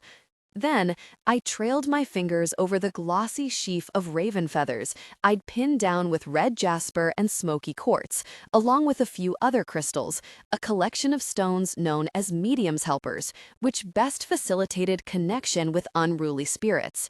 In the middle of it all, a censer burned with a loose blend I'd mixed myself with Valentina in mind. Mugwort, jasmine, frankincense, and henbane, with just a touch of mullein and attar of rose. A perfume that should be irresistible to her, like a compulsion. The heady smell of it was already winding around us like chains, both enchanting and oppressive, as though it had weight as well as scent. Shit, this feels heavy, Rowan muttered, his eyelids fluttering. Good, too, in a way, but dense. I've never felt like this during a spell before. That's death magic for you, I murmured back. No cupcakes or unicorns around these parts. You sure you can hang? He opened his eyes fully, lifting an eyebrow. Managed to make it this far, haven't I? He demanded, with just a little edge. You won't see me backing out this late in the game. In that case, I said, inclining my head, time to set this baby off. I picked up the last object in the candlelit circle, a goblet of red wine. I took a long sip, heavy on the tannins and almost gritty on the tongue, then handed it to Rowan. Once he'd drunk from it too, I intoned the opening words of the strongest, most brutal summoning charm I knew. My magic sang loud inside my veins as it whirled to primal, heady life. A deafening chorale, like a whole host of dread angels, power surging up inside me like welling blood. This was not the kind of spell you cast while you were still interested in playing nice.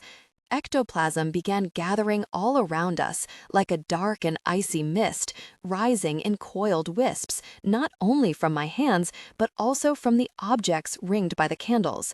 As I closed my eyes, a vivid image of Valentina Avramov flared to life behind them. I'd known what she looked like from the woodcut of her I'd seen in the biography, but this was different. Now I saw her in oversaturated color, as she would have been in life, but even brighter, more textured. The lines of her proud face bold and stark, as if carved by some sculptor's exacting knife. A cruel but dainty mouth with colorless lips, pale as her fair skin. Ice gray eyes like my own sister's, except long and narrow and tilted up at the corners. A cloud of the same copper hair my mother had inherited, unfurling all around her like a banner. The way her own shade remembered herself, in what remained of her mind.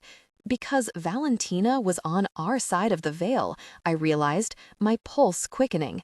If she hadn't been, I couldn't have felt her like this.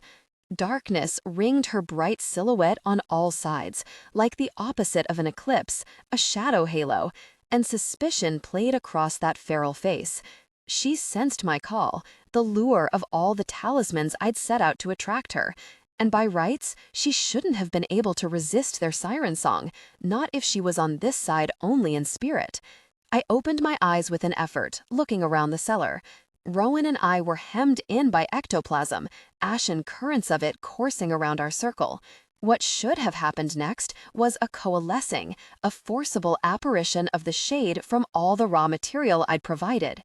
Instead, the sticky darkness began to fold together like batter, and then thin itself out, forming something like a slender river or a floating ribbon, which spooled out of the cellar and led up and away. "She's not coming, Rowan," I told him, fumbling to my feet. "Which means you were right. She's probably hiding inside someone. But the spell's laying down a trail for us. If we follow it, she'll be on the other end." 26. A seed pearl of a shade. The shadow trail of the ectoplasm led us down Hyssop Street and straight to the Arcane Emporium, or more specifically, to the haunted house next door.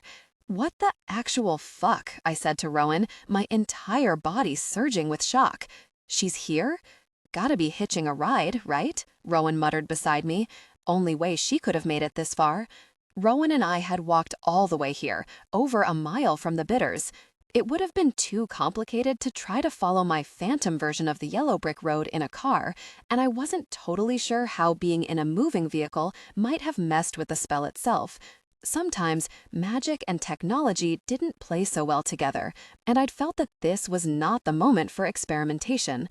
Now, we were here, the ashen ribbon disappearing through the hammered metal doors, which were only ajar at all because today happened to be the haunted house's soft open.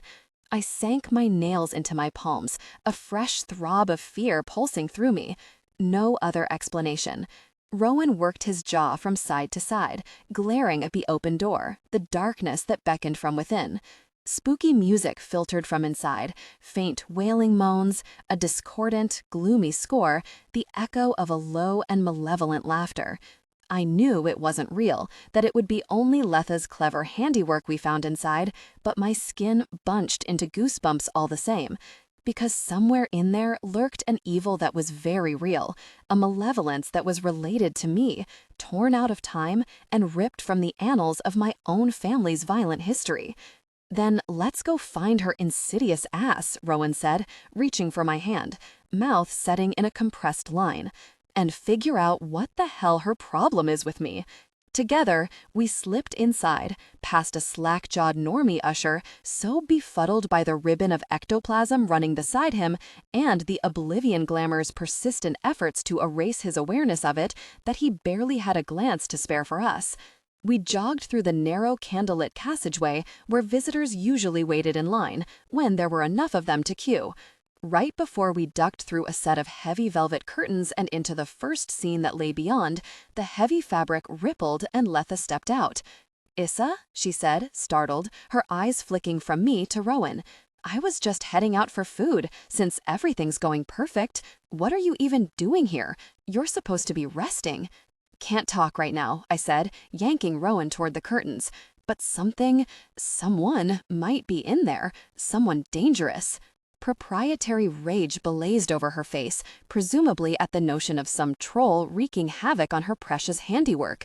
Do we need to go into evacuation mode? Trip the alarms? She said.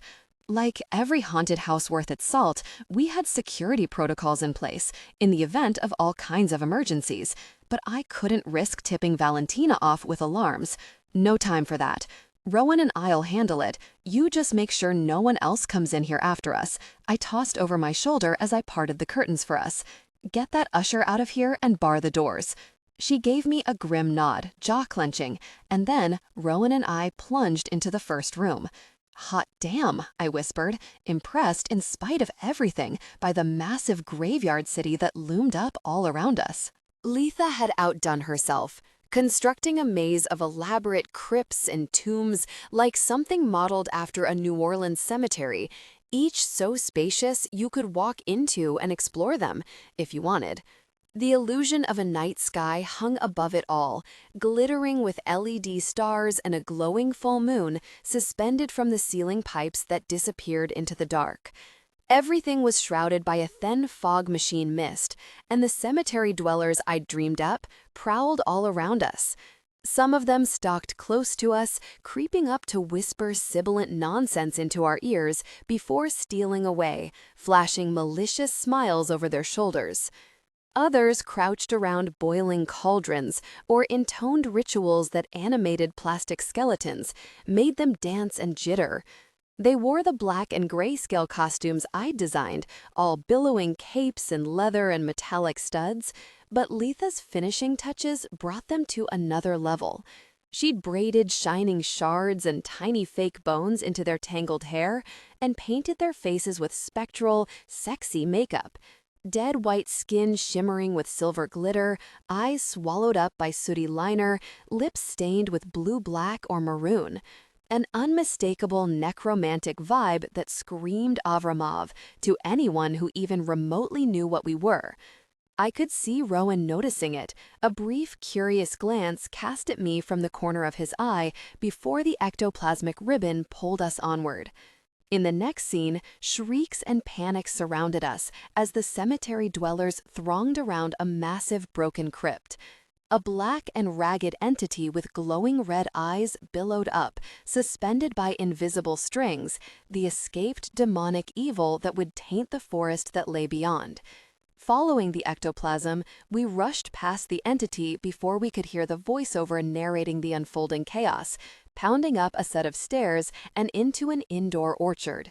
It was exactly like I'd imagined from what Letha had described, like honeycake orchards crossed with some fairy realm, a flawless execution of my original vision. We walked through fake trees strung with multicolored globe lights, their branches hung with gorgeous model fruit and trunks embedded with animatronic faces. The forest witches drifted through it all, beatific and beautiful, wreaths on their heads and their gauzy costumes splashed with flowers. Emerald fading into delicate shell pink like the ombre of green magic itself. Some of them communed with the trees, dancing around them in rings. Others congregated around softly glowing vines, which were set up to look like the witches were helping them grow and bud. "Wait a minute," Rowan muttered beside me. "Is this supposed to be honeycake? And those people, is that meant to be us, my family?" Before I could reply, the ectoplasmic trail in front of us picked up speed, hurtling like a black comet into the following room. Hurrying after it, we ducked through a low passageway and into another version of the orchards, the one that Letha called the Forest of Perdition. Here, everything grew gnarled and warped, the fruit fallen to the ground, splattered and rotting by the twisted roots. Smoke wisped throughout, and glimpses of that demonic entity taunted us from between the trees, flitting from one to the next. The cemetery dwellers were here too, battling against it. The space was divided into separate scenes that visitors could dip into to witness little vignettes of their resistance.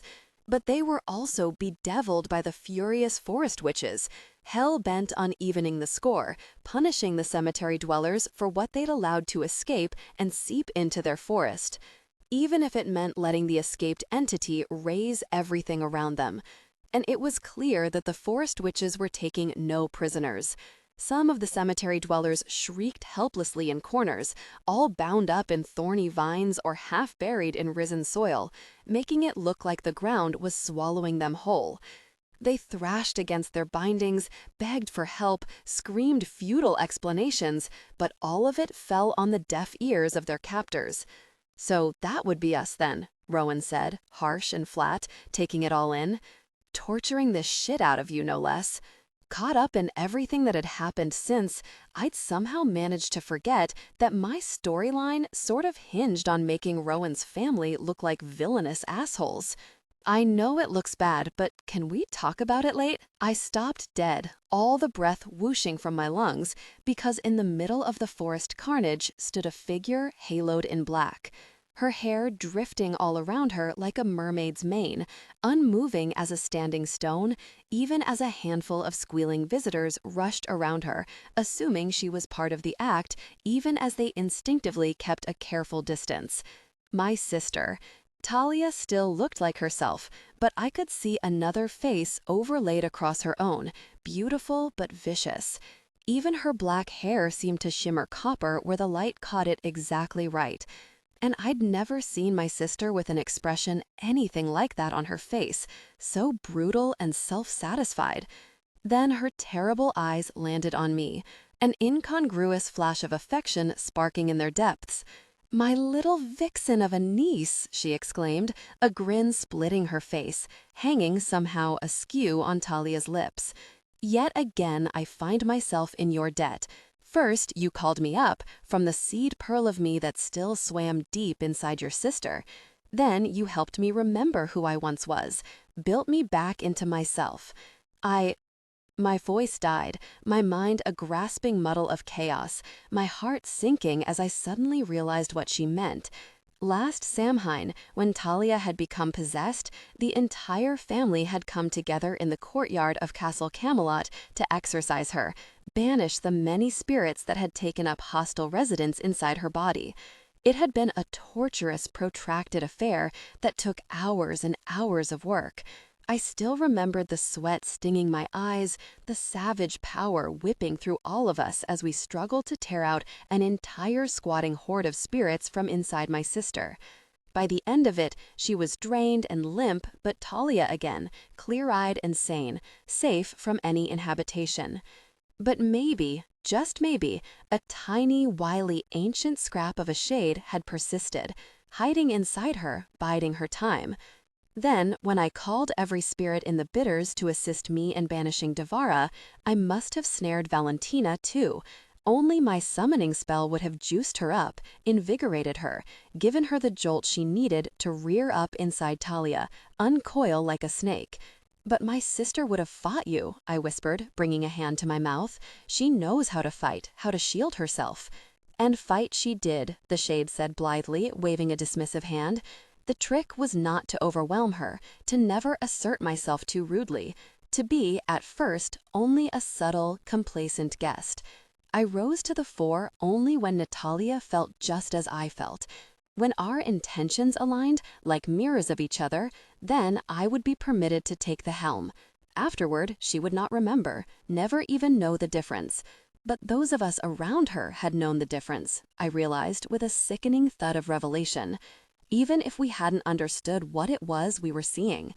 I thought of the harsh, strange, overly aggressive way Talia had behaved at the crowning, right before the shade inside her cast the misbegotten curse. The way she'd slammed binders around Elena's office at the mere mention of Rowan, how wound up she'd been in general. Maybe that was what she and Emmy had been fighting about on first due too. Emmy must have noticed some discrepancy, called Talia out for behaving unlike herself. Valentina, Talia's eyes slid to Rowan, cold and baleful, teeming with the same malignant hatred I'd felt from her spells. "Like when we first saw him, at the crowning," she hissed, teeth bared and glinting in the dark. Tendrils of fog machine smoke drifted in front of her face like clouds passing over the moon. When you told us what he had done to you, those 7 years ago, quashed you, quelled you, forced you out of where you had every right to be. Just as his forefather, Alastor the bloody-minded bastard, so relished in doing to me time and again. I closed my eyes, heaving a sigh that shuddered through my entire body. At the crowning, with Talia so affronted by Rowan's treatment of me back at the shelter, Valentina had come surging up because she had thought she was avenging me. I remembered my sister's hollow face, the flat vacancy I'd misread as shock.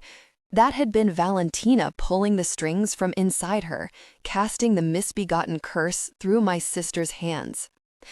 The only reason I hadn't noticed the casting itself was how wrapped up I'd been in Holly's performance, captivated by her spell, and then the progress of the curse itself, oblivious to what was happening right next to me.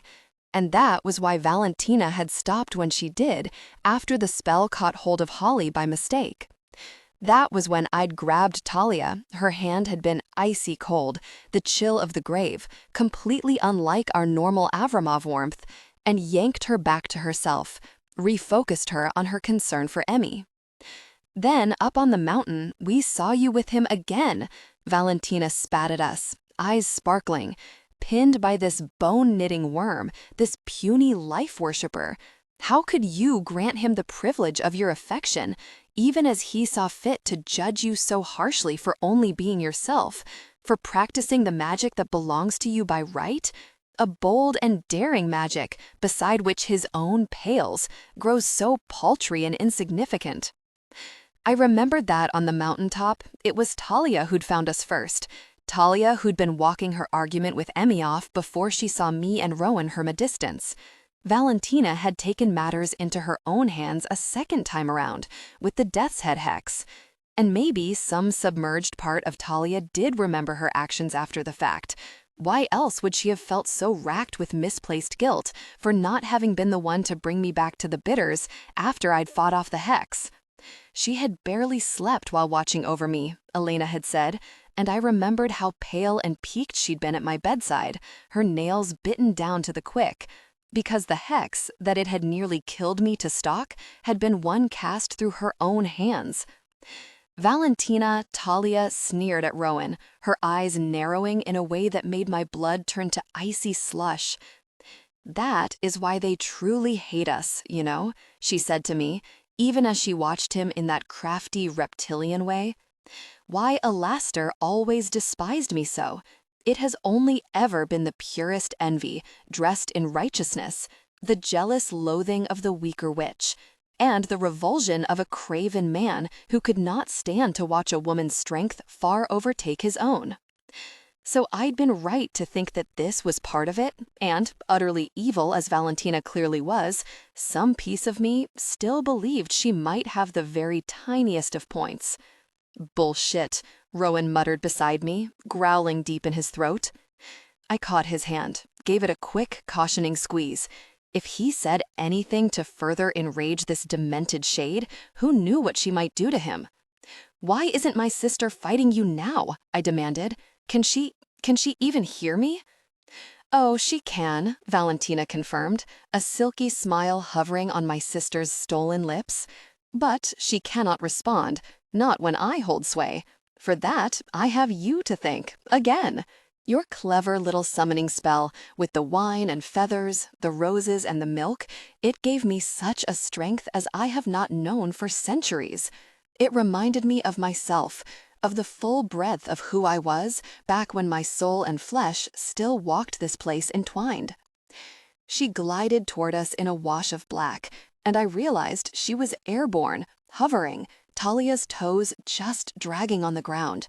The kind of fucked up shit you never needed to see in real life, no matter how hardcore your taste in horror films. "Now I am so like myself once again," she said, her smile widening, courtesy of you both. "And now that I know what joy it is to wear her fully, why should I ever cede this blissful bundle of blood and nerve and sin back to her again? So this was what the hawthorn had felt back at the orchards, this purely selfish malevolence. Valentina might have thought she was protecting me to start, but she was old and cold, a thoroughly miserable bitch, and above all, a parasite, sending her poison up through my sister's limbs. And all of this was my fault, I thought, guilt lashing at my insides. It had begun with me, and somehow everything I'd done since had only managed to make it worse, even when I was trying to help. I guessed this was as good a time as any to start taking some real responsibility. "Talia," I called out, taking a few steps toward my sister's hovering body, my stomach snarling up into a tangle of hope and fear. "Sestra, I know you're in there. I know you can hear me. I'm so sorry I made such a mess of this. And I'm sorry for not talking to you more, for not realizing that something like this was even happening. I should have seen it, should have paid more attention." Valentina, Talia's fingers twitched by her sides, as if she were listening despite herself. "But maybe I'm just too used to it being you who takes care of me," I went on, "because you've always taken care of me, my whole life. You take care of all of us, with the French toast, the listening, the revelries, the crazy good Negronis at all hours, the love." A tremor traveled across Valentina's face, and I thought I saw the glisten of a tear catch at the corner of her eye. "And you've always been the strong one in our family," I forged on, gaining steam. "The one who never wavers, no matter what. Shit, even Elena relies on you, and you know she pretends like she doesn't need anyone.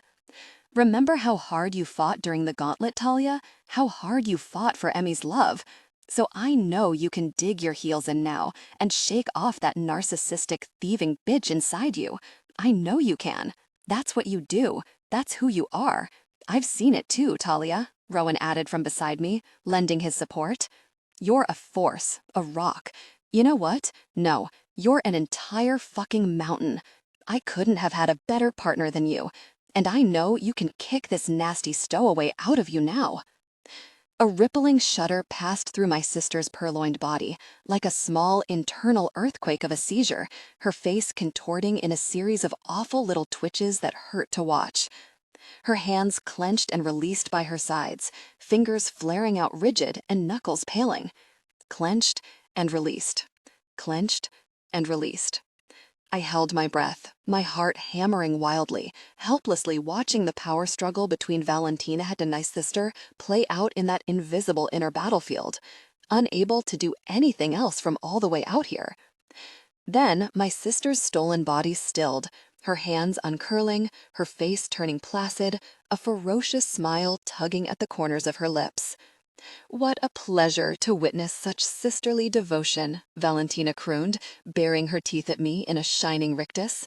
"Useless, of course, but it does so warm the heart.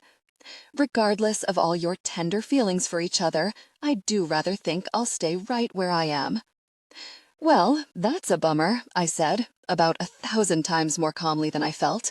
My heart felt like it was shuddering inside my chest instead of beating, every muscle fiber in my body rigid as a cord. But I wasn't about to let this pilfering old bat see any of that fear. "Because you can't have her. Not now, not ever, not in a million years." "Oh, is that so?" Valentina Talna's lips twitched again, her body drawing even closer to us, toes still scraping the floor. "And what do you plan to do about it?" I considered trying a banishment, but I'd already spent weeks casting those at the bidders. If anything, it was likely Valentina had built up a tolerance to them. Banishments also didn't tend to work as well when a shade had really made themselves at home, become so deeply lodged inside someone's body that they considered it their own. We'd managed to exorcise Talia that first time around at Samhain only as a family effort, and back then, the shades hadn't been given the luxury of enough time to settle in. And even then, with such a colossal flood of magic funneled into the banishment, a persistent little stain of Valentina had managed to stick around. We were clearly far past that point. It was time to deploy the nuclear option. Me? I shrugged broadly, spreading my hands. Nothing, actually. That was pretty much all I had. But I was thinking I'd phone a friend. 27. The nuclear option. I took 3 sweeping steps back to make some room between us and lifted my hands, arranging my fingers into a summoning gesture. Then I chanted out the conjuring that called upon Malachus Zaranthenial, also known as the demon who didn't exist, Devara, Circlebreaker's stage name. In a blinding scarlet flash, Devara materialized on her knees, right between me and Valentina. Talia this time, without even a circle of my will in place. Nothing at all to bind her. She was naked and stunning, as she'd been the last time I'd seen her, back when all this began, skeins of black silk hair spilling down her back and around her wings. Fine skin agleam, massive golden eyes filled with licking flames and a feral rage, those glistening black claws curled and ready to rend. Clearly, my spirit flash mob hadn't done her any lasting damage. Hey, maybe she'd be inclined to cut me a little slack for that. "Who the fuck is that, Issa?" Rowan hissed, flinging me a wild look. Is she... Definitely a Sagittarius, yes, I muttered, giving him a little push as I backed up farther myself. And you're going to want to get out of the way. I held my breath as Devara, Circlebreaker, got her bearings, turning in a circle as her golden eyes shifted between me and Valentina Talia, fine nostrils flared and wingtips a-twitch, that potent perfume of jasmine and patchouli emanating from her and filling the entire space. As she tried, presumably, to decide which of the two of us she wanted to go rip shit on first.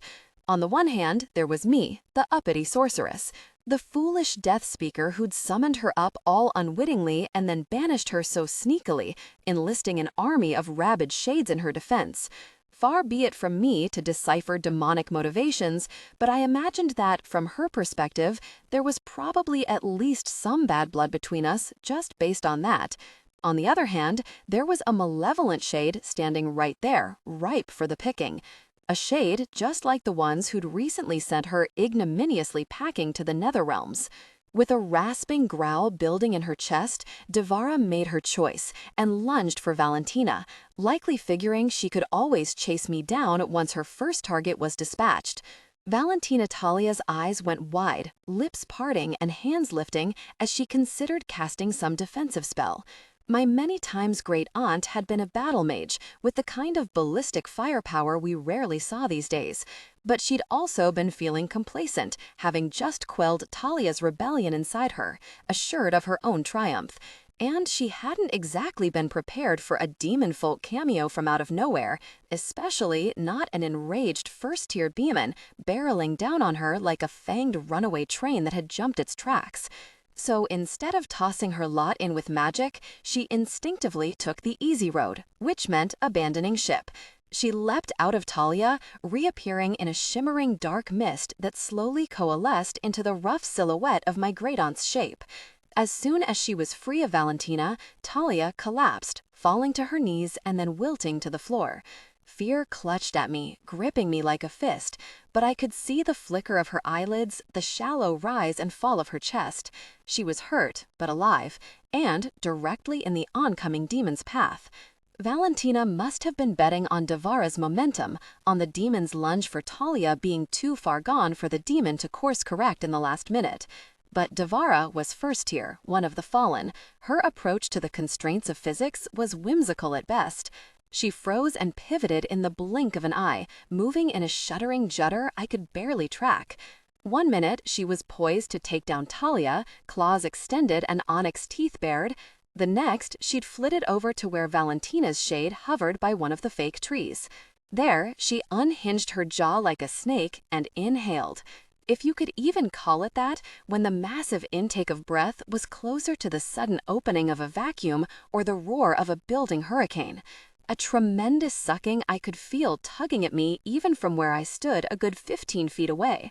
Valentina had just enough time to form an expression of fury-riddled shock, her mouth opening into a silent scream before the demon consumed her, the shade's gray form sucking into the demon's maw in a vaporous little whirlpool like water circling a drain. Then Devara snapped her jaws shut and gave her rosy lips a delicate lick, looking supremely satisfied. She said, huge eyes fluttering a little, rubbing her smooth belly like a sated child. It should have been funny, but instead it was purely terrifying, unnerving as all the hells. A toothsome nibble. Thank you for the meal, little death speaker. On another day, I would be in your debt. You're so welcome, I hazarded, gritting my teeth and raising my eyebrows. So maybe we could just call it even then? The demon swayed her head in a silky, undulating motion. Oh, I think not, she finally said, flashing me that noxious, inky smile. The balance still tips in my favor, after what passed between us last time. So I think I will have your soul as well. Before she could move, the two gnarled fake trees she stood between bent down and seized her, wrapping their branches around her arms and lifting her up, holding her splayed between them. The demon's eyes went wide, impossibly so. She flung back her head and screamed, a ululating shriek that shook everything around us to its keystones. Her wings thrashed helplessly behind her, like a trapped pigeon beating against a window. But the branches held her taut, though I could already hear them cracking. We were almost out of time. "Run, Isa," Rowan said through his teeth, because of course he hadn't budged from my side, hadn't moved so much as an inch when I'd asked him to. Now he stood with arms raised, face carved with concentration, and green drifting from his hands. They're not real trees, for the most part. I think there might be just a little actual foliage in theirs, so they won't hold for long. I can only do so much with them. "Lucky for us, then," I said, a fierce, reckless grin splitting my face as I reached up to my neck, that I brought along a little help. When I'd prepared the ingredients for the summoning spell back at the Bitters, I hadn't known what to expect, what we would be faced with exactly, or what kind of protection Rowan and I might need. So I'd rummaged through our wooden chest of talismans and added a few choice amulets to the collection of protective runes around my neck. One of them was a potent banishing spell, and the other the serpentinous hex that Lark Thorn had made. I wrapped my fingers around them, closed my eyes, and triggered both at the same time. Devara's shriek gained in furious force and octave, rattling the warehouse down to its foundations. Her form began to waver, growing ragged and insubstantial around the edges as the banishment took effect.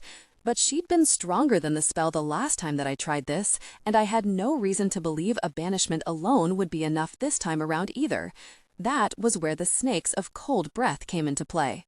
Like last time on Hallows Hill, they materialized in mid-air, a hissing, writhing tangle of sinuous bodies and black scales, icy vapor streaming from their open jaws.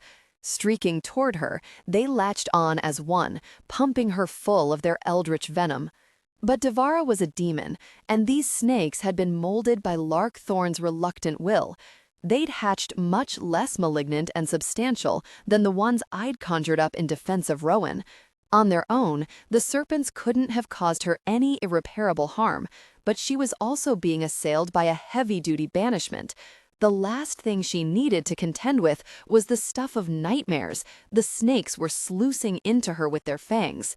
The terror and uncertainty, the all-consuming cold. The creeping suggestion that a hungry, dark abyss gaped just out of sight, and that it readily ate demon folk too. When it came to the power of bad dreams, not even demons were immune. "The day will come when I return for you," she bellowed at me as she lost cohesion, her form growing ever more transparent. "Of that you can be sure, you blasted, deathly nuisance of a witch. And when I do, you will cower, you will tremble, your entire bloodline will fall to there." There was a flash of that infernal scarlet light again, and before she could finish, Devara Circlebreaker fled the earthly realm. Again. 28. Built to be both. Talia and I had switched places. Now she was the one in bed, asleep and pale, even against her white pillows, the teal of her velvet headboard tinting her face with an even sicklier cast. I'd been watching over her since Rowan and I had gotten her home, 3 hours ago. Yet again, I'd left poor Letha in charge of the haunted house, overseeing a cleanup of the wreckage that was the Forest of Perdition, then shutting the entire operation down for the day. She'd already called me to check in. The Oblivion glamour had swiftly done its work. As far as the normie cast and the visitors were concerned, our special effects had gone a little haywire, but that was all. Nothing to see here, folks. Definitely no demons or vengeful ghosts. She'd also informed me that I owed her infinite shots and beers for the whole rest of my entire life, and I was not inclined to disagree. Once he was sure we were both safe, Rowan had left without a word, simmering with that trademark Taurus anger, quiet but devastating.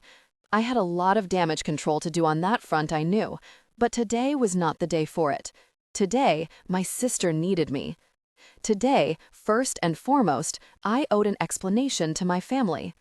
When my mother came in, I felt, rather than heard her, a sweet whiff of poison stealing in my nose, her hand lightly brushing my shoulder before she moved away. "I heard from Letha," she said, keeping her voice low as she pulled up a chair beside me. "And now I'd like to hear from you." I turned to look at her, tears welling in my eyes. "It's all my fault," I said, voice splintering into a ragged whisper. "Everything. I fucked up, Elena. I really fucked up this time." She nodded a little, lips pressing together, her cool green gaze snagging on mine. "Not entirely your fault, I'm guessing, based on what Letha told me," she finally said, tilting her head. "And the part that was, I'm guessing you addressed, the way you've always done with your own messes, ever since you were a little girl. As eager to take responsibility as you were to stir up trouble in the first place. So why don't we start there? Tell me about the trouble."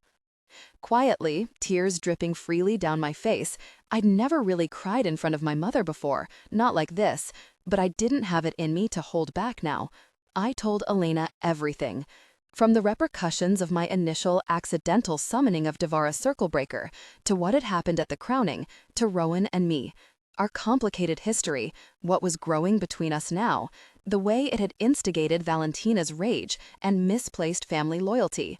How we'd finally pieced it all together at the haunted house, where I'd exorcised her, very fucking permanently, using Devara herself.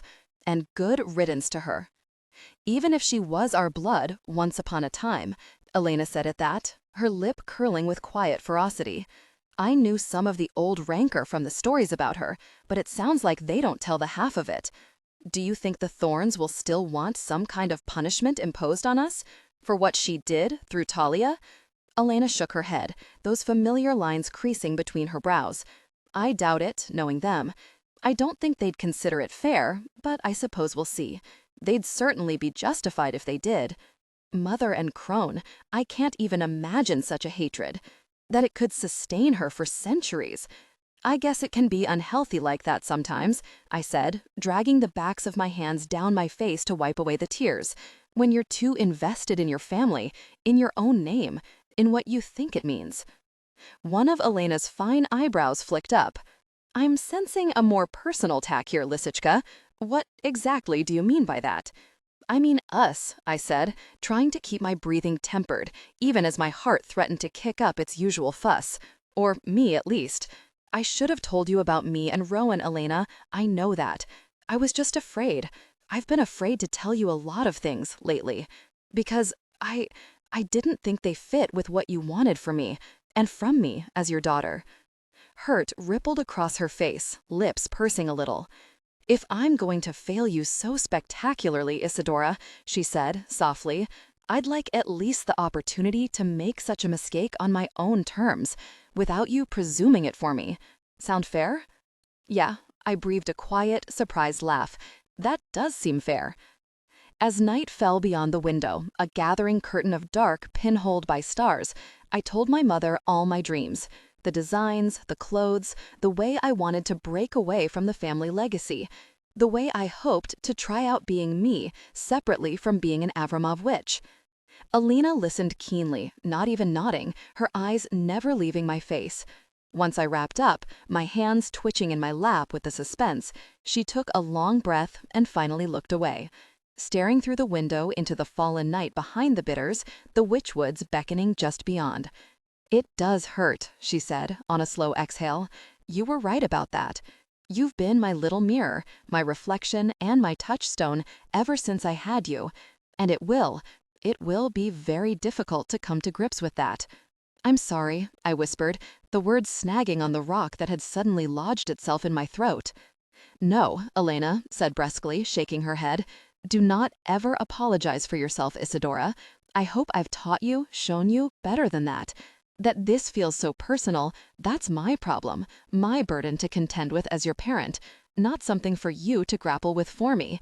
But I am sorry to have made you feel that way, especially because I understand just what it's like to stand at such a painful crossroads. After all, I did it myself. What do you mean? I asked her, already feeling some of the tension leave me. An almost euphoric feeling of relief that while she was clearly disappointed, she wasn't pushing me away. In the life I dreamed of for myself, I was maybe going to get to keep my mother too. Back when I started planning the Arcane Emporium, I'd only just taken over as elder, right after your grandmother's death, she said, her eyes misting with the memory. The rest of the family, well, many of the old guard didn't take kindly to such a plebeian idea from an upstart whippersnapper such as myself, to, as they saw it, the cheap commodification of our abilities. They did not call you a sellout? Her lips quirked, wry. Oh, but they did. In many of their minds, we were all stuck in amber, fossilized, still the mighty Avramovs we once were in the Russian mountains, with our strongholds and treasuries and dark glory. Not the Avramovs we'd become, the people we were here. Immigrants who had to strive to carve out new space for ourselves when that old money ran out on us, as it always does? I had no idea, I said, hushed and stunned. You never told us about any of that. Because it was such a ridiculous conflict to navigate. And though I knew it at the time, it still hurt. Left a bad taste in my mouth to have to fight that battle against my own, when I was creating something new, something for all our benefit. And I didn't want it tainting the Emporium for you in any way, she added, steel lining her voice. I wanted you to be able to enjoy it, to love what I built for us, for our family. But what I don't want, Isadora, is for it to be a limitation. That was never my intention. I do love it, I assured her, and I love the haunted house too. And I promise Letha will take amazing care of it for us, given the chance. It can be a slow transition too, if you're okay with that. It's not like I'm leaving town or anything wild like that. And why shouldn't you leave for a while if you need to? Elena said, lifting her eyebrows. I'm assuming you'll have to take at least a class or two on formal design, as well as on the business side of running that kind of operation. Or am I mistaken? No, I said slowly. She was right. I'd never gone to college, but many of the other Thistle Grove witches had, in pursuit of their chosen professions. Rowan had gone to Virginia, Emmy to Chicago, and the Blackmores often ventured as far as the East Coast for their overpriced educations. Even Talia had taken a finance course over in Carbondale, but I was thinking I could do that remotely, all online. But I have to imagine that working with fabric, the art of design, is best learned in person. And if it is, she gave me a sideways little smile, then do your family the honor of not being afraid of leaving either, of trusting that we'll be here waiting for you when it's time to come home. Thank you, I whispered, biting at my lip to keep the press of tears in check. I'll think about that. And of course, I'd be happy to keep working while I figure that part out, get things off the ground for myself. There's so much I don't know about running a business, doing it all on my own. So much I'll have to learn. The learning curve can be daunting, Elena agreed, to say the least. There were times when the Emporium itself felt like a bane, like a curse I cast on myself solely to complicate my own existence. But it's so worth it in the end to see your dream come alive, writ so large. And I know it'll be the same for you. But what if it isn't? I whispered, airing this last, most chilling of my doubts. What if I can't make it work? What if I give up everything I know, everything I'm good at, and then I fail? My mother smiled, reaching out to run a lock of my hair through her fingers. You've never failed at anything you really thought worth doing, she said, letting her fingertips rest against my cheek for just a moment. And I'd be shocked if you started now. But if you did decide that striking out on your own wasn't what you imagined, then you'll always have the Emporium to fall back on, a family and home that's yours by right, whenever and however you want it. "And you're sure you're not mad?" I whispered back, about, breaking tradition. "We're Avramovs, my love," my mother said with a shrug. "We make our tradition. It doesn't make us. Just consider our summoning words. I know you, of all people, know those by heart. I serve my goddess, my ancestors, and above all, myself," I intoned quietly. "There you have it then," she said, with a small, satisfied smile. "That's what it means to have our blood. We give our hearts and take them back, as we see fit. We choose our own course, set sail by our own stars, and no one else can ever, should ever, hope to master us." Both Emmy and I were there when Talia woke up the next day, in the golden hour just before sunset. Emmy had been staying in the adjoining suite next door, taking shifts with me, Elena, and my siblings to sit with Talia, watch over her as she slept. It was strange for me to see Emmy so normal, so undone. She'd looked more like a college student pulling an all-nighter than the victor of the Wraith, swimming in her oversized U of Chicago sweatshirt and baggy joggers, her grown-out bob pulled back into an adorable stumpy ponytail. When Talia finally opened her eyes, Emmy had just come in to relieve me, so both of us were there to see my sister stirring against her pillow. "Holy fuck," she said with a wince, slowly moving her head from side to side. "Everything feels terrible, like spiritual salmonella bad. I feel like I may vomit up my very soul, unless it comes out the other end." Emmy and I caught each other's gaze, sharing a profoundly relieved burst of laughter. 1 to 10, is that something Valentina would say? Emmy asked. In the many hours we'd spent together before Talia woke, I'd filled Emmy in on exactly what had happened. She'd needed to hear all the details, not just as my sister's girlfriend, but as the victor of the wreath, the one who'd ultimately be in charge of decreeing Talia's guilt or innocence should she and the quorum decide to proceed with a tribunal. But she'd already let me know in confidence that unless the Thorns strongly pushed for one, it would be her obvious preference to put all this behind us more collaboratively, in a restorative rather than punitive way. According to Emmy's communion with the town, even Thistlegrove itself seemed to feel that way. After all, it wasn't like Talia had consented to being possessed, caused any harm of her own volition. Punishing her, and the Avramovs by extension, holding Talia responsible for our wayward ancestor sins, would be semi-barbaric, not in line with the kind of safe haven Emmy wanted Thistlegrove to be for us all. On my end, I suspected that much would hinge on Holly in terms of how willing the Thorns would be to come around to Emmy's way of thinking. And if they persisted, Talia would still have a strong defense, the magical equivalent of a not guilty by reason of insanity plea. "No way," I replied. "That's my sestra, all right, dignified as ever." Then we both moved to the bedside, to sit on either side of Talia. Emmy ran a hand down my sister's cheek, cupping its curve, her thumb brushing over Talia's broad cheekbone. "How literally do you mean that, babe?" she said, wrinkling her nose. "Because I've been sitting here twiddling my thumbs for a minute now, waiting around to kiss you, but now I'm having several kinds of second thoughts about it." Talia's pitch-black eyebrows rose, chapped lips curving. "That's so. And here I thought I was still in the doghouse for the other day. Yeah, well, you're in luck. Turns out you get an official pass for being a salty bitch when some deranged old biddy with a grudge possesses you. How very fair-minded of you, Victor." "Oh, let's not push it, babe. With the power vested in me by this town, I could always reconsider." In answer, Talia reached out and slid a hand behind Emmy's neck, drawing her down. To give them a moment, I looked away, training my gaze on the window, where the giant elm that shaded Talia's room painted us in flickering shadow, letting in lacy patterns of light silagreed in sunset gold. Sparkling motes danced within it like fairy dust. Peaceful as it was, seeing Emmy and Talia together made my insides feel wrung out. I had no idea where I stood with Rowan, whether he'd be willing to forgive me for the lapse of judgment I'd made with the haunted house, whether I'd get to kiss him again like this, now that I'd shown him yet another way an Avramov could fail a Thorn.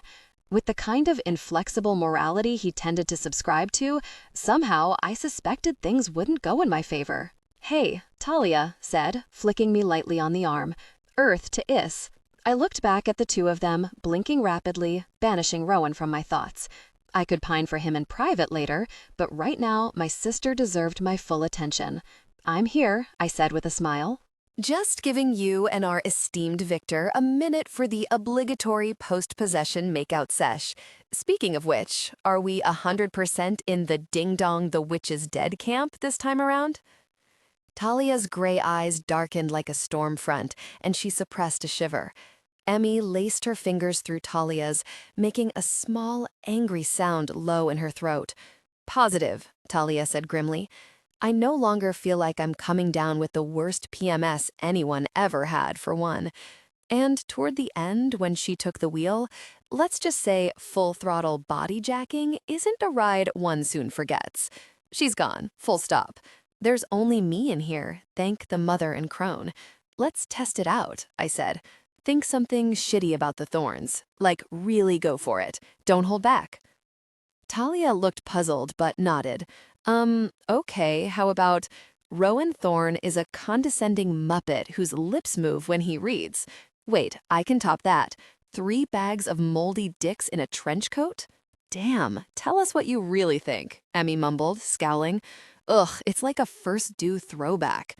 So that was what had set off their argument on First Due, Valentina. Talia had been bitching about the thorns, and it had rightfully put Emmy's back up. Probably both as the victor and as someone whose best friend happened to be none other than Lyndon Thorne. "I don't mean it this time, I promise," Talia assured her, "and you'll never hear me say anything like that again." She paused, cocking her head. "Well, unless he actually deserves it. Kindly don't make me smack a convalescing woman upside her sickly head."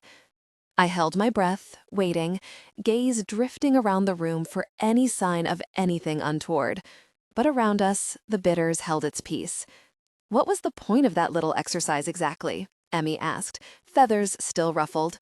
"We thought we had an infestation here," I explained, "a poltergeist haunting the bitters.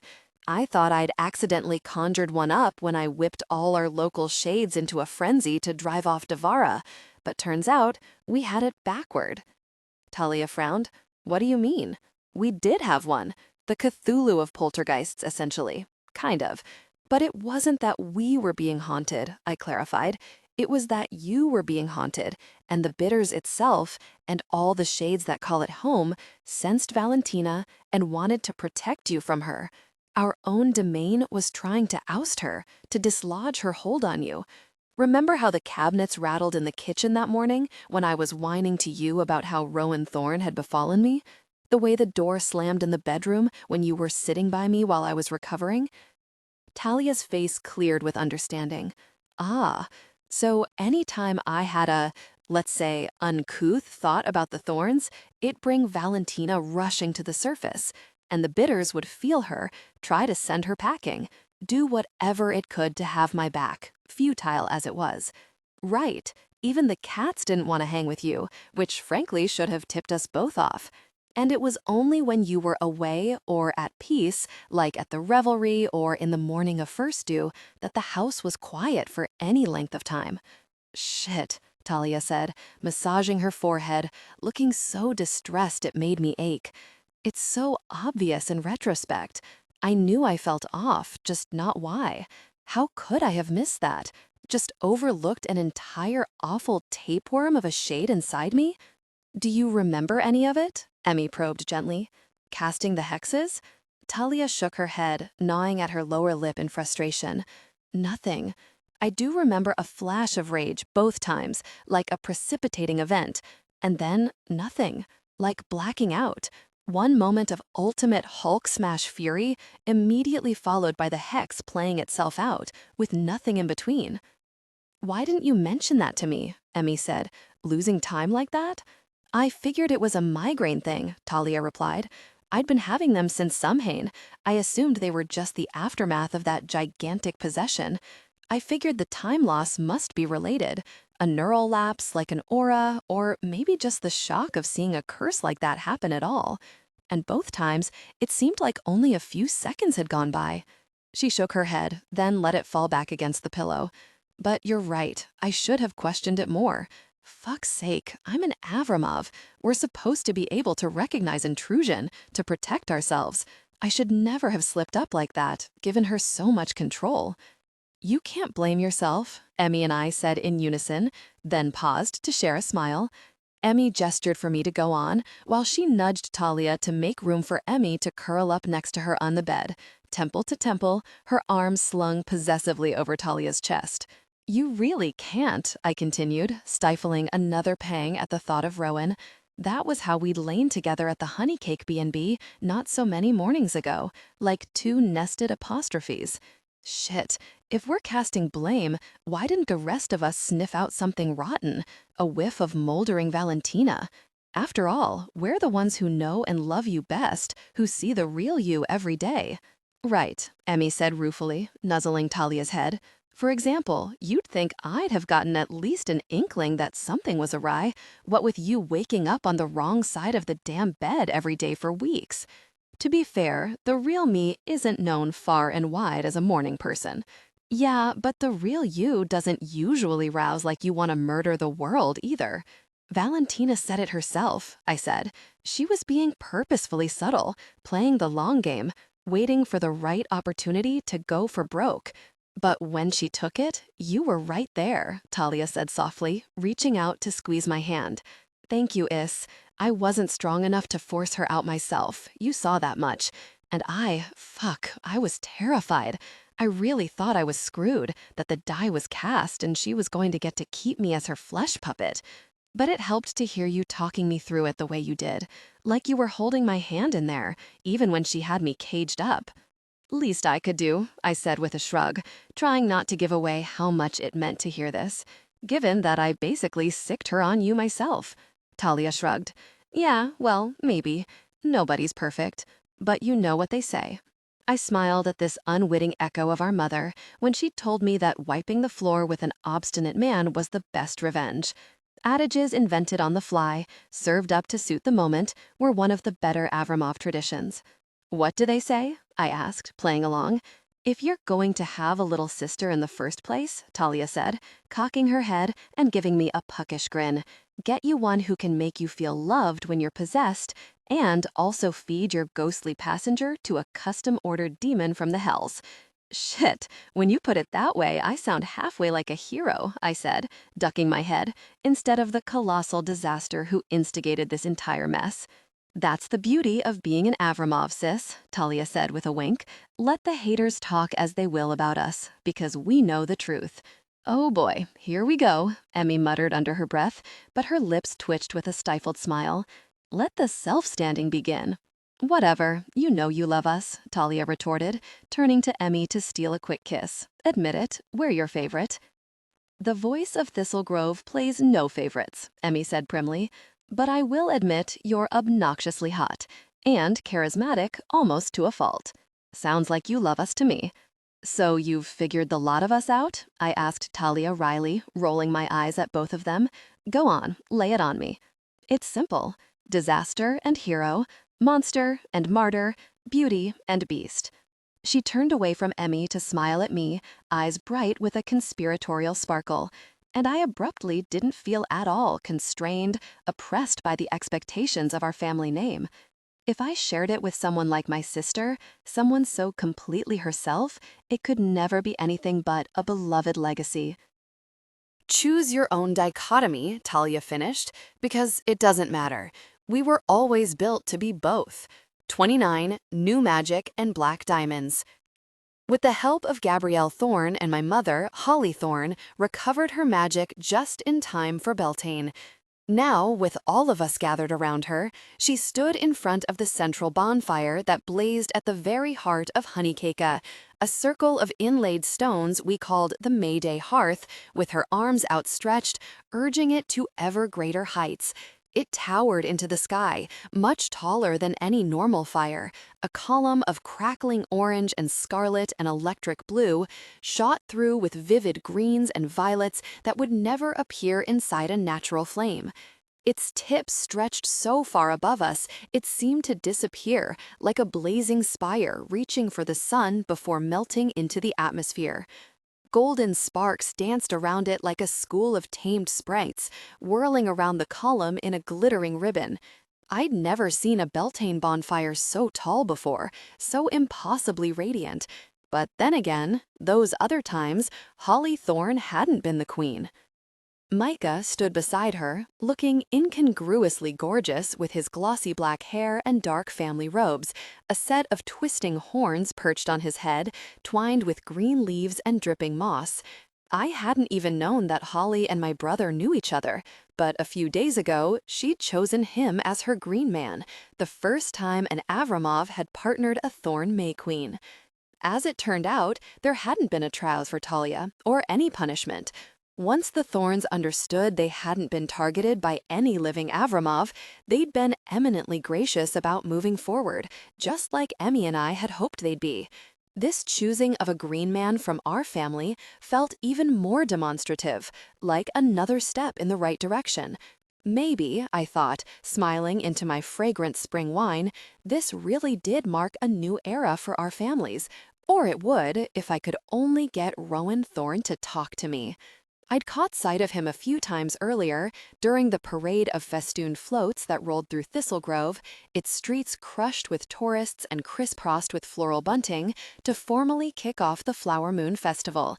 But we hadn't approached each other then, and now he stood across from me, on the far side of the flame. I could feel him watching me when I wasn't looking, but each time I glanced back, he determinedly flicked his gaze away. That familiar, maddening muscle twitching in his jaw. What a total fucking Taurus. Still, fair play, I deserved the cold shoulder, and then some. I'd been racking my brain in the week since he'd left me and Talia at the bitters, trying to figure out how to best make amends. An apology wasn't going to cut it, not when I'd been so thoughtless, putting his family on blast the way I had for the sake of entertainment. I'd finally struck on something I thought just might work, though it was entirely possible he wasn't going to see things my way. "He's not going to hear you scream, thinking lust and yearning at him from over here, sis," Talia said, poking me in the side. She stood next to me with an arm around Emmy's waist, perfectly herself, that sly, sparkling look back in her eyes, which were bright and familiar, unrimmed by chilly evil. Nothing at all like Valentina's. They're not actually telepathic. "And how do you know what I'm thinking, ghost-face creeper?" I demanded, provoking a snicker from Emmy. At least we were all well on the other side, able to laugh about it now. "I have a plan, okay? Quit trying to salt my game." "You have a plan?" Letha said from my other side, in the same deadpan tone and at the same time as Talia said, "You have game?" This time, Emmy doubled over, clutching helplessly at her middle. "Mother and crone, grant me patience," I said to the sky, sucking air through my nose, "for I am surrounded by treacherous bitches who somehow allege to be my friends."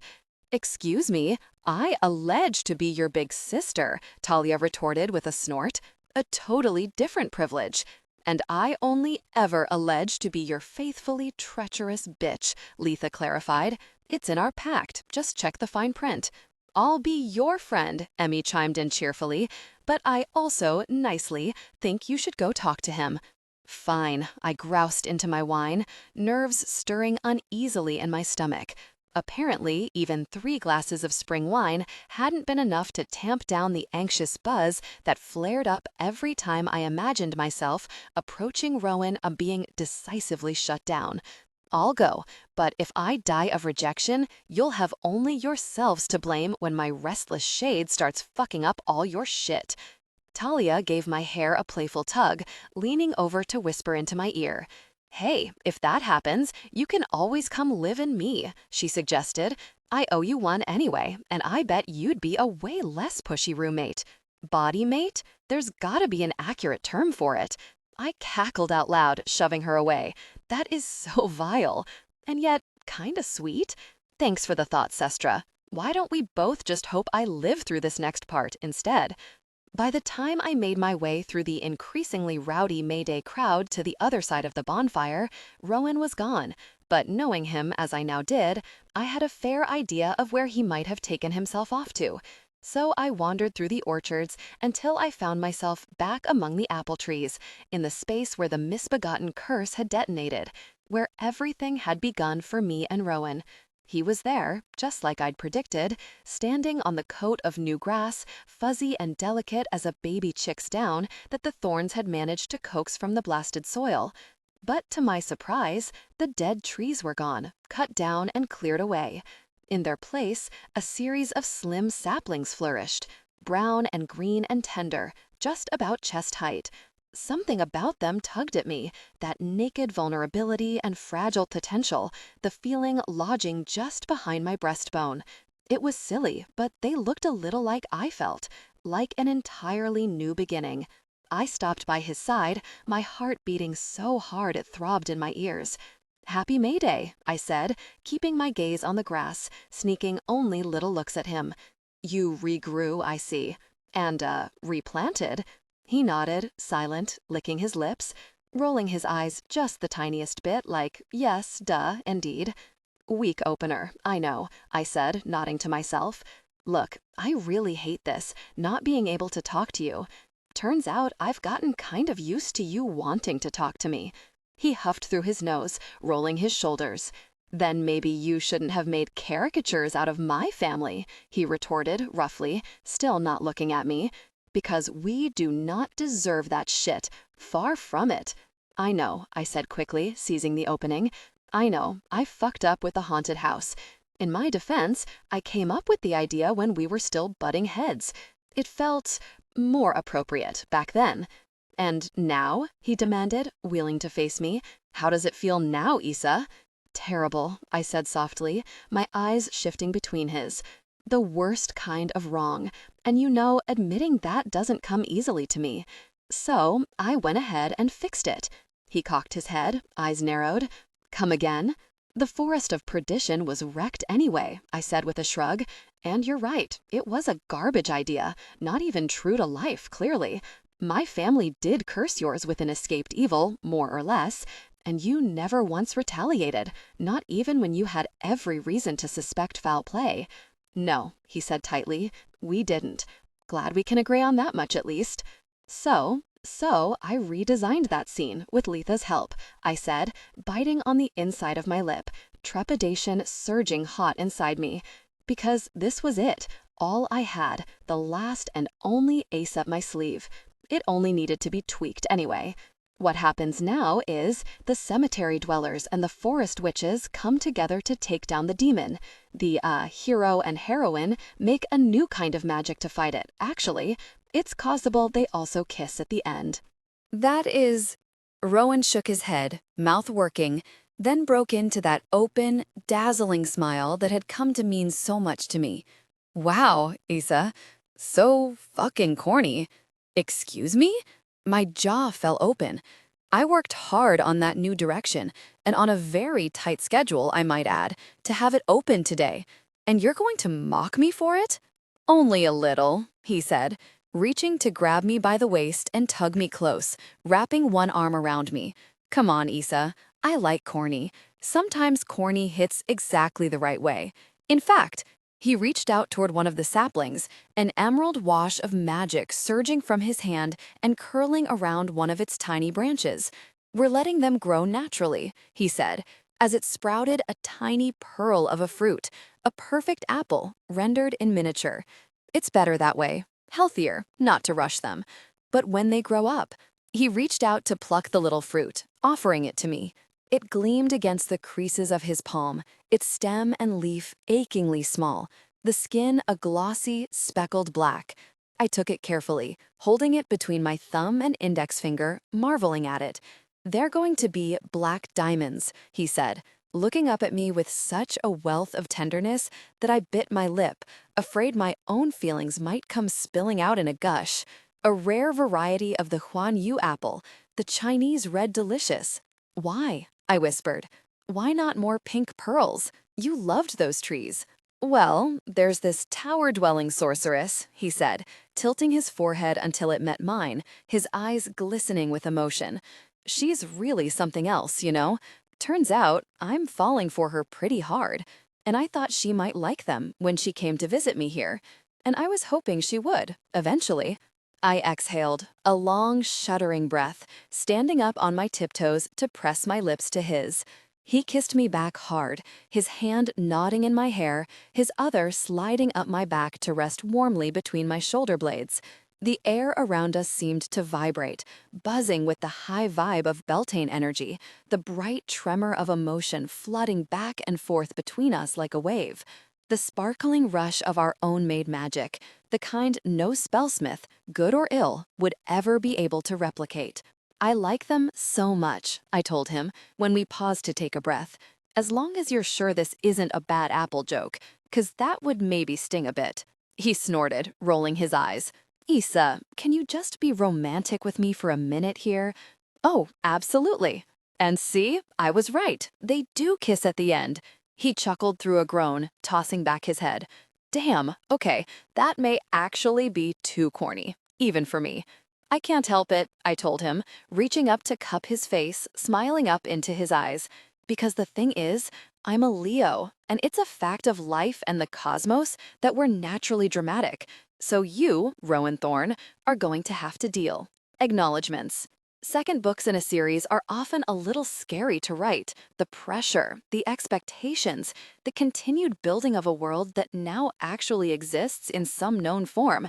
So you can definitely screw it up this time. But this story took me by complete surprise, by being almost more joyful to write than Payback's a Witch. Part of the pleasure was the tremendous support and enthusiasm from the spectacular team at Berkeley, also known as Thistle Grove's biggest fans, and the people who allow me to keep writing these witchy books I love so much. Bridget, Elisha, Stephanie, Jessica, Angela, Katie, Juliet, thank you so much for everything you do. Thistle Grove would literally not exist without you. Special thanks to Cindy Huang for being the editor of my dreams, my safe place to land, and the very best idea sounding board. These books are infinitely better for having your eyes on them. My thanks as well to Anna Boatman at Piatkis for giving the Witches of Thistlegrove a chance to call the UK home too. Thank you to Vicky Lester for dreaming up these gorgeous covers, and to Meg Price, who lends such gorgeous edge to Issa's voice, the perfect complement to Jeremy Carlisle Parker's beautiful rendition of Emmy Harlow. Tremendous thanks as well to Karen Marks for her read and kind, thoughtful feedback. As always, huge thanks to Taylor Haggerty and Root Literary for shepherding these books into the world so gracefully and with so much patience and enthusiasm. I'm especially grateful to Taylor and Jasmine Brown for their advance reads of Cursed. My critique group ladies, Jilly, Chelsea, and Adriana, also always come through for me in early drafts. I know how lucky I am to have your humor and sharp minds in my arsenal. I'm also especially indebted to Kara and Ramona Watts for lending me their names for Gabrielle Thorne's family in Virginia. You're both GOAT in my book, and your support means the world to me. Thank you so much to my family and wonderful friends. I would be a mess without you, and often am one, even with you, so thanks also for putting up with that. In particular, my mother and my little lion often have to deal with the oatmeal brain version of me at the end of a long writing day, and they both still seem to love me regardless, which is a pretty massive win. Finally, to the readers who loved Payback and took the time to reach out and let me know how much Emmy, Talia, and Thistlegrove meant to them, how much they enjoyed the Bye love story, and how excited they were for the sequel, you have no idea how profoundly you make my day. Nothing makes me happier than knowing that Thistlegrove is a haven for others too, and that's why this book, and all the others really, are for you. Thank you for everything. Reader's Guide. From Bad to Cursed. Lana Harper. Questions for discussion. 1. When we first meet Isadora Avramov, she's summoning a relatively benign demon who turns out to be a lot more than she bargained for. We discover that Issa often does risky magic of this nature just to blow off some steam. What do you think of the morality of an outlet that may put others in danger? Did it influence your perception of Issa right off the bat, one way or the other? 2. Issa is deeply conflicted about her position as creative director of the Arcane Emporium's haunted house, a role she once loved but has since outgrown in favor of other professional aspirations. Can you identify with Issa's guilt and fear of sharing these new desires and goals with her family? 3. Issa and Elena, her mother, and the Avramov matriarch are very close, yet it's also clear that much goes unsaid between them. What do you think of their relationship? Can you identify with the way they relate to one another, or does it mystify you? 4. Issa and Rowan have a somewhat silly arch-nemesis-ship, but it's one they both take very seriously. What do you think of the way things went down between them at the animal shelter, and how they both contributed to that conflict? Who do you think was more at fault, if anyone? 5. The Thorns and the Avramovs have a long and complicated family history. Do you think they're truly as odds with one another as they seem? Do you think some of their polar opposite qualities actually intensify Issa and Rowan's attraction to each other? If so, why? 6. Issa is a powerful necromantic sorceress, even stronger than her older sister. Which of her spells did you find most impressive? Which, if any, did you find the most unnerving? What do you think of her necromancy, as it compares to Rowan's green magic and healing? 7. The Thorns have very different family dynamics than the Avramovs, but both families consider themselves tight-knit and devoted to one another. Compare the bonds between Rowan and his cousin Holly and younger sister Lark to Issa's relationship with her cousin Letha and the way she interacts with her siblings at the revelry. What differences and similarities do you see? 8. Issa has a history of anxiety and panic attacks, which she does her best to quell and hide from even her closest friends and family. What do you think of the way she chooses to handle her anxiety and the way Rowan approaches it? 9. What do you think of the way the Thorn family reacts to repeated attacks against their own, especially ones that seem to be of such trademark Avramov magic? Do you appreciate their restraint, or do you think you might have been more aggressive in their shoes? 10. What do you think of Issa's decision to process her complex feelings by incorporating her unfolding story with Rowan and the mystery of the curse into her new narrative for the haunted house? Was this hitting below the belt or a legitimate source of inspiration? 11. Talia has a surprising role to play in the mystery of the poltergeist haunting, the bitters, and the attacks against the Thorns. Were you surprised to discover her connection with Valentina Avramov? Do you think Issa and even Emmy are right to blame themselves in not having noticed something awry with Talia? Why do you think they didn't? 12. What lessons on misplaced family values, individual ambition, and even perceptions of misogyny can you draw from Valentina's possession? Do you think she was downright evil, or did she occasionally have a valid point to make? By the end of the book, what differences could you see between the ways Valentina and Issa relate to the Thorns and to their own family legacy?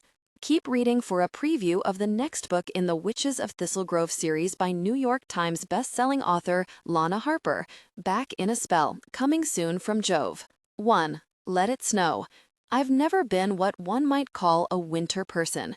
Witches are supposed to feel naturally aligned with the wheel of the year, receptive to the charms of every season, and nowhere is that easier than in Thistlegrove, where every type of weather is utterly and gorgeously flamboyant, the most extravagant cosplay version of what it might look like anywhere else. In theory, I could appreciate the extremeness of its contrasts, all that diamond-faceted white blazing against the blue of windswept skies and the stark black silhouette of Hallows Hill. I could even get behind winter chic when it came to sleek après-ski wear. And then there was Yule, with its fragrant wreaths and crackling logs and sea of candlelight, arguably the most luminous and magical of the solstices. But in practice, winter is horribly inelegant and messy, almost impossible to calibrate. One too many layers leaves you sticky and sweltering, while one too few lets the chill sneak into your bones. Your hair turns into kindling or puffs into a staticky halo immune even to glamour spells. You can't even run properly in winter unless you're a die-hard marathoner with no self-preservation instincts left intact. All around cruel and unusual. At least we rarely suffered more than 2 months or so of yearly punishment in Thistlegrove. But this year, strangely, winter seemed to suit me. This year, I found every fresh snowfall soothing, almost meditative. There was one raging right now beyond the frost-rimmed window of the Silver Cherry, where I was grin and bearing my way through a jewelry-making class. A feathery whirlwind, like being inside a just-shaken snow globe filled with drifting down. It felt hypnotic, a chaotic escapade of white that made it hard to hold on to any single thought for long, which these days was more than fine by me. These days, my thoughts and I didn't tend to be on the best of terms. "Sweetheart," Jessa said, in that delicate tone she'd taken to using on me, like one harsh note might topple me over, damage me in some irreparable way. She didn't have to be quite that careful with me, but I loved that she wanted to be. "You're doing your depressed mime face again." The words themselves didn't tend to match up with the spun sugar tone all that often, and I loved her for that too. "What?" I mumbled, finally tearing my eyes from the window. "My what?" "You know." She rearranged her adorable ringlet-framed features into a dismal expression, drooping puppy dog eyes and a dramatically downturned mouth like a melancholy bass. "Like you're about to perish of chronic woe. Or, possibly, planning to recreate that scene from The Giver where the kid and his little brother escape into the snow to die with their emotions. It's been a while since middle school English, but even so, I'm fairly sure that wasn't supposed to be the takeaway," I told her with a snort. "And hard pass on that cold demise. If I absolutely have to die somewhere with my emotions, I'd rather go all nice and toasty." Dragging my attention back to my little work tray, strewn with a glittery mishmash of wire and beads, I saw that I'd been half-heartedly tooling around with making earrings before the blizzard got the best of me. Once upon a time, I'd have crafted something gorgeous given an opportunity like this, painstakingly applied myself until I had it just right. Too bad once upon a time felt like several eons and an infinity of wrong turns ago. "Burn you at the stake, then," noted, Jessa quipped, though, of course, thoroughly normie as she was, my best friend had no idea how close to home that hit. As far as I knew, Jessa had never once seriously considered the notion that our charming postcard of a town really was settled by witches, exactly like Thistlegrove legend would have you believe.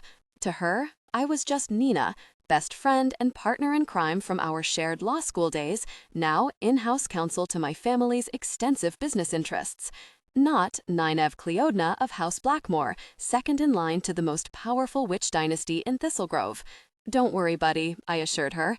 "I do still have considerable will to live, just not, like, enough zest to care about these earrings, apparently." Jessa pooched out her lower lip, abandoning the complicated and suspiciously BDSM-looking beaded choker she'd been working on. "But that's the point," she insisted, smooth brow wrinkling with concern. "That's what these classes are for, Nina. We're supposed to be nurturing our creative selves, meeting new people, rediscovering your zest, unearthing it." She looked so crestfallen that for the barest moment I entertained the idea of assembling the pitiful bead hodgepodge into something pretty with a simple transmutation spell of the pumpkin into carriage variety, but even more basic. The raw materials were already right in front of me, half-threaded. I could have done it with just a few words, using a single, purely distilled thought as a vehicle of my will. But that wouldn't have been honest or fair, which was part of the reason I never did magic in front of my best friend. For the safety and the continuing preservation of our town, as per the grimoire, the spellbook that also held sway over the conduct and governance of Thistlegrove's witch community, only long-term partners were permitted access to that secret. And for all that I adored Jessa to pieces, our friendship wasn't the kind of love the founders had had in mind when deciding who should be privy to our magic. Letting the oblivion glamour that was cast over the town, erasing her memory of whatever spell I'd worked, would have felt traitorous, a little gross even, and it would have been a cop-out at best. Jessa was the kind of delightful whirlwind of a person who effortlessly transforms strangers into friends, or short-lived partners, as the case may be, wherever she went, and I knew she'd been hoping a little of that joie de vivre of off on me.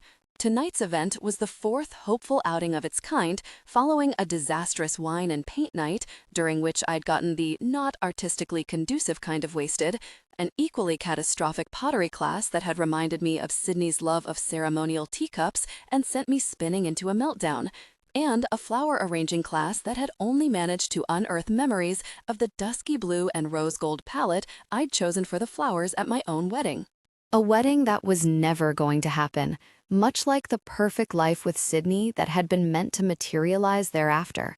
A life that now seemed not just fictional, but so fantastically unbelievable that even I, a flesh and blood descendant of the sorceress Morgan Le Fay, couldn't conceive of it as a reality.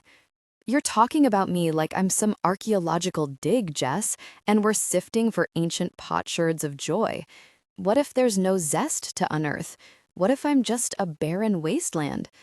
I dropped my chin, the familiar, hateful well of tears pressing against my eyes. I was so damn sick of crying at the slightest provocation, like some weepy damsel stuck in a mire of never-ending distress. But I'd apparently won the sob lottery. Team leaky for life over here. Permanently broken? Everyone's fixable, sweetheart, Jessa assured me, slipping a soft arm around her shoulders and tilting her temple against mine.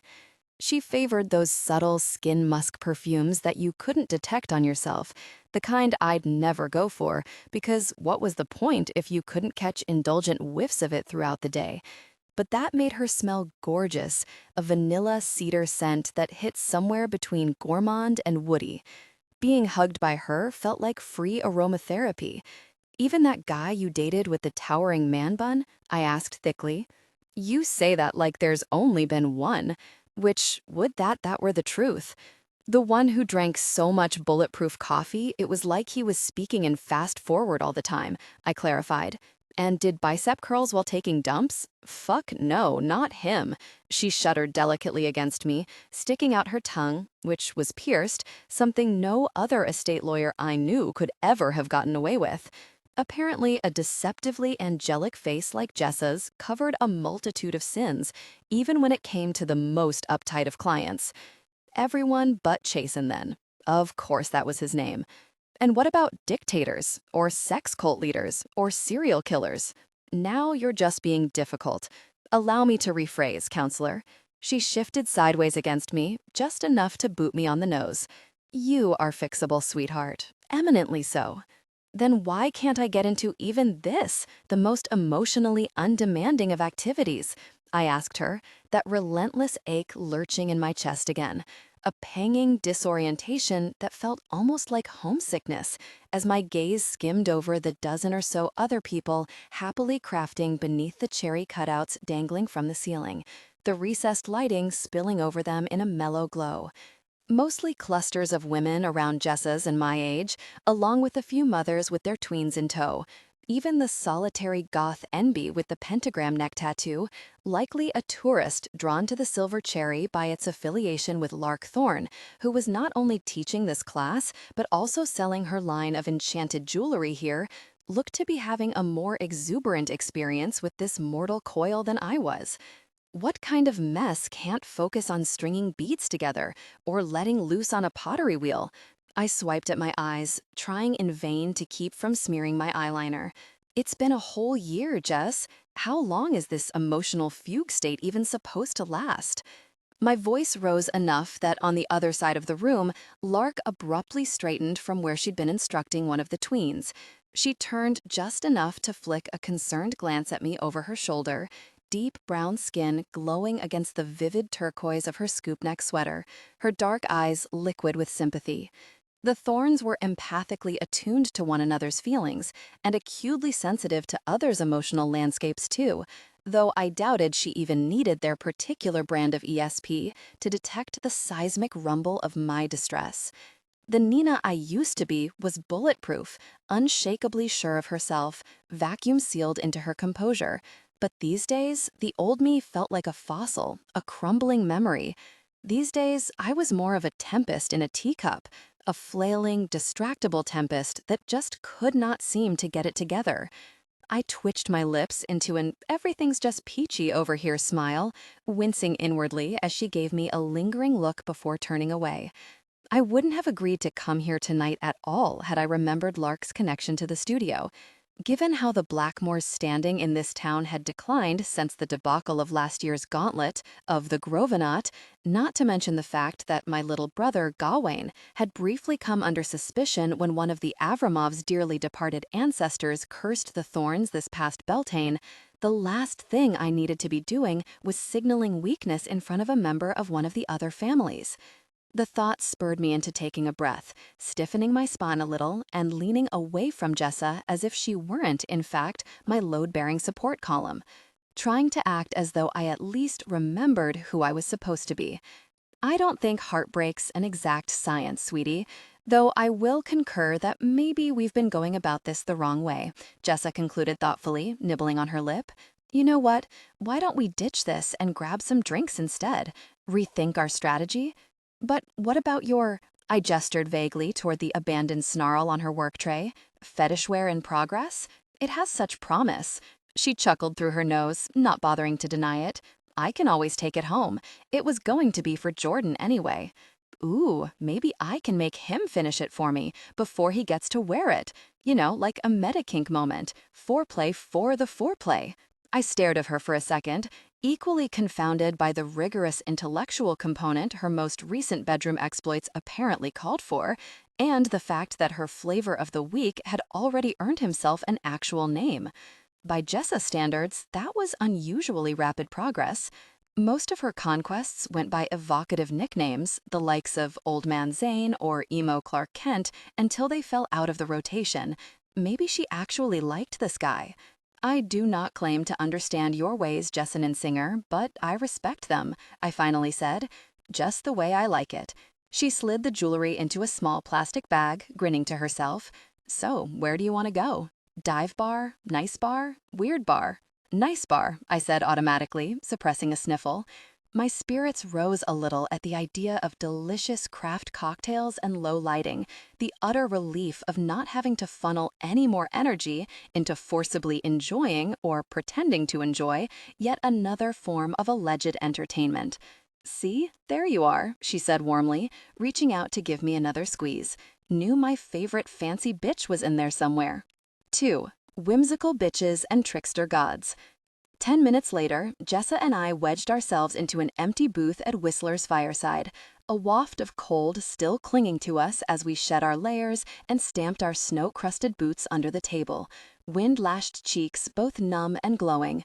The fireside's majestic black walnut booths, with their intricately carved backs and must and varnish smell, looked like they'd begun their lives as pews in some medieval abbey.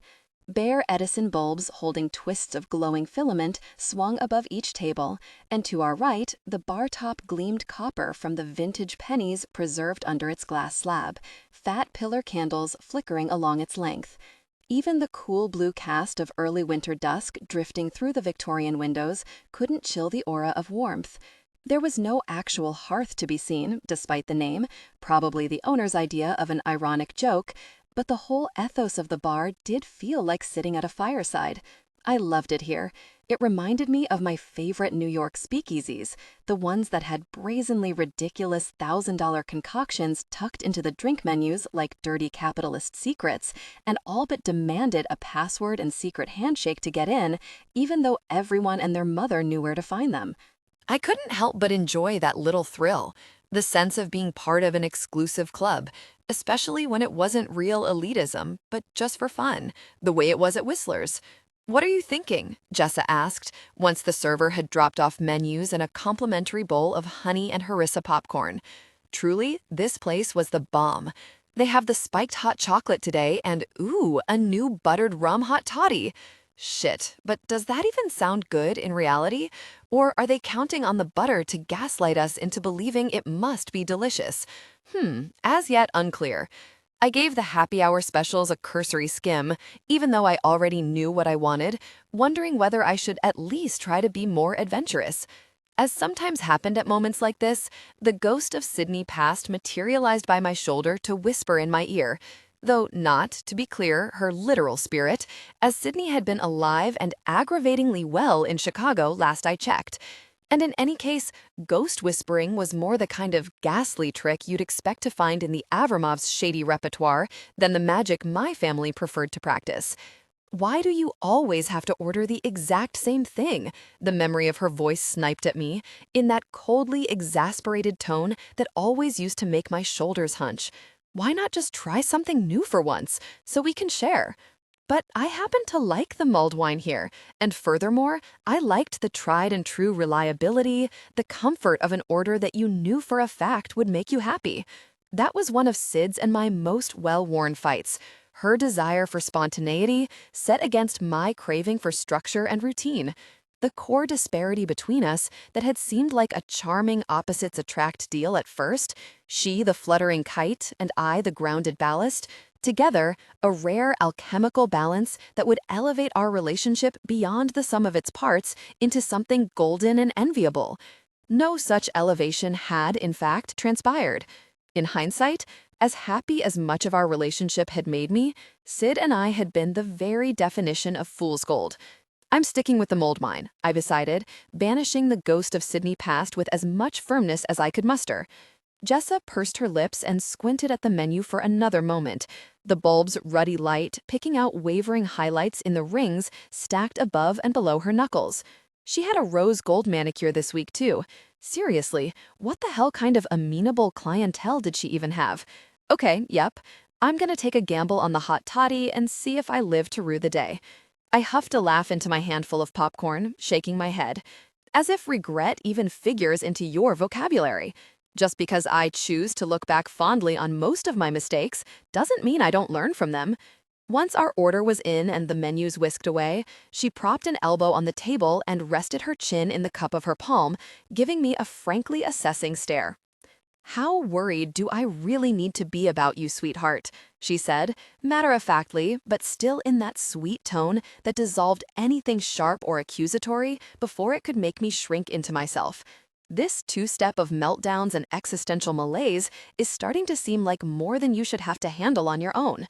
What does Sassy Sue have to say about this situation? Is it time to consider meds? Sassy Sue was my much-beloved and, yes, profoundly spicy and no-nonsense therapist. WWSD, What Would Sassy Sue Do, had long been Jess's and my tough love code for get your shit together and make the right call. "We've discussed it," I said, wiping popcorn grease off my hands and then folding the napkin into a neat little square before setting it aside. "But she thinks, and I agree, that my issue is more situational. Meds might give me a little boost, sure, but the thing is, I don't actually feel the chronic kind of depressed, Jessa. I still like my job and I enjoy working out. I get pretty reliable jollies from retail therapy, just like before. And I still adored the magic in my life every breathtaking bit as much as I ever had. Not that I could share that with Jessa. No issues getting out of bed in the morning or motivating," I went on. "So it's not that I've become incapable of producing happy feelings. I'm more or less fine as long as I don't venture beyond my comfort zone." Jessa gave a pensive nod, mulling it over. "Got it, I think. So, what is the problem then? Is it that you still miss her?" Our drinks arrived, just in time to help choke down the tangle of competing emotions clambering up my throat like climbing vines. I closed my eyes, took a therapeutic inhale of the boozy steam, followed by a semi-scalding sip of red wine. Cinnamon and nutmeg and the bright, sweet tang of hot alcohol seeped into my mouth, blunting the thorns in my throat into something more manageable. "No," I said, fighting the tremble in my voice, even though the real answer was unfortunately still sometimes. "It's when I start trying to move forward, to do anything new. It makes me feel so lost, Jessa, so disjointed, permanently off balance somehow. Like I woke up one morning and suddenly found myself a castaway, stranded in the wrong life. I should be married right now, to the love of my life, maybe even starting to think about having kids." Jessa suppressed a little eye roll, presumably bored stiff by the unforgivably vanilla spouse plus 2.5 kids slant of my life goals. I felt a stab of annoyance back at her for not understanding the way she usually did, with ample empathy. I certainly expended enough of it on her, trying to wrap my brain around the offbeat way she conducted her relationships. "Look, I'm well aware those aren't your things," I said, just a little sharply, "but they are mine. You know that."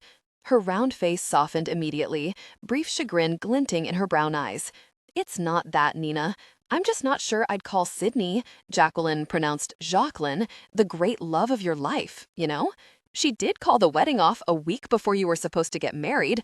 Might as well have ditched you the day of. At least let you have your beautifully tragic moment at the altar if you couldn't get your damn deposits back." I gritted my teeth at the memory of Sydney sobbing in our loft apartment. She'd cried much more than I had at the time, which struck me now as quite a bit of bullshit. As she trailed me from room to room, wringing her hands and pleading for my understanding, while I paced back and forth, my entire life dissolving around me like an ice palace under a blowtorch. "I just can't breathe when I'm with you, Nina," she'd said through shimmering tears. Sydney somehow even cried prettily, like she was creating content for her Instagram reels just by existing. "It's like there's not enough air around you, like you create this vacuum wherever you are. And I don't want to live the rest of my life that way, so joyless, so arid. I can't do that to myself. I won't." You'd have thought she might have been struck by this tragic revelation at any other, more helpful time in our 4 years together, before, for instance, proposing to me and insisting on a December wedding even though she knew how much I hated winter. Now, instead, I had to live the rest of my life knowing I was the kind of joyless, suffocating person who made other people feel like they'd been vented out of an airlock.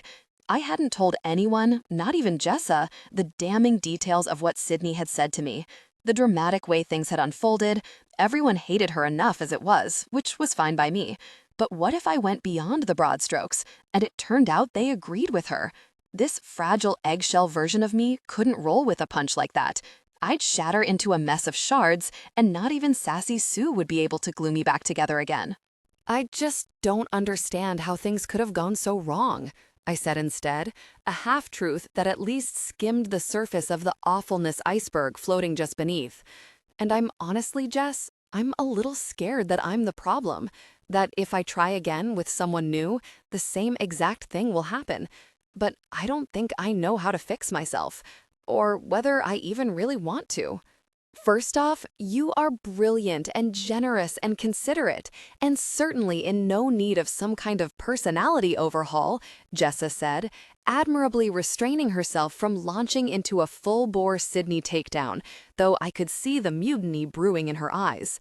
Even though I'd thrown them together at every opportunity, hoping they'd eventually come around to each other, there had never been much love lost between my partner and my best friend.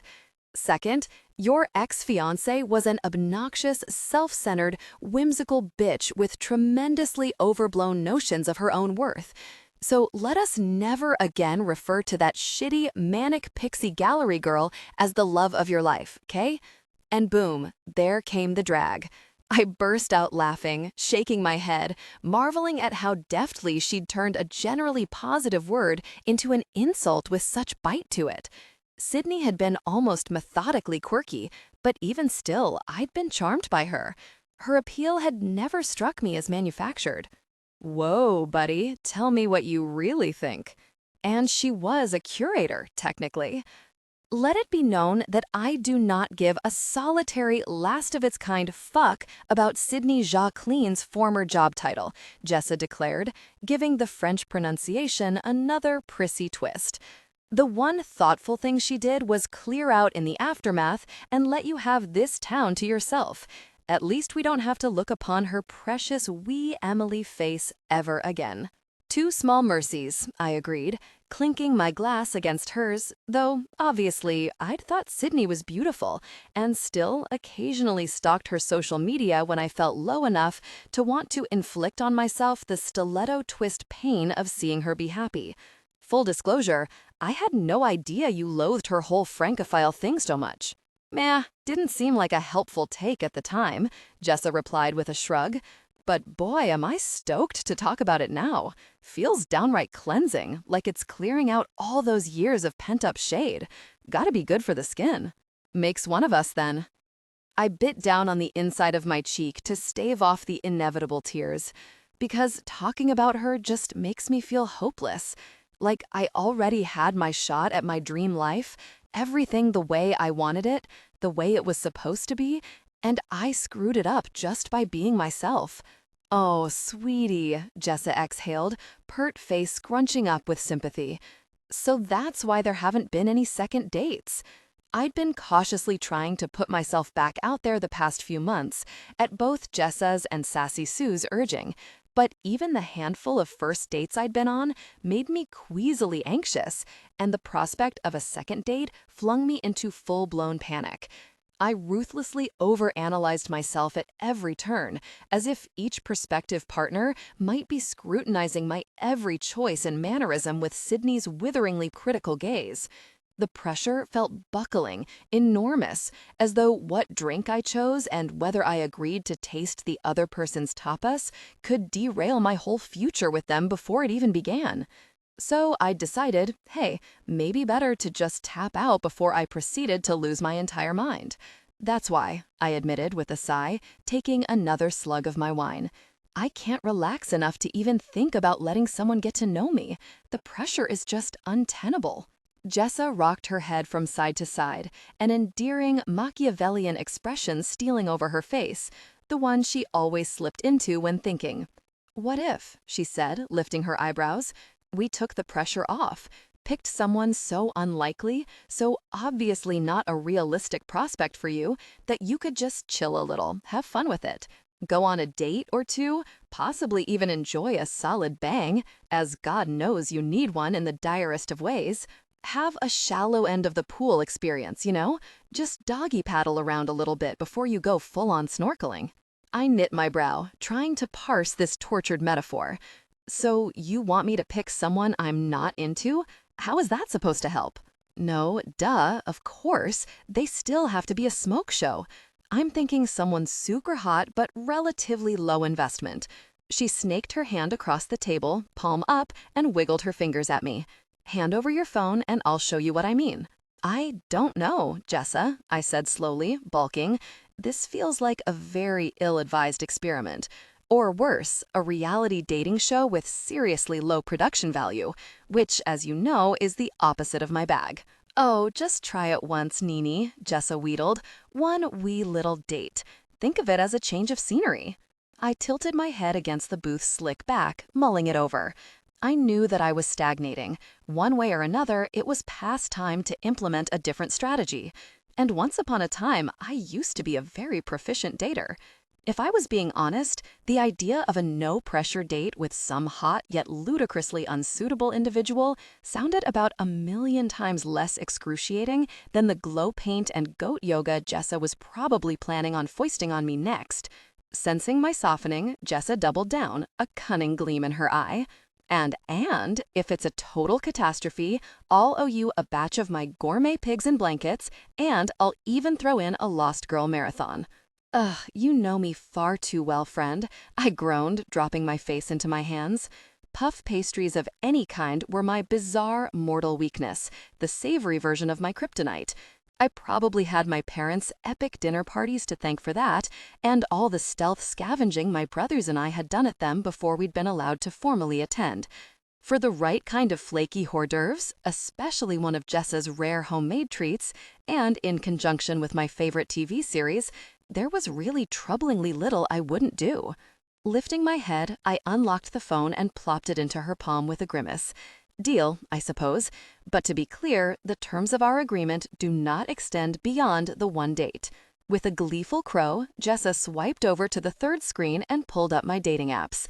Seeing as she'd created the folder and downloaded them for me in the first place, even wordsmithed my profiles so I couldn't hide behind the excuse of not having the energy to write about myself, she knew exactly where to find them all.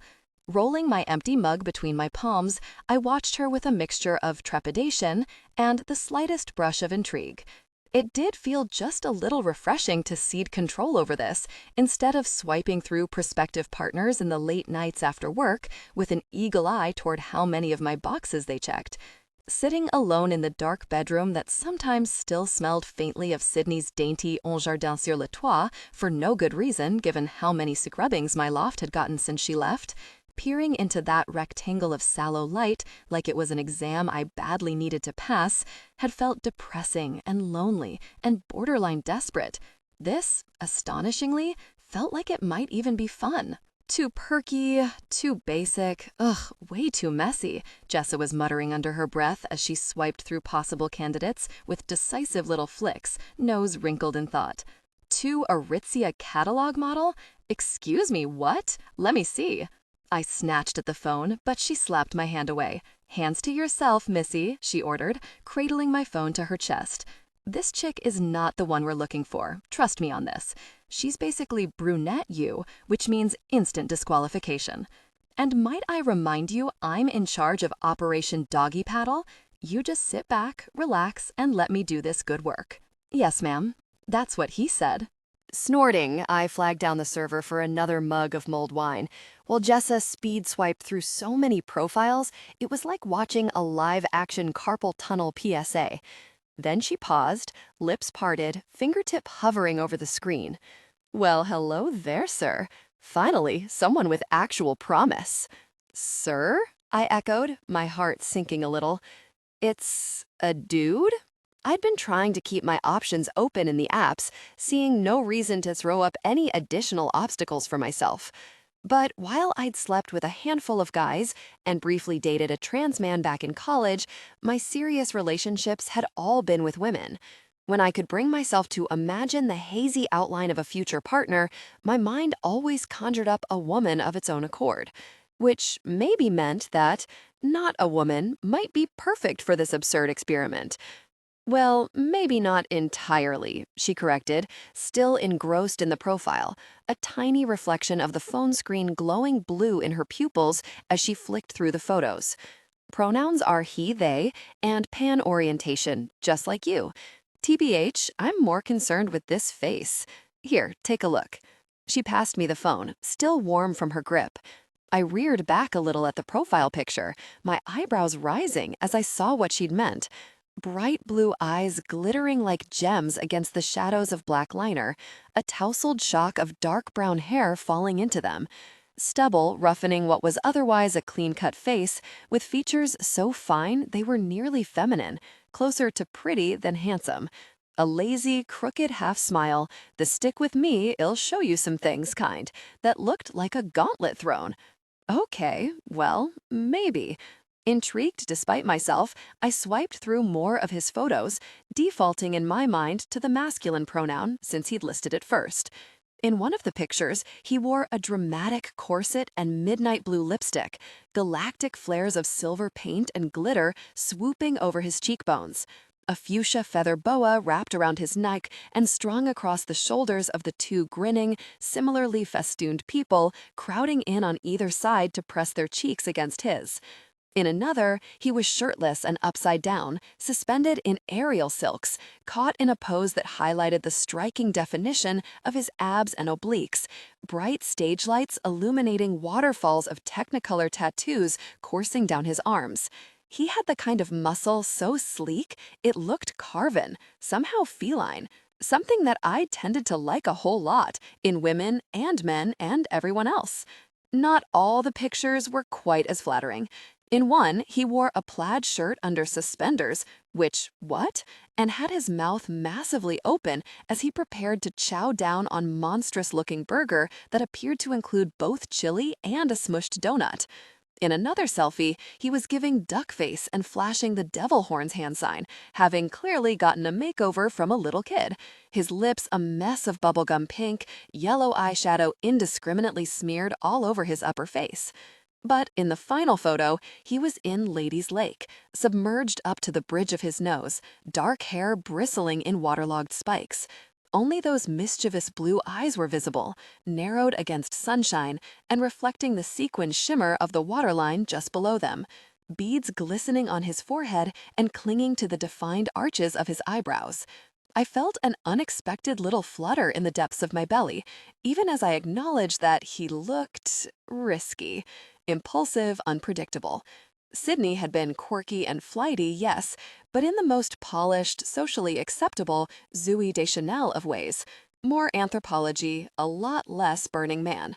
Before we fell apart, she and I had had similar values, the same ultimate goals for what we wanted our life to look like.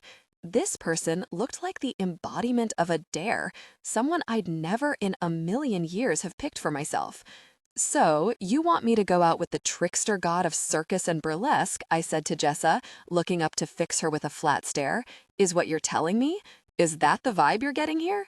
She canted her head, considering. I'm thinking more like Lord of the Rings Elven, but with just the right dash of black sheep. Dash, I demanded, brandishing the phone at her. His username is literally low-key Loki, which, okay, possibly I'm a tiny bit here for that. But look at him. He looks like someone who'd get cast to play a sexy chaos demon on Supernatural. She shrugged, like, and this is a problem? How? A little CW bone structure never hurt nobody. That's not the point. He likes dangling upside down at a perilously great distance from the ground, on purpose. He eats heart attack burgers with freaking donuts in them, like some kind of carpe diem cliche. He posts terrible pictures of himself of his own free will and not under any obvious duress. I crossed my arms over my chest like, rest my case. I cannot date this individual. You can and you will because I picked him for you, and that was the deal, remember? One date. You're not going to go back on your word now, are you? She grinned hugely, knowing she had me there. No Blackmore, and certainly not me, ever reneged on an oath once given. Though she wasn't privy to the witchy background behind this code of honor, Jessa certainly knew it to be true based on experience. Once I committed to something, I always followed through, no matter the cost to myself. Which wasn't to say that being honorable didn't occasionally suck the big one. Fine, I groused, slumping back against the booth. Swipe right it is then. Maybe we won't even match. 3. A winter spell. We matched. My phone had pinged with the notification before I'd even gotten home, soon followed by a message from none other than Loki himself.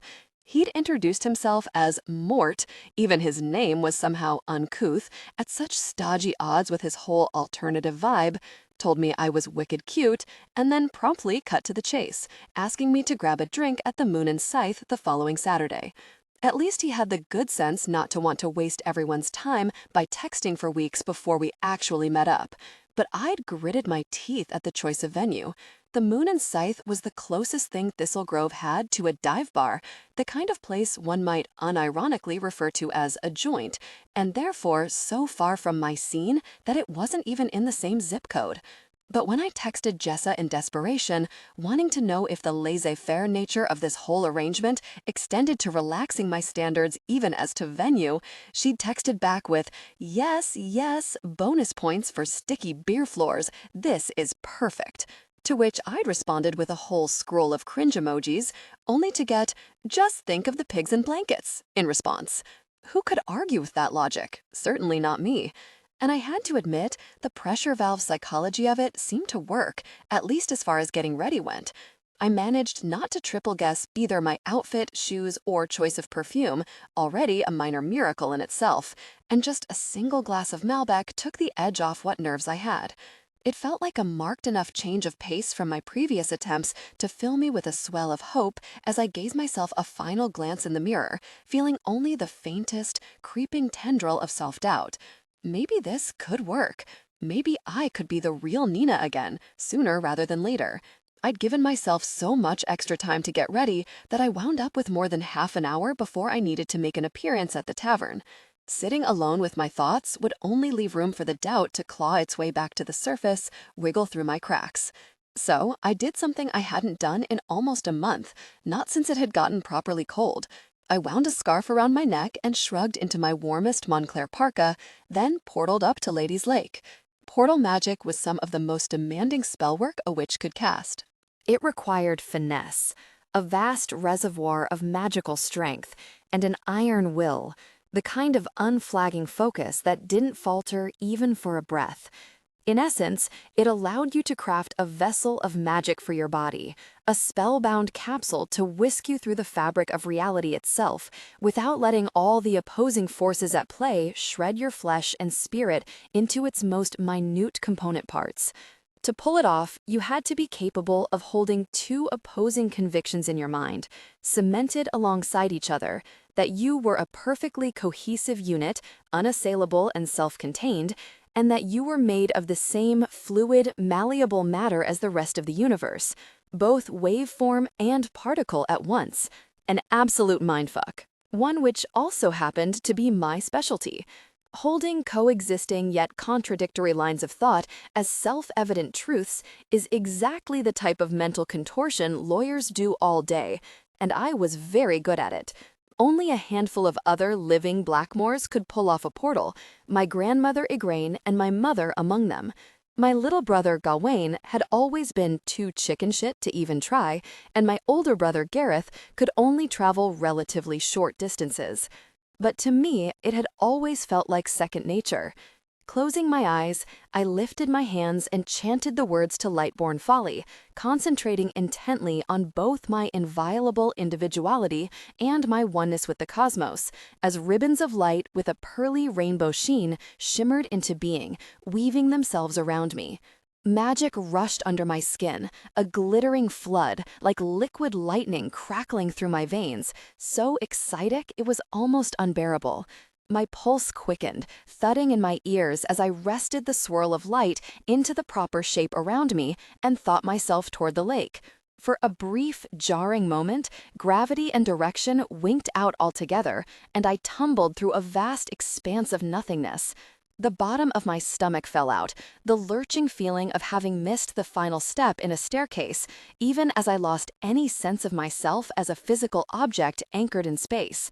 The closest analog to the feeling was falling, but falling upside down somehow, like Alice plummeting down the rabbit hole.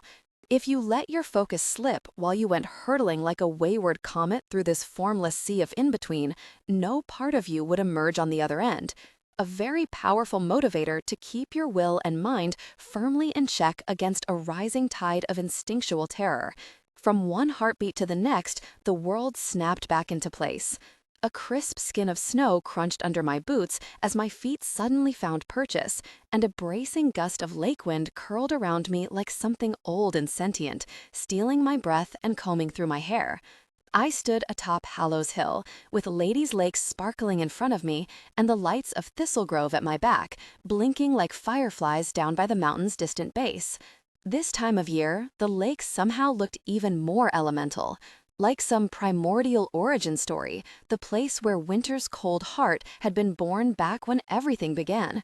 Up here, the sky had a brittle quality to it, a chilly purity so keen it made the abundant slew of stars look nearly sharp, a frozen, milky spill shattered across the glassy sky. The pines ringing the banks looked like darker brushstrokes flicked against the night, their branches etched with white. The black mirror of the water held an emerald waver along the edges, a phantom ripple that echoed the flicker of the northern lights that danced above. Thistlegrove had spectacular displays of aurora borealis in the winter, despite not being anywhere close to far enough north. Another of those beautiful quirks that those of us who lived here simply came to take for granted. All Thistlegrove witches loved the lake, but I loved it. The way you love something that was only yours, even though, of course, Ladies' Lake belonged to all of us. Maybe to the Harlows most of all, since they were the ones who sieved remarkable magic into something we all could use. But I'd felt connected to the lake ever since I could remember. Maybe, more than the fact that I loved it, sometimes it felt like the lake loved me. Or maybe that was just the infamous Blackmore egotism at play, our sense that this town revolved around us just because we happened to be the strongest of the families. I tried not to think like that when I caught myself doing it. Being powerful didn't make you better, not in any way that mattered. But when it came to the lake, sometimes I let myself slip. I took a few crunching steps closer, wind lifting my hair as I approached the water's edge. That muffled, wintry silence pressing into my ears. Each exhale turned into a spinning ghost in front of me, tumbling away into the night. It was so cold up here that my eyeballs burned with it, and I could feel a shiver start up even under my heavy-duty parka. Even still, contentment curled in my belly, that sense of pure belonging I only really felt up here. Like I was known, and I was perfect, and I didn't need to be anything beyond what I already was. I sighed a little, wrapping my arms around myself and closing my eyes, wishing I could feel this untroubled all the time, wishing I were different, stronger, better, that everything was different, but in a way that would let me make peace with myself, discover the version of me that still had it in her to be happy and confident, fully at home in her own skin once again. The wind died down, as if a switch had been flipped, so completely and abruptly, my eyes sprang open, just in time to see the lake flare white. It was brief but utterly dazzling, like a colossal flare had gone off somewhere in the depths, a controlled explosion that somehow didn't so much as ripple the water's surface. Then the blinding white seemed to fracture, dissolving into a glittering mosaic of silver and platinum, like a shower of falling stars, if stars could fall upside down, rising like bubbles from the bottom of the lake up to its smooth surface. I stood rooted in place, shading my eyes and gaping, as the water finally cleared, shifting back to black and green, a simple reflection of the night. I had never seen the lake do anything like that in my whole life, not even during the gauntlet last fall. It had looked, for all the world, like some kind of enormous spell being cast somewhere deep beneath the water, farther down than anyone had ever reached. But what kind of spell could that possibly have been? And who could have cast it when there was only me up here?